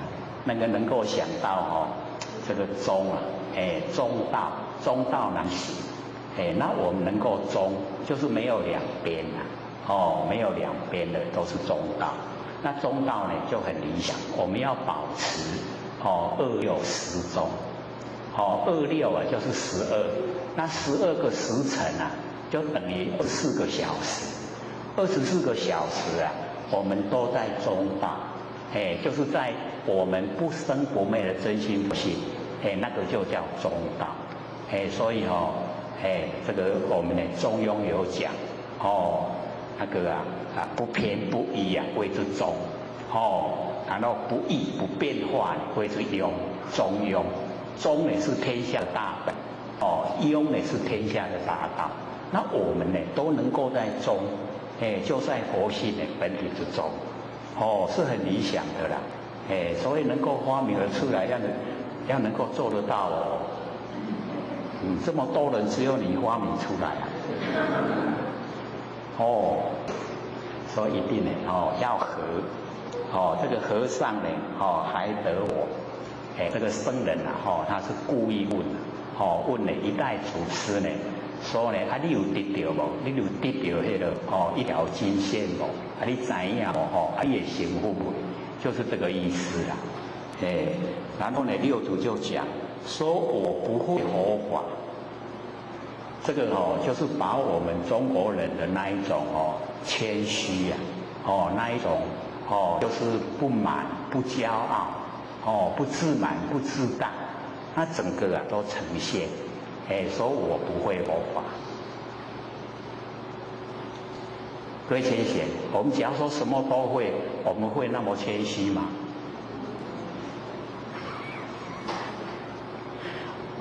我们一定会骄傲，对不对？所以这个六祖教我们就是呢，我们要有那一种这个谦呐，谦受益，满招神，我们自满的、自大的。人家呢就会呢，这个想尽办法，来回谤。那我们都很谦虚了，他就找不到空虚呀。所以我们就是要了解到，纵然我们什么都会，也不要骄傲，容不容易？很不容易哦。假如说我们都被人这个婆婆踏踏，就是很拥护的时候。我们会不知不觉的自满，不知不觉的骄傲，所以我们当下呢就是要回光返照，就想说，既然落入凡尘有现象，就没有骄傲的本钱。那假如说我们已经修正可以成佛，那我们就要想说，这么多众生在苦海之中，那成佛了也没有骄傲的本钱。所以在一生之中都不用走入骄傲，就是要努力的自己学习自立，又能够利人，自度就可以度人。所以这边呢就给我们做一个榜样。那么接着底下呢这一段六祖诗一字呢意这个左手受之一而无美权，这个左呢就是洗涤去洗洗衣的那个衣那个船的衣钵的衣就是要想洗的可是找不到美泉很好的那个水泉水，还找一个较清的水来洗洗那个历代的祖师所传的衣钵那个衣就要把它洗干净。那么因字呢事后这个无理许这个已经呢到寺庙的后面很远的地方有无驴。那么见这个山林这个玉貌瑞气盘旋。所以各位同学，假如说我们这个往郊外，他看到呢那个山林这个玉貌，就是那个寺长得很高大，而且又很茂密，就表示那个地气那个地的地方地气很兴盛，就是一个吉祥之地我们都可以看到有一些山都是长不出那个大的那个树木出来，那个就是没有地气，就是那个地不灵。所以我们假如说要找一个灵地比较好的对我们有帮助的那个地方来修道，你就是要找一些呢那个树木都很高大，而且又很多那个样的它呢会吃那个云叶出不出来那个地方呢它会有云这个出来，那个地方会帮助我们在那个那个地气很兴盛的地方呢，我们的灵觉会比较这个理想所以那个地方呢修道者去吸取那一种灵气对我们很有帮助，对我们修呢很有帮助。这个就是外在的这个环境对修道人的一些呢无形之中的帮助那假如说去的地方呢拢哭跳舞或许这个老一辈的讲的话有时候都不知道怎么把它翻成国语，就是那个山都是草没有树木长不出那个树都是草，有没有看过很多那一种山长不出那个树木，那个去那边修那个会很累，没有帮助会修得很累，没有成效会呈现。要找还是要找那个有灵气的地方去修我们会讲一般来都会讲气好那个所在怎么说？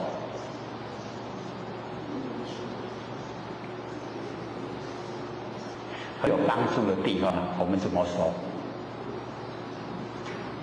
对自己很有帮助，不是说磁场吗？对不对？就是磁场我们都会有感受说某某人的磁场很强，某某人的磁场拢无很弱，有没有？他能够感受到这个磁场，就表示你时时刻刻都在回光返照，都在佛性的这个本体当中所以才会感受那个磁场。我们凡人时常呢都会有那一种不自觉的比如说一个他心地很坏的人跟你这个错身而过，你会觉得说这个拍啦，有没有那个现象？有没有？然后呢，有一个人呢是从你身边经过，你说这个人足中和老实，有没有？那个就是呢，只要我们呢时时刻刻回光返照，跟佛性在一起，然后那个直觉啊会很强，会很强的知道啊，跟我们这个相凑身的人啊，他的那个状况。当然，我们不是要去检讨别人啊，而是说他很强烈的给我那个磁场的印象。所以呢，我们修持啊，就是要了解到，假如说遇到那个心地啊不正，不好的人，那我们没有事先知觉，会怎么样？会吃亏，对不对？去骗到去卖去啊，都唔知呀。那我们假如说能够都事先知道他心思的变化，他还没有变化，你就能够知道，你可以引导他走入正路，对不对？因为他心的变化，你可以掌握，可以事先去点化，他会了解说环境真的有因果。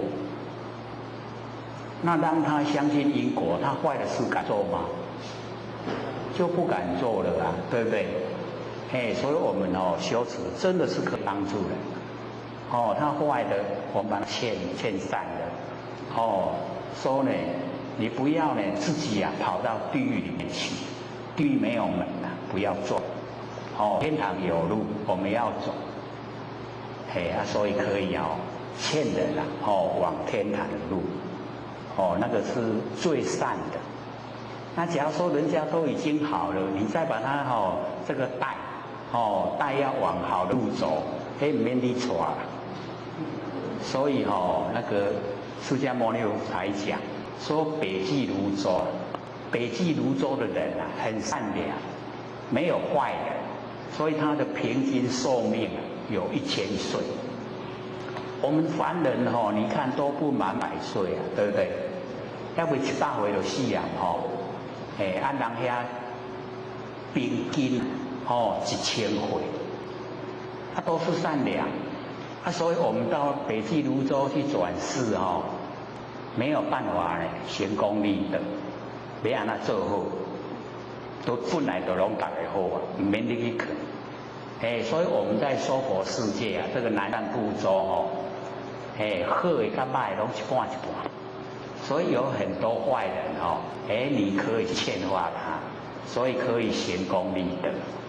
所以这个要修正的人很喜欢到娑婆世界来。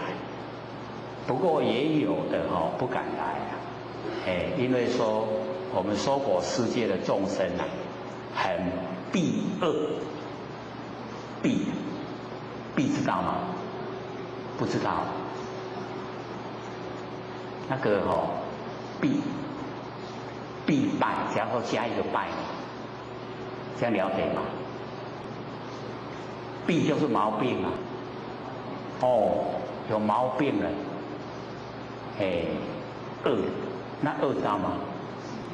所以我们娑婆世界的众生很避恶。毛病很多了。然后呢，心地不好。所以不愿意呢到娑婆世界来，怕来了以后被同化。同化知道吗？就是人好对人好，人坏对人坏。我们有没有这样？有没有？人好对人好，人坏对人坏，有没有？还有咱拢无主人的我们心中都没有主人啊。老子讲说我们心中没有主人的话，那个道不会停留在我们身上。所以心中一定要有主人。人家好与坏跟我们没有关系呀。他好了，行了很多功他不会分给我们。人家坏了他造了很多罪，我们也不用去替他承担。所以检讨自己就好，不要去检讨别人。别人好与坏跟我都没关系。这样了解吗？不能说人家好跟着好，人家坏跟着坏，不可以。跟着好那个还不错了，那坏跟着坏那不行的。他要到地狱去你要跟他讲，你家里去的话，哦，你自己去就好，我不去的。我要上天堂。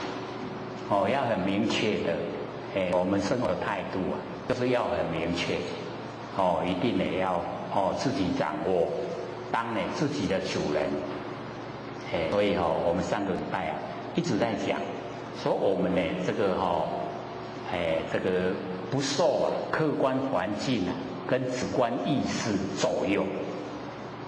这个客观环境跟主观意识啊，会左右我们的行为啊。我们不被客观环境跟主观意识啊影响，自己呢能够呢这个呢当下做主。所以呢，我们了解说都是自己呀努力在生活之中啊做到我们的心性啊清净。就是尽量能够开始的时候万念放下，然后一念不生，都一再讲了，很容易做的，万念都放下，没有了，没有成眼了，然后呢一个念头也不要起，这个时候啊，我们的不生不灭佛性本体就出来，出来了以后呢，记得要培养茁壮长大，我们能够又把整个佛性这个启发到呢整个空间，整个空间不是变真空的吗？然后佛性又在整个空间有，可是没有形象，就叫妙有，真空妙有。那假如说我们没有把佛性启发出来，这个空间叫完空，空中什么都没有，叫完空。可是呢，我们一启发以后啊，这整个空间都是佛性，所以叫真空。空中不空啊，有佛性在。妙有没有形象？有就是有佛性在，真空妙有。所以呢，完全不一样的。不会呢是这个一空闲下来啊。我们在家里的时候啊，一空闲没事做的时候啊，就会感到很空虚啊，很寂寞，然后很孤单，会不会啊？不会啊，为什么不会？假如说呢，整个空间都是佛性本体，就不会了，很充实，就不会去找那个八点档来把它塞满我们那个心胸。各位晚上有没有看电视啊？可能有的有啦，有的没有自己这个主宰，这个喜欢看就看，喜欢静就静，因为有的还那么早想成佛了，想说晚一点这个凡尘还很好玩，我再玩一玩再来成佛，所以呢，这个各随自己的意思我们自由发挥，只要认定这个凡尘是苦海，不要呢长时间流连忘返，玩一玩就好了啦，累了就赶快回来做佛，所以呢，看到那个很茂密的那个山林啊，那个就是有灵气，又有那个锐气盘旋，所以我们这个修道啊，可以找这一种地方帮助我们这个修持。那么施正习着地啊，就是把他的那个习杖，就是往地啊，这样一用力一抽，用力一抽以后啊，钱应手而出啊，水就出来，就流出来，泉水就流出来，所以这个地方呢，这个附近可以居住的话，我们都不用缴自来水的那个水钱，用山泉水是最好的，而且以前在天佛院找到那个合欢山的那个山的那个泉水，然后呢，我们去检验看它是多少度，竟然0.2啊！各位同学，我们台南的自来水啊，多少度？没有报道出来吧？高雄的水说10度了，那个水不能吃，0.2不用烧，唔免喝都会使直接啉。到1呀，那个自来水的那个度到1的时候，都还很理想，可以都不用烧就可以喝。然后超过1以后要烧了，爱一下摇滚再啉。那假如说我们用那个0.2的水啊，来泡那个茶叶，就很甘甜，没有比那个更理想的。所以这个清水啊，很好。他会选那个时候去找那个合欢山的那个山泉水，可是要经过7公里才能够接到天野佛院。7公里的费用竟然要550万。不过我们一接了以后就是往后什么时候水都很多了，很满。因为从开始的时候用那个狗印机就是那个自来水厂在埋管的那个管线从那个山上用那比较粗的管线一直接下来，然后变7印机变3印机然后接到我们天野佛院，因为还要下山还要上山，让那个前面的那个水后面的有压力前面的水才会再上山才会到天野佛院来。可是我们刚开始做才做了一小段而已，老千就归空了，我们就没再继续做了。后来那个有一个精舍就是佛教的精舍，他们就赶快接去用，我们没做了，他们赶快接去用，所以这个也要有因缘这个因缘不具足所以那个山泉水就没有结成。那现在在用的那个山泉水是后面那个天野佛院后面的山，那个是比较浅山。那比较浅的山它都有污染，就是我们有种那个虎秋龟火手瓜它有用那个肥料，肥料的污染水源，所以就没有很理想。可是也已经不错了比我们在这个凡尘用的水都还要来得好。所以我们了解说这个业原始的地方我们去生活的话身体的毛病就越少。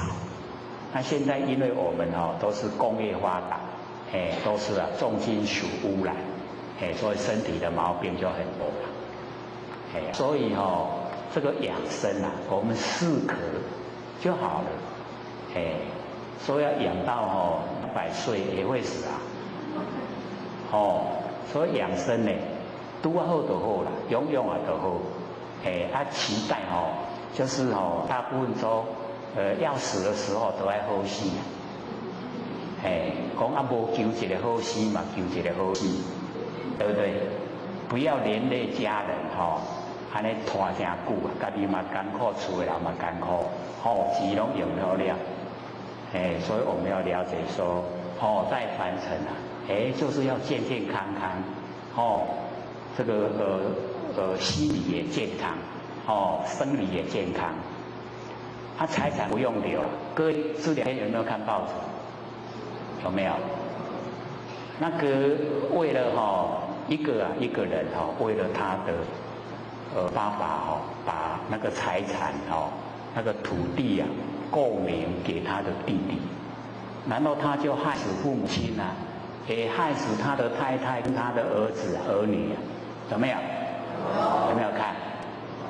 你看老钱囝买，唔免啦老钱安尼分无平尔安尼命都无去，叫囝害死，伊家己嘛自杀啦，家己嘛烧炭死亡，真的很悲哀，所以在生就爱甲囝婿、囝儿婿讲好清楚，财产拢无留互恁，恁家己去拍拼，安尼有正确无？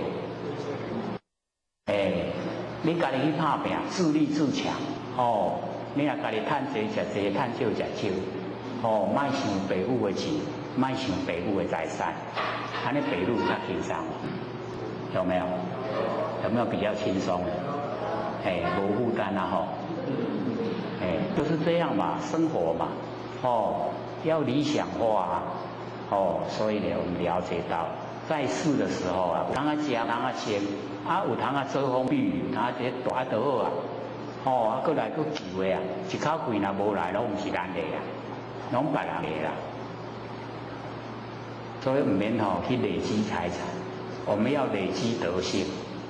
我们呢努力的行止啊，利益众生，然后全部都不住相，进入我们性分，所以生子得本。自己呀有很大的那个道德的那个根本，有道德的根本我们那个工作上才解掉，知道吗？工作上知道吗？就是成仙做佛啦。爱这一条嘞，各位田姐，假如现在叫我们去做，我们坐得住吗？会爆爆了对不？为什么？因为你坐在上面啊，底下人就是在求了，有没有？都爱给我平安，都爱给我大汉钱啊，都爱给我，有没有？然后你坐伫个顶头，你讲好，你才贪心。马上出去用请落来，这不掉啊！所以我们在凡尘呢，就是要自己呀，这个追求的方向，目标正确，做法正确，这样的话呢，时时刻刻啊，就在天堂，没有那一些烦恼的事啊，都没有，这个儿孙呢，自有儿孙福啊。不用为儿孙来做马做牛，不是有这样说吗？有没有？也不要把儿孙当马当牛，不要为儿孙做马做牛，也不要把儿孙当马当牛，这样呢个人都平等，这样生活就充满光明，所以我们呢讲到这个潜水啊。这个六祖啊要洗那个船的那个衣呀，找那个泉水，积为池，一下子那个流出来的泉水啊就很多，有一个水池了，乃呢这个七跪啊，玩于石上，就跪着在洗呀，在石头上面呢，洗衣服。那么复有一僧呢来礼拜。这个时候啊，有一个僧人来礼拜，他就讲，方便，他的名字啊叫做方便，是呢，西蜀人，就是呢印度的人，那么方便呢也来验见我师传来的衣钵，就是他从印度呢过来，还要呢见到啊，就是呢达摩祖师的那个衣钵啦，那六子啊，就拿出来给他看，在洗的那个衣服啊，就是，然后呢，六子就问他，说上人啊，公何事业？所以在那个一代祖师的心目之中也没有分别心呐，他称呼他呢，称呼上人，就是人之上，上人，上人公何事业？你在做什么事啊？在凡尘在做啥？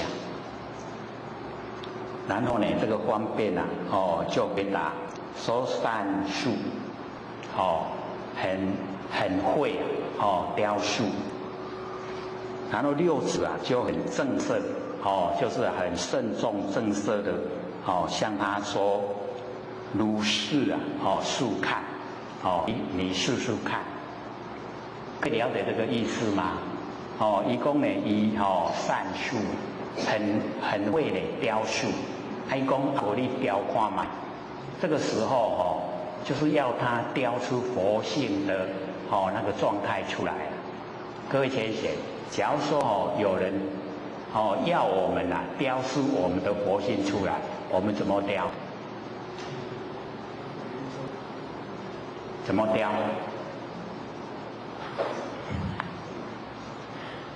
我们佛老师有讲，你眼睛看着他，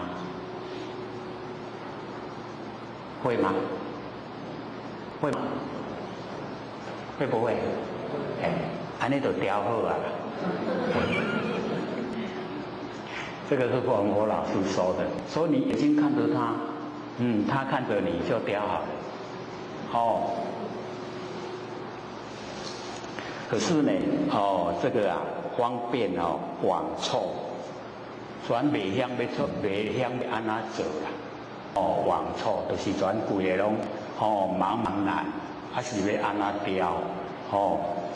所以呢，过世结果不人讲，这个呢塑就真相，已经去雕什么人？雕六祖的形象，这样懂意思吗？已经跟六祖他的原来的意思已经不同了。他住在形象善术是要叫讲雕塑佛性，伊结果去雕塑六祖的形象。然后可高呢七寸，差不多咱一粒安尼啦。我们手掌这样一个手掌从这边到这边差不多7寸，1寸。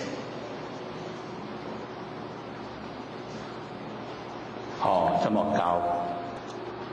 然后呢，曲径奇妙，就是把那个六祖的那一种形象，雕得很神似就赶快的安尼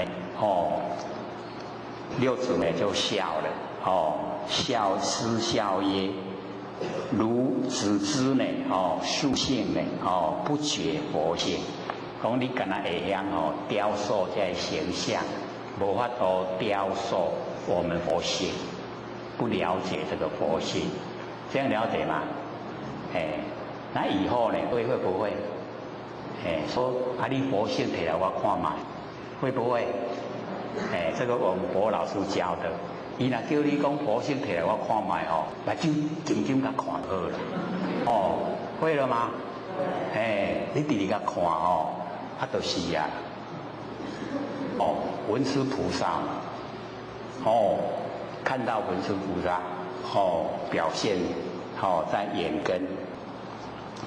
那么六祖呢师所谋方便点，就是安慰他啦。那个长辈的才可以摸那个晚辈的那个头顶。我们晚辈的不可以去摸那个长辈的头顶，那个没有礼貌，知道吗？所以六祖呢就摸那个方便的这个头顶就是安慰他就跟他讲说永为呢人天的福田说你这个可以当人道天道的福田，因为看到他以后就会想行善想行善是不是就是能够呢生出那个福报出来。所以他可以当人道跟天道的福田。所以我们一见到各位先贤，我们一见到人家在行善的时候我们是不是也内心也是想去做？有没有？没有有不很强烈的做了引导的代志就是有那一种那个意识在。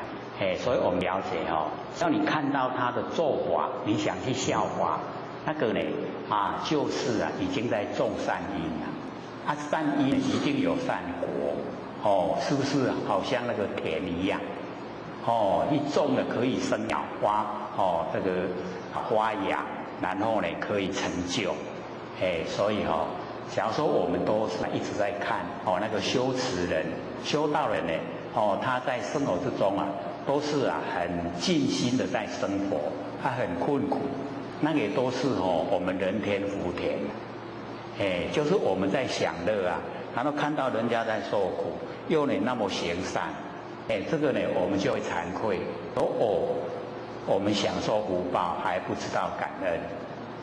各位在享受福报有没有感啊？有啊，真的啊，都很理想是从内心发出来的嘛？是那更好。那么施乃衣衣筹之，六祖呢就用衣服来酬谢他。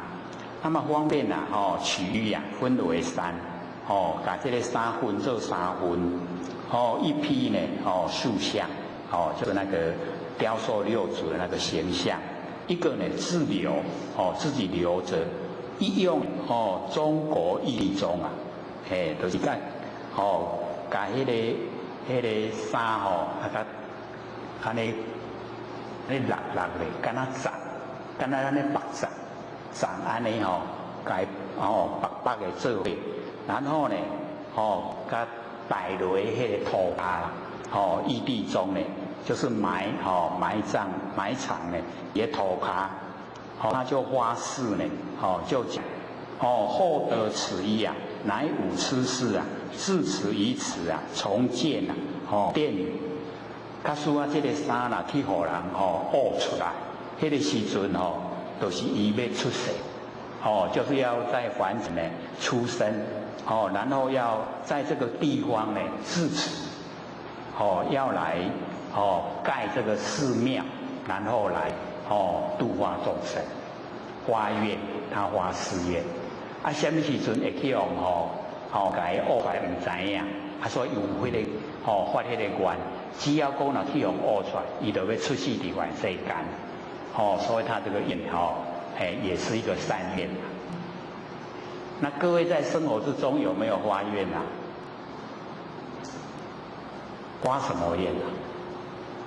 希望赚较侪钱，还是说希望自己可以成佛以后度化众生？那么这个呢，是一段。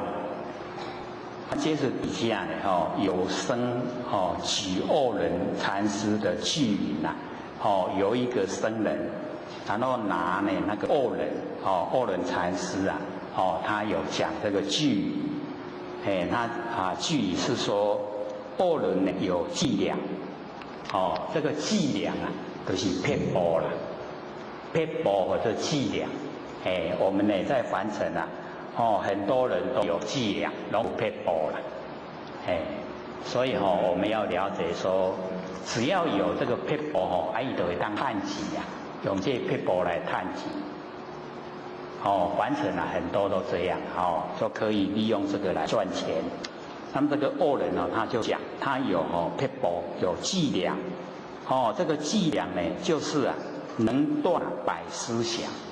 可以断我们的百思想都可以断尽了，然后呢对剑心不起，对着剑都不起心动念，菩提日日长，那个菩提一天一天的生长。各位同学，这个句怎么样？有的前贤看到说真想要学啦，讲真好。可以断百思想，对境又心不起。可是呢，六祖一听到以后他就讲说此偈未明心，这个偈语没有了解，不了解我们的真心。我们的心地都不知道，若依而行之是加系缚。按照他的那个句来做会绑得更厉害，会受苦更久，知道意思吗？或许呢，就这个试着把它说出来说呢这个伎俩，我们有伎俩就是有法。那有法各位先生，我们在凡尘要去掉两个。一个呢就是我执，一个呢就是法执。哦，只要我们去掉两个执啊，我们就可以成佛。那我执啊，我们努力哦，就是不要执着身体的我相哦，这个不要执着。那法执啊，就是伎俩，哦，这个法，我们呢在凡尘要成佛要有法，哦，要有法来修。可是呢，那个法都是方便法门。那假如说我们把这伎俩已经呢，这个生根啊，在自己的。它的根很深，在自己心中啊，那变成法执啊，那变法执不会成就，不会成就，所以我们了解说，恶人有伎俩，一讲出来以后啊，就已经透露啊，他有法执，那么能断百思想，这个百思想是我们佛性的功能作用啊。各位贤贤，我们要不要把功能作用全部把它斩断？不但是不要，而且是不可以，不可以，把它斩断。因为佛性的功能作用啊，我们有功能作用才知道佛性的奥妙。佛性的奥妙，就是因为有它的功能作用，百思想。那么对境呢？这个心不起呀。那变成我们就变成那个石头，咱变石头，石头的对境起心没，变成树木了，树啊的对境起心没，咱变做石头，甲树啊好无？唔好所以对境心不起呀，就是已经呢怎么样？落入那个无情之内了。那菩提日日长。这个菩提是觉，它一天一天可以生长的话，那是不是啊？有一天也会死亡。那菩提会死亡，那好吗？不好了，对不对？所以这个句疑的毛病就是在这里。那么因六子啊，听到这个句以后啊，因是一句曰，六子呢就讲这个句疑。说慧能没伎俩，慧能呢，就是六子他自己称呼自己呀，讲他的名字。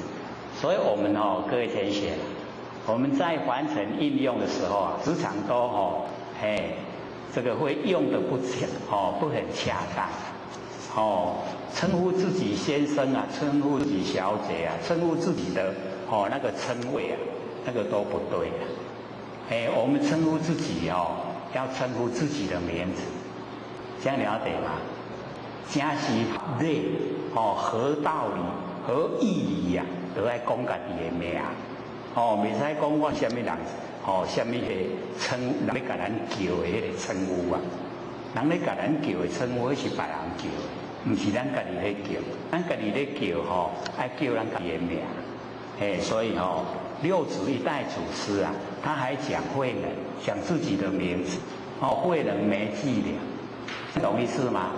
虽然是很小的地方啊，可是我们就是要了解到，这个小地方呢你都不会错，大地方就根本更不容易错，这样了解吗？现在时常讲看修道人就看小的地方，你小的地方有错啊，你大的一定也会错。小的地方都不错，你大的一定呢做得很圆满，这样了解吗？所以我们修道呢，就是要注重那个很小的地方，所以在称呼的时候啊，就要讲自己的名字，慧能没伎俩，没有法执啊，所以无撇步，无撇步有没有很光明正大？有没有？就是光明正大，无撇步，没有法执啦。那你有撇步，你就是有迄个想要安尼趁钱，想要有空芳，对不对？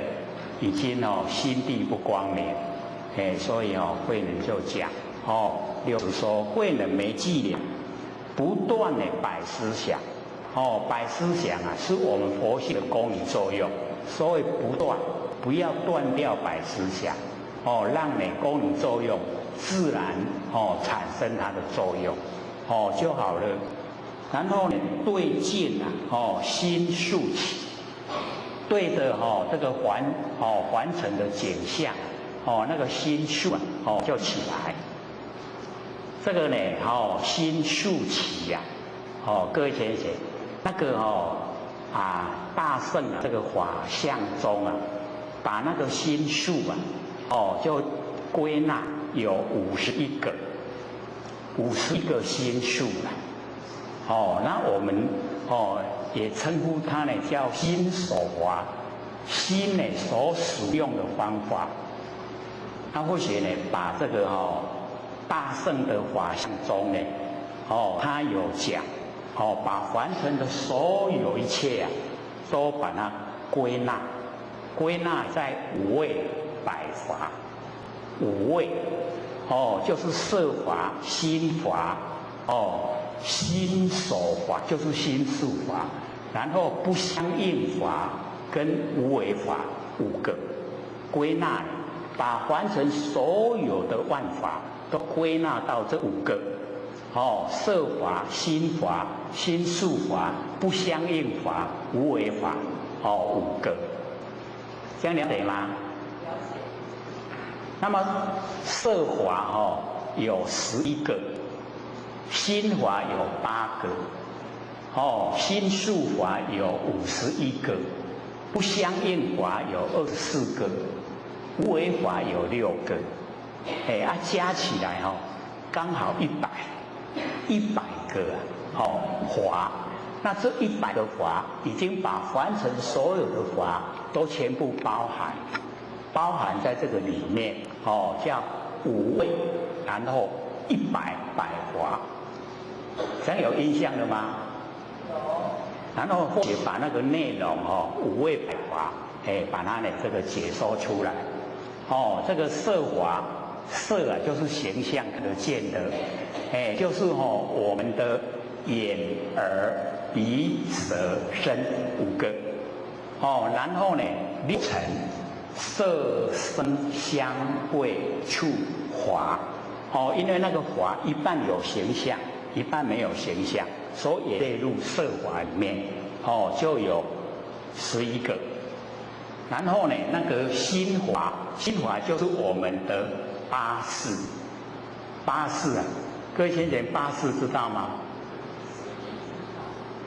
？8识那你8识眼识、耳识鼻识、眼耳鼻舌身意莫那阿赖耶8识，这个8识就是心法然后呢这个心术法就51个，那51个它又分成这个11个善法，然后5遍行、5别境然后呢有6个根本烦恼，有20个的随烦恼，有4个的这个不定法所以呢它51个里面又分一些细目了。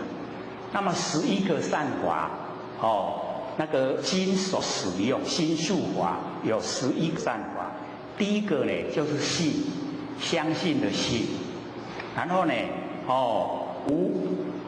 这个惭愧就是我们要有惭要有愧，惭愧就是凡尘呢都不很圆满很惭愧信、惭、愧，然后无贪、无嗔、无痴没有贪嗔痴，然后呢精进我们要呢精进，然后心安然后行舍然后呢不放逸，然后不害，有11个善法。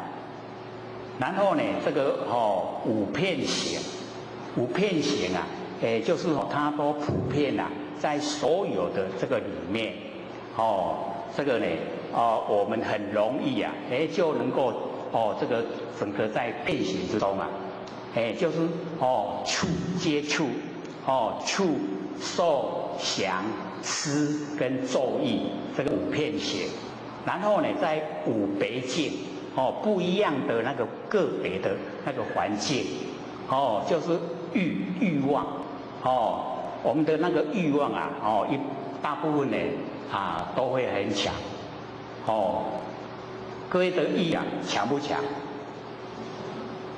强不强？都很强，所以我们要了解哦。我们在那个别境里面那个欲啊，不得了哦，很难去降服哦，那个欲哦。然后呢第二个呢就是圣洁，圣洁就是集中精神在一个。集中精神在一个现象，在一个事情，那个叫圣洁。然后接着呢就是那个受想思，五别境然后呢六个根本烦恼，贪嗔痴慢疑跟我见，这六个就是根本烦恼。我们根本的烦恼呢，就是这六个贪嗔痴慢就是骄傲，跟疑怀疑，还有我见，这是六个根本烦恼。然后呢，有20个随着烦恼，就是不是很大的，可是会随着这个里面的内容来烦恼。然后20个随烦恼又分成3个，一个大，一个中，一个小。那么大有8个，中有2个，小有10个。那大呢8个就是调举。调举我们可能比较少听到，就是把心举得高高的，让它不安，那个叫调举。我们在这边有讲过嘛，对不对？有没有印象？调举，比如说有朋友打电话跟我们讲说，我们去看电影，你说好，我有时间我跟你去，然后这个答应了以后你就把心举得高高的，要去看电影，要去看电影，可是中间又遇到很多事要处理，我都没法度去那，那个叫做调举了，把心举得高高的，让它不安。这样了解意思吗？调举第一个呢的大的随烦恼8个里面的第一个就是调举。第二个呢就是昏沉，昏昏沉沉各位有没有那个昏昏沉沉的现象？那个昏昏沉沉就是随烦恼的第二个第三个呢就是不信，不信人家讲什么不信，不相信所以呢第三个是不信。第四个呢是懈怠，懈怠知道吗？我们懈怠不懒了，不爱做懈怠。然后呢第5个就是思念，念都没有集中思念然后呢这个第6个就是放逸就是把那个身心都往外放第7个呢就是散乱。第8个呢不正知，不正确的知道，不正知。所以这个是随烦恼20个里面的第8。那中有2个，无惭无愧这个比较容易记。然后小的随烦恼有10个。第一个呢就是愤一个昏底下有心，那个愤知道吗？几点几分的分下它就是心愤。然后第2个也是愤，阴愤可是那个是厌愤的愤。厌愤的愤知道怎么写吗？立心边再一个艮那个恨。第3个呢是覆盖那个覆覆知道吗？覆盖第4个就是恼，懊恼恼烦恼那个恼第5个就是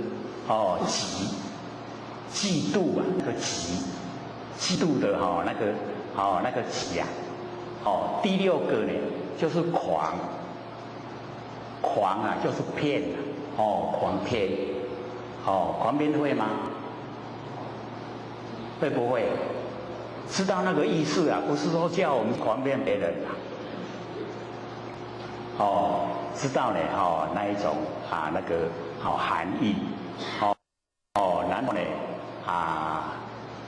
愤愤负恼，然后忌，哦，然后呢的狂，然后谦知道吗？是先提怕你的事业感，谦，哦，然后陷害跟骄傲啊，骄就10个，哦，这个小的随烦恼啊有10个，然后呢那个不定法有4个，4个啊就是后悔，后悔知道吗？哦，这个报喜予人啊，今嘛哦个唔甘啊，后悔啊，有没有？没有，没有最好了哦，后悔哦也是啊不定法里面的一个哦。第2个呢哦就是这个睡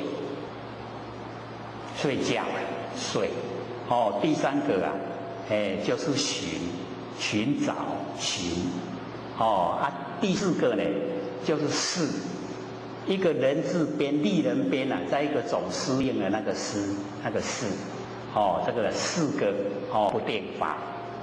然后呢底下这个不相应法，就是呢不跟心法相应，不跟色法相应，不跟呢心术法相应哦，有24个哦。第1个呢就是得到了得哦。第2个命根得，然后命根众同分异生性哦，受想定昧尽定受想报哦，然后呢名声闻声俱生哦，然后生住老无常流转哦，然后同义哦，同跟不同，同义次第相应，然后世数，那个视力啊很快，视度很快哦，视数，然后荒大荒的荒哦，然后底下呢就是时间时跟那数学的数哦，和合性跟不和合性4个，有没有？哥有没有算？再讲一次啦哈，哥算一算哦。不相应法哦，不跟呢心法相应，不跟色法相应，不跟心术法相应，它是独立的。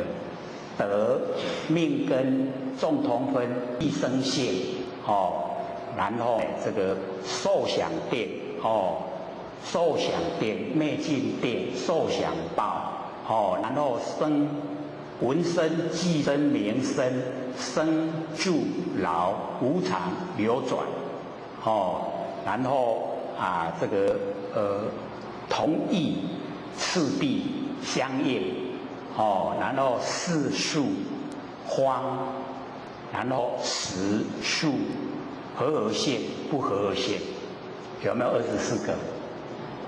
有没有？没得算啊，没猜我2位在顾了。然后无为法有6个哦，那个呢这个虚空无为哦，则昧无为，非则昧无为，然后受想昧无为，然后不动无为跟真如无为6个哦，加起来刚好呢100哦，5位百法，色法、心法、心术法哦，然后呢不相应法跟无为法哦，所以看我们这边呢对境心术起呀，要把那个心术讲出来，这样各位有印象了没有？这个5位百法是凡尘所有的万法都收束在这里面哦，所以咱记这5位百法，你就把凡尘所有万法都已经呢这个学到了，知道了，就在这个里面，所以心术法有51个各位浅显，51个不要说内容，我们只有说那个大概的纲要，还记得吗？不记得了，11个善法，然后5遍行，5别境，然后6个根本烦恼，20个随烦恼，然后4个不定法。那20个随烦恼里面又分成大、中、小，大有8个，中2个，小10个，安尼。那个细目呢51啊，那个比较细啊。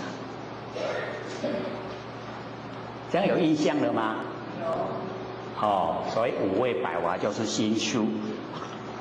那么对境啊，心数起，我们对着境的时候啊，就是有这一些心所使用的方法呈现的。那为什么要使这个心的这一些所使用的方法呈现？因为这一些呢都是佛性的功能都有，所以我们对境要心数起，重点就是在不住相的，我们对境心数起没关系，都心在使用，都有，全部有，可是我们不住相。重点就是在不住相，对境心数起，没关系。然后呢，那个百思想也不要断，百思想也让它都在。所以上个礼拜不是有浅显问吗？不断烦恼而入涅槃，有没有？还记得吗？所以我们要了解到这个百思想跟心数起这个都是我们凡尘所谓的烦恼啦。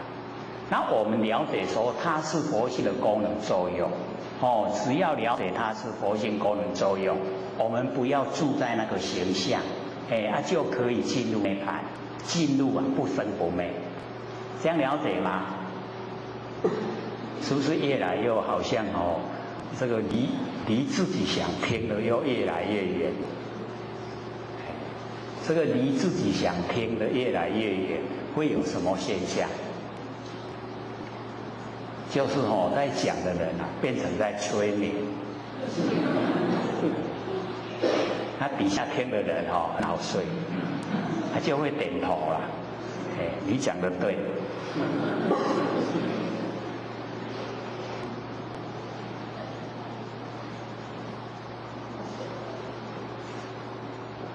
因为我们要了解到进入我们那个佛性说简单很简单，说困难也很困难。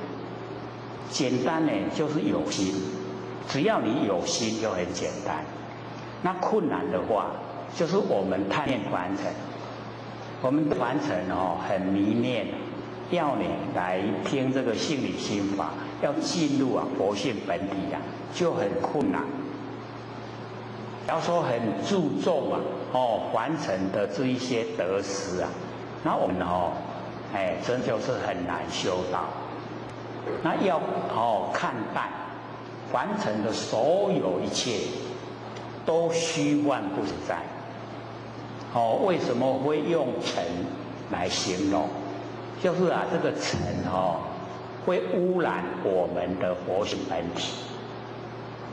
我们这个把门窗都关得很紧各位浅显，里面有没有灰尘？就可以知道那尘就厉害。那规下把板那桌顶都是灰尘一大堆。我们都有那个印象，都知道这个事。所以要了解说我们要除尘，除掉这个凡尘，所以要把凡尘怎么处理？放到背后，背尘，对不对？然后要跟什么合在一起？跟我们觉性合在一起，所以背尘和觉，会不会？把凡尘都放到背后了，那种小事。把觉性启发那个大事，所以背尘和觉，所以只要我们这样这个双手一合各位浅显，这个就叫背尘和解了。为什么？因为我们的右手做、左手做都是凡尘事，对不对？我们凡尘事双手一合起来啊，没办法做了，对不对？凡尘事没办法做了。你这个形象一呈现啊，是不是把良心都出来了？和不和解？有没有和解？所以这个就是背尘和解，它会不会动？所以我们在凡尘啊，最困难的就是把凡尘的事啊都当成实在了。所以这样要把它放下要这个理想就很困难。那假如说我们知道凡尘的事啊都虚幻不实，因缘际会才有，缘散了就消失了，缘聚则生啊，缘散则灭啊。事情也是一样缘聚啊有事情来了，缘散了事情过去了，是不是变化无常？我们对变化无常的这一些景象、这一些事情啊，我们都把它当成实在。我们是不是颠倒？有没有颠倒？所以佛呢讲我们众生颠倒，该注重的那个佛性啊，我们都忽略；不该注重的现象我们看得很重。有没有？都是这个样子啦。所以我们现在要修道，要脱离这个苦海啊，就是要转过来，不颠倒，不颠倒啊，就是重视啊我们佛性，那形象就自然就好，随着它自然就好，健健康康的，就可以借假修真，借这个身体啊是假的，然后我们来修我们那个不生不灭的佛性，那个是真的，它是永远都在的，这样了解吗？所以这个六祖呢就讲说这个对境啊心速起，那菩提种嘛长，菩提是觉啊，怎么可以生长？六祖的意思啊，就是说菩提是觉，它是一个常住法，永远在的，不能让它有生长有这个毁灭的时候。那既然进入生长啊，就有毁坏灭掉的时候，所以不能生长它是一个常住的法，所以菩提种嘛长，怎么可以生长？这样了解吧？了不了解意思？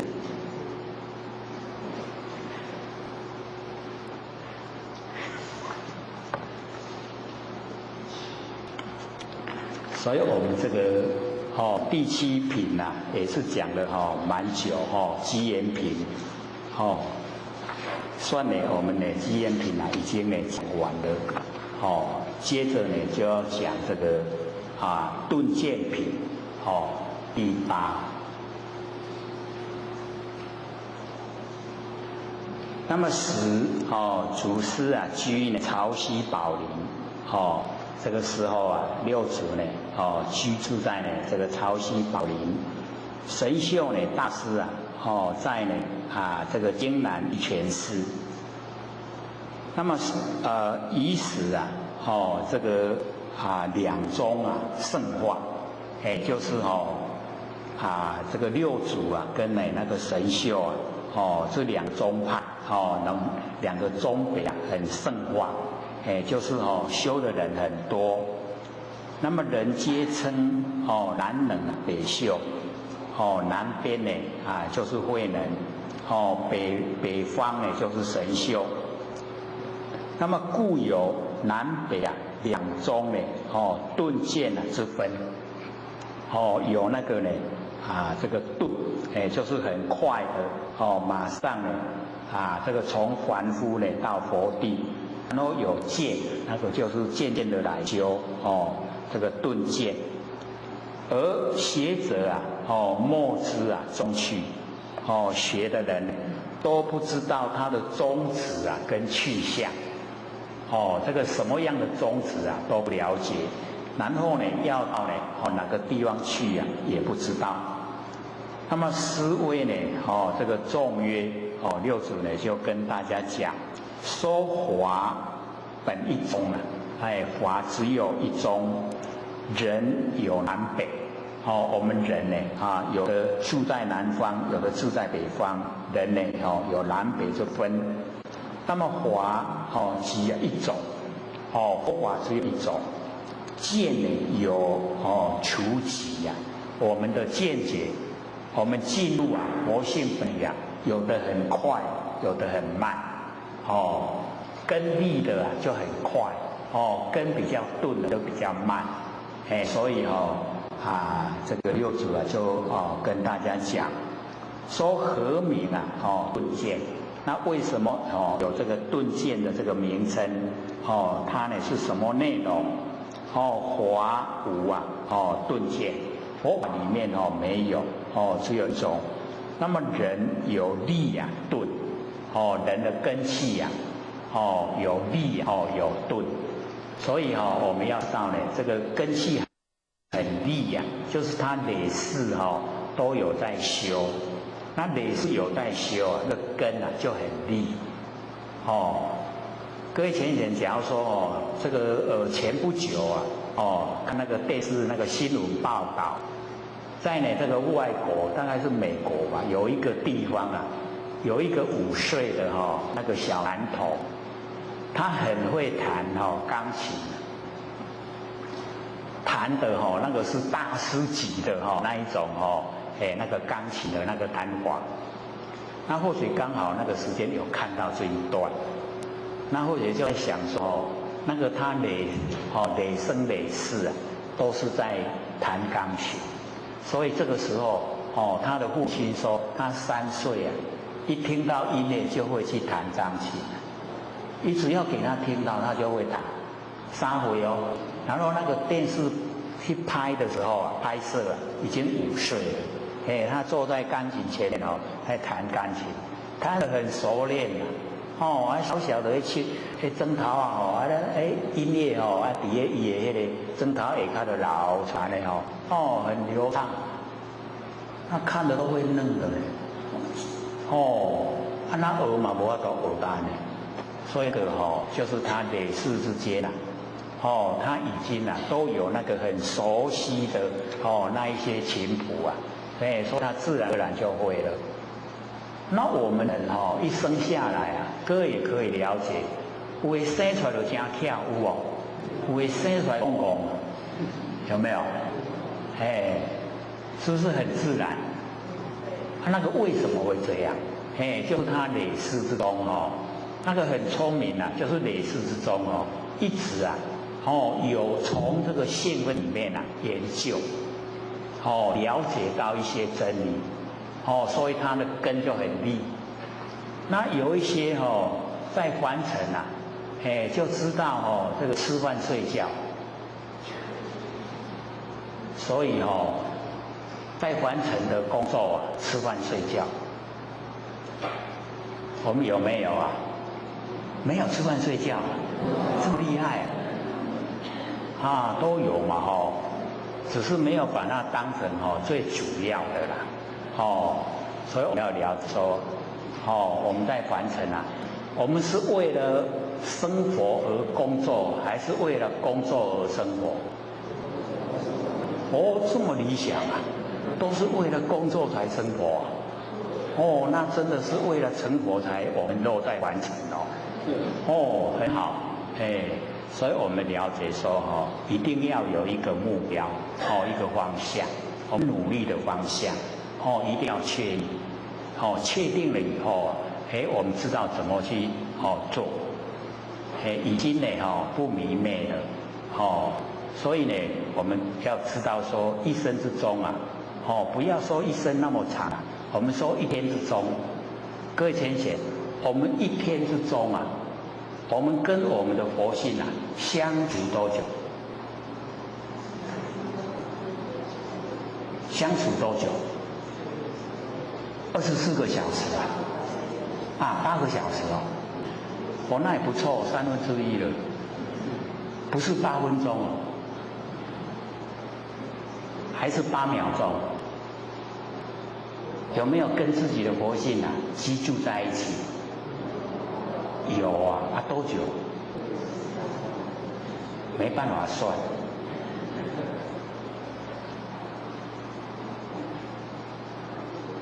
只要我们呢，这个时刻刻都有那个良心在，良知良能儒家所讲良知良能，那个是我们真心佛性我们呢，只要说时时刻刻都能够回光返照，表示跟自己的佛性在一起。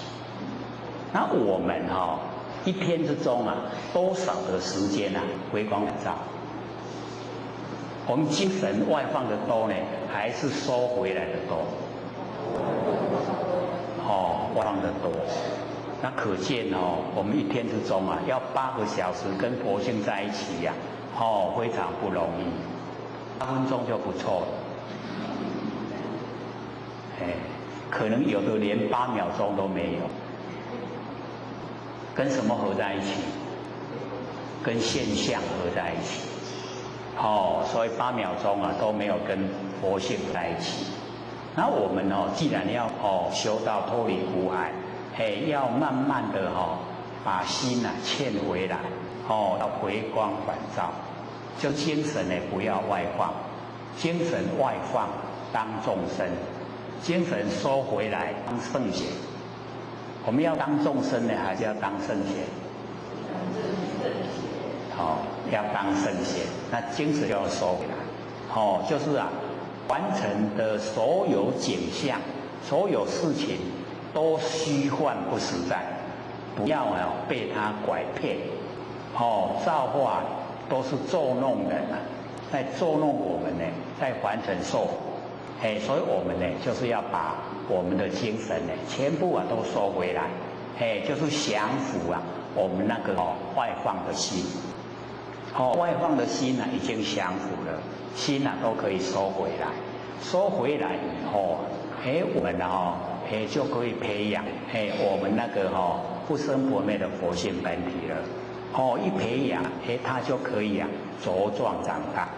一茁壮长大以后我们般若妙智慧增加。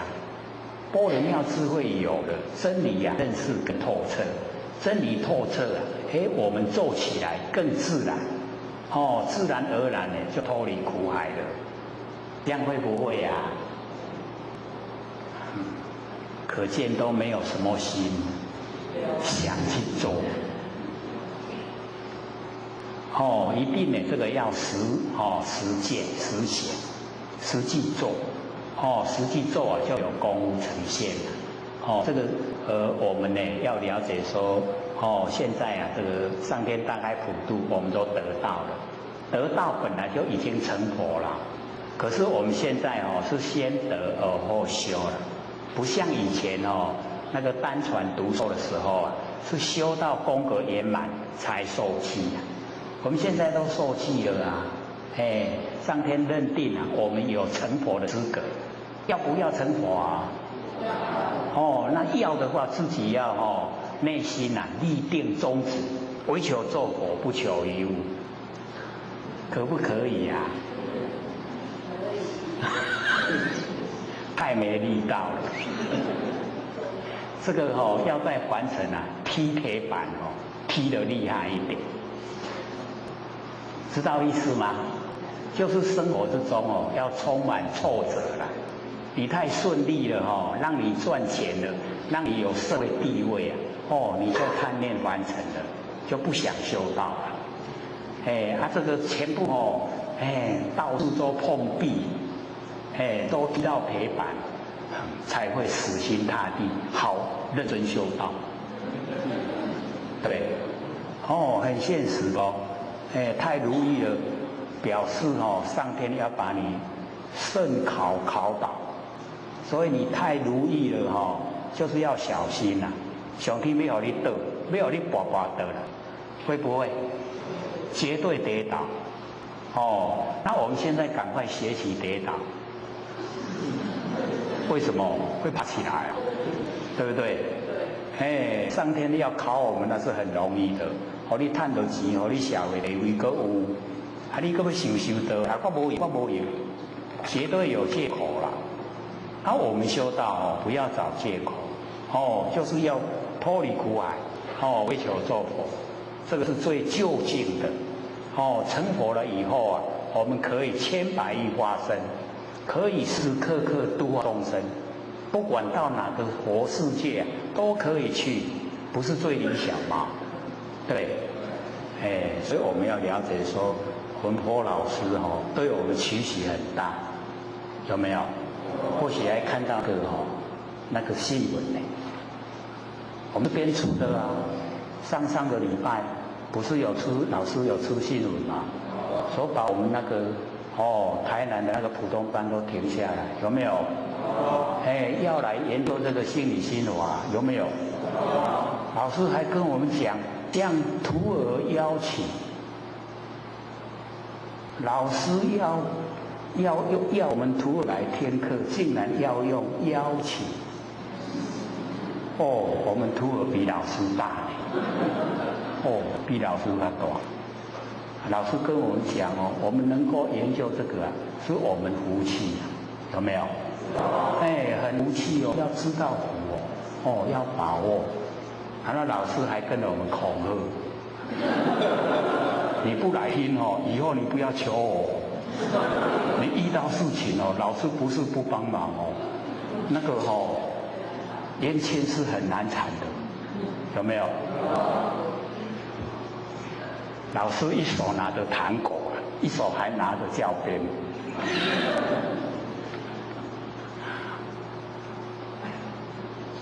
看看我们真的是很有福气啊，哎，就是能够研究这个最上乘佛法，让我们能够真的成就。那要呢推广，哎，我们所有都到亲朋好友，哎，都把他们呢要求来研究心理心法，能够明心见性，心明因果昧，见性成佛无疑，绝对可以从内心的深处产生信心啊！各位有没有啊？有。哎，从内心深处，我可以成佛，因为我摸到那个成佛的根源，摸着根的成仙做佛啊，摸不着根下修行，不是这样啊？哎，那我们都摸到根了啊，哎，绝对可以成佛，所以一定呢要努力，要研究，要把它传播。让你所有亲朋好友都知道，哎，都能够努力的来修道，这个才叫真正在修道，对不对？哎，所以我们要了解说，我们在研究心理心法，不是说呢都不参与道场这个活动，我们是用生命来度人的，那个是付出很大的那个心血，绝对是要众生成佛。那假如说不按照这样的话，可以成佛吗？假如说我们不了解心性，可以成佛吗？没办法啊！我们说用那个世心的话，那绝对是没办法。哎，一定要用真心。我们根尘相对的那个世心啊，都不要用。哎，就是用真心的啊，它真心啊，即心即佛。我们当下的心啊，就是佛。所以我们有时候会文字啊，即心即佛，哎，就讲得很熟悉呀，不知道那个心是什么心，哎，都不了解，以为说日常生活的心啊，就是即心即佛，那绝对不是哦，那个都是变化的世心啊，生灭的，那不会是佛。一定要不生不灭，不生不灭啊，才真的。是当下就是佛，一定呢要了解。那我们呢说到这边，剩下15分钟了，要给各位先生问问题，各位要踊跃发问，问题哎能够这个问出来，让大家呢都能够了解。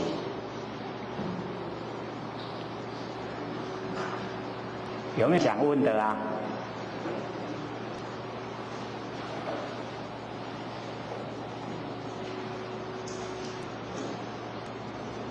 好，请说。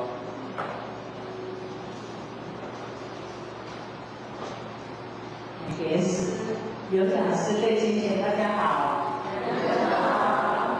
刘讲师刚刚提到这个5味白马名门，这个大家有没有听过？因为有的没有听过，或许新一听过。这个有一张明细表，都是要的时候下个礼拜会写印给大家。还有一本书，或许是没办法，因为只有1本。那再来这个白马名门。跟我们弥勒在弥勒内院讲堂讲的这个唯识内容是不是一样的？好，那就请刘讲师跟后学解说，谢谢。好，请坐。那个这个5味百华呢，它是始于大圣的那个大圣华那个相宗。那我们呢有一个是唯识论，就是认识的识，那凡尘所有呢，它都把它归类到唯识，什么呢都是认识了，所以呢唯识论跟我们凡尘所了解的那个识是有一点不同，它呢把那个里面很详细的把它分，所以我们这个凡尘用的识，跟我们修道用的识，以及呢修正以后用的识，全部都不一样，它就变成一个认知的问题了。因为我们凡人呢，大部分都是着重在我们看得见、听得见、摸得到、想得到，在这方面用心了。那我们假如说进入性理心法，那么所有这些现象产生的那一些都是变化无常、虚幻的、不实在。所以呢，在那个唯识论里面呢，他都把这个生灭的这个事他不注重，他注重呢是在修道跟成就。修道的那个事跟成就的事是又不一样。等到我们那个成就以后进入呢那个无知无觉，那个无知无觉是修到最高以后呈现的现象。那能够呢了解到无知无事，那个也是事的范围了。可是呢已经是很高的状态。是借着语言来说而已，它本来都已经离开语言，离开形象。那我们在修持的时候就是要进入就是我们的正知正见，正确的知见。那正确的知见一样，要把那个根尘相对所产生的那个生灭的事也一样要去掉。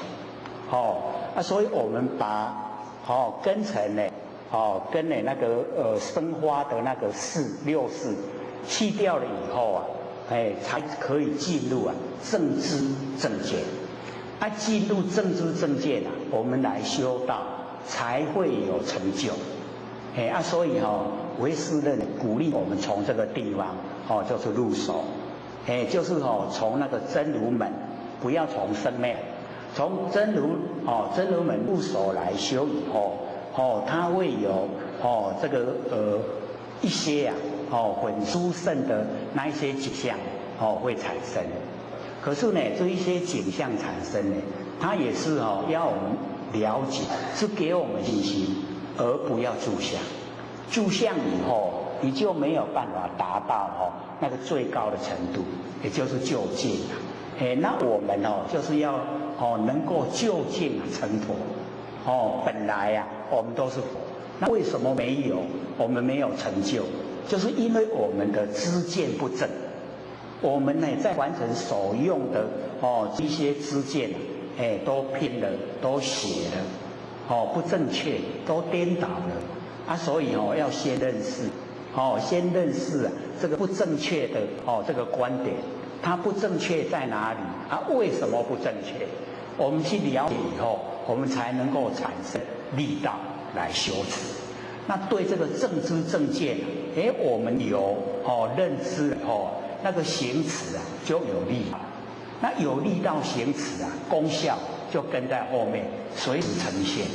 那有功效呈现啊，这个又帮助我们一方面啊，般若妙智慧生发；一方面呢，对真理的认识啊又更深入，更透彻，那就可以回到我们本位。那回到本位以后啊，真的是啊，都无所得了，没有一点得，只是回到本来，本来本性啊就具足圆满，我们就是要到达这一种状态，这个呢就是唯识，唯识论，它的内容，还有问题吗？好，请说。各位给人是好，刘老师好。或者想请问刘老师，就是说我们在生活当中啊，然后呢，自己的个人的因缘落入我们自己的那个八字当中，那所有的进退，就是说我们所以讲话应对进退都落入八字当中，那我们就更加在应对进退的时候啊，很难会去把那个无我的状态体现出来，因为我们跟人家讲话的时候啊，或者是说人家有一些冲突的时候啊，那个无我的状态很难体现。问题是说，我们要有无我，才能变成说无所对待。那我们要怎么样在这个当下把这个无我，时时刻刻的在我们身上有无我的现象这样展现出来的？或许一直有这个盲点。好，请说。这个是很努力，这个想修，它重点呢，就是那个把那个我太注重，一直时时刻刻啊提醒自己啊要无我无我，这个样子就是时时刻刻啊在提醒自己要执着我，要执着我，变成一个相反的方向。那所以或许借着这个讲这个无我来说呢一个故事就是有一个呢这个修持的对一个比较这个修持久的他在这个问这个问题啦说呢这个我们整个等于是说我们上次有讲过那个风铃记呀，风铃记风铃，我们这边有讲过吗？没有啊，我是都讲啊呢，就是浑身四口挂虚空，不问呢东西南北风，平等为他说般若，滴叮咚滴叮滴咚，风铃啊，风铃知道吗？风铃啊，他浑身四口，好像都是嘴巴挂在虚空啊，我们都会挂在虚空。不问东西南北风东西南北风一吹它都会响，叮当叮当，对不对？所以平等为他说般若，平等的在讲那个般若，般若就是妙智慧嘛，滴叮咚滴叮滴咚，就是呢一直都在讲，说我们这个凡尘之中呢，都时时刻刻在讲这个般若法门啦。那么这一个呢，比较是弟子的，就问这个师父说：“那墙壁有没有在说法？”各位前人，墙壁有没有在说法？墙壁有没有在说法？那个师父说有，然后他就问我怎么没有听见？那个师父跟他讲：“因为你有我，所以听不见。”然后那个弟子就问说：“那师父你没有我听得见吗？”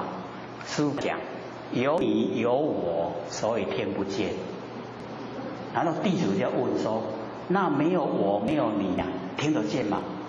那师父就讲：“没有你没有我，谁要听？”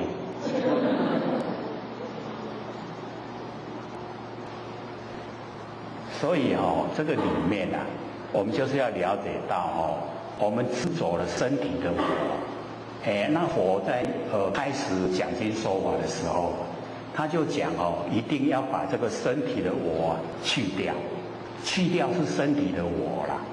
然后到涅盘的时候啊，那个弟子就向释迦牟尼佛这个表白说：“你教我们做的，我们都努力做了，就是我们已经都无我了。”然后释迦牟尼佛讲：“无我就是生死，我就是如来。”这样懂意思吗？我就是如来，无我就是生死，没有我的话就落入生死了。有我，那个我就是如来。这样了解意思吗？重点就是我们已经不重视身体的我，身体的我没有了，身体佛就讲说，假如身体是我，那这个身体的我是哪里呀？是头还是手，还是我们胸部，还是脚？哪一个是我？假如说全部都是我，怎么有那么多的我？懂意思吗？所以身体没有我了，身体的我已经去掉了，接下来就是我们佛性的我。佛性的我，它是常住，永远都在。你已经领悟、了解、进入了，那个我就是如来。这样了解吗？那我们要进入如来的我，身体的我不要执着。这样了解吗？了不了解？所以你在心中不要有那个身体的我的观念就可以。那我们应对进退该怎么做有一个刚好的角度。那你在想这个刚好的角度那个时候没有身体的我，所以你在应对进退有觉得身体的我存在，就表示你应对进退没有复合中道，晓得吗？所以你要复合中道，那个时候已经没有身体的我，都是在真理之中。这个刚好一个角度事情到来刚好一个角度去做那个复合真理，剩下不复合真理的不要。这个时候你的心就出来，没有身体的我，这样了解吗？还有2分钟，还没有没有问的？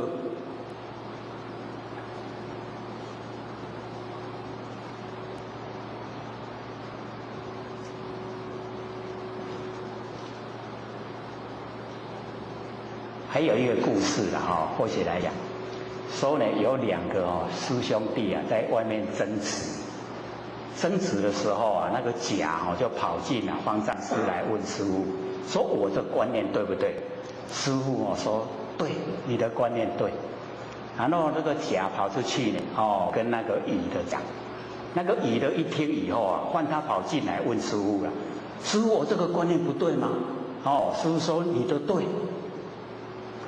然后他又跑出去了，2个又在外面争了。然后后面那个小沙弥就在讲他师父师父你这样就不对了，甲对的话乙就不对，乙对的话甲就不对。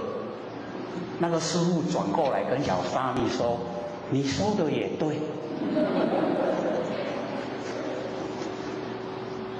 对，下课。各位讲师、各位坛子、各位前人，大家好。佛学占道天使的老天天大德，以及感谢各位前贤给佛学机会学讲。我们上次有讲这个5位百华，这个等于是很有心把这个51心所华，那个心所华就是心术华心术。那个六祖讲说对境心术起，各位还记得吗？忘了这么快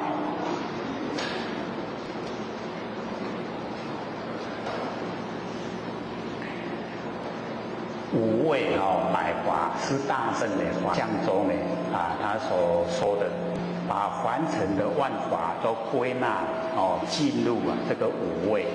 就是色华心华心所华，也就是心事华然后呢不相应法跟无为法有5个5位，那色法有11个，就是呢我们的眼耳鼻舌身，然后呢6尘色声香味触法11个，心法呢就是我们8识，眼识、耳识、鼻识，这个眼耳鼻舌身意摸那来也，心法有8个。那心术法这个意呢是心所法，就是心所使用，我们心所使用总共有51个，51个呢它有遍行别境，然后呢跟11善法，然后6个根烦恼，20个随烦恼，4个呢不定法，总共呢有51个。那20个随烦恼里面呢，又分成大、中、小。大有8个，中有2个，小有10个。然后不定法呢有4个。那不相应法就是呢跟色法相应，不跟心法相应，不跟呢心术法相应，不跟无为法相应。它是呢这个独立的有24个，那个不相应法。然后呢无为法有6个。可能呢各位没有听过啦，所以会比较生疏。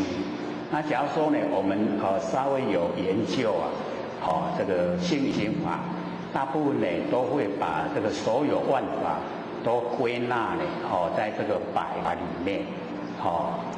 那这个我们就了解一下看一下了解。大部分呢我们心所使用的就是51个心术法，它包含非常多，是我们心呢所使用。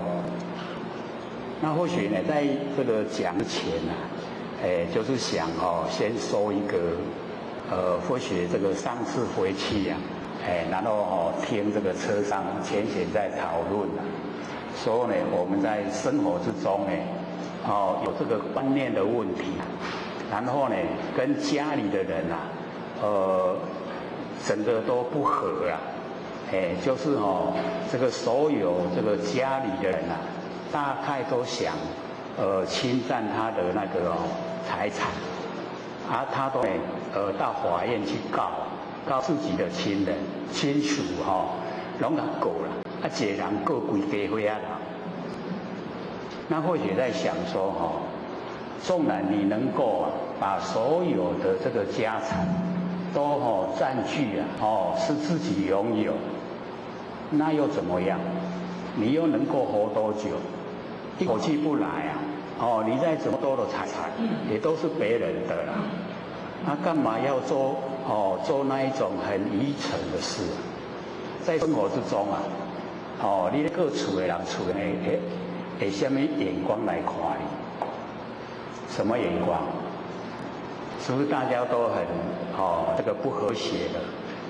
所以那样的生活我们不追求，我们要了解到我们在凡尘有的吃有穿，可以遮风避雨，这样就好了不用刻意去追求那一些财产，那个都是虚幻不实在纵然真有一直享受，那才几10年而已，何苦来哉？划不来的。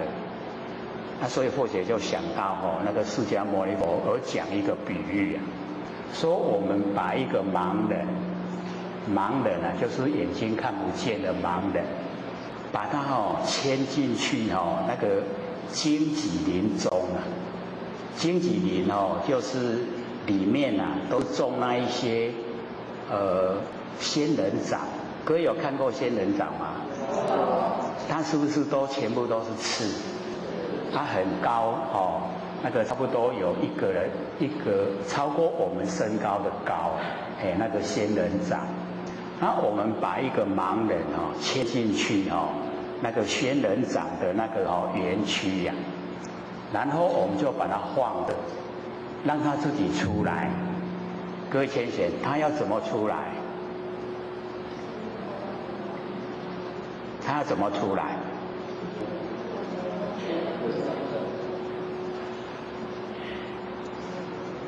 所以这个释迦牟尼佛讲这个比喻呀，他就在讲说我们众生呢不了解真理，不了解真理呀，就像盲人没有眼睛不知道要怎么去做才是正确。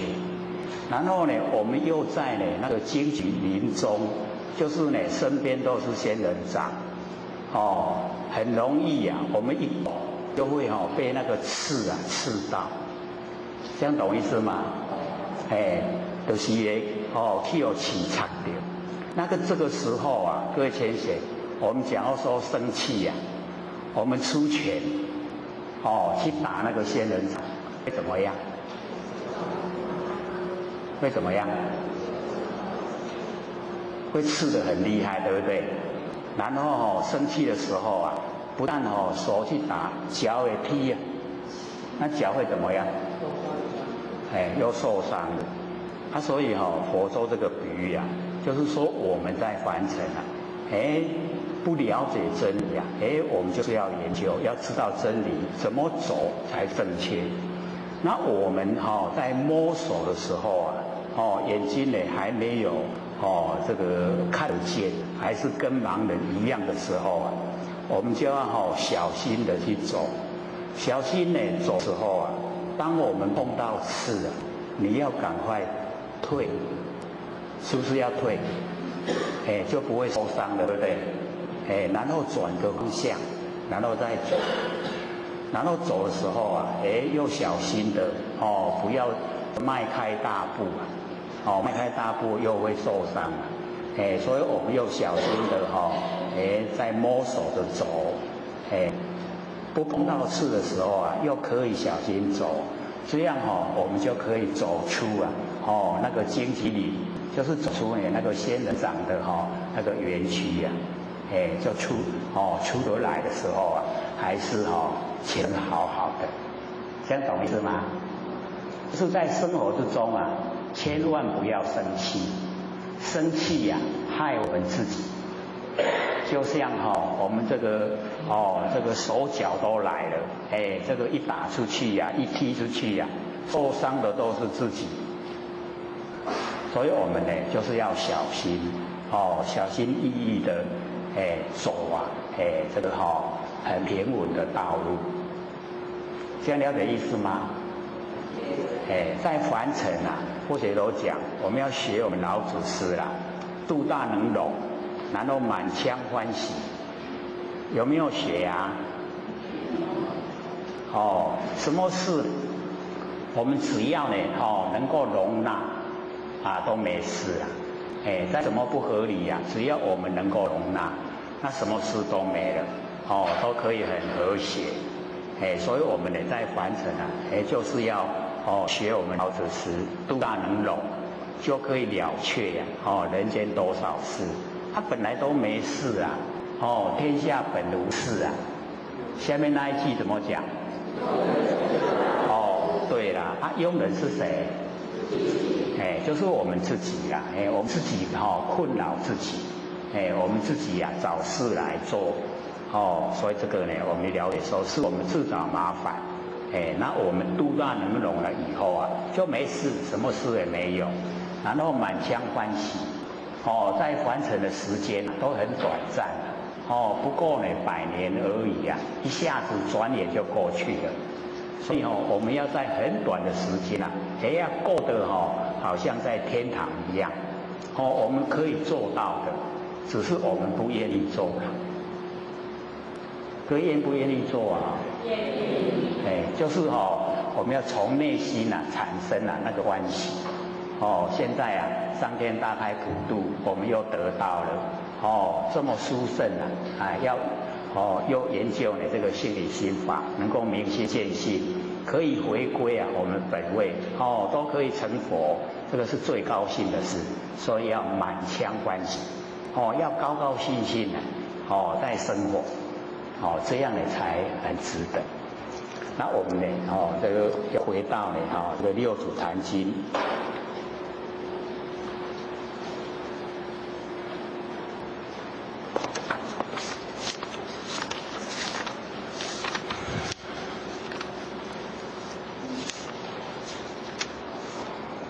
敦鉴品，对不对？敦鉴品这个第8，就是讲这个敦鉴。六祖呢就讲说呢，这个法呢本来只有一宗啦，可是人有南北法一种，这个佛法有一种，我们的见解呀，有的很快，有的很慢，就是我们对真理的那个了解程度啊，有的是很快，一下子一点就清醒，那有的要经过长时间呐，长时间的那个熏习。才能够呢了解这个真理，所以都一直很赞叹我们这边呐，这个研究半年就能够进入状况，是很理想。那北部的前贤或许这样一天过来能够1年都领悟就很不错了，大部分都是2、3年才能够领悟。那我们这边都还没有这个真正的实际的经过半年，就会了，很不容易呀，所以这个都是一方面呢，我们南部比较这个单纯，一方面呢这个根基都很好，很不错，还有这一种成效出来，所以我们假如说还不了解的话呢，那也没关系，只要我们肯心呐，像北部有一位前贤，就听呢这个如是我闻过年的时候听9天呐，就是光这4个字听9天，然后又看到我们那个第25次的那个里面有讲一句就是了了分明的知觉性，促成他真的就全部领悟了，高兴的时间经过2年又1个月，2年1个月才领悟了，所以我们这边都很理想，很快就可以进入，所以我们一定呢要启发，我们不生不灭真心佛性，各位都启发了没啊？可能有的都启发了啦，有的这个被我们佛老师这个鼓励来听的比较新啦，还没有领悟，所以或许又重复我们呢在日常生活的时候，只要有空闲我们就呢万念放下，一念不生，然后呢先认识我们那个了了分明的知觉性，那个佛性本体我们先认识，认识了以后一定要培养一段时间。一段时间以后我们连个万念放下、一念不生的念头也不要有了，不要有这个时候我们那个佛性本体不生灭的那个真心佛性整个都呈现。所以这一个时候我们一样要经过奴仆，要经过培养，让它茁壮长大。那这个时候我们可以把佛性这个启发，让它呢离开呢我们这个身，一直到这个空间出来，然后我们到空间的时候本来这个空我们只要是没有启发佛性，这个空是完空的。那我们已经呢启发佛性的时候，这个空叫真空，空中有佛性在，那空中有佛性在叫真空。那佛性有，可是没有形象，叫做妙有，真空妙有，就是我们佛性本体。所以凡是我们的心所在，一切都能够呢了然分别，就是能够清清楚楚的知道所有的一切现象。像我们每一个人都有7孔，可是我们每一个人的那个7孔都不一样，所以是不是已经千差万别？有人的面拢同款，拢无嘛吼，所以咱就咧叫的时阵，才袂去叫唔对去吼。一人有一款命，拢7口，一样都是7口。所以我们真心所在，我们能够看得人家的面孔都那么谦虚，就是真心呐。所以或许之前是有讲，满眼本灰色，满耳本灰身，文书常触目，观音赛耳根，还记得吗？就是我们眼睛一看不是形象，而是我们的妙智慧，就是文殊菩萨。文殊菩萨智慧第一呀，所以他整个出来整个是我们的那个般若妙智慧。那我们现在在日常生活之中就运用，我们看所有的那个众生看所有的人的面孔，一个一个拢看得清楚，有无？有没有？都看得很详细，对不对？就是真心所在。我们真心在哪个地方，哪个地方你都了了分明，都能够分别的清楚看得较详细，有无？有没有啊？那我们看到以后，我们做怎么想？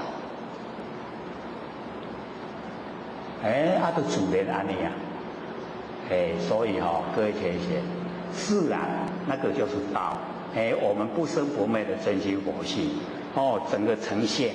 让我们看所有人一个一个拢就清楚，就是这文殊菩萨，这样了解了没？我们日常有没有在用？我们都看所有人他形象都不同，我们都知道那个呢，已经是佛性的功作用。然后我们看形象这个电扇是电扇那个底下，各位前写那个电扇底下那个是什么？那个电扇底下是什么？莲花各位以后都想做，所以会先认识它坐在莲花座上面所以我们了解，一看了又了了分明。那谁了了分明啊？是不是我们佛性？对不对？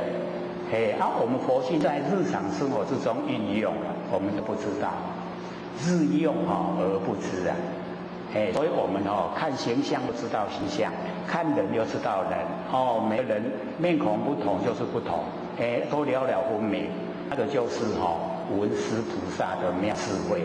所以满眼本灰色，不要进入形象我们住相佛性的模体我们不住相佛性的呈现这样会吗？会不会？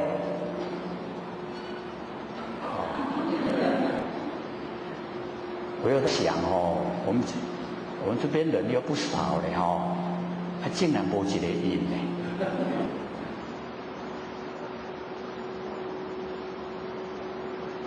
所以我们一定要在日常生活之中，时时刻刻体会，多呈现我们那个灵觉，就是佛性本体在日常生活之中就可以体会只要我们不住相。上次不是问吗？我们要怎么成佛？都没记不是2个字吗？对了，离相会吗？离相，离开形象不管是有形有相还是语言相都离开，就是佛了啦。这样会吗？会不会？会离相了不住相只要离相就是佛了。这样成佛简不简单？很简单只要不住相就是佛了。只要我们住相就是众生我们为什么有烦恼？就是住相，住相才有烦恼，所以离相就没有烦恼离开形象，形象都离开了就是佛了。简不简单？所以以后烦恼的时候就马上告诉自己离相，他就已经是佛了当下都是佛了所以不管是事情的相语言的相，形象的相，全部都是假的，虚幻不实在。那我们在生活之中呢，都可以离开形象，然后呢，事来则应事去则静，心中呢完全都没有的事在，没有物在。所以我们儒家也讲，格物格除物意，就是我们把心中的物都隔除。只要你心中不要有东西，不要有事情，那我们的心就清净。那心一清净就恢复到我们的佛性本体回来。时时刻刻我们守住我们佛性本体，这样不会有业不造业，不造业就不受苦，自己就解脱了。就会生活的好像在天堂一样。或者都讲这个晚上睡觉都会偷笑的。各位有没有这个晚上睡觉时候偷笑都还没有是唉声叹气吗？也没有。那假如说是唉声叹气表示我们这个所作所为离开真理，离开道，已经不符合了。那我们只要都是符合真理，在真之中那一定都是很高兴，满腔欢喜可以笑开天下古今愁。在日常生活中把它体会成型，时时刻刻都可以。只要我们有心追求，皆可以达到，可以成佛，从内心深处产生。所以我们了解说见我们的那个见解，它有快有慢，只要有心追求，一定都可以到达。快慢的就不用管它。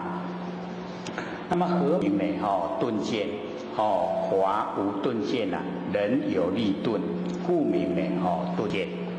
人有力，或者上次就讲说立根的累世都在修。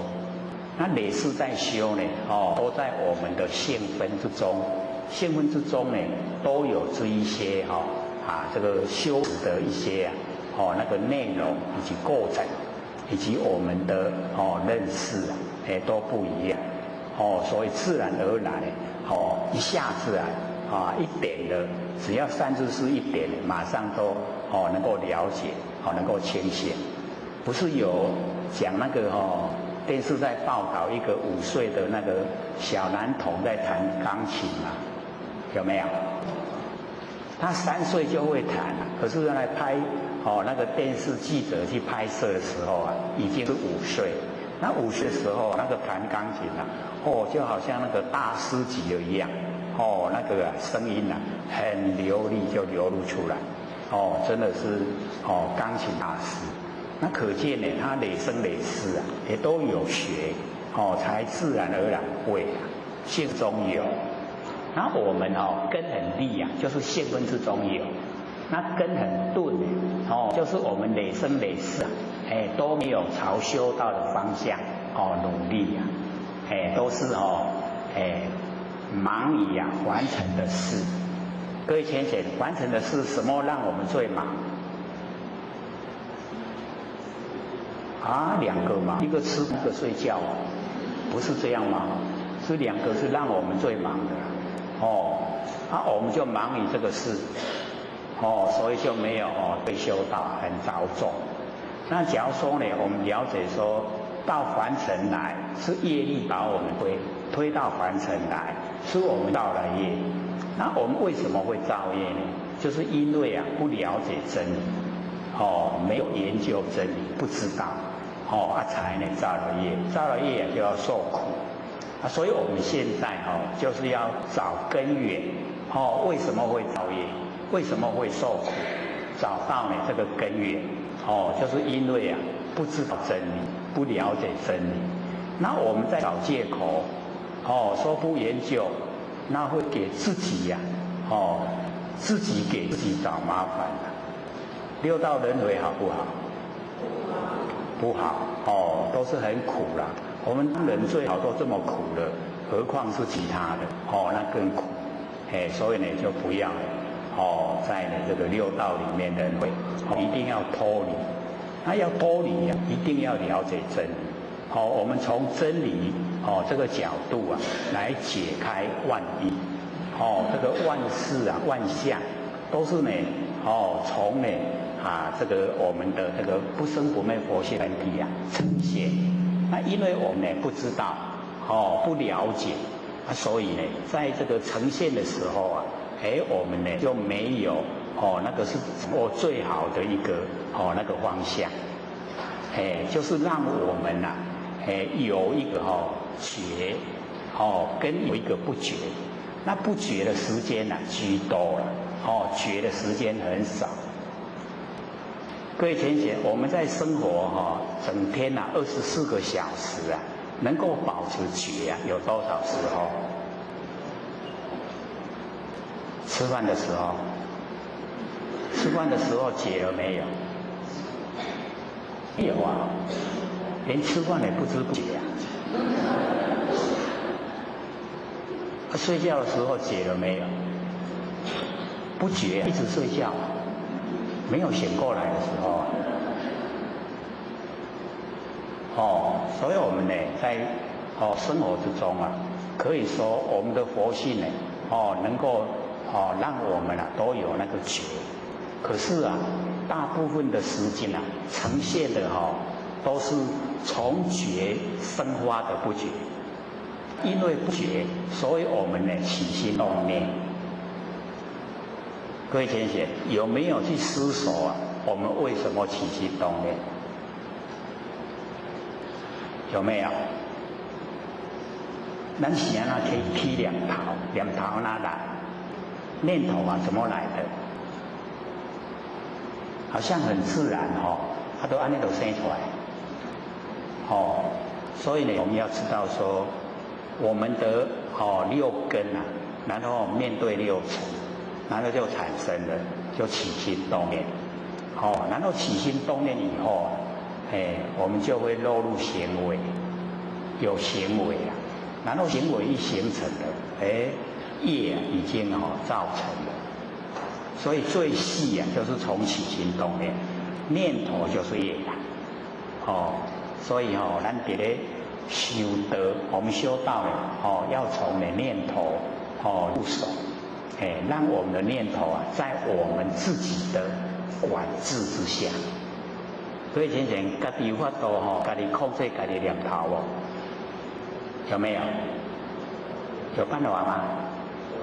有没有？家己的念头生出来，家己有法度家己斩断，有无？还是该修补较好咧，让念头更长一点。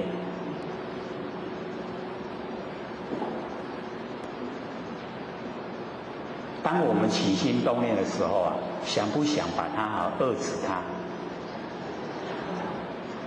想的话表示我们已经知道那个真理所在，才会想这个断掉我们的那个胡思乱想。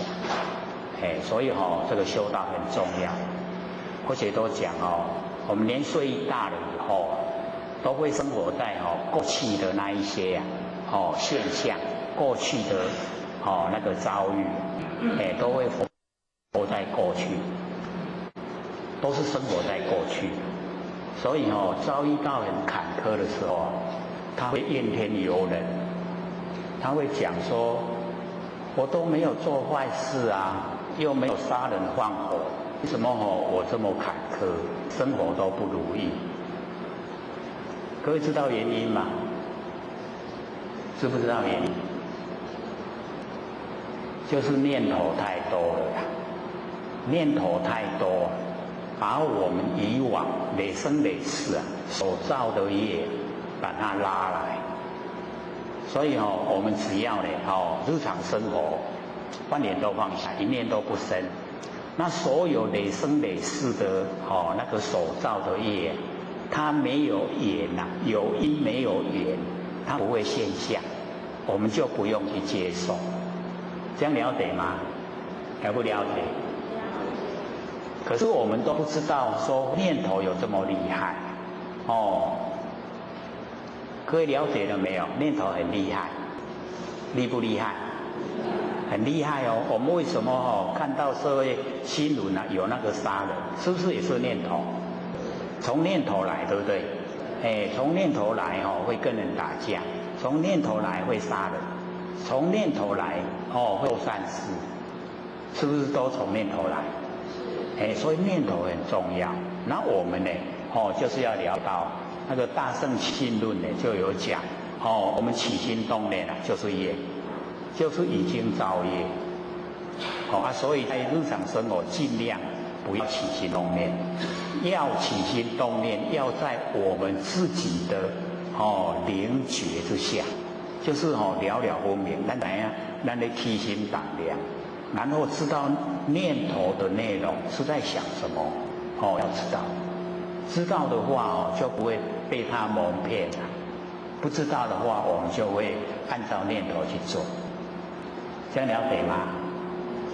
所以从最微细的那念头，念头呢，假如全部都不起心动念的，我们就在培养，我们人是半阴半阳嘛，一半阳一半阴啊。那我们生活之中只要有负面的念头，那个都在培阴啊，培养的阴啊，阴越多的话，各位浅浅有什么现象？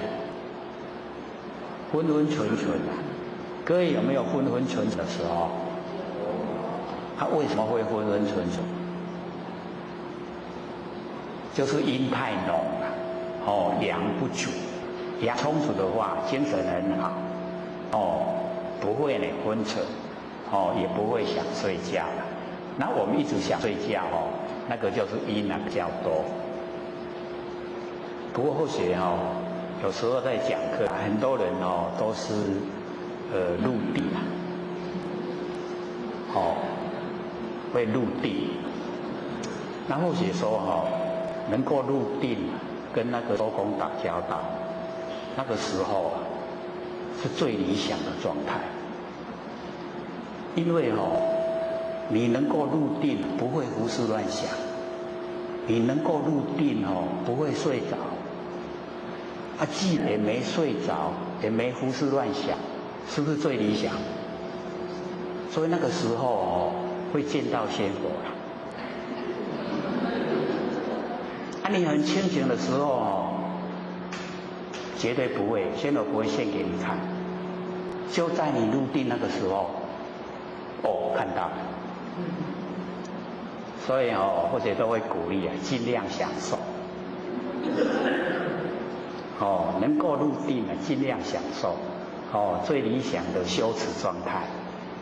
也没有胡思乱想，也没有睡着，容不容易？不容易所以我们要修到那一种入定的状态，灵觉都呈现了，所有这个外物外境全部都不进来，然后我们里面也不出去打交道，理不理想？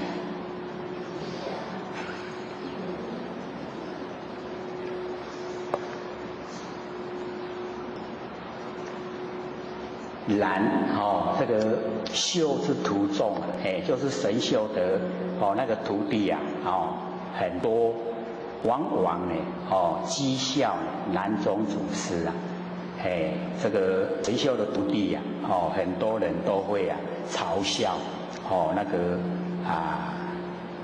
六祖慧能不是一字有何所长就是他不认识一个字，有什么那个长处让人学，所以这个是完成的这个观念讲伊都拢捌字无读册无读册字唔捌，所以我们佛老师一直鼓励说我们研究六祖坛经知道什么原因吗？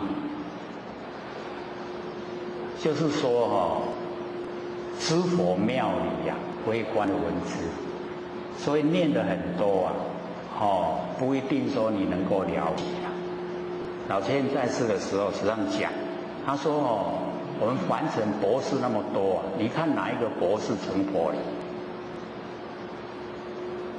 为什么？因为博士啊都有那一种看不见的骄傲，就是他学的比什么人都多了，有不知不觉的骄傲，这个很难去发现。所以我们就是要知道，我们假如说学的越多，知道的越多，会不会骄傲？会不知不觉骄傲，会自然而然。尤其啊，假如说研究心理心法，有明心见性了以后啊，也会有，会不会有？会有，那个也不知不觉，自然的就会骄傲，认为说比别人知道的多了，所以那个真正的也还没有算了解，也没有明心见性。明心见性了以后啊，就不会有这一些现象。心明了以后啊，一口都不明媚，见性啊就可以成佛。那既然可以成佛了，那骄傲可以成佛吗？那绝对不行的啦。这个坐在供桌上那个众生来，这个请求哀求了，要救救他。你在那边不可一世，骄傲的不得了。那这个众生会不会把你请下来？会不会？就不让你做了啊！那个供桌上不让你做了。所以我们了解了解了以后啊，了解真理以后啊，是绝对都不会不会有那个骄傲。他告诉我们就是那个学识啊，我们在这个凡尘念得很高啊，那一些呢，那个属于文学文学创作，跟我们这个心理心法不相同，不一样的。那再怎么样的努力呀都没办法进入，要进入心性啊，不是从文学进入。这样了解意思吗？那个从我们那个日常生活之中。很平凡很平常，很平淡，很平实，从这个角度进入。所以那个孔老夫子他也才讲，说这个弟子啊，入则孝，出则悌，这个谨而信，患爱众，然后呢，行有余力啊，再以学文。我们行了这些呢，应该尽的责任，该做的事啊，都已经做到了，还有剩下来的时间，还有精神，你才来学文章啊，所以那个文啊是摆在最后。那我们现在为了要这个赚钱啊，要找这个工作职业啊，所以都把那个文啊，摆在第一啊，这个要去找工作，就先问你有没有大学毕业，是不是这样？这个学得越高他的职位就可以做办公桌了。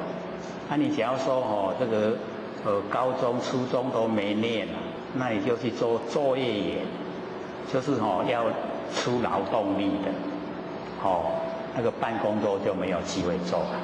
所以现在我们把那个文学就摆在很重要的位置。可是呢，这个是凡尘在用，凡尘才有用。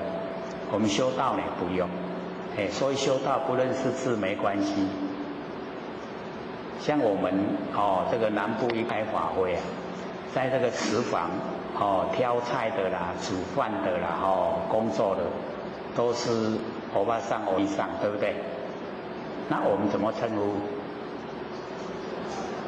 对，都是菩萨。很自然而然他会讲说要讲的我都袂晓，要做我会啦，要做的我会来做，所以自然的那个行为流露啊，就是要利益众生，不挑剔的。那我们有念书了以后啊，那个分别心啊，越浓厚，修正成佛啊，就是把分别心去掉。那我们分别心很强，我们就当众生，所以我们努力的方向也是要去掉我们很强烈的分别心。在凡尘有社会地位的、有钱，那个是他的福报。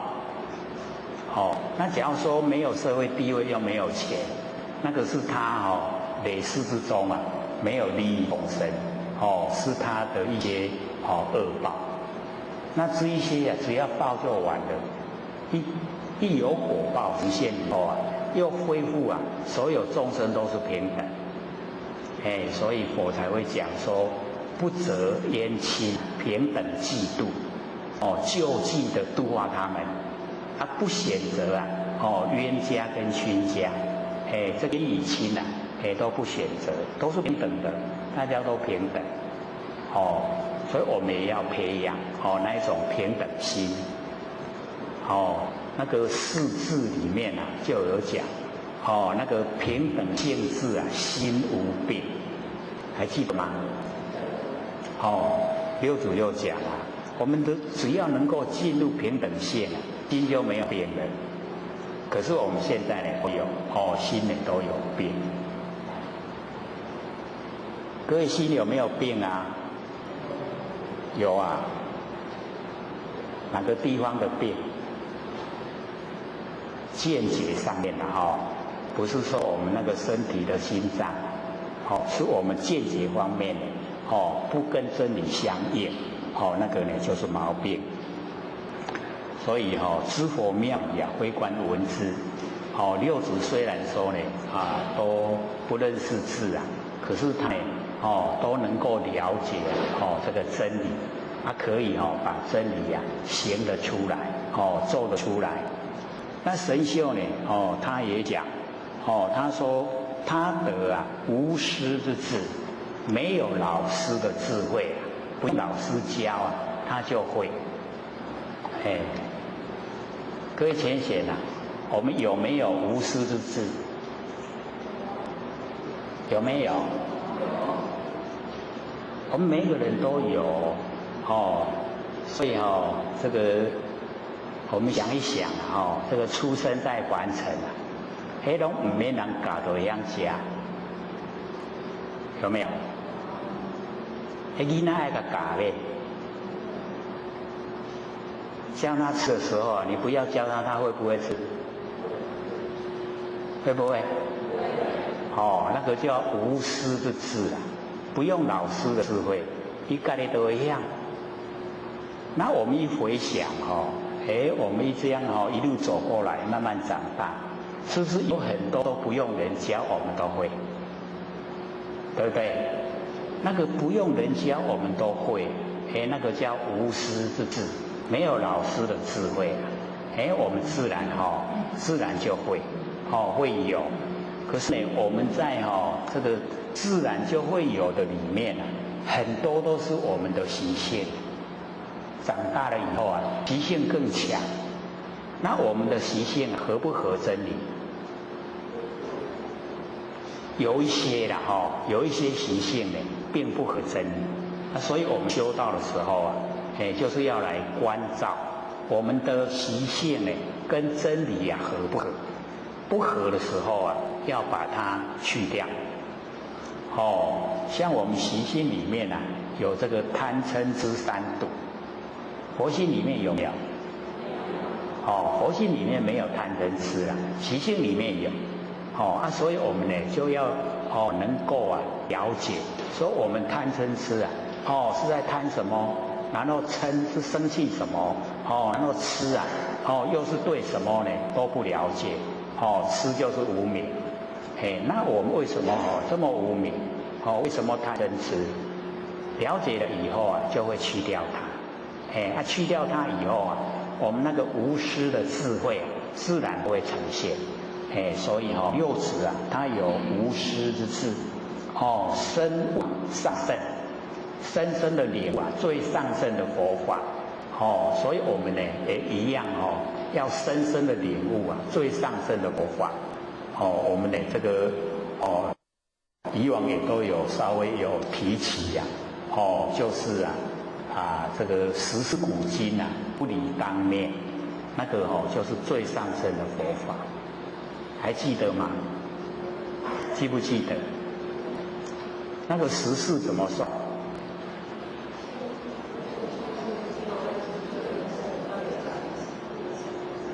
就是呢，过去它也有这个3世，然后呢，现在世啊也有3世，来世啊也有3世，加起来就9世，然后9世啊回归一念，一念一世，加起来就10世。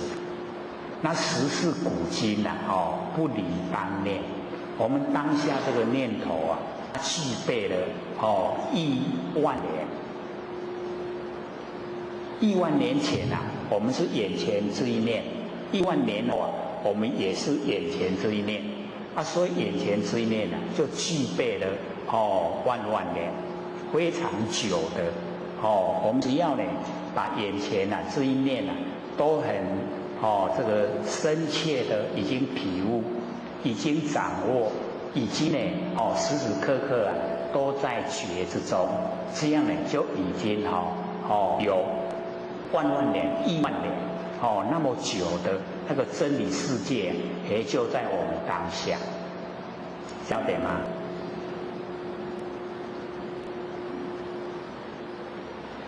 所以或许才想到我们讲过的那个有家大师啊，他不是讲说密则之经啊不可见，密啊就是寻找，密啊会写吗？3点然后下面一个见，那个密寻找的意思啊。我们要寻找我们呢不生不灭人心佛性，你要寻找的话，那有家大师说，那你找不到。懂这个意思吗？为什么会把10世古今不离当念又加上密则之经啊不可见？就是呢体悟啊，这一个真理的就是要用我们来体悟领悟，不是呢那个有形有相可以看可以摸可以听，不是那个，而是呢要我们真正的是领悟。原来这么亲切，就在我们当下这一念，它已经就是不用再找了。所以秘籍啊，资金不可见，你在寻找就知道你找不到。这样了解了没？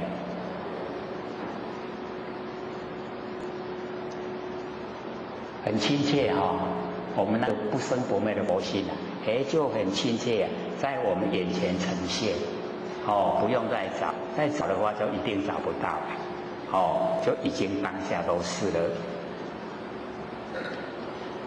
神秀呢说我不如也，他说我还没有到这个六祖的那一种状态，且五师啊五子那个五子啊这个亲传依法，就是传那个音波啊给六祖，企图染灾。那个不是没有原因的啦，一定有原因，就是因为呢这个六子啊可以体悟到最上的，可以来度化众生，可以呢讲这个最殊胜的佛法，让众生修持，让众生都能成佛。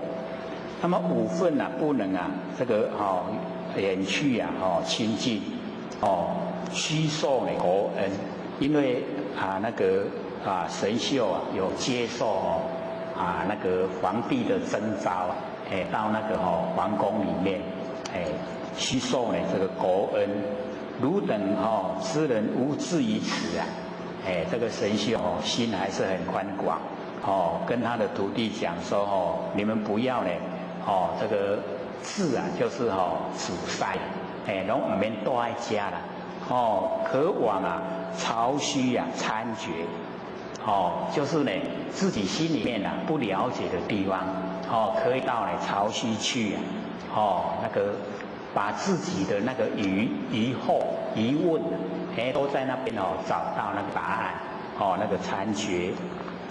那么有一天呢这个神秀命门人智成曰，跟他的徒弟讲那个智成说汝聪明多智你比较这个聪明多智在凡尘这个呈现出来的就是这个心意识比较强，聪明多智。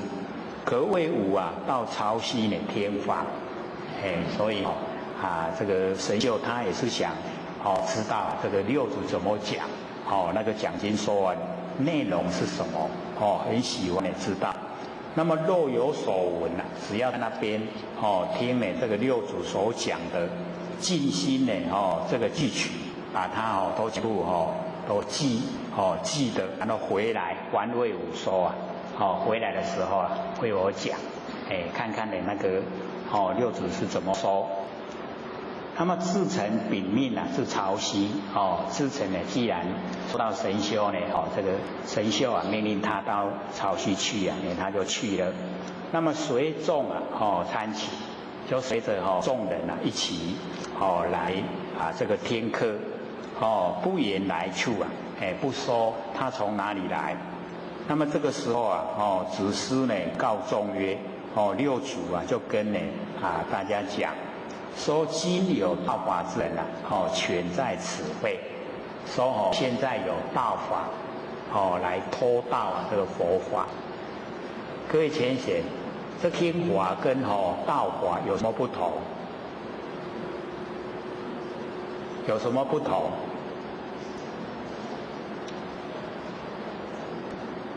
所以各位浅显，我们假如说去听，然后是想我们自己本身要修，那个就没有道法了。然后我们去听，不是自己想修了，而想听他怎么讲，我也要出去把他所讲的去贩卖给别人，那个就叫道法。我们有没有这种情形啊？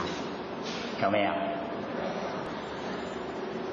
因为有时候啊，我们到这个别的那个道场，或是别的宗教，然后呢去听他们怎么说，然后听他们说了以后啊，并不是说我们想修自己的心性，而是想汲取他们所说的话，然后出来的时候啊，把它当成自己的，又讲给人听了，那个就叫道法。这样能够分得清楚了吗？我们自己听讲修，那个就不是道法。可是我们只是这个道听途说啊，听了以后啊，想说要炫耀自己啊，知道的很多然后要使别人称赞，那个都叫道法。我们很容易会犯会犯到这个毛病不是家己讲想要修啦，来听伊讲他讲，若讲好我甲记起来，话我后日来讲给别人听，有没有？我们有这一种情形那个就叫道法，这样了解了吗？所以呢，这个六祖呢就讲说呢，有道法的人潜在此会，那么至诚啊，即吃礼拜，这个至诚他也是很这个明白的人啦，用这一定在讲我，所以他就自己出来承认，就出来礼拜。那么继承啊，其实就把他接受呢神秀那个嘱咐的事啊，就全部讲出来。他到这边呢，就是想听六祖怎么说，回去啊要告诉神秀。那六祖呢就跟他讲说，汝从玉田来应是细奏，说你从那个神秀那个地方来，应该就是坚得干掉，坚得。然后呢，这个至诚呢他就回答说不是，伊讲不是啦，不是干掉。六祖就问啊，何得不是？我乃不是。那至诚呢就讲。未说即是啊，讲我还没讲的时阵那句爱心不是啊，还没有讲出来之前，确实就是那个心，就是要听怎么说，回去啊，要向秀禀告，那个时候就是坚定干掉，说了不是，因为说了以后，他心整个变化，讲我唔去做迄个工啊，我要为我家己修啊，所以说了以后啊。他心已经表白，这样吗？就是他已经整个心变化，还没有出来礼拜的时候啊，他确实听到六祖怎么讲，要去呀，传给神秀听。可是呢，他出来礼拜以后，他就把那个回去收的那个事啊，全部拼开了，不做那个事了，所以整个啊，他自己本身要来接受这个佛法的那个熏习。所以收了即不是，还没有收的时候，确实心是那样。然后呢，六祖就问他，如师若为啊，这个示众，现在就问他说，那神秀是怎么样来教导这个徒弟的啊？就问呢，这个智澄，然后智澄呢，这样回答说，常指挥呢，大众。这个指导教诲大众那些徒弟，住心呢关键啊，常咒不恶，就是住心啊，心啊要住，然后来关键，关这个清净啊。各位浅显，住心啊，对不对？因为我们呢，大部分都有稍微这个听过那个《金刚经》啊。里面有讲说应无所住，而生其心，对不对？所以我们一看到住心，那个还无讲，应无所住啊，无所住啊才会宽广，一有所住就很窄啊，很狭隘，这样了解吗？我们心呐，都无所住啊，心就很宽广。然后呢，我们住心呐，我们再怎么住啊，没有办法尽虚空遍法界，只有一个角度而已啦。所以一住心了以后啊，心就缩小了。然后呢，这个关键啊，所以我们要知道说我们呢这个本来啊心性的清净，免关了，我们关了以后啊，就变成束缚，所以自心关键啊，这个已经呢跟我们的修持不符合。然后常咒啊不恶，这个倒是有人学啦，就是不倒单，不倒单就是不躺下来睡觉。各位有没有试验过坐着睡觉？没有有人提倡就是坐着睡觉，可是坐着睡跟躺着睡有什么不同？还不是睡。六祖就讲说自心关键啊，是病啊，非常，那个住心关键，就是病不是禅，所以我们要了解到那个禅它已经呢就是专一啊，已经呢进入我们那个佛性本体。我们上个礼拜不是有说吗？各位还记得吗？那个禅啊，有没有印象？着力摆脱啊，客观环境啊对精神世界的支配，有没有？有没有印象？这个蛮重要我们就是着力摆脱我们客观环境呢对我们精神世界的支配。我们现在都被客观环境支配我们的行为，我们都不知不觉。所以要修禅我们就是要知觉，要知觉，要知道，要知道说，我是不是受到客观环境的这个支配？要了解，要知道，我们要主动，不要被动。所以有时候呢，就是要深入。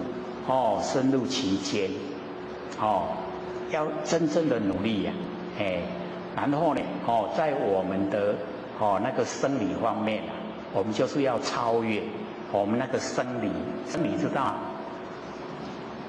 我们有心理跟有生理呀，生就是我们身体的生老病死那个生理，那我们生理就会怎么样？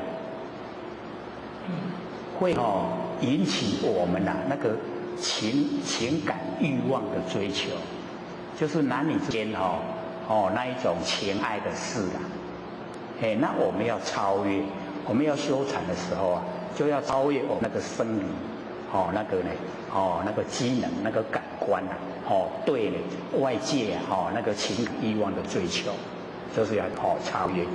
然后呢，我们要训练，训练出一种不受呢客观环境跟主观意识这个左右影响那一种心理状态，这样了解意思吗？要面对凡俗啊，又不被凡俗束缚，要面对万象又不住相，这样能够呢这个使我们的性体呀，就很清净，那头头都是道啊。那么在我们日常生活之中呢，那个一举一动啊，都能够体会呈现我们那个佛性灵跟觉，那个就叫禅修禅定啊，进入禅。有没有比较深的印象？会做了吗？就是要先熟悉啦，熟悉这个过程，说不受呢客观环境以及主观意识。我们现在大部分都受这两个大的支配，一个是客观环境，一个是主观意识。主观意识太强表示我相很强，那我相很强修到困难，就是要降服我相。所以主观意识啊，我们要了解。各位先生，主观意识强不强？主观意识强也有它的好处啦，就是会择善固执。各位有没有择善固执啊？那个就是好处啦。就是不能说这个人家的意见都不听，人家的意见都不听那个就主观太强，是有时候啊，我们听人家的意见，有时候要这个跟真理呀，这个相互合，看一看人家的讲出来跟真理呀合不合？合的话要听，不能说自己呀一意孤行，自己一意孤行，有时候也会有灾难，不合群嘛。那我们现在就是要合群，跟众生呢这个都相合，相合才能够度化嘛，对不对？那假如说他先已经对你有成见了，你去度他，他会跟你走吗？绝对不会啦，所以呢，我们就是要合群，这个和人相处和为贵啦，所以还是要和。那呢，我们就是在生活里面呢，就是要朝着这个禅修的这个方向这个前进，时时刻刻呢佛性都呈现了所以六祖就讲说呢那个这个住心观境是变不是禅，那个是变。那么常坐机身以理合意，我们这个坐所以这个凡人的打坐也一样。你假如说要这个打坐的方式来求那个定禅定那个也都是很困难修，很容易破坏。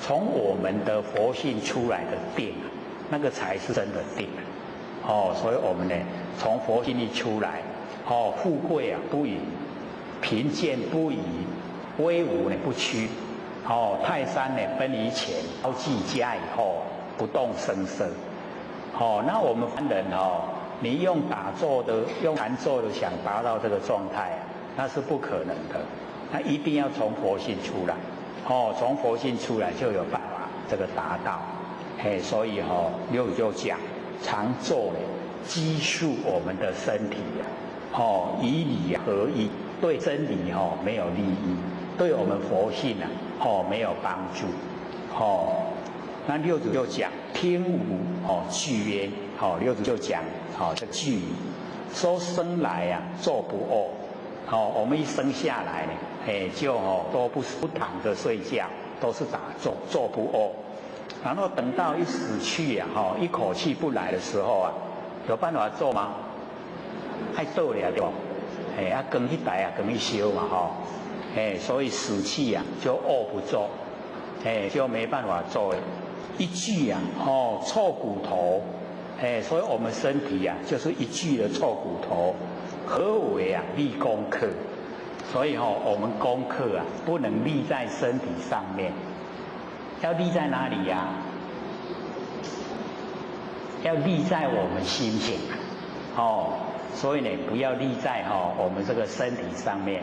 身体是天地的物质水火风土众缘际会借我们用不是我们能够拥有是假的，身体是假的，但是我们不生不灭的佛性是真的我们呢那个真心佛性是真的1万年前1万年后全部都在，它不生不灭不垢不净，不增不减，不寂不散，很理想的所以一定要把它启发要培养要茁壮长大，一定要我们呢这个修持最好的方法是用耳根圆通用眼睛也可以因为你眼睛各位记得凡心所在是我们真心所在的地方，一切均能分别明了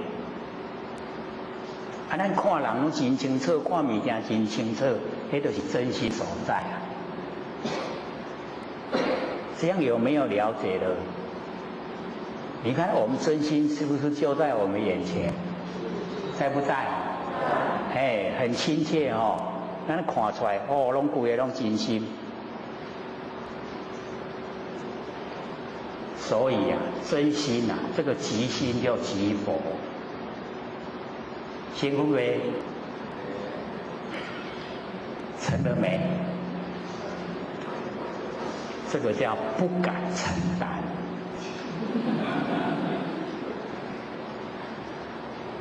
都已经都是了不敢承担咱的真心嘛，即心即佛这个都是真心因为6根对6尘产生的6识不用都是真心呈现。真心呈现即心即佛，心就是佛。这样了解了没？所以那个司空山本净禅师就那一个一直很念慕这个修道。他说你要这个问心还是要问佛？说心跟佛有不一样嘛？他说呢，假如说呢我们不用那个分成生灭的那即心就即佛了。那假如说呢我们呢要问道的话，那个无心是道。各位了解吗？无心是道，那个是司空山本净禅师讲的因为呢我们凡人在用的心都不是真心，都是呢我们自己有身体以后产生的，有身体以后产生的心那个心都不对所以司空山本净禅师他就讲无心，没有这一些心没有我们凡人用的这一些心就是道，无心之道。你有看清楚不？有没有因为我们在生活之中用的心都是生灭的啦，那个四心都是生灭的。那我们把这一些全部都不要这一些生灭的心不要就叫无心没有这一些心的，什么心都没有，那个就叫道。有清楚没？还不错了还听得能够了解到那个意思所以我们了解说不用在身体上面立功课，我们要把功课立在明心见性，这个才是正确。只要说立在身上那个都是生灭的，有一天要埋葬，有一天要烧掉咱去埋葬烧掉都没去啊，对不？可是我们真心不会，不会消失，它永远在，所以呢，我们就是要过化成什么？成神。我们人都会过去啊，都会变化，我们生下来就是神呐。那个神就是我们不生不灭的自性佛性，所以过化呢成神。那么至诚在拜约他呢又问了六祖，说弟子在秀大师寺就是这个至诚在神秀那个地方呢学道9年了已经呢有9年的时间，不得呢弃悟就没有办法契入真理，能够领悟真心佛性。那么今闻和尚一说变弃本心，现在呢听到六祖这么一讲，就跟自己的那个本心不生不灭的真心已经契合了，就起本心。那么弟子生死事大，和尚呢大慈，更为这个教师，就希望六祖再讲出一些呢真理。说学9年的都唔知影，今嘛契机啊，拄好讲甲互伊安尼领悟甲为迄个心性里面就了解。所以不是说他在神秀那个地方学的都没有用，还是有用。他讲说那个9年没有努力去学这个时候听六祖再怎么讲，他也不可能弃悟了。这样了解吗？所以有那个故事就在讲，说一个人在吃那个饼干一直吃到第10块的时候吃饱他就在想，我头前去高地拢加吃，我都吃第10地就好安尼假如说前面没有吃那9块那个第10块怎么会饱，对不对？所以前面那个还是有用所以我们就是要了解说以往我们研究很长的时间没有契悟我们的真心佛性也没关系根基都扎稳了，现在一拼呢就懂了原来当下了了不灭就是真心佛性，领悟了没？很理想那么六祖呢就讲说，吾闻鲁师呢教示学人戒定慧法未损鲁师呢说戒定慧形象如何？六祖呢就问这个至诚说呢，我有听到神秀呢在教人那戒定慧那个法门，那不知道呢你的老师神秀呢说这个戒定慧的形象他怎么样去行持，他怎么样的那个表现出来的那个形象是怎么样表示出来的那个形象，以及呢怎么样去做这一些呢说给来我听听看这个以吾收看。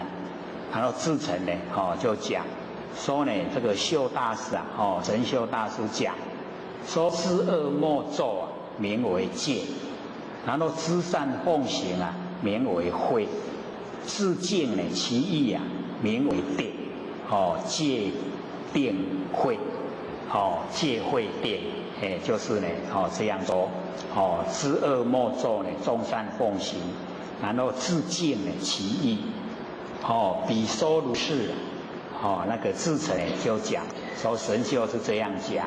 那么为神呢和尚以何法毁人那呢六祖是以什么样的法来教导大家？那六祖就讲五言有华疑人即为狂儒。所以这个就是最重要的观点。各位有没有看出他的巧妙？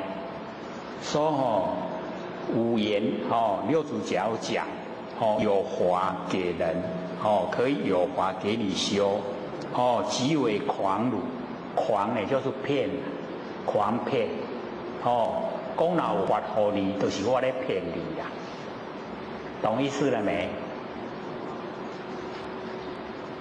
所以从一开始啊，一开口讲的话，就已经没有法执啊。那假如说有法给你修，就是有法执。那有法执啊，成不了佛的。我们在凡尘努力的方向有两个，一个去掉我执，一个去掉法执。这两个全部都不要有，就成佛了。不要有我执，不要有法执。所以在开始的时候呢，六祖就直接讲说：有法于汝，无法，有方法给你，那个就在骗你。直接就没有法执了，所以没有法。可以听懂意思吗？懂不懂意思啊？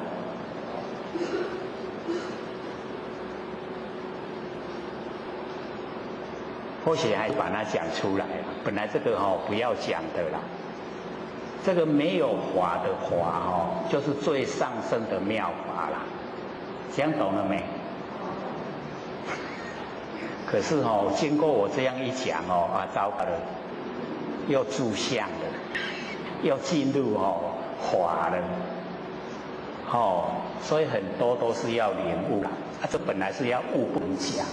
那我讲说什么法都没有，那个就叫妙法。可是我经过一讲，安尼就对，就是妙法，错了。不过讲出来比较快那要想啊，要想要偌久。这个或许要经过30年的时间摸索。我说那个不领悟就是不领悟啦，唔知就是唔知啦，你过去讲我听就好啦。无要紧什么法都没有，那个就是妙法。安尼我知啊。袂使带伫形象你若讲就是迄妙法，错了有没有比较快？比较快了所以要了解那个无眼之法不能说的，要领悟的就是这样。你领悟出来，就是这个最殊胜的。最殊胜了都不能落入形象。你说这样就对，那住相的啦。所以那个舍利佛在跟那个释迦牟尼佛对答，说你以前讲五蕴就是众生的佛性，现在又讲戒定慧就是众生的佛性。然后佛就跟舍利佛讲说你哪会无记忆？较早咧甲你讲的时阵，迄就是众生的根源。舍利佛讲唔是啦，你安尼讲来讲去众生听唔捌。佛就讲听唔捌就是中道。然后舍利佛这样就对了吗？释迦牟尼佛说错。听得出意思吗？众生因为抓不到，是不是没办法抓？没办法抓，没办法住相，对不对？对，那个就是中道。安尼就对啊，安尼就对啊，你就住相，这样懂吗？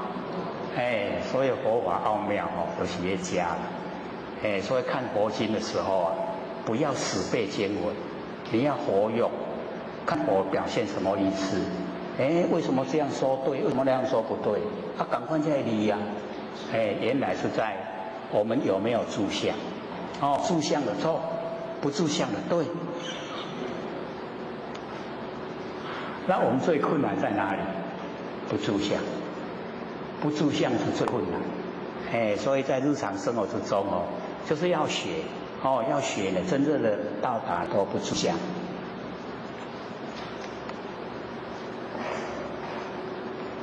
六祖呢就讲，但呢随方呢解伏啊，那个随方解伏啊，就是我们众生在哪个地方怕感，就把那个感套苦，这样了解吗？所以或许才会鼓励我们多发问，因为我们呢这个不了解的地方有怀疑那个就是打结怕感一定要把这个感套苦，没有解开的话我们没有办法进入我们佛性本体。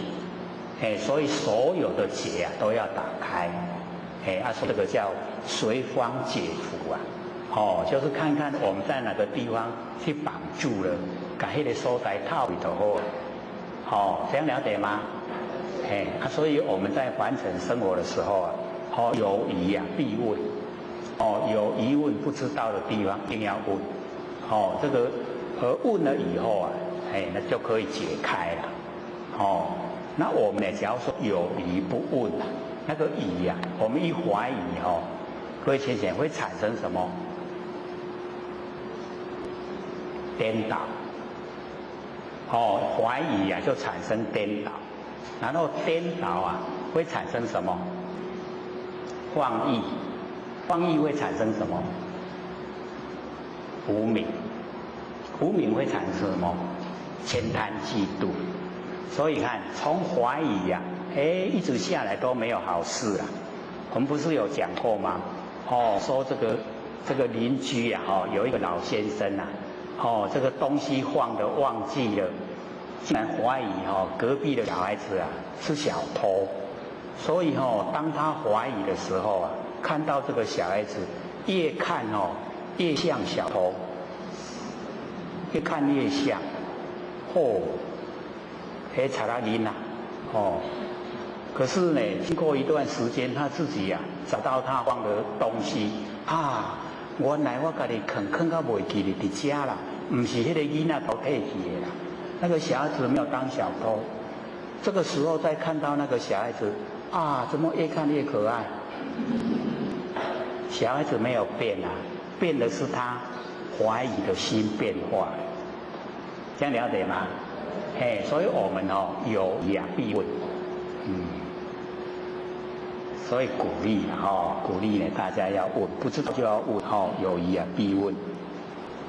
所以这边呢就讲说随方解缚。那么假名三昧就是呢我们所有的甲拢拍开所有的甲拍开也有这种三昧。三昧正定正定从佛性发挥出来的那个正定就叫三昧。用一个名称呢来称呼叫做三昧。那么鲁鲁师所说的戒定慧实不可思议也。按照呢那个神秀所讲的那个戒定慧不可思议。那么无所见戒定慧又北六祖呢所讲说呢我的戒定慧又跟神秀不一样。那么智澄呢他就问说戒定慧只何一种敢若一种尔如何更北？免来讲无同款。六祖呢就讲说如师呢戒定慧接这个上圣人，那么五戒定慧呢接呢最上圣人。这个六祖的戒定慧要接引那个最上圣的那悟解不同，领悟跟了解不一样。所以我们要知道领悟也有深的领悟，也有浅的领悟，了解也一样，有程度上的差别。所以那个悟解领悟了解，我们一定要深入深入其中。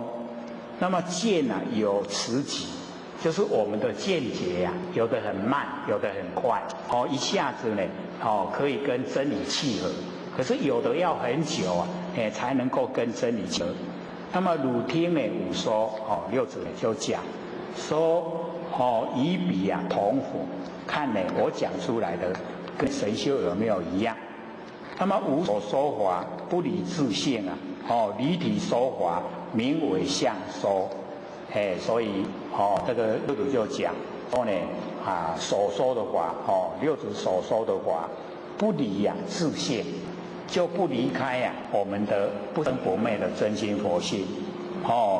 这个离体离开我们不生不灭的佛性本体来说法，名为相说。所说呢都在形象上面，相形象不是说呢没有形象的佛性所以相说呢跟性说都不同。那么自性啊常迷，假如说呢都讲在形象上面的话，那我们的自性常常都在迷昧之中，就是没有明心见性，所以呢自性常迷，那么须知啊，一切万法皆从呢自性起用，我们了解到一切的万法，所有凡尘啊，一切的这个法，不管是看到的、听到的，所有一切呢，皆从呢自性起用，都是从我们的自性生发，包括山河大地啊，也都是从我们自性起用，没有自性啊，就没有山河大地。所有完成的一切都是我们自性，这个又比较深一点。那我们呢，只要呢时常熏习呀，时常听呢，就会慢慢了解，是真呢真界定慧法，这个才叫呢真的界定慧法。那么听五句又主要讲句语，心地无非自性界。我们心地没有那个负面的、不对的，没有没有灰呢，它自性已经戒了，这个呢从我们的性分做起。那心地无痴，自性慧。我们心地没有愚痴，没有那个无明，那我们自性那个智慧都呈现。心地呢无乱，自性定。我们心地没有乱。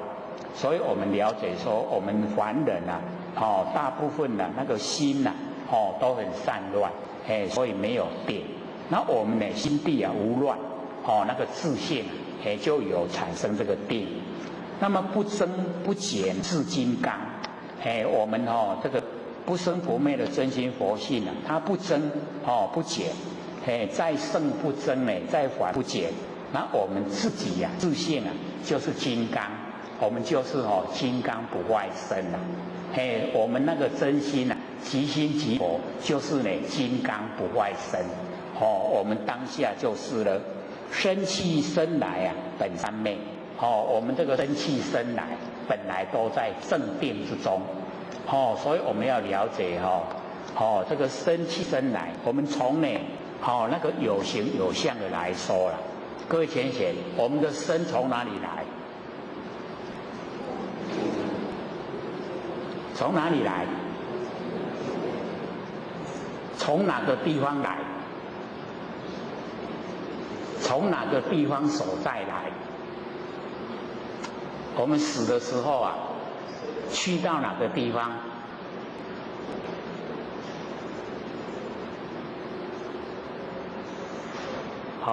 所以各位先生，我们生来的地方，我们都会想父母亲结婚，然后把我们生下来。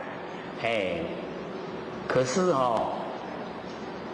各位知道我们身体就是四大假合，所有红土众缘际会借我们用。那我们来没有来的地方所在。现在是在说现象，身体的现象，来没有来的地方所在。那我们死掉以后不管是埋葬还是烧掉，我们也没有去的地方所在。这样了解吗？来无所从，去无所住，无去倒位无来所在。那假如说没有来又没有去是什么？就是常住了。这样有没有更懂一点的？有没有？来无来所在，去无去的所在，没有来没有去了解无？这个导是比较正确要了解，所以无人回答。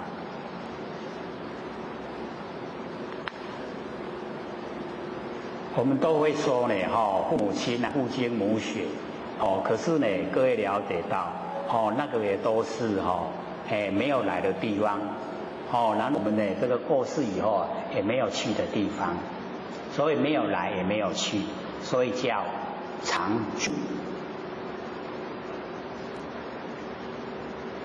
可是我们都被假象迷惑啊，拢有来啊有去，来拢生活伫个凡尘，去都无去啊，生来生去啊，本来都在三昧，在正定之中。各位进去三昧了没有？有离于正定未？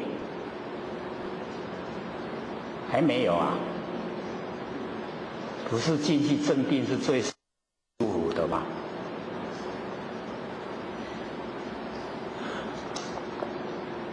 所以六祖就讲，生去生来啊，本三昧，就是我们的那个来跟去啊，都没有那个固定的地方所在，所以呢，这个又牵涉到世间相常住，世间的形象它都永远在，所以我们一走入真理世界啊，就跟完成我们住相的心啊，完全不同，不一样的，所以我们可以进入啊自己呀，那个本性之中的界定会，这样会了没？